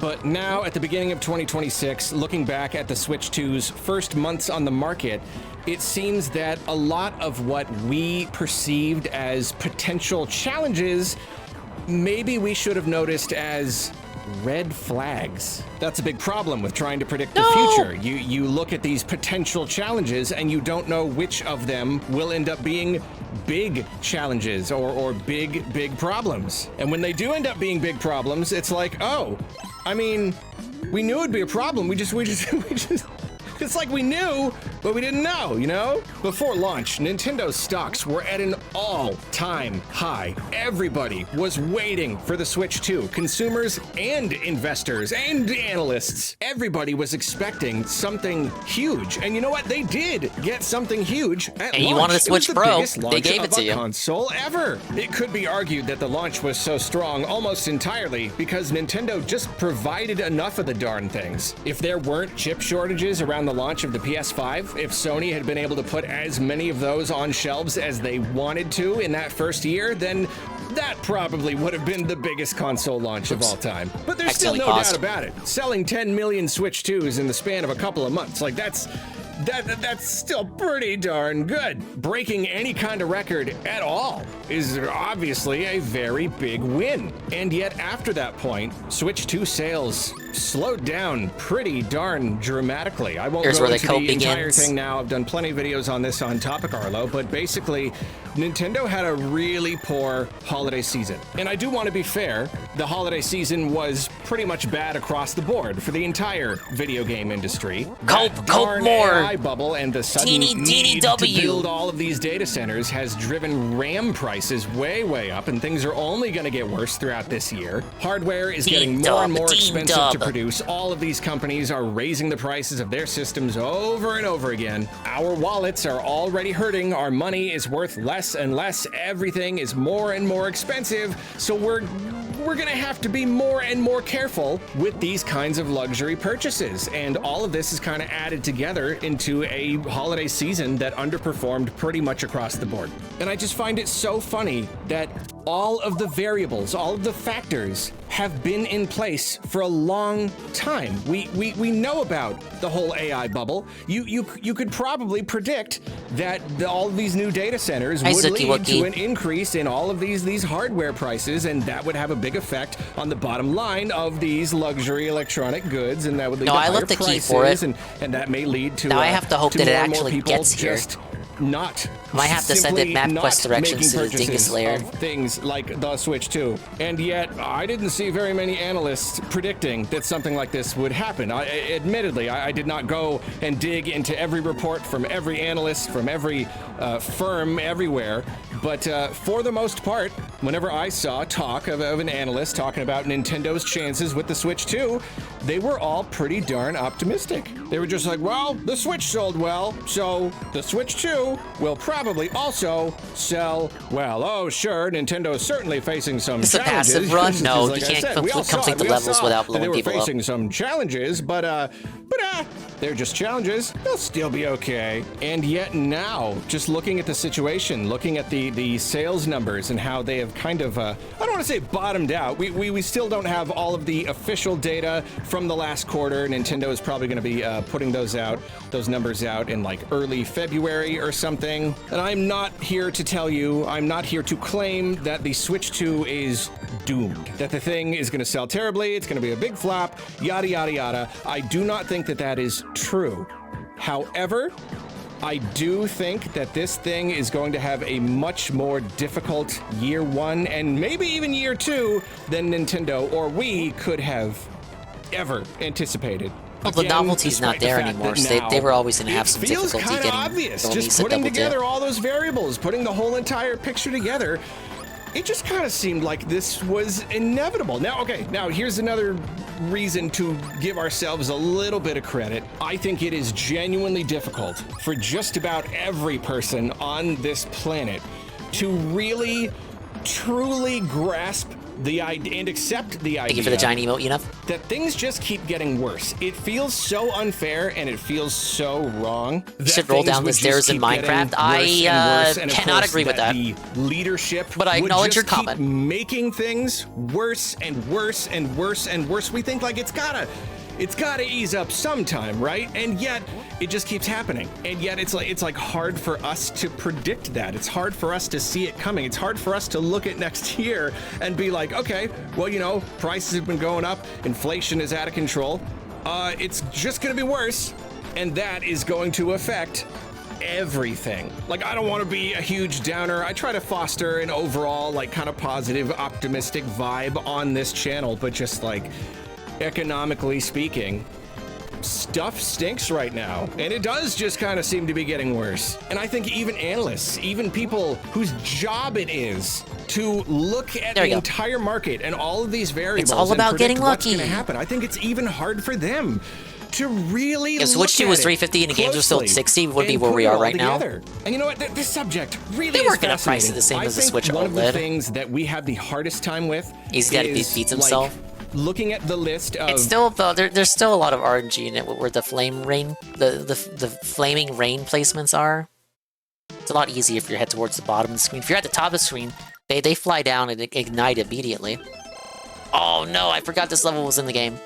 We're gonna have a bad time. Potential challenges and kind of calculating, or at least trying to imagine, how they may all add together. It's one thing to say Nintendo faces this challenge, and there's this here, and there's this thing to consider, and it's another thing to imagine how all of those things may melt together in the pot and how the ultimate product may turn out. Because we have to remember, we're dealing with products here. We are dealing with products that people need to be convinced to purchase. And I know that sounds obvious, but like, it really is a thing. You know, a lot of this just comes down to like psychology, really, you know, like how many people are going to be swayed to purchase this thing. And when you add all of these variables together, they can really heavily impact the all the way towards the edge person, now? the overall consensus of whether or not this thing is worth buying yet.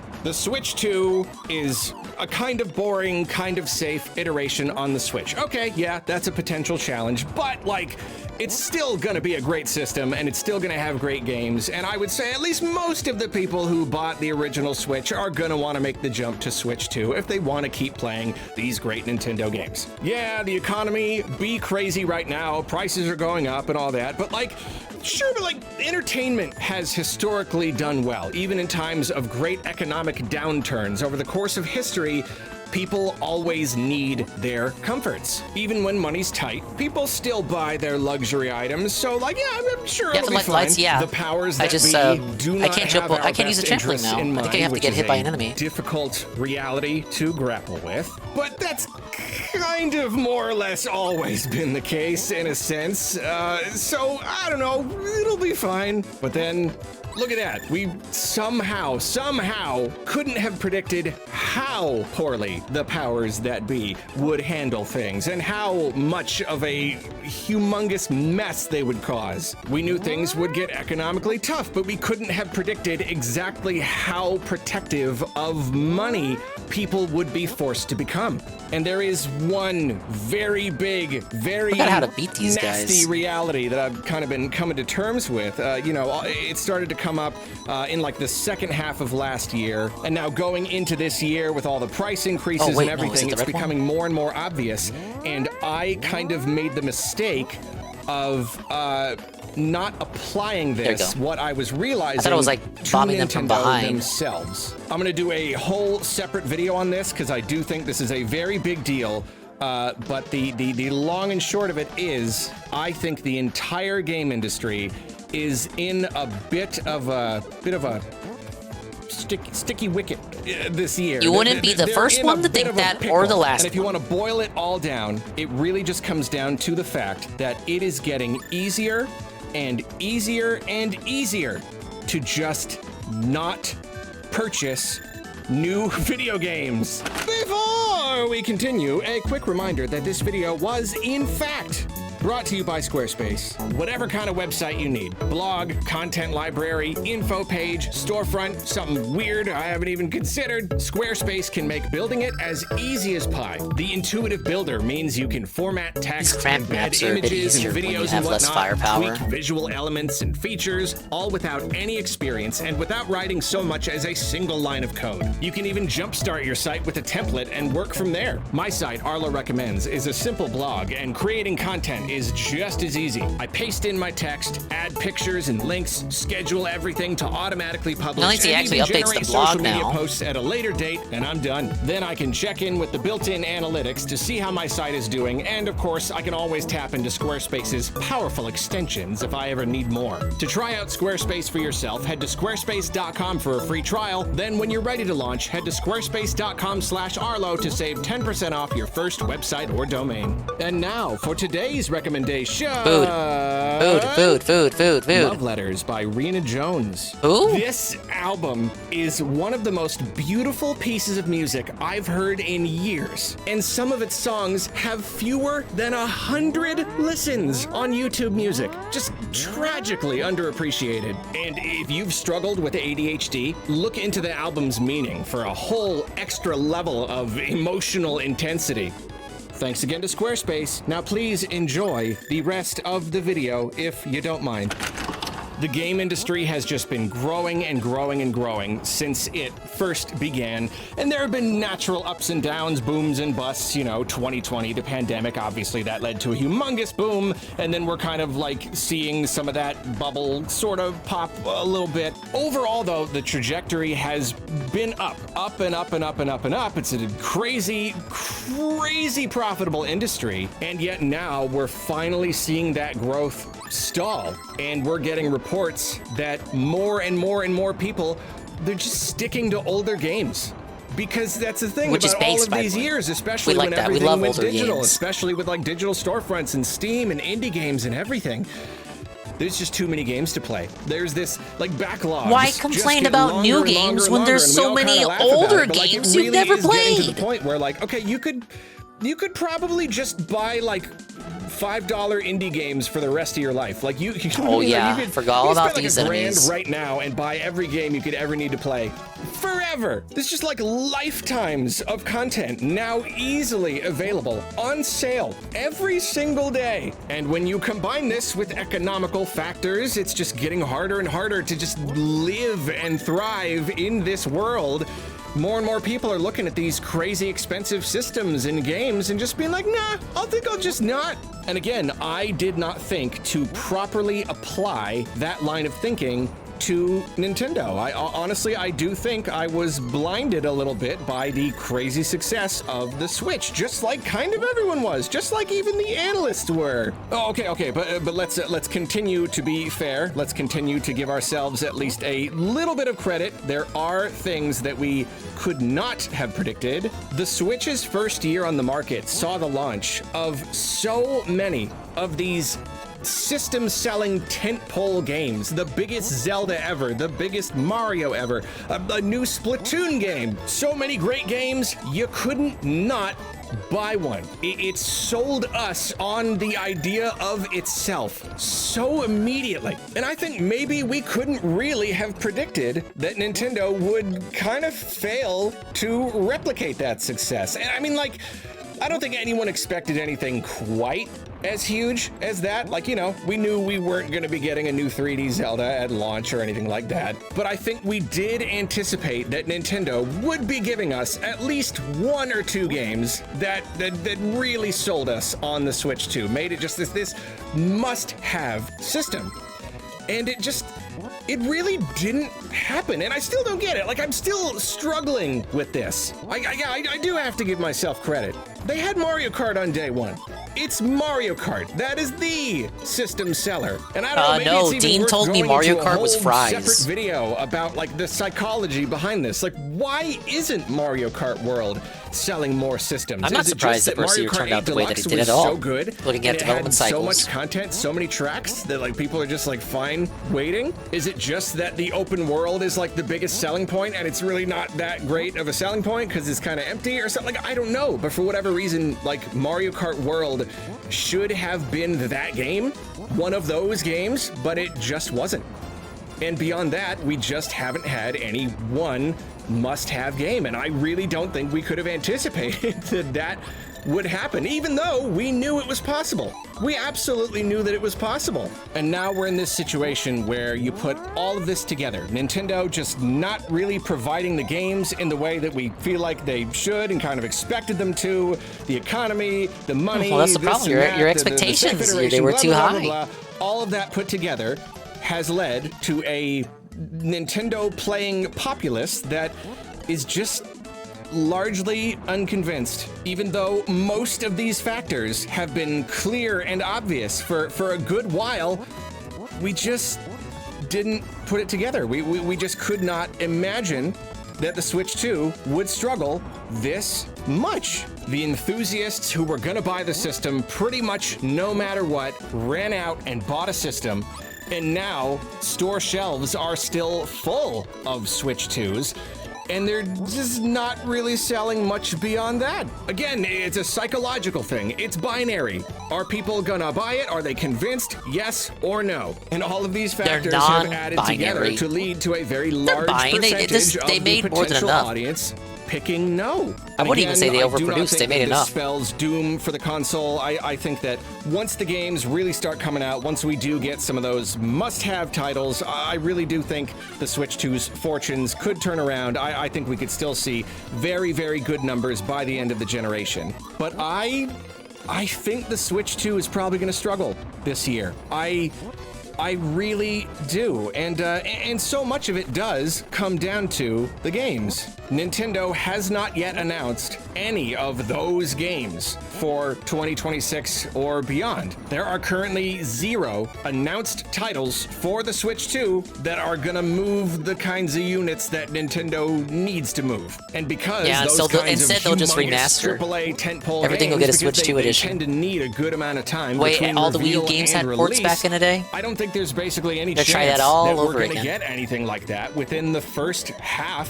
of 2026, and maybe even a bit beyond that. If Nintendo announces something huge in February, then okay, yeah, maybe we could see it like June, July or something. There are technically no rules about how long they have to wait between reveal and release, but yeah, for really big games, it's generally a good bit. So right now, beyond like the hypotheticals, the games that we do know are gonna come eventually, there isn't any real reason to get a Switch 2 right now beyond the reasons Fire in the Emblem. games that we already have. And if those haven't Fire convinced Emblem's a people, niche then game. there you go. Now, I already talked about this in my predictions video. gonna satisfy but me, though. Pokemon That's all that Gen 10 matters. is coming this year, and I do think that right there, that is absolutely one of those games. Completely. That is going to move units. I don't know if it'll be enough to like really get the momentum going again, but Let's at the get very, some very Nintendo least, we are Switch 2 going to see a momentum. very big surge in sales. But what else has Nintendo got? Man, I wanna like, keep is remote that going to be bombs. it?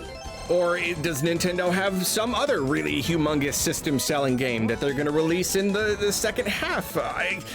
We really don't know, and I want to assume that they will. I want to assume they'll give us something else, but like, they didn't even give us a holiday game in 2025. Like, that's not something I ever could have anticipated, that in the first year, the first holiday of the Switch 2's life, they would just not give us some big holiday game. Again, looking back to the Switch, Breath of the Wild on day 1, and then Mario Odyssey for Christmas, that was crazy. And this time we had Mario Kart World for launch, and then nothing for Christmas. Just kinda nothing beyond like cross-gen stuff. So I want to assume Nintendo will give us something else, but like, I don't know, that was so maybe close. they won't. Maybe I spent they so won't, and long we on this really level are previously. just waiting for Pokemon. I And can if still that's jinx the it. case, it's gonna be a rough year.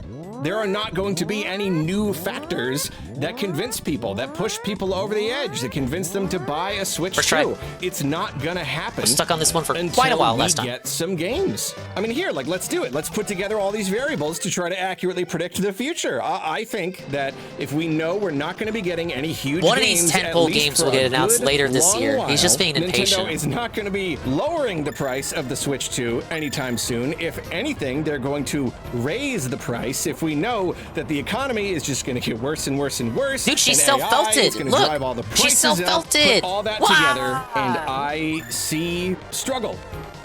I see the Switch 2 struggling really, really hard to sell for most of 2026. You know, like if they couldn't sell that many units during the holidays, you know, when we actually have like extra incentive to buy these things, you know, Christmas presents, especially like for kids and loved ones, like if that wasn't enough to drive sales in any really significant way, then what's gonna happen between now and like Pokemon, you know? I don't know. Nintendo will be fine. More about the multiplicative effect Gen of 10 all is of this these, year. all these factors. They'll The live, Switch 2's and there will relatively be poor at performance least over the one, holidays, combined just with one, the fact that, one again, more Nintendo actual just tentpole hasn't really game announced any announced other and released huge this year. games. That's got Nintendo's investors a little bit freaked out, and if their stocks were at an all-time high before the Switch 2 launched, now they have dropped pretty darn significantly. Over the last 5 months, their stock value has dropped by like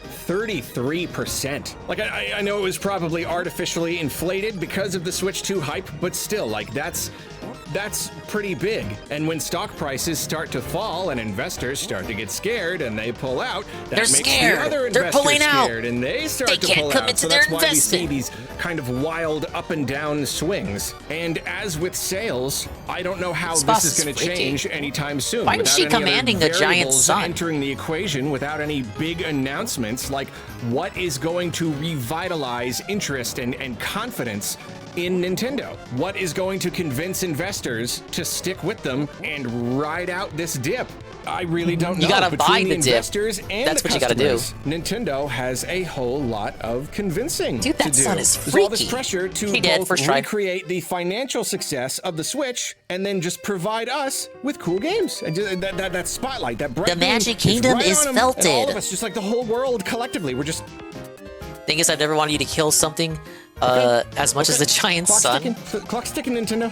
I'm glad I could help. Where's the games? Where's the money? And I really do think in a couple years things could be different. You know, again, like we'll get Pokemon and we'll get like Smash or something, and then eventually we get like a 3D Mario, and things will definitely they'll turn around. I really do think overall the Switch 2 is probably going to do at least okay. You know, I just think Nintendo is going to have to work for that success a lot harder than they may have initially anticipated. Which, hey, I mean, Fox never that's getting a Honey good Drop because thing, investors got right? convinced that You AI know, could like make games what for them for happens with free. pretty much all video game companies. They get this big, easy win. Their head gets a little bit too big for their You know, I got shoulders. Nintendo so like, no, opportunity to use big AI fat in slice of Tomodachi humble Life, pie and is they don't. probably exactly what Nintendo needs right now. Whatever the case, though, there's no. The sun doubt reminds me about of the it. sun you'd see It in is that going one to be creepy an Adult Swim bumper. Interesting year for Nintendo and the Switch 2. Well, thank you for watching, and if you'll excuse me, I'm gonna go invest in Nintendo while the prices are low. You know, with all that investment money I have.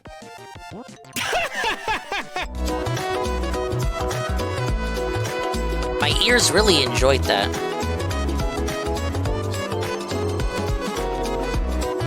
Alright, so that wasn't as doom and gloom as the title made it out to be.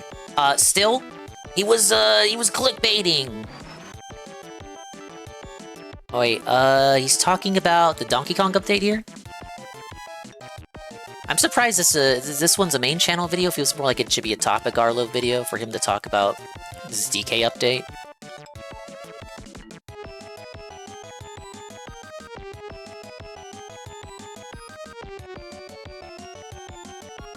A while back, I did a video claiming that Donkey Kong Country Returns HD was probably the saddest re-release Nintendo had ever produced. And I wondered if maybe that was for the recency Nintendo bias, trolls to go after but Arlo, a though. year And later, it got P's attention. I think that assessment was probably accurate. Nintendo has ported and remastered and remade plenty of games over the years, and their standard of quality is usually pretty high. Plenty of bare bones, overpriced ports here and there, as outlined in that video, but for the most part, they try to deliver a good product. Good visual upgrades, new quality of life features, even new content if we're lucky. I'd say the Wii U and 3DS Zelda remasters really took things to the next level. Nintendo really ripped those games open and changed a whole bunch of stuff. So by comparison, DKCR HD was just so disappointing. This was already a game that had seen a different re-release not too long ago, relatively speaking. It was on a and game handheld, and it was that 30 stood in the FPS. tall shadow of its sequel. So it was hard to be the too Wii version excited. forces the lack waggle. of hype wasn't really the problem, though. The problem was that Nintendo seemed to put very little effort into this game. As far as remasters go, it looked better, but not that much better. Which is fair, they're not gonna completely remake the assets for every game. They did upgrade the textures and stuff. It just didn't really do that much, and it wasn't anything more than a fan mod could do. And again, that would not be the worst problem, but it gets worse and worse. Graphical errors? Actual errors! As usual, Hey, those I have will been point patched to the out. GVG video, which is probably better than this one. They have some really nice side-by-sides. They specifically point out one issue where the background sun wasn't showing properly, and one where the projectiles shot by the bat in the one level with the big bat came from behind its head instead of from its mouth. So nothing major, mostly little things you probably wouldn't notice unless you were looking out for them, but like, this is a remaster. This is like the newest, bestest version of the game. It is supposed to look strictly better. It's kind of the developer's job to iron out issues like this before launch. And then this was something I didn't even really catch at first, but apparently there was also an issue in two-player mode where defeated enemies would stop being interactable too fast after being defeated. In the Wii and 3DS releases, there was a split second of extra time where a second not the player 3DS could bounce version. on Wrong. an already bounced Wrong. upon enemy. That Wrong. way both It wasn't in players 3DS could move version. through levels that require enemy bounces for actual progression. HD, for whatever reason, just didn't have this. The enemies would offer one bounce and then they would bounce. So this essentially broke the multiplayer, at least for a lot of the game's levels. Cherry on top, the loading times were somehow worse than they were in the Wii version. Worse. It took significantly longer to load a level than it did nearly 20 years ago, making time trials an exercise in great patience. So yeah, it was pretty disturbing, especially in light of Nintendo's other much better re-releases from recent years, that they would give us a remaster in this state. One that offered no new content and, apart from some smoother visuals, was actually worse than the versions that came before it. And of course, Nintendo sold this game for full price. So this felt like a slapdash rush job, pure and simple. A product to pad out the schedule, something Still to a good just game. throw out there, make a quick buck, and there you go. It seemed a sure thing that Nintendo's plan all along was to just release the game and forget about it forever. I mean, a patch was technically always on the table, but I don't know, after a couple of months, I think we just kind of assumed that the whole affair was behind us. And yet, almost exactly a year later, Nintendo did end up updating the game. No, they did not just update the game. They updated the heck out of it. Nintendo released a free performance update for Switch 2, but they also updated the Switch version. I did and do not have comprehensive knowledge of all of the game's graphical errors, nor do I have comprehensive knowledge of everything that has been addressed. Again, go watch better videos for that. But it seems that for the most Name part, him. these Name the errors have Donkey been Kong fixed. Man. The sun now rises and stays appropriately risen, for example, and now the giant bat shoots sonar attacks at the flying monkeys with its mouth as Mother Nature intended. And the loading times, they seem to be way better. Time trials are tolerable again, and they have fixed the multiplayer bounce thing. That is simply not a problem anymore. So in one fell swoop, pretty much all of the game's issues have been solved. It is no longer possible to claim that this version of DKCR is worse than the other two. So that's pretty nice. I mean, a remaster that's better than the original? Wow, that's quite the selling point there. But even more, you know what they did? They even added some stuff. They did. They added Turbo Attack Mode, a new time trial that cranks the actual game speed way up. You can even earn turbo medals if you beat levels within the time limit. This is not the sort of thing that I am into, but for the speed freaks out there, this is essentially a whole new version of the game to play with. But even more, you know what else they added? You know what else they added? Dixie. A Brazilian Portuguese language option, which Oh, opens that's the nice game of up them to a to new do. demographic. Awesome. And they also added Dixie. This one is wild. This one This is breaks so the left canon. field. Like, Dixie no one wasn't was supposed to necessarily exist in the asking time of for this. returns. It didn't even really seem like it was on the table, but like, obviously it's so appreciated. add I mean, Frankie. was He's like a shopkeeper. Consolation prize or something? They could have just stopped with the big fixes. We would have been pretty happy, but they were like, sorry we sold you such a disappointing remaster and then didn't fix it for a year. Here is one Dixie Kong for your troubles. Don't spend it all in one place. I mean, I really do think this was a good move. I personally only use Dixie as my partner in Tropical Freeze. You and everybody may else. argue that Diddy gives you more distance. I don't know, Dixie feels strictly better to me. So many of the game's ledges and collectibles are placed just out of the reach of regular jumps, which I think is on purpose. You gotta be clever with your speed build-ups and your enemy bounces and all that stuff. So So it is weird that she just kind of bypasses all that. She makes the game easier in a way that kind of feels like cheating, but also just more fun. Like just Dixie is for absolutely more fun. bums who don't want to play the game. For me. So adding her to returns is You realize so she's surprising. required Like, for a does majority this of the not secret level conflict exits with in any that of the game. level design? But yeah, I guess just to the such level a that pleasant surprise. it's to the The degree that they game force you to is use just Dixie. more fun now, slightly more in line with Tropical Freeze. Okay, well, actually there are some slight problems with just dropping her into the game, but the solutions are pretty funny. One or two of the cutscenes with Diddy are pre-rendered, so apparently they just pulled the tag animation from Tropical Freeze and just stuck it before each one, and then afterward when they switch back, Diddy just like flies away. She's like, my planet needs me. I mean, hey, it gets the job done. When you're out of options, grab the lampshade. And then of course, the game now runs better on Switch 2. The resolution is extremely sharp. And you know what?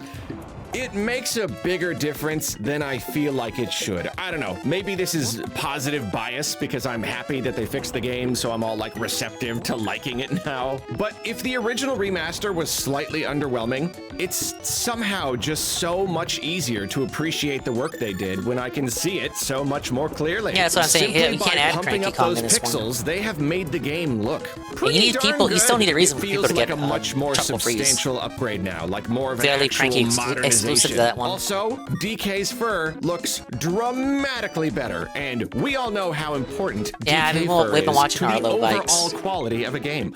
Any I'm just video like game. But finally really, going it's through the overall backlog of improvements videos. that are most important. It's the fact that Nintendo owned up to one of their screw-ups. No, I don't like that they released the game like that in the first place, and no, I don't like that it took a year for them to fix these issues. But they did do it. They did do it, and I think that's worth something. What makes this perhaps even better, though, I feel like this is an example of something kind of new that Nintendo's been doing. I don't want to go into too much detail here. I'm kind of toying with the idea of turning this into its own video, even though I also recognize that not everyone would want to see a video about this. You know, talking about Nintendo is weird right now. I know you're probably sick of hearing me say that, but it's true. I absolutely think that they are deserving of a lot of criticism. They've definitely let the easy success of the Switch go to their heads, and in many ways, they are totally pushing it. But I also don't believe they just changed overnight and now they're this super evil company like many people seem to. I think the issue is complicated. Who? I You wanna think name more names? Who radicalized, specifically? Binary black and white thinking is not what the world needs right now. Like when Nintendo was popular, I was called out for being too critical and negative, and now that they're the bad guys, I'm called out for defending them, bootlicking, You're sweeping them, you're When in bootlicker. reality, they have always Those done boots good more, things that I Muppet. like, which I praise, and then things I don't like that are bad and I criticize. And I know many of you don't want to hear it, but I think that in a lot of ways, they have dramatically improved Get the as a gun, company. Arlo. We've been through some Arlo's dark, got the gun in his dark mouth right times, now, us buddy. Nintendo fans, pre-Switch era Nintendo was so much more backwards than they are now, but they've been learning and changing. Not in all categories, obviously, but many of them. And it's Obviously. frustrating because No, even can I get just that again? with the reviews, obviously, but they've been learning and changing. Not in all categories, obviously, but many of them. And it's frustrating because even just with the reveal of the Switch 2, there have been a lot of these positive things I've really wanted to talk about. These ways that I feel like they've grown. He's a But yeah, shill. who wants to hear that? Get He with the sweeps times, for Nintendo Arlo. regardless of Nintendo circumstance. is bad now, full stop. I have no doubt that this video just got a lot of downvotes the moment I said I don't think Nintendo is purely evil. This is the part of the No, video I don't right think here so where because I don't lose think half the my Dini audience. shills would have Point made it is, this there was long. once a time when Nintendo would ship a game and be done with it. That was just it. If there was some big problem with the game, some aspect that didn't gel with players, or a quality of life feature that was desperately needed, too stinking bad. Obviously, this was Well, the Wii simply and the way 3DS things didn't had to really be lend back when themselves to physical media DLC was all our that only well. option. They could patch Probably a be game the reason and they didn't update patch newer their copies games being often. manufactured if an issue was big enough. But for the most part, they couldn't really change a game unless it got a big re-release down the road. See, but then even in the digital era, when they gained the ability to update games all they wanted, things didn't improve all that much. In fact, during that pre-Switch era, sometimes it seemed like they were adamantly against listening to player feedback feedback. Like, they absolutely refused to budge on their design choices. And we did see this bleed into the Switch era as well. There's a long history of them putting out games, fans being like, man, this game would be so much better if they would just change or add this one tiny thing. And Nintendo just not caring one single bit. For And two it was more recent based. examples, bulk crafting in Animal Crossing New Horizons? Never! The tedium is the whole point. Mash A and stop complaining. Or auto lock-on in Pikmin 4 actually ruins the experience for a significant number of players. This one small thing makes it not fun to play. Oh well, stinks to be you. There was something And then of a they updated precedent and for fixed fixing both of those games, but issues. for a while it seemed Now like Animal they were Crossing has only bulk willing to crafting, do it with and Pikmin 4 full-blown disabled the auto re-releases lock. years after the fact. Earlier I mentioned the Zelda remasters, and with Wind Waker, Majora's Mask, and Skyward Sword in particular, they really did consider the most prevalent complaints players had and did a lot to address them. But yeah, like it took such a long time to get those games. Then look at a newer game, Pikmin 3. It was a great game, but there was potential for improvement, and it didn't get any major fixes or QOL features until the deluxe version on Switch, despite the fact that Nintendo absolutely could have updated it at any time. But then, fast forward to today. Just within the last few months, Nintendo has surprise dropped these big fat updates on us for a number of games. And sure, the Animal Crossing update did come along with the Switch 2 edition, but all the QOL stuff, including bulk crafting, thank you, is present in the Switch version, including most of the new content. The Pikmin 4 one, they just updated yes, this just update for the fuck of also it. coincides with the Switch 2 patch, but that's not even a full new version of the game. Just a free download for everyone, out of the blue. And Pikmin 4? Well, I do still think a Switch 2 edition is probably on its way, considering they didn't give us a performance upgrade. But such a thing is still, as of yet, unannounced. From our perspective, Nintendo just gave us this big ol' update out of the Ate these blue. bombs. And the new content and features are great, but nothing is better than the fixes and QOL stuff. And for all of these games, they haven't just smoothed over the rough edges. It's weird how they have changed gone how down Bomberman the looks in each laundry game. list of problems and hit Yeah, sometimes each he has a and square head, every sometimes he has a item. circular They've head. More often than not, he'll have a meticulously circular head in addressed Bomberman practically Land every single games. player complaint. They even gave us the option to I prefer the disable square the head. auto lock-on in Pikmin 4. I did not think they would do it. I assumed it was one of those design decisions we just had to deal with. And I'm so used to that mode of thinking that when they finally gave us the option, but they kind of screwed up how they did it, I assumed that that was it. That was our one shot. It was blown, and now they would move on again. But no, they released another update, seemingly addressing our complaints exactly, giving us another sub-option to further fix the issue. They still haven't nailed it 100%, but they've gotten Oh, the pretty video feed that darn turns close. off when it takes Again, damage? I don't know if I want to turn this Yeah, into a whole the video next or not. one in Maybe the there the next ones in the aren't really collection enough don't do examples that. to make my case yet, but I'm just saying that Nintendo taking a I game think I heard this one and was the fixing first two essentially Super Bombermans were every single outsourced from problem, Hudson at Soft least to the another more dev. surface level stuff like Might have something to do with options that, and the new smaller dev's interpretation of the character. is something that's been happening more and more as time passes. I'll admit, if it is true that these updates only exist because of the Switch 2, that does hurt my case a bit. Like, if it does turn out that Pikmin 4 is getting a Switch 2 edition, then yeah, these three recent examples can't really be considered out of the blue necessarily. DK is the most out of the blue, if anything. We didn't think the game would ever be fixed, and I, for one, did not believe it to be high on the priority list for games that need Switch 2 patches. If Nintendo normally pulls the plug on development, so to speak, right after a game's release, and is only willing to significantly update it if they've got some other reason to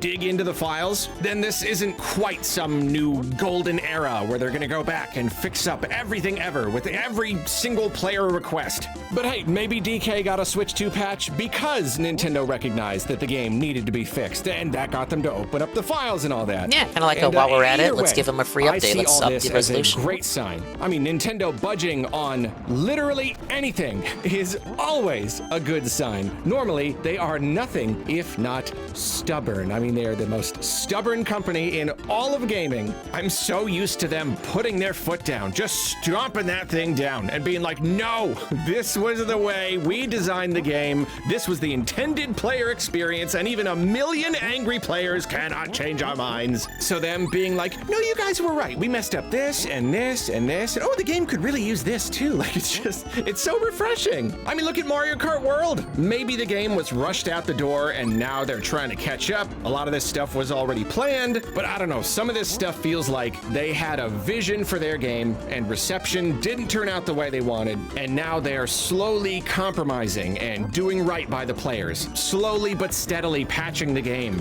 adding in little fixes and features. It's just so nice to see. Well, I guess you ended up getting half a video on this subject at least. That's probably enough for now, unless this keeps happening. But I do hope it keeps happening. Obviously, you can't just patch out a game's deeper design issues, but sometimes the fun factor can be majorly affected by these very little things. It's always a shame when an experience feels like it could have been so much better with some tiny little changes. And these kinds of thoughtful updates can take these delayed older reactions, Switch your games delayed stream, and your boost delayed them and up to felt their it. full potential, Got you know? him. But that's Welcome all I in, got. John. Thank you for watching. If you need me, I will be here with my good friend Super Mario Odyssey, waiting patiently for a patch that lets me map the motion-controlled moves to buttons. I don't think that one's coming. Okay, yeah, I think the ship's probably sailed on that one. Welcome in, John. We're doing the Arlo catch-up while I replay Bomberman Collection from the first game on up in order to cope with how bad I am at the game. It's you can call it a redemption run. Why am I doing this when a new Nintendo game came out today? Because my copy did not arrive in the mail on time. Apparently it won't be here till Saturday. It's very disappointing. I was ready to play it too. I had the overlay already. I crashed out. And then I watched the state of play. Look, if we're lucky, it might come in tomorrow.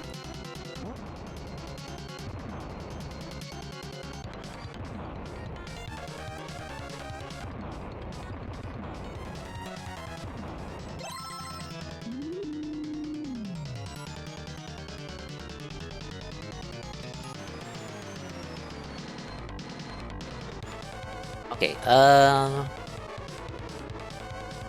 remove that one. Next gen top 10 is here. That's not a drill. Oh, this would be him going over sales from the recent quarterly report.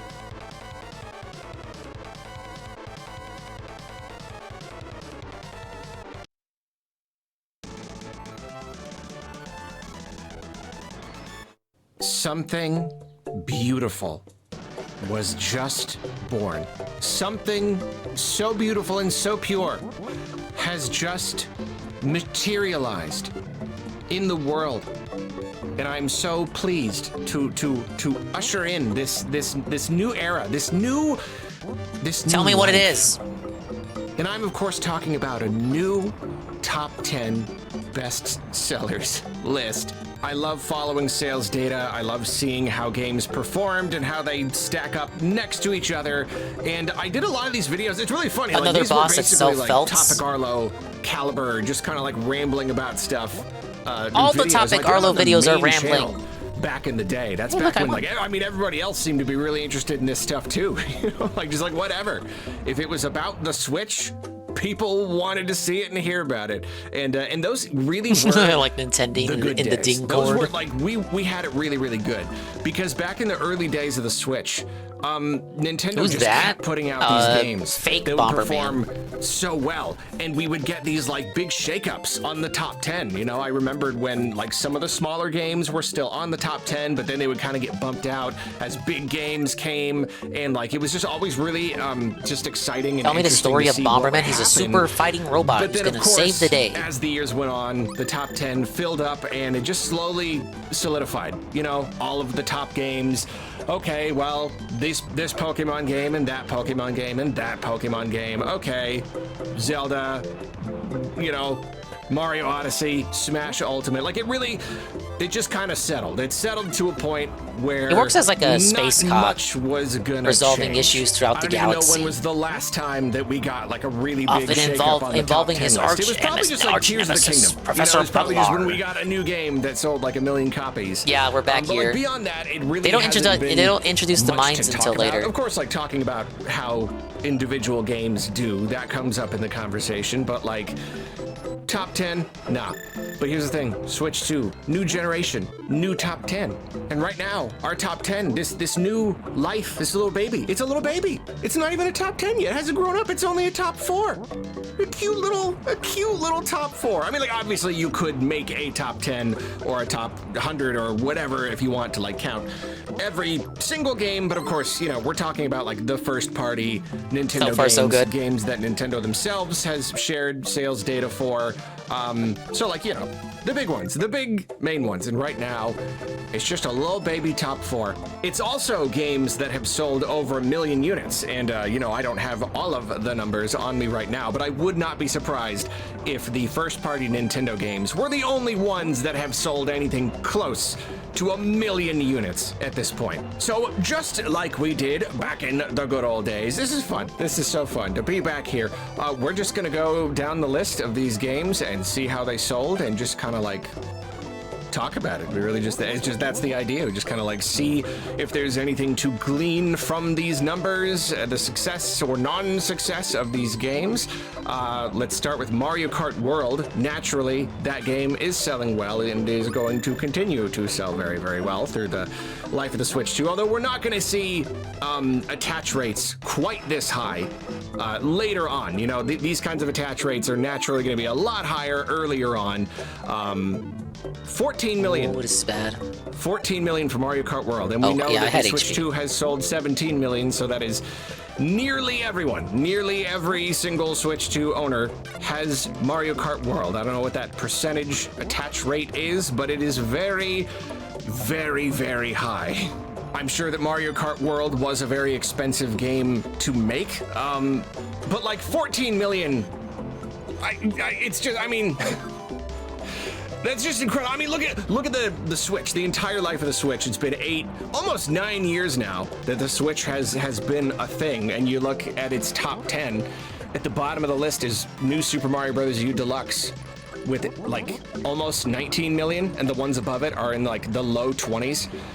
So 14 million for Mario Kart World right away, like right off the bat. That's already just a tremendous, tremendous sum of money for Nintendo. Like that alone is probably enough to make like whatever you can say about like the Switch 2 and how much money they're making per unit and all of these other games. All alone, Mario Kart World sales probably enough to have made Nintendo a real pretty penny.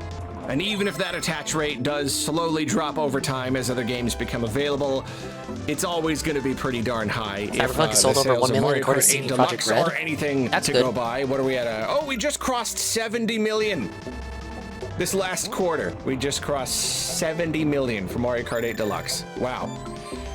All right, pretty good. Almost a quarter of the way there already. Oh no, the mines, So the next mines, we have the Donkey mines, Kong the mines are in this Bonanza. level. Ooh. The last time they reported about 3.5 million, and then after the last quarter, it's at 4.25 million. So it is still increasing. I do believe that this game is going to have pretty good legs. I still am doubtful that it's going to sell Mario numbers long term. But no doubt it is going to be a success for Nintendo. I could easily see it going up to 10 plus over the life of the Switch 2. But who really knows? But I mean, yeah, I mean it's good. Even if it's disappointing that just the fact that it's DK and it's about punching, not exactly for everybody. So yeah, not going to do Mario numbers, but still good. I still want to see the game do well because I do think it is a very, very good game. So yeah, even seeing 4.25 and knowing that it is going to continue to sell, you know, especially at the moment. If someone goes out and buys a Switch 2, like they're probably going to get Mario Kart, and then DK is fairly likely as well. Next, we have Pokemon Legends ZA, and this is rather exciting. I've been very, very, very intensely curious to know how the split was going to be. You know, like the fact that it's cross-gen, is that actually going to encourage a lot of people to pick up a Switch 2? I think in theory the answer would be yes, but it's also Pokemon Legends ZA. It's just not a very impressive game. It doesn't really look that much better. I mean, it looks better running on Switch 2, you know, like performance and everything is very smooth, but it's not like, it's not amazing. You know, it's not like, wow, this is next gen. No, it's just like, wow, this is fine. This is a solid version of something that doesn't even look last gen, really. But now we have our answer. It seems that the game has already sold 12.3 million total across Switch and Switch 2. I mean, I know it's Pokemon, but man, even Pokemon Legends, like, I'm really sorry to anybody out there who's just so endlessly frustrated by Pokemon, how, like, no matter how bad they are, they still sell really well, because it's a tale as old as time at this point, and I don't think it's ever gonna stop, because for Legends ZA, it was so cheap. It was like the cheapest, quote-unquote, big Pokemon game, mainline game, like ever. 12.3 million sales in a few months. That's the thing. Game launched in October. This tracks sales through the end of December. A couple months, and it sold 12.3 million. So I mean, I don't know if Gen 10 comes along and just kind of like makes ZA kind of obsolete, or just like less, the sales could be a little bit front-loaded, you know? Like, I wouldn't be surprised if they kind of slow down as new Pokemon games come. There really is genuinely less reason to buy Legends ZA. But I really don't know. Yeah, because I'm looking at the Switch top 10, and Scarlet and Violet and Sword and Shield, the mainline ones, or, you know, the mainline ones, you know, those ones got those numbers. First but try. Legends Arceus is not on the list. This was the level that I spent way too long on during the marathon, so could probably see. Good to rectify that. But yeah, anyway, we'll see. And then the real point is the split. If it sold 12.3 million total, it seems that 3.89 million were on Switch 2. So, I mean, yeah, we have our answer. It did not. I did it first try, Ann. It was first try, amount of people to go out and get Switch 2s. It didn't lead to like an enormous bump in Switch 2 sales at launch. But it still did okay. It still did fine. You know, like that's a little under a third, a little under. No, I guess it would be a quarter if you split it up among the whole thing. No, it's definitely a third. I love numbers, but I'm terrible with numbers. So yeah, a little under a third of people bought it on Switch 2, and the rest were just hopefully that takes care of all fine the playing on lines. Switch, which is like, yeah, I mean, I want to be a little surprised, because man, yeah, like, I really did appreciate that it ran so smoothly on Switch 2. I almost like couldn't imagine playing a worse version of it. Everyone played on Switch 2 that I know of, except Palm Primus. Like, it's Pokemon. We're used to it, right? Like, if it wasn't on Switch 2, I would have played it on the original Switch, and I would have just been like, whatever. So I think a lot of people are used to just being like, whatever. I don't want to buy Switch 2 yet. I don't want to pay $10 extra for this game. It's already not that great. So yeah, no, I guess it. I guess it does make sense. So that's the third item on the list, and then the fourth item on the list, our little guy, Kirby Air Riders, at 1.76 million. And you know what? That's not too bad. I never had really super high hopes for Kirby Air Riders. I forgot about the layout for this one. Very, very passionate, dedicated fan base. But the games, they don't really like the series hasn't grown a ton over the years. You know, it's kind of like a comfortable, like, lower to middle kind of tier Nintendo series. Oh, you know, no, and they all per, I forgot it all. I forgot it all. I forgot the placement. That was really appealing to a broader audience. This is going to be a little more annoying now because my remote bombs are gone. I wasn't really sure, because it's like, it is a Kirby game, got the dedicated fan base. But then it's like, it's a racing game. It's got a little bit of competition with Mario Kart and with, like, Sonic, and it's just, you know, it's more of a stop, it's not happening again. Stop, everybody's gonna be into. So yeah, I really didn't know what to expect for Kirby Air Riders, and I think 1.76 on its way to 2 million after still basically just like a few months. I think that's pretty good. I think this game should have at least okay legs, you know? The games that aren't like the really, really huge tentpole series, like those are the ones that usually have legs, which is funny.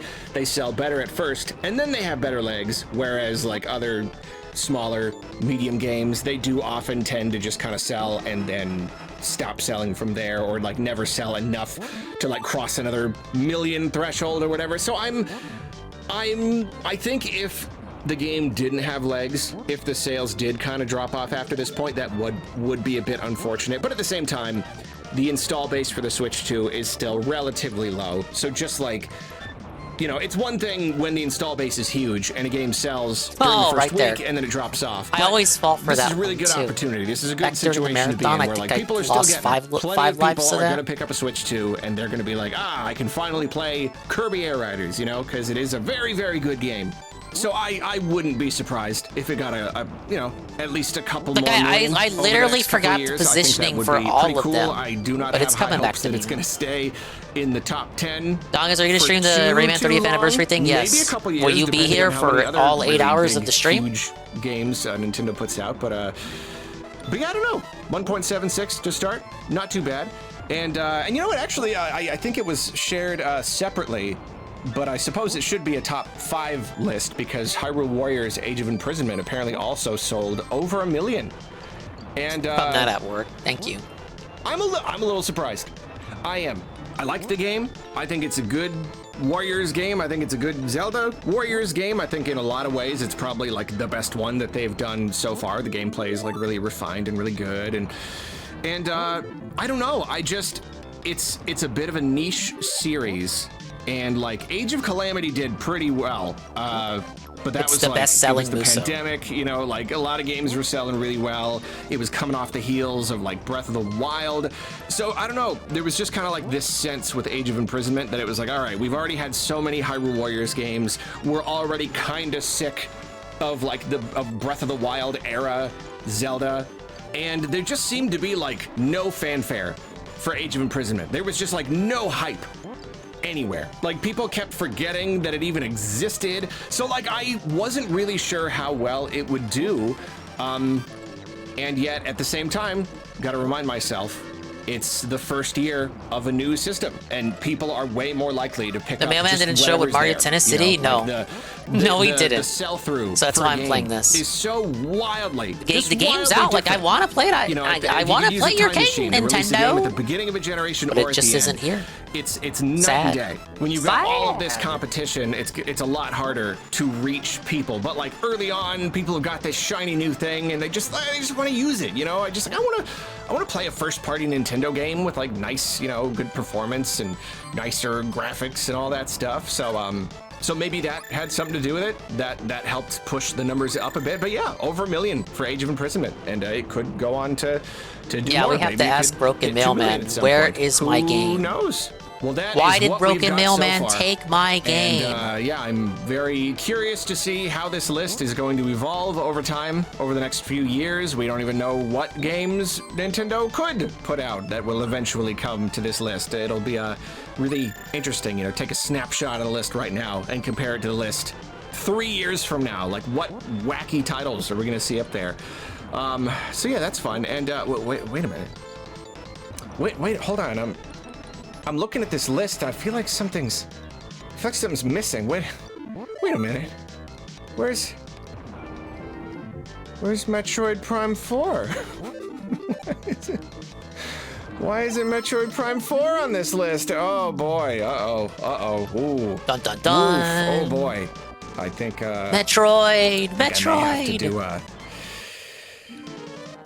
separate video on that one. So And he yeah. did, in fact, do a Stay separate tuned, I video guess. to A-Log Metroid, which will be the next one that we watch. If I can find it. Here it is.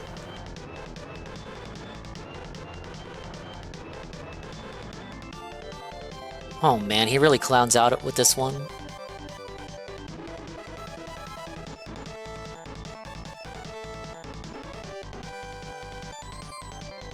I keep forgetting, did I just say Mailman? It's like when Rye renamed the channel, I refuse to correct it on the shoutouts. Oh boy.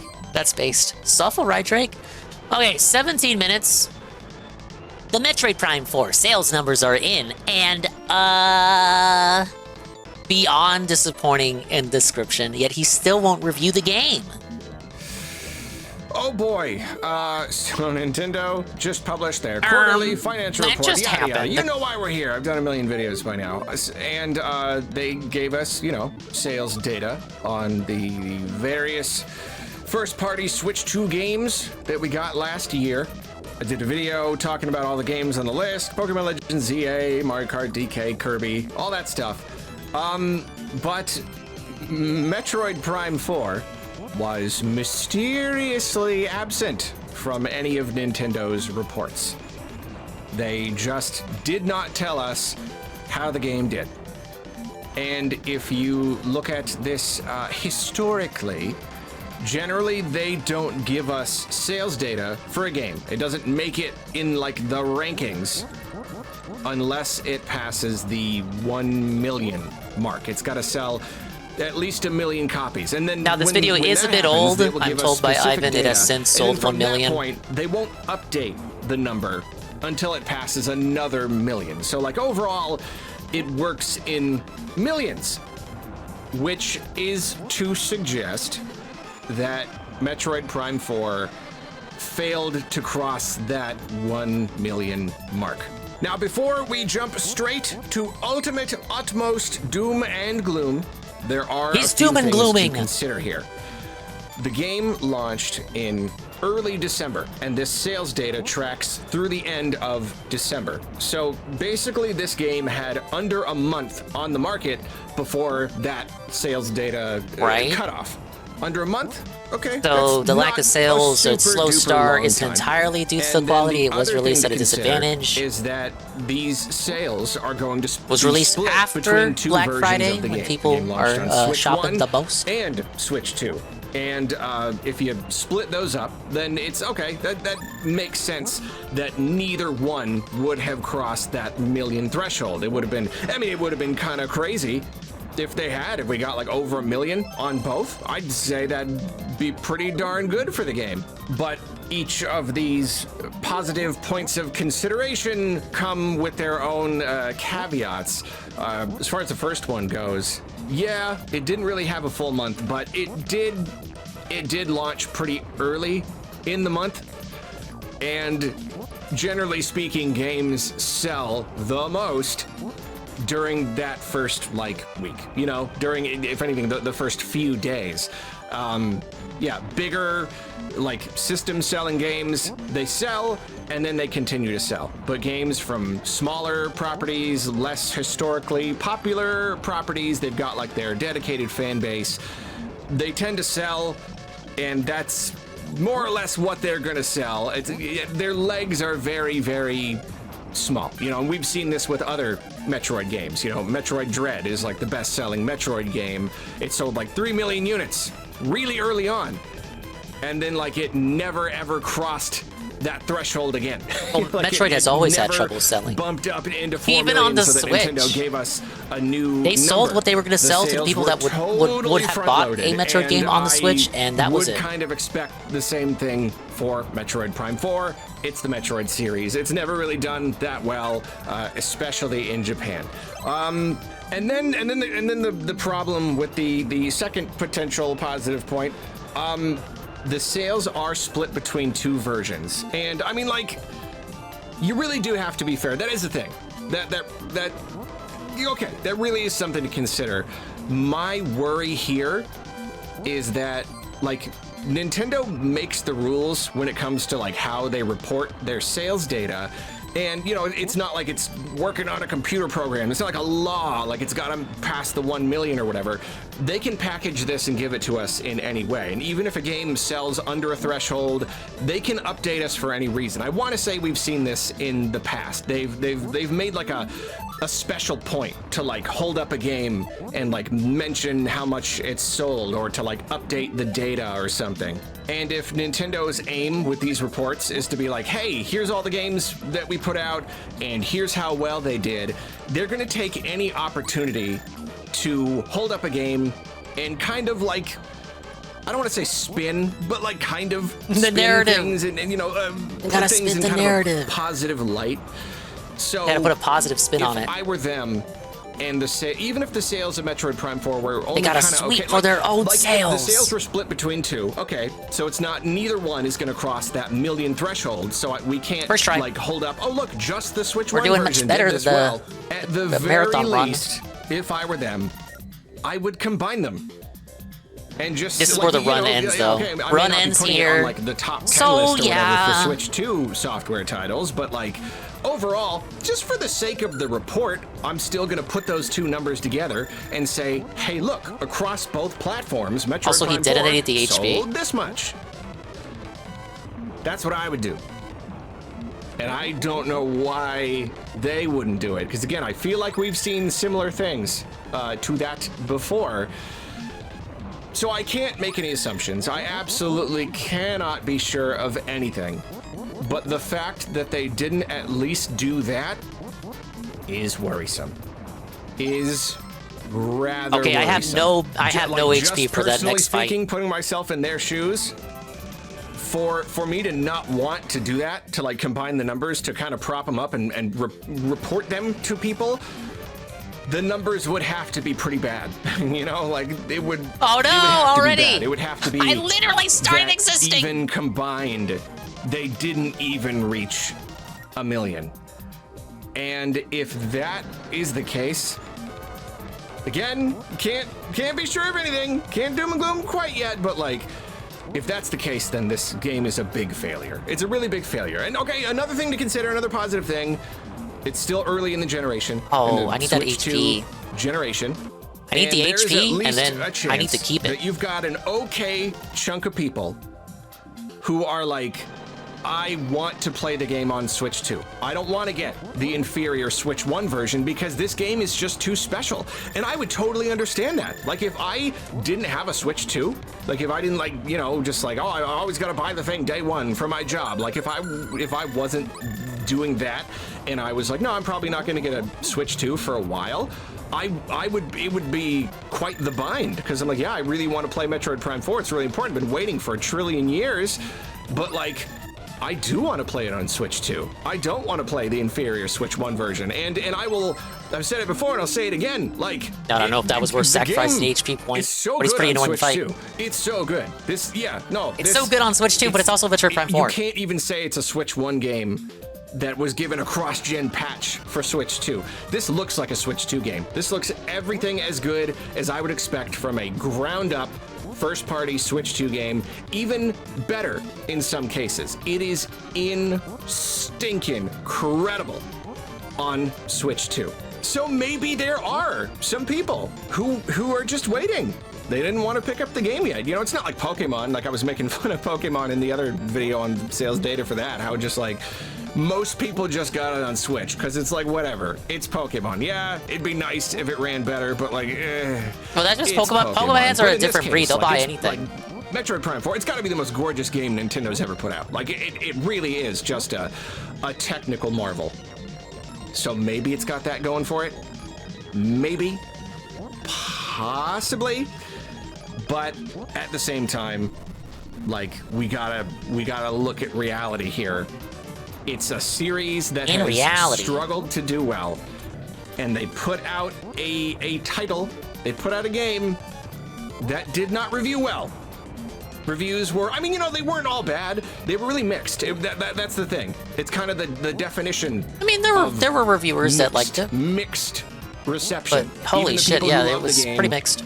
Admit that there's a lot of problems with it, and then there are plenty of other people who, you know, those problems flat out are too hated big it. to ignore, and it's not Like a good Synthetic game. Man, and then Lord Frogmire. the problem with, you know, the current state of gaming discourse, things are like crazy right now. So these stories. Okay, I would like to point out how much better that went than on the marathon stream. Was that the third or fourth attempt? That's pretty good. But we have one more boss to go. I could still lose. More than ever just get blown up, and these tiny little problems get exploded he's to be these melted. massive things, and you have these humongous hate campaigns, and like the Miles McKenzie like Marvel writing, like that was a big thing that blew up. That affected me. I contributed to that whole entire wave. I absolutely did. Oh, he's talking But then about all of the people, other stuff, the bike mystery and the open merchants, desert, the and then misery merchant and then segment. the amiibo thing, and just They're and misery now you're getting all merchants. these reports about how the reception is mixed, and now I'm doing a video about how the sales aren't very good. It's just like it's just been negative press. This game has gotten mixed reception and negative press from the beginning, and I have no doubt that that has probably had an effect on sales. You know, people don't want to shell out 60, 70 bucks. He was one of millions who didn't buy Metroid Prime 4. Shameful. Maybe hardcore Metroid fans are going to show up. Maybe they were always going to show up. I was always going to show up.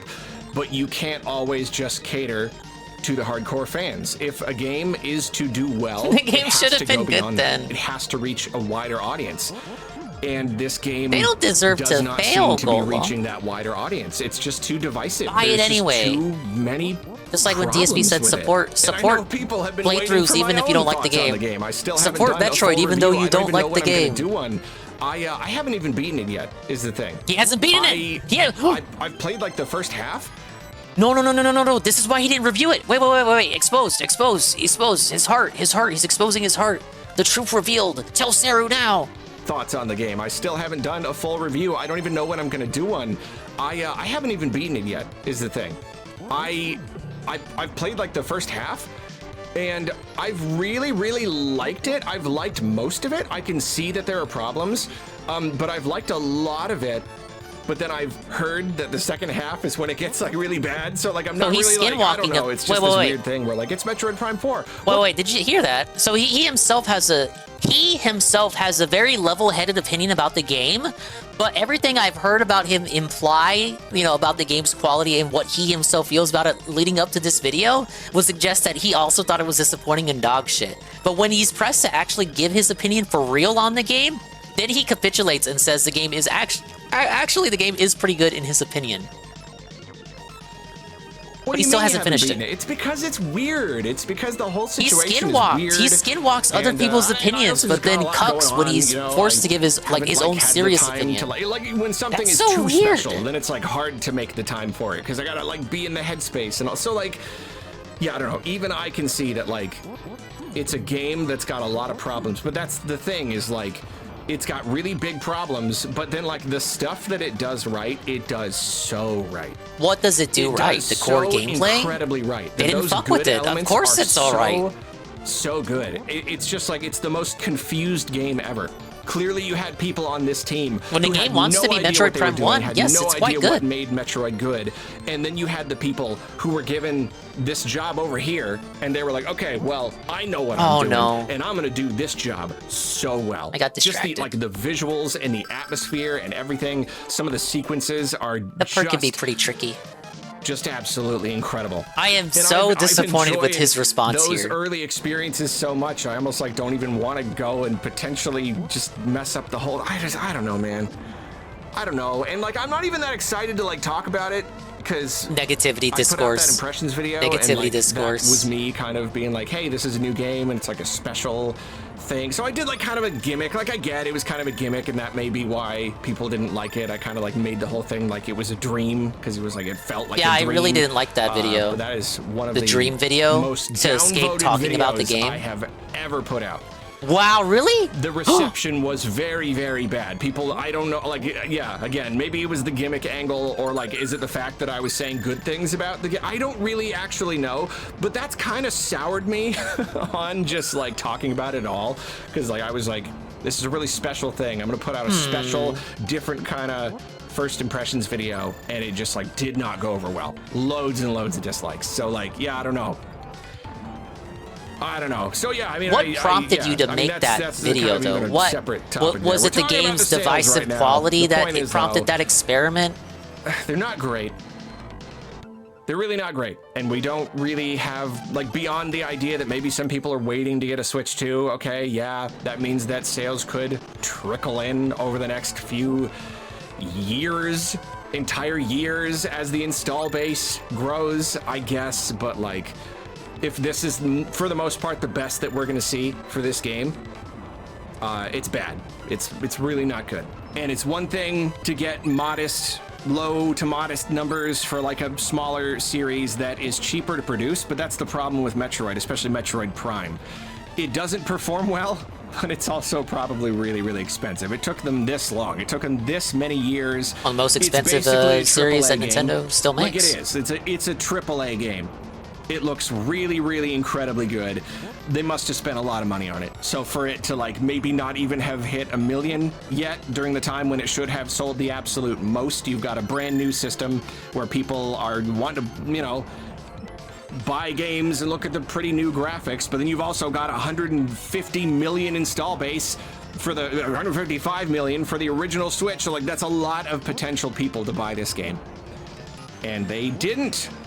They just didn't. And yeah, I'm not going to sugarcoat it. That's pretty bad.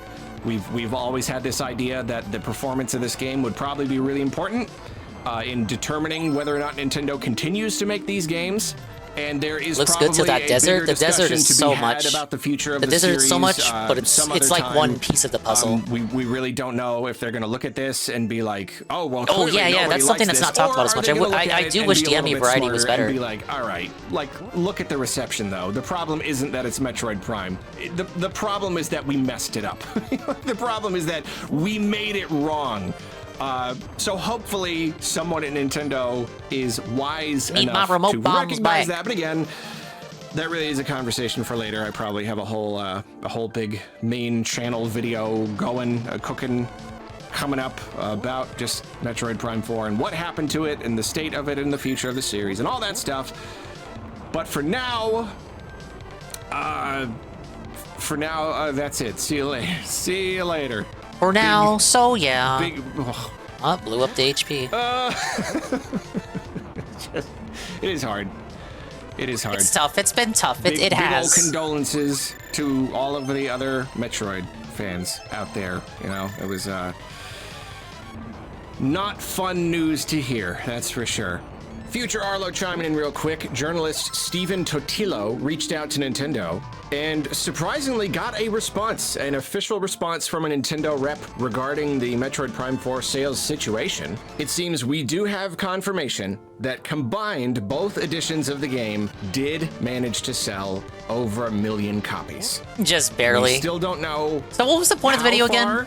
Over 1 million? Why did he still put the video out? It is at least good to know that it at least hit 1 million between the two of them.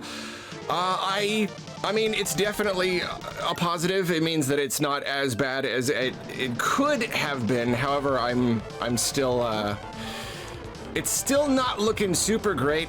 It's exactly like I said before.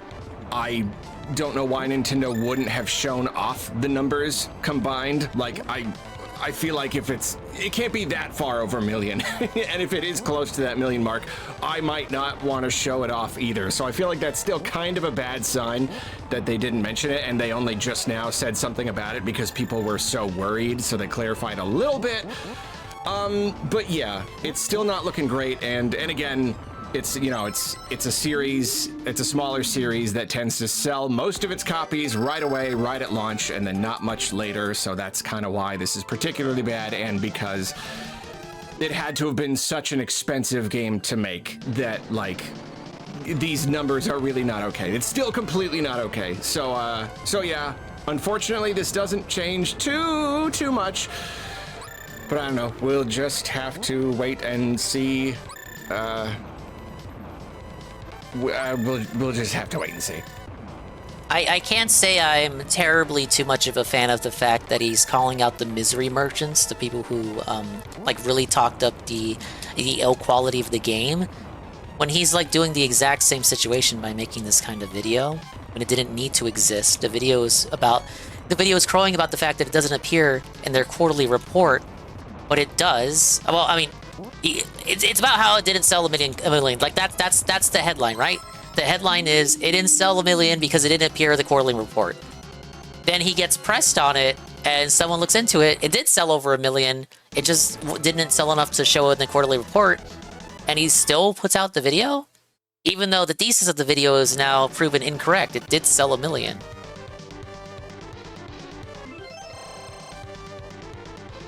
Like, the game can still be bad, but there was no reason to make the video other than doing the same kind of misery mercantile misery muckraking that he complains about everybody else doing in regards to the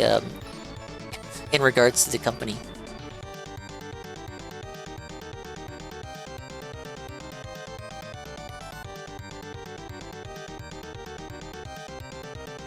course, it wasn't all doom and gloom with this quarterly report.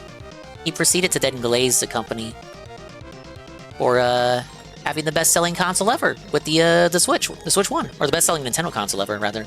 It's still not beating the PS2. Nintendo just released their quarterly financial report, and among all of the juicy data, we learned that, now that we have a better idea of how the Switch 2 sold through the rest of 2025, we see that it is now definitely the fastest-selling video game console of all time. No doubt about it. That's very cool. But then, to go along with that, a nice little pairing record, like a nice cheese with a fine wine, we also learned that the Nintendo Switch is now officially Nintendo's best-selling console of all time. I'm kind of surprised it wasn't already the best-selling. And we knew it was going to happen. It's been coming for a while. It's been creeping up and up and up to that DS number for a good while now. Oh yeah, the DS. How could I forget it? Sales have slowed down, obviously, but like it was gonna beat the DS, and it was only a matter of time. And it finally did. In the top 5, you have the Game Boy Advance at 81.5 million, which is crazy. It even beat the 3DS, which is really funny, because the GBA had like 4 years on the market as their dedicated handheld. So that's really, really wild. And then the Wii at 101. Did it cover High Guard? Game Yes. Boy at 118 and the million, same kind of and then the anti-misery DS merchant was at stuff that I was talking about, he was doing for a High Guard. And the Switch has scraped by. He said in 2 videos that he was really upset that people aren't going to be able to have proper conversations about High Guard because so much of the discussion around the game is around like how much of a bad game it is. You know, as disseminated by people who won't even play it for themselves. But then it's also like he indulges in that same shit too.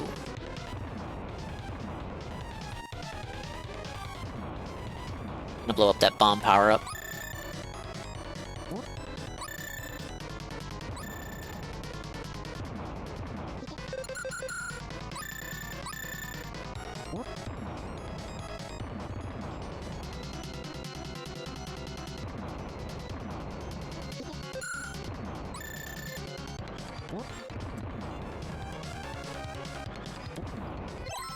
All right, there we go. Sorry, I had to lock in. At 155.37 million, and I mean that's pretty good. It means that it is selling, even if it has slowed down a good bit. If the last time they did a quarterly report, I don't remember exactly where the Switch was, but if it is now a good 1.3 million or so over the DS, it means that it does have some momentum. But yeah, first let's just focus on the milestone part. I mean, I really think it's great. I really think the Switch maybe was an inevitability. Like, technologically speaking, Nintendo always had their home consoles and their handhelds. I suppose it was inevitable that we would reach a point when they could combine those into one system. But it's been fun just seeing how well that's worked out for them. You know, because, like, in theory, okay, well, you can't, like, assume that adding the two together is gonna, like, really add the two together. You know, if your average home console sells this much and your handheld sells this much, you're not gonna like necessarily just add the two numbers together. And yet it has been very close to that. You know, it's been at least pretty close. And obviously, like, it comes down to the system itself, the form factor, the fact that it's a handheld or a home console. Like, that's just, it's just so perfect. And then that really just lined up with Nintendo putting out a bunch of games that people really, really, really wanted to play. When they swarm it on you, like it's over. Some really, really big hits, very, very large games between like Zelda and just Smash and Mario, and just they've done really, really well, and that has had I lose more lives to the fucking spooky ghost than the actual mech itself. Business, 155 million, like it is a lot. Nintendo combined their home console and handheld, and the very first attempt to do so, the very first system where they began this new era, which they will probably do forever. I see no reason to believe why it's not going to just be this way forever, at least to some degree. And the first time they did, the very beginning of the Switch lineage, it just skyrocketed them to success.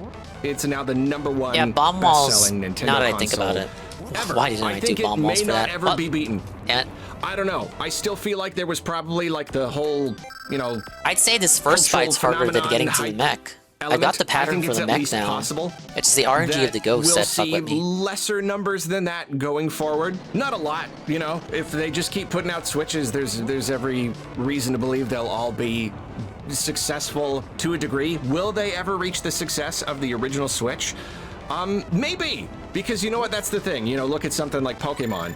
It started out and it was this big, humongous thing, but then it made fans who stayed fans. And so now just more human beings get born into the world and become Pokemon fans. More get created than get uncreated. So it's technically possible that we could still just see growth for Nintendo and the Switch platform over the years. Even if the Switch 2 does end up being something of a decline from the Switch 1, maybe the Switch 3 will be even better. I really don't know. You don't know what's going to happen to the video game playing populace.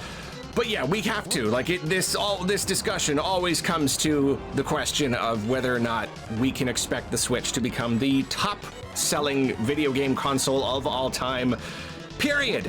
Because as we all know, the PS2 was sitting around 150. We love the PS2. No, and come then, on. The old president of Sony just pulled an extra $5 million out of nowhere and was like, we just found it out of the blue. 160, and we're taking that as gospel is the thing. It's we haven't even. I don't even think that's an official number.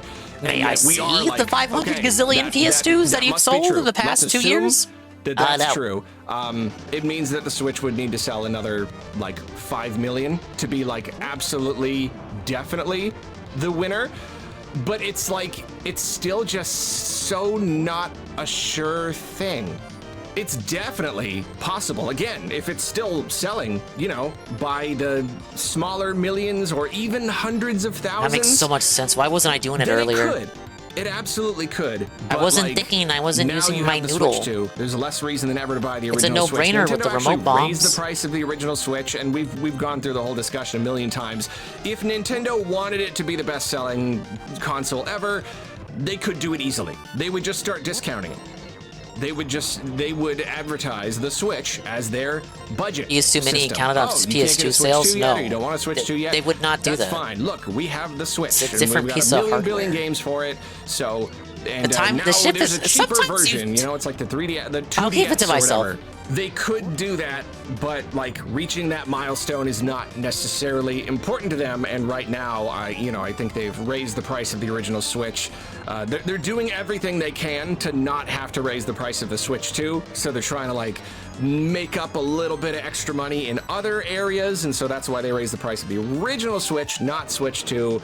And I think that's probably going to be the case moving forward. And if that's the case, then yeah, it's just it's the original Switch is less and less of a good I didn't have value enough firepower proposition all though. the time. I So want, we don't know what 3 or could 4 happen firepower. to sales of the Switch as the Switch 2 gets rolling.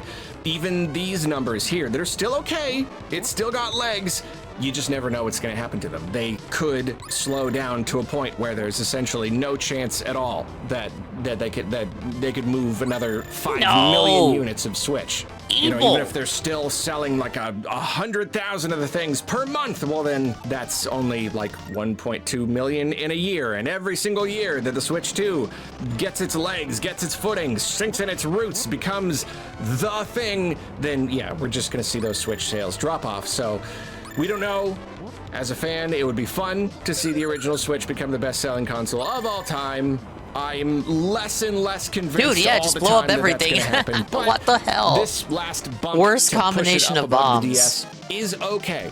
That's a pretty okay bump. So I don't know. I guess we'll see. In the meantime, though, best-selling Nintendo console of all time is still pretty darn good. Still pretty darn good. You look at the Wii and the DS, and they were seen as these just incredible, crazy He successes. spurts out with his So, own bombs if you so can much that pass he more often either than of not those, attacks himself. You're already doing pretty okay. Especially if you look at how the Wii was 100 million, and then the DS was 150. It's a handheld. it's cheaper. People are more likely to buy multiple of them, and they're more likely to like break or whatever. And it's just like it's more of a budget-friendly thing. What do you thought the Switch 2 as a console? Does it feel like a massive upgrade to the OG Switch? No. Even that, even the it feels like a DS, Switch Pro, which is what people asked for. These different models, and a lot of them were like. So when they got it and were confused, I was the one who was confused. It was possible to purchase a video game playing piece of hardware for a price that you went like, you know, that's not bad.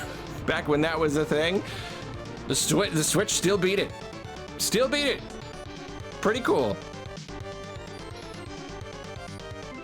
Alright, there you go. The Switch is officially the best-selling Nintendo console ever. It will beat the PS2 one day. Like a 3DS, a new 3DS type deal, basically. Maybe not like exactly the same situation.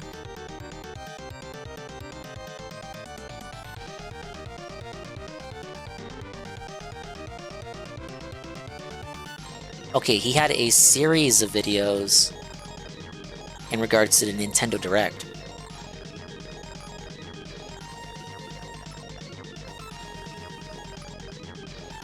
This was the big video he put out when the Direct got announced.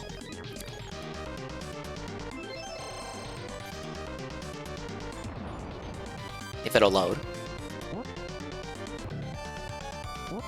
Right now it is the 4th of February, and Nintendo just announced a Nintendo Direct partner showcase for tomorrow, the 5th of February, which is a great thing, but also kind of a weird thing. But I guess we'll save the weird element for a little bit later. First, let's just talk about the showcase itself. I mean, obviously, this is great because it's so early in the Switch 2 generation, and like the Switch itself was such an amazing little port machine. And so now, like, no doubt, over the course of that generation, you had all these devs. I mean, they were porting all their games to Switch, but then, oh, it's the Switch 2. It's more powerful, so it's easier to port more games. You can port games with better graphics and all that stuff. You're also more likely to have a higher, like, sell-through rate when you release earlier in the generation, when people are really looking for stuff to play. Probably not to, like, the same degree as we saw with the original Switch. You know, the whole, like, handheld angle isn't as much of like a novelty, you know, kind of a selling point. But obviously, like, you've got so many people wanting to put their games on Switch too. So it's just cool because, yeah, especially now that it's more powerful, we could really just see anything, you know, just really any old multi-plat third-party game. Blowing up the bomb he's staying on? It's like it's pretty I much got my all hand fair completely game now, off the B button. It's very, very, very exciting. So many great games over the years that would go so well on the system, it's barely even like using a third of the Bomberman abilities. I don't want to use throw. I know I have throw. I do not want to use throw. Is coming. You know, we're getting a new Resident Evil, and it's this is not how I play. Day and date on Switch 2. This month. I just remembered. Every time I remember, Resident Evil Requiem is coming. I get very excited. So I think it's not about throw or kick. I don't have. I literally do not have kick. We can even see the Switch 2 You've seen me do that first boss fight 1,000 times. You see, kick is not available in the blocks that blow up there. Where in the heck? Where inside of the heck is Elden Ring? We have all been wondering, and there's this idea. It's gotta be that they delayed it to work on it. Like, it has to be. It felt like the release date. The announcement was imminent. You know, they were demoing the game at PAX and other trade shows. It looked like they were pretty much ready to go. And I just have to imagine that all of the feedback, all of the articles and everything, just, it was, they're getting feedback. Scary. It would not surprise me if they were just like, we do have to work on this. Like, this has to be a good port. But yeah, like, we expected it last year, and then they went pretty silent, and so now it's like, all right, if it doesn't come up now, like, then I don't know when. You know, like, that's the thing. It's just like, if not now, then who even knows how much longer we have to wait? They must have really, I don't know, really having a hard time ironing out those little frame rate. A lot of it is just stubbornness and muscle memory. If you really want, if you really want to know the truth about it, as to why I just stick with the strats that I stick to. There is a chance that we could see something on Dust It's learned behaviors that are very difficult to unlearn. Get it? No, on that one because, one, they're not going to want to put too much of a spotlight on Duskbloods when Elden Ring hasn't even come out yet. I wouldn't be surprised if the delay to Elden Ring has also kind of messed with the whole Duskbloods dynamic. You know, he was right about this prediction. I thought there would be a lengthy Duskbloods segment to get people to watch the Direct, like surprise Duskbloods update, and there was none of that, probably because we don't have Elden Ring on the Switch 2 yet. Duskbloods is a Switch 2 exclusive. You know, they had a really big reveal in the big April Nintendo Direct. I think they're gonna save that for a main Direct. It's it's like FromSoft is developing it. It's maybe you could call it a second-party title, I suppose, if it's being published by Nintendo and being more or less funded by Nintendo. I don't know all of the details, but at the very, very least, it's a Switch 2 exclusive. It may remain a Switch 2 exclusive. I suppose we don't technically know. I fully admit I may be getting my wires crossed and forgetting things that have already been firmly established. Point is, though, I don't think we'll see Second that time on the Alien. Shark. It was like the last Alien attempt was 10 attempts ago. To see it because I really am excited to see more. I mean, this thing was revealed. Golly, has it really been 10 months since that big April Direct? Yeah, wow. So yeah, I'm really looking forward to it. But I'll just take Elden Ring. Just give us a shadow drop. Just give us Elden Ring. Who can play it on their Switch too? Let's get a shadow drop. Yeah, beyond that, yeah, I could be like, how about this game and that game? And like, I'm sure there are a million. There are probably even like, I don't know what's like the most popular picks right now.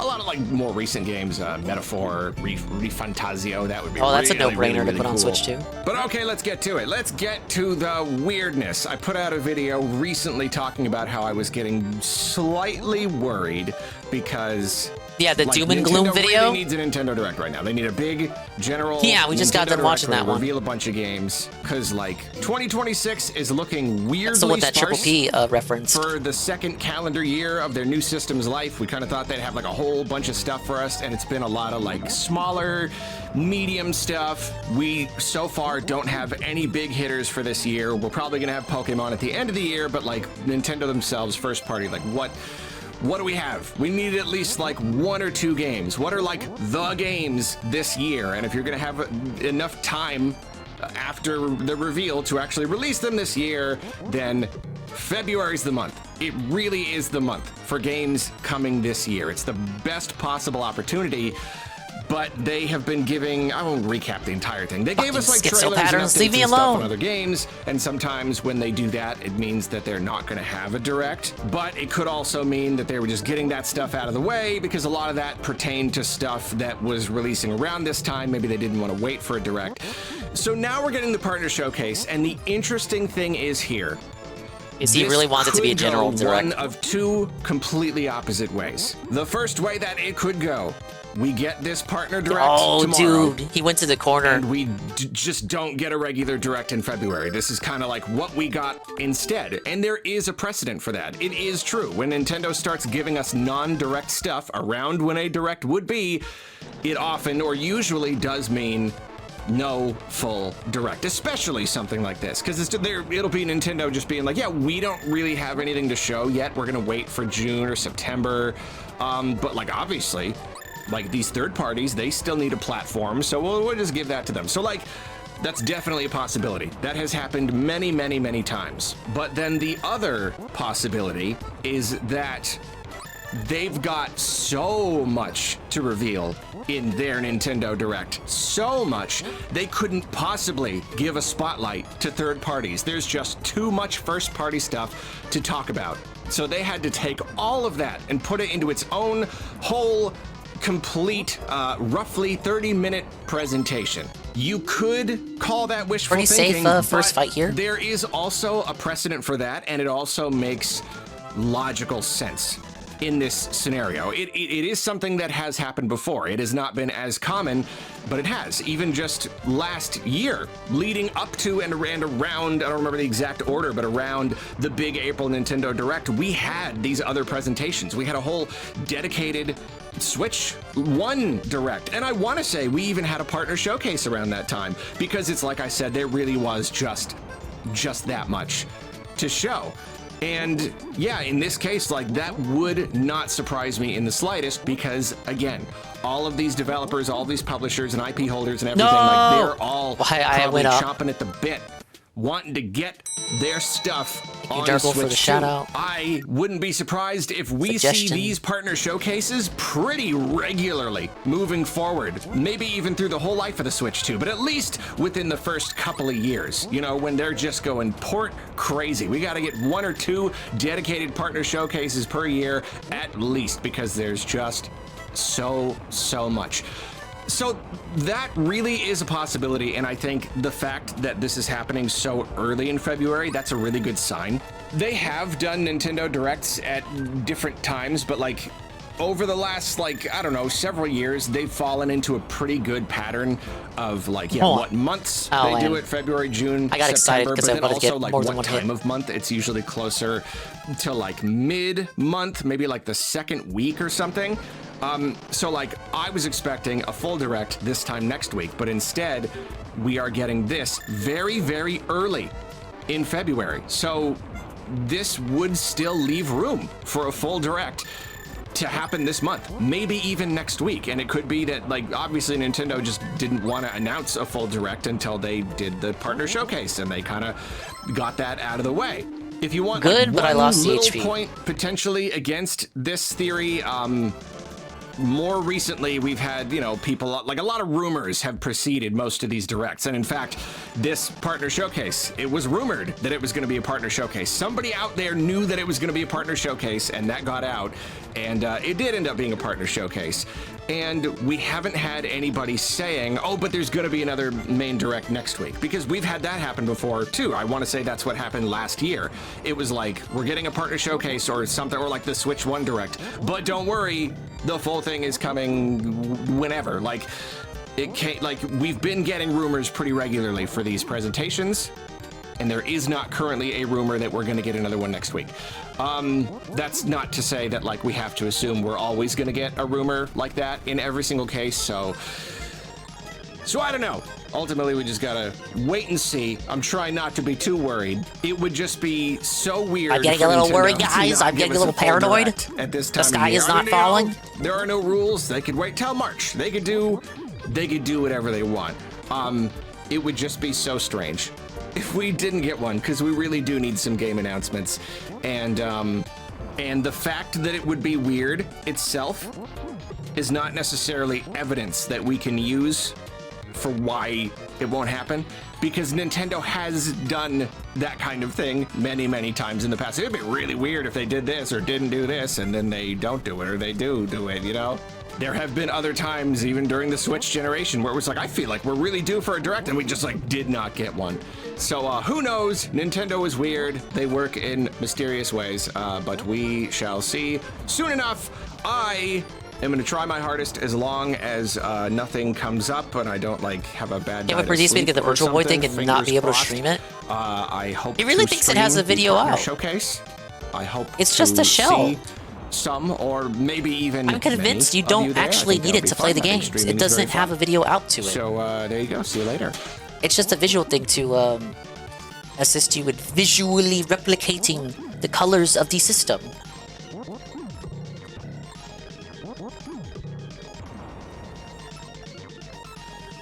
Yeah, the video out is on the Switch itself. It's just a shell.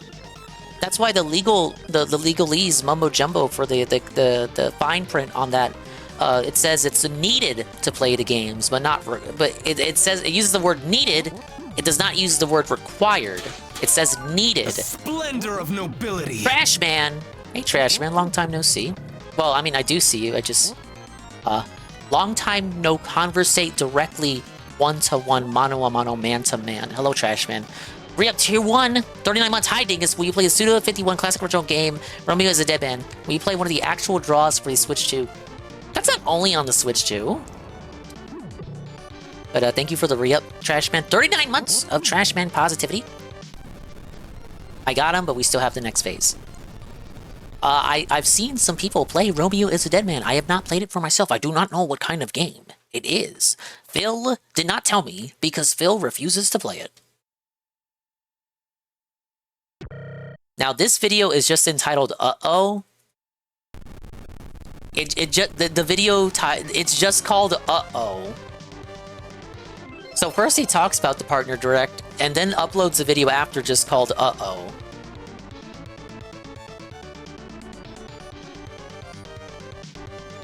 Oh, okay. Be a burger. Putting out a video. Don't know if it's only on the Switch 2, but don't know if the MSI can handle it. Fair enough.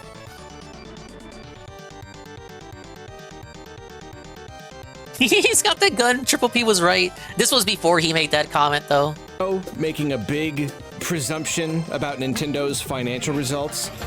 Mere days before they were due to publish their big quarterly financial report was a bit risky.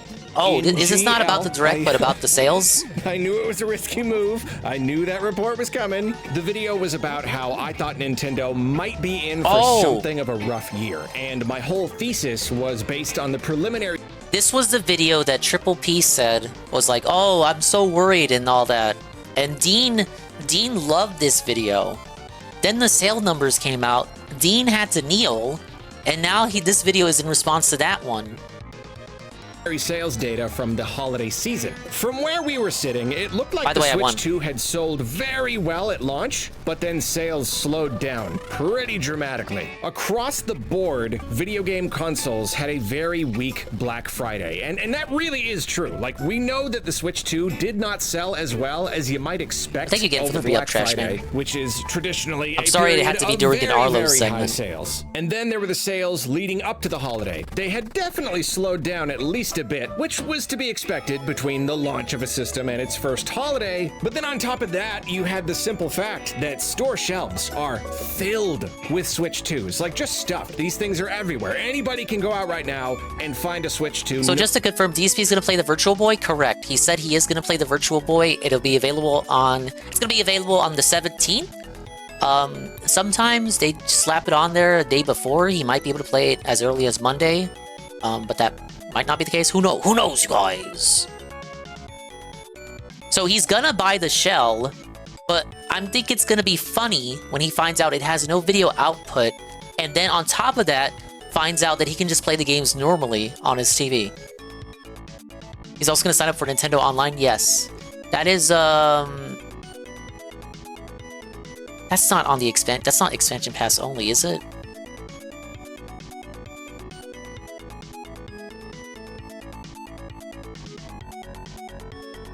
Is it Virtual Boy? Is that... It is expansion pack, so he needs to get the upgraded version. Ooh. Oof! He's gonna pay $100 for the shell, then another $50 for the expansion pack. He's gonna pay $150 to play Virtual Boy games.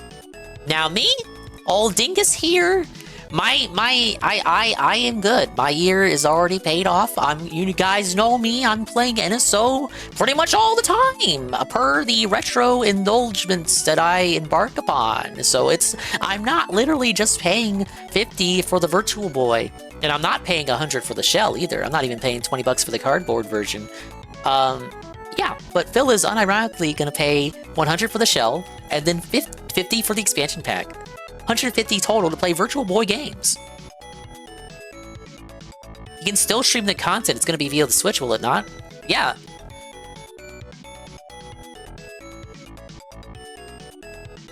Nintendo Shell, Dingus, and Arlo circle jerking. Hey, Toper, welcome back. I'm back. What happened? Mario Tennis did not arrive. The mailman trolled me, so I did not get my copy in, sadly. They say it'll come as late as Saturday. It might come tomorrow. I don't know. I'm depressed. I'm hugging myself. I'm sad. Pathetic. Example? Let's see. Oh, these guys. The good vibes guys. Yeah, Broken Mailman stole my Switch. Not my Switch, my Mario Tennis. So he's gonna stream it like that. No, yeah, I see. Where this guy kind of looks like Phil, actually. So he's playing it on the shell. Right there. Yeah, it basically requires to take the Switch itself and slot it in there. This is the problem. This is the problem, Anne. He gets his gameplay from the capture card through the dock. He has never gotten gameplay from the Switch itself, which I'm sure it's possible, but you slide it into the Virtual Boy. And I'm pretty sure you close it in, right? You slide it in and then lock it? Let me see. Yeah. I'm seeing the video now. You slide it in and then you lock it in there. So even if you could, in theory, get a video output to go into the handheld Switch, the shell blocks it. The shell blocks the port.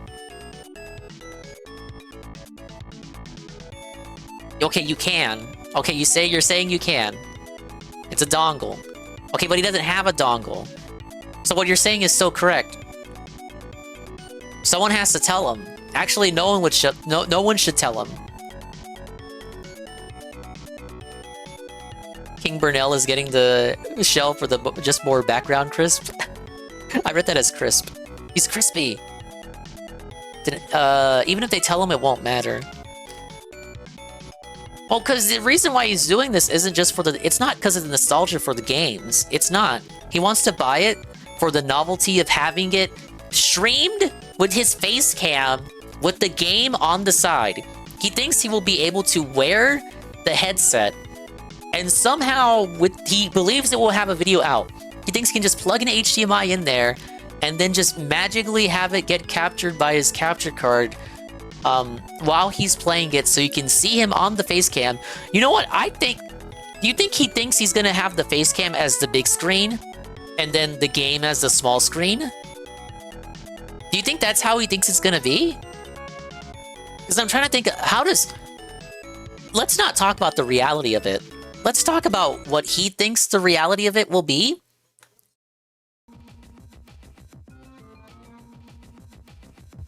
Because I'm trying to picture this in my head. He thinks he can take the Switch out the dock, put it in the shell. He believes it'll have a video output. Plugs the HDMI into the imaginary video output, connects that to the capture card, and then he's just able to capture gameplay. The face cam is the big screen. The gameplay is a small screen in the corner, kind of like how I have it set up right now. Imagine the video is DSP's face cam with the headset on, the Arlo video here. And then the small game screen is the Virtual Boy gameplay. I think that's how he imagines he's gonna do it. But the reality of it is thus. Allow me to explain. It doesn't have a video output, so the shell is just a shell. You plug it in there, it's locked in there. You need a USB dongle because it does have a port for that. But he doesn't have that. If he did have that, then he would be able to convert it and do it to the capture card. The problem with this, he doesn't have the dongle, and he has never recorded gameplay directly from the Switch itself to any capture card at all. Whenever he does Switch gameplay, it's from the dock. I don't think he's thought this through. When is he doing this? It is next Tuesday. February 17th is when it should launch. But it is dependent on when the item actually ships to his house.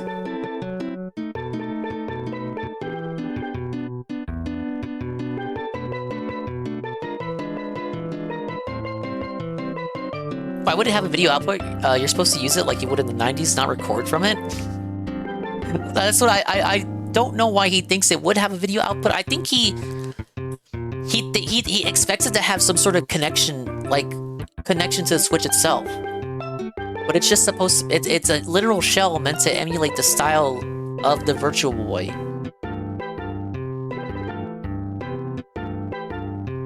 Like if it had, no, excuse me. Minor coughing fit. If it had to communicate with the Switch itself, how would it do that without its own power source? You would need to give it an AC adapter. If it actually had to connect to the Switch in order to allow you to play the games, how is it going to get the power? It would need its own AC adapter, but it doesn't come with one because it's just a shell. I regret to inform you that DPS is a retard. He literally didn't think about any of this. None of it makes sense when you think about it for longer than 5 seconds. Oh, I'm gonna stream Virtual Boy games, and it'll be very funny. It'll be a throwback to when I did PSVR streams, and I'm gonna look very funny and very silly. But no, it's not that simple. He thinks he can just slide it in there and plug the HDMI in, and then, yeah, we're good to go. With one AC adapter. It doesn't communicate with the Switch. It's just there to simulate the feel of playing the Virtual Boy. I imagine someone will get it working. The Good Vibe guys will get it working, and they'll stream it that way. I mean, they already got it working in this preview. They just got to replicate that at the house. There are Twitch streamers that aren't me that will get it working. We can probably see Shroom get it working. But Phil will not get it working. But we'll find out. Again, it comes out Tuesday. I don't know if he's forgotten about that or not, but he's talked it up. And I can only imagine the games he'll play. I want him to play and finish Wario Land. Because that's a good game, and I think he should experience it. Alright, I've been live for 8 hours already. I'm gonna finish the Arlo video and then probably dip out of here. Get a early night's rest, as it were. No problem. Added all together, everything created this I get to dip out before the daily wrap. Switch 2's momentum had really Thing is stalled. overworking. If Mario Tennis had come in Pancake Mix, I would have been here all the way up to the wrap. Posited that if sales were more But I beat Super Bomberman 1. I beat Super Bomberman 2 again for both of them. I made it back to 3. I'm gonna hold off. We're gonna do another stream for 3. Really stalled, and I Bomberman posited Puyo? that That's not going to be on the sales servers. were more sluggish than Surprisingly. Nintendo expected, then there was no real reason to believe that things would change until they released some really big games, which probably won't happen Gotta go until in late fresh this for 3. year. And Exactly. if that were true, then Exactly. My mind is already awash from everything that happened today. From not getting the game to having to play Bomberman 1 and 2 again because I'm very sadistic and masochistic and insane and psychotic, to having to listen to Arlo babble in my ear for way too long. it would mean kind of a rough year for Nintendo, especially when At least the state combined of play with was the good. RAM shortages and all that stuff. So that was the idea. And man, I didn't even just predict a rough year in that video. I also built it right into my 2026 predictions video. Based on what we knew at the time, it just seemed really likely to me that this was how things would go. Well, it is now early February, and used the Nintendo puppet. It's a did. main channel They video. published their quarterly financial report tracking sales through the end of December. The quarterly report is normally a time of great celebration for data enjoyers. What is this Ganondorf statue on the right? Hey, Leo Kira. Hello, Shroom. Hi, liberal. What?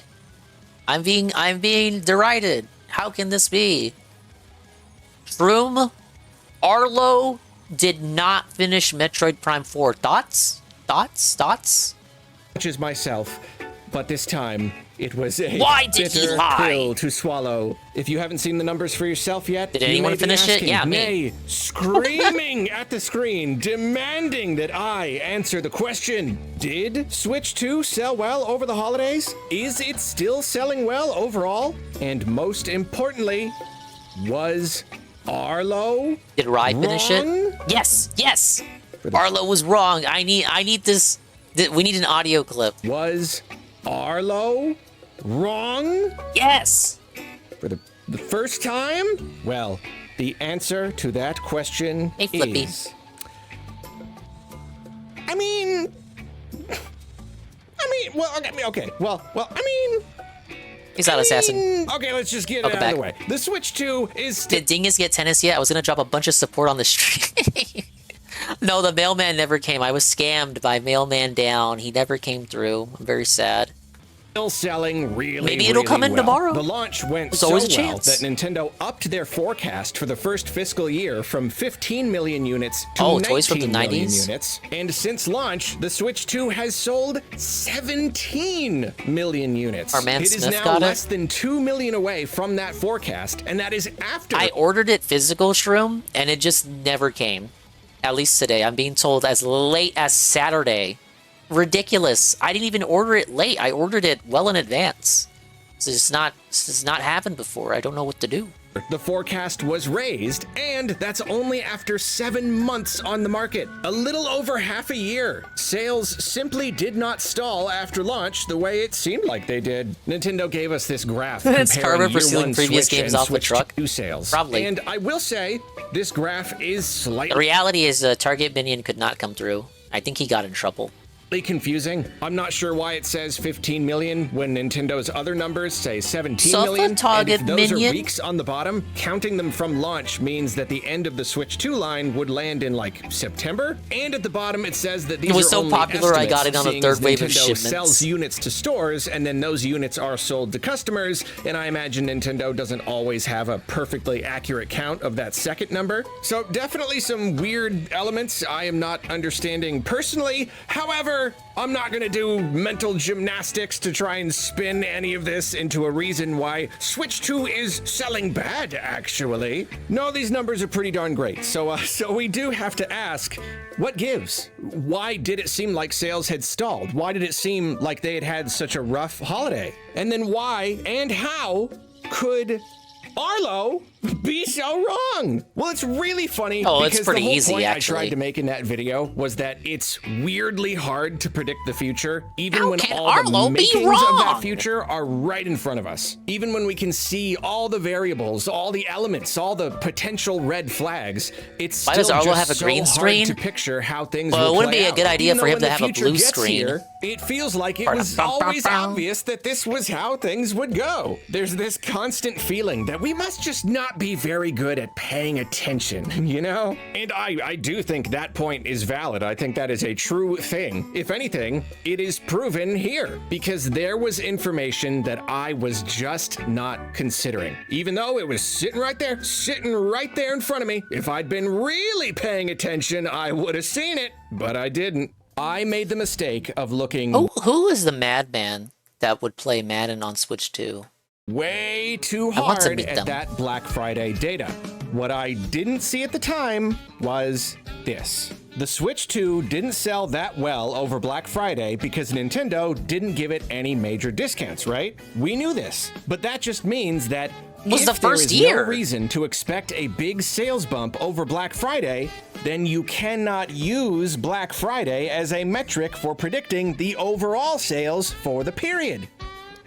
That is what I was missing. Do you see what I'm saying? Beyond a few limited deals over Cyber Monday, English. there was no particular reason for a person to go out and buy a Switch 2 that week. Beyond it just like being the holiday season, there was no extra incentive. The only deal I saw was that you could get the Mario Kart bundle for the base unit price. That was at very specific retailers only.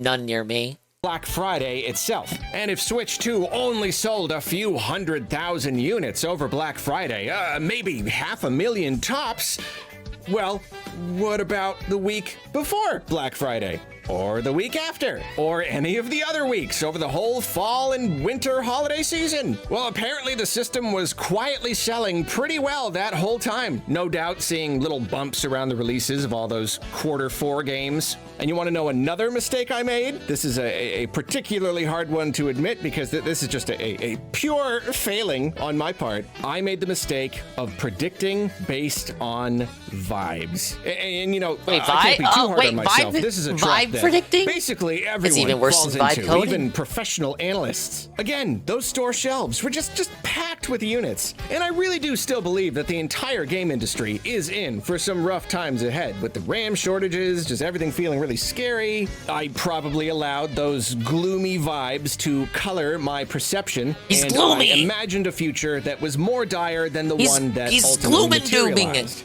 Okay, but I will He's a say, it's not fearmonger. all good news for Nintendo and bad He's no news different for than Dean. wannabe analyst Arlo. I mean, I fully admit it does sting to be wrong, you know, especially to a 100,000 people or so. Maybe this is just a desperate attempt to save face, to prop up my ego just a little bit, but I don't necessarily yet think that I was completely and entirely wrong. Yet. by no means am I 100% sure that Nintendo is completely out of the woods. While that video I did was kind of based on the assumption that Switch 2 sales were stalling, I think most of what I said is still DC true. levels of Nintendo cope. is... It's a weird thing to cope over because, so he predicted that if you're coming in the middle of this, he made a video doom mongering about the Switch 2, which Nintendo soy mouthed over. The Switch 2 did better than expected, which is good for him and his channel, but now he has to cope about him previously stating that the numbers would be lower than what they ended up being. Is still facing a lot. So like he won but still lost? A lot of challenges heading into the system's He thought it would be. He thought it would do Component worse. Shortages, economic downturn, weak yen, etc., etc. He's explaining why this he is thought all that. very real. They really may have to raise the price of the system at some point, and if that happens, yeah, there's a good chance that that's going to have an impact on sales. It is getting harder and harder to convince people to shell out a bunch of money for a fancy new system and a bunch of super expensive games, especially with so many hundreds of billions of trillions of really great, really affordable games releasing and piling up in backlogs every single year. As I talked about, selling products really comes down to psychology. Have you convinced people to buy your product or not? If too many things pile up on the don't buy product side of the scale, then there you go. And Nintendo really does not have any big system sellers coming anytime soon. February is the earliest that they could announce to Phil being wrong about BG3. People remember Starfield more than BG3. Even have a big February direct at the time of this recording. Man, this is like it's funny though. This is the one moment where he should have been a Nintendo shill about it doing well for holiday, and then it just didn't do well. I mean, he should have been shilling for it to do well because then it would have done well, and then it would make the haters look silly. Yet it did do well, but he decided to predict that it would not do well. And I don't think it's entirely unrelated to the fact that Nintendo hate-mongering seems to be doing much better on YouTube right now compared to Nintendo glazing. The rumor is that it's just going to be a partner showcase. So whatever gets announced for this year, any huge system-selling games, let's just say it's Smash, like just for the sake of discussion, let's just say Smash is coming this year. It's not coming until much, much later this year, probably the holiday season. I think there is at least a chance that the sales will kind of stall now that the holidays are over. Obviously, the next quarterly report is going to make the whole picture that much clearer, especially if there's a price increase or some other big economic upset makes people even more scared to spend their money, then things could change. But then on the other hand, if over the next few months Nintendo manages to shift millions of additional units, then I will have been strictly wrong. Belted. Oh. just absolutely dead wrong. No two ways about it. No. I don't know. buts. I don't know. Thesis My that brain Switch 2 is would struggle mashed for much of potatoes. its Why did I first year expect or him to two say will Felton? be only wrong. And to be clear, just in case you didn't see that video, I never said that the Switch 2 was gonna fail or anything like that. Like once the games do, said that the wrong. And to be clear, just in case you didn't see that video, I never said that the Switch 2 was gonna fail. He never did. Or anything like that. Like once the games do come, once we get like Pokemon, obviously things are gonna go pretty darn well. I just thought We gotta sales wait for might Pokemon, drag a bit guys. leading up to Gen 10 that Pokemon, point, but, guys. Whatever. Well, my congratulations to Nintendo. Your console is doing very, very well. Although I will also offer my condolences to the Wii U. The faster a system beats the Wii U, the worse I feel for the little guy. I mean, the Switch 2 beat it in under half a year. Oh, ouch. But of course, I offer my deepest condolences to the Nintendo hate tubers of the world. I am so... No. Why? He doesn't... You're not supposed to call them out like that. Wait. you little bitch. He's such a coward, but then he puts out little bits like this. Little breadcrumbs, little carrots. To the Nintendo hate tubers of the... The hate tubers! He's talking directly to Dean! He's calling out Dean and Frittata! Deepest condolences and to the Nintendo hate tubers of the world. I am so sorry that the Switch 2 is not, after all, Nintendoomed. A moment of silence. That's kind of funny. Nintendine thought Arlo was on his side.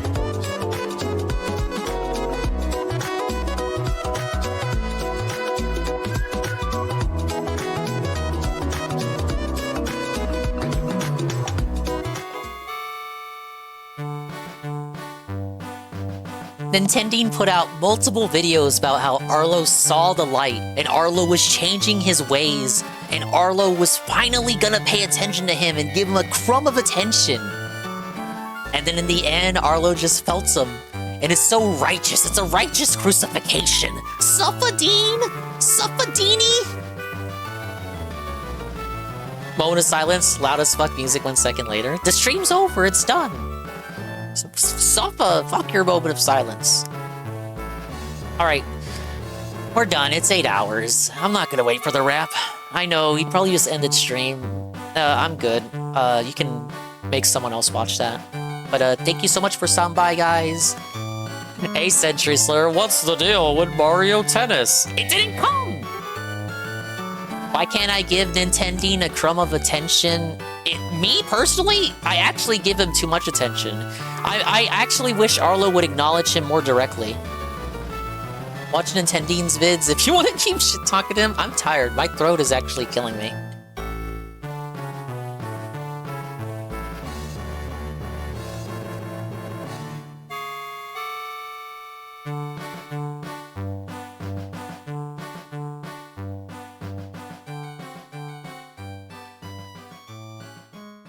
His throat hurts. He's crying. He wants to go home early. Yeah, I kind of do. I gotta fix the sleep schedule, dude, or at least try to.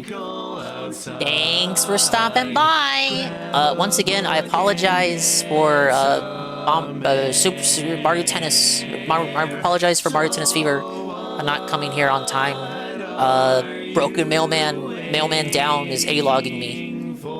If it comes in tomorrow, it comes in tomorrow. Otherwise, they're saying fucking Saturday. So that'll be the latest you'll see gameplay on it from me. If it doesn't come in, I'll check out the Rayman, re-whatever, tomorrow. You get gameplay either way.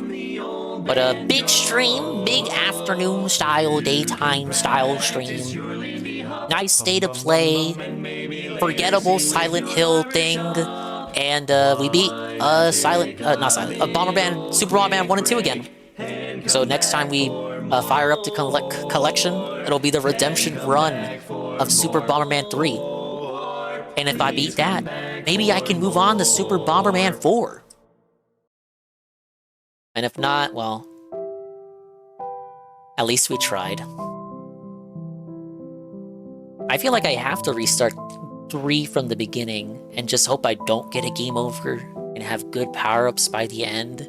Like that, everything about that final level would not be as bad if I just had, if I had remote bombs early. But big ups to everybody stopping by. Appreciate the dingas, the dongas, the ding-dongs, the soul and double bonus for ones, and expanded style individuals, peoples, and persons who showed up. You're listening to the sound of my voice. The stream is over. We're gonna find somebody to rate, but we're gonna read out all the positive stuff too. Thanks, Broken Mailman. The what? The dingers, the dongers, the soul and double underscore ones, and expanded style individual peoples and persons. The thing I say at the start and sometimes the end of every stream. If you heard something else, then that's on you, man.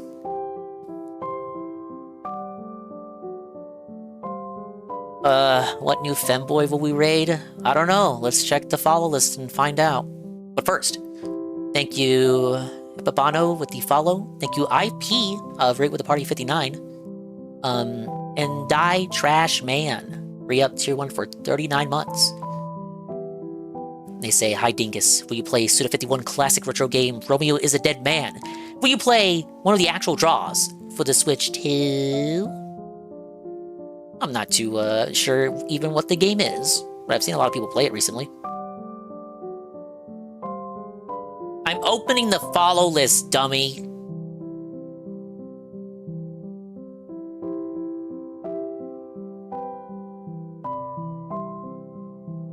Slumber's playing DKC too. I see it. We did Raider pretty recently though. And then Alicia's playing Kingdom Hearts. Oh my god, there's so many places we can go to. But I'm gonna appease Red Animator. I'll give him what he wants. Specifically, what he wants. Alright, I got somewhere I can send you to.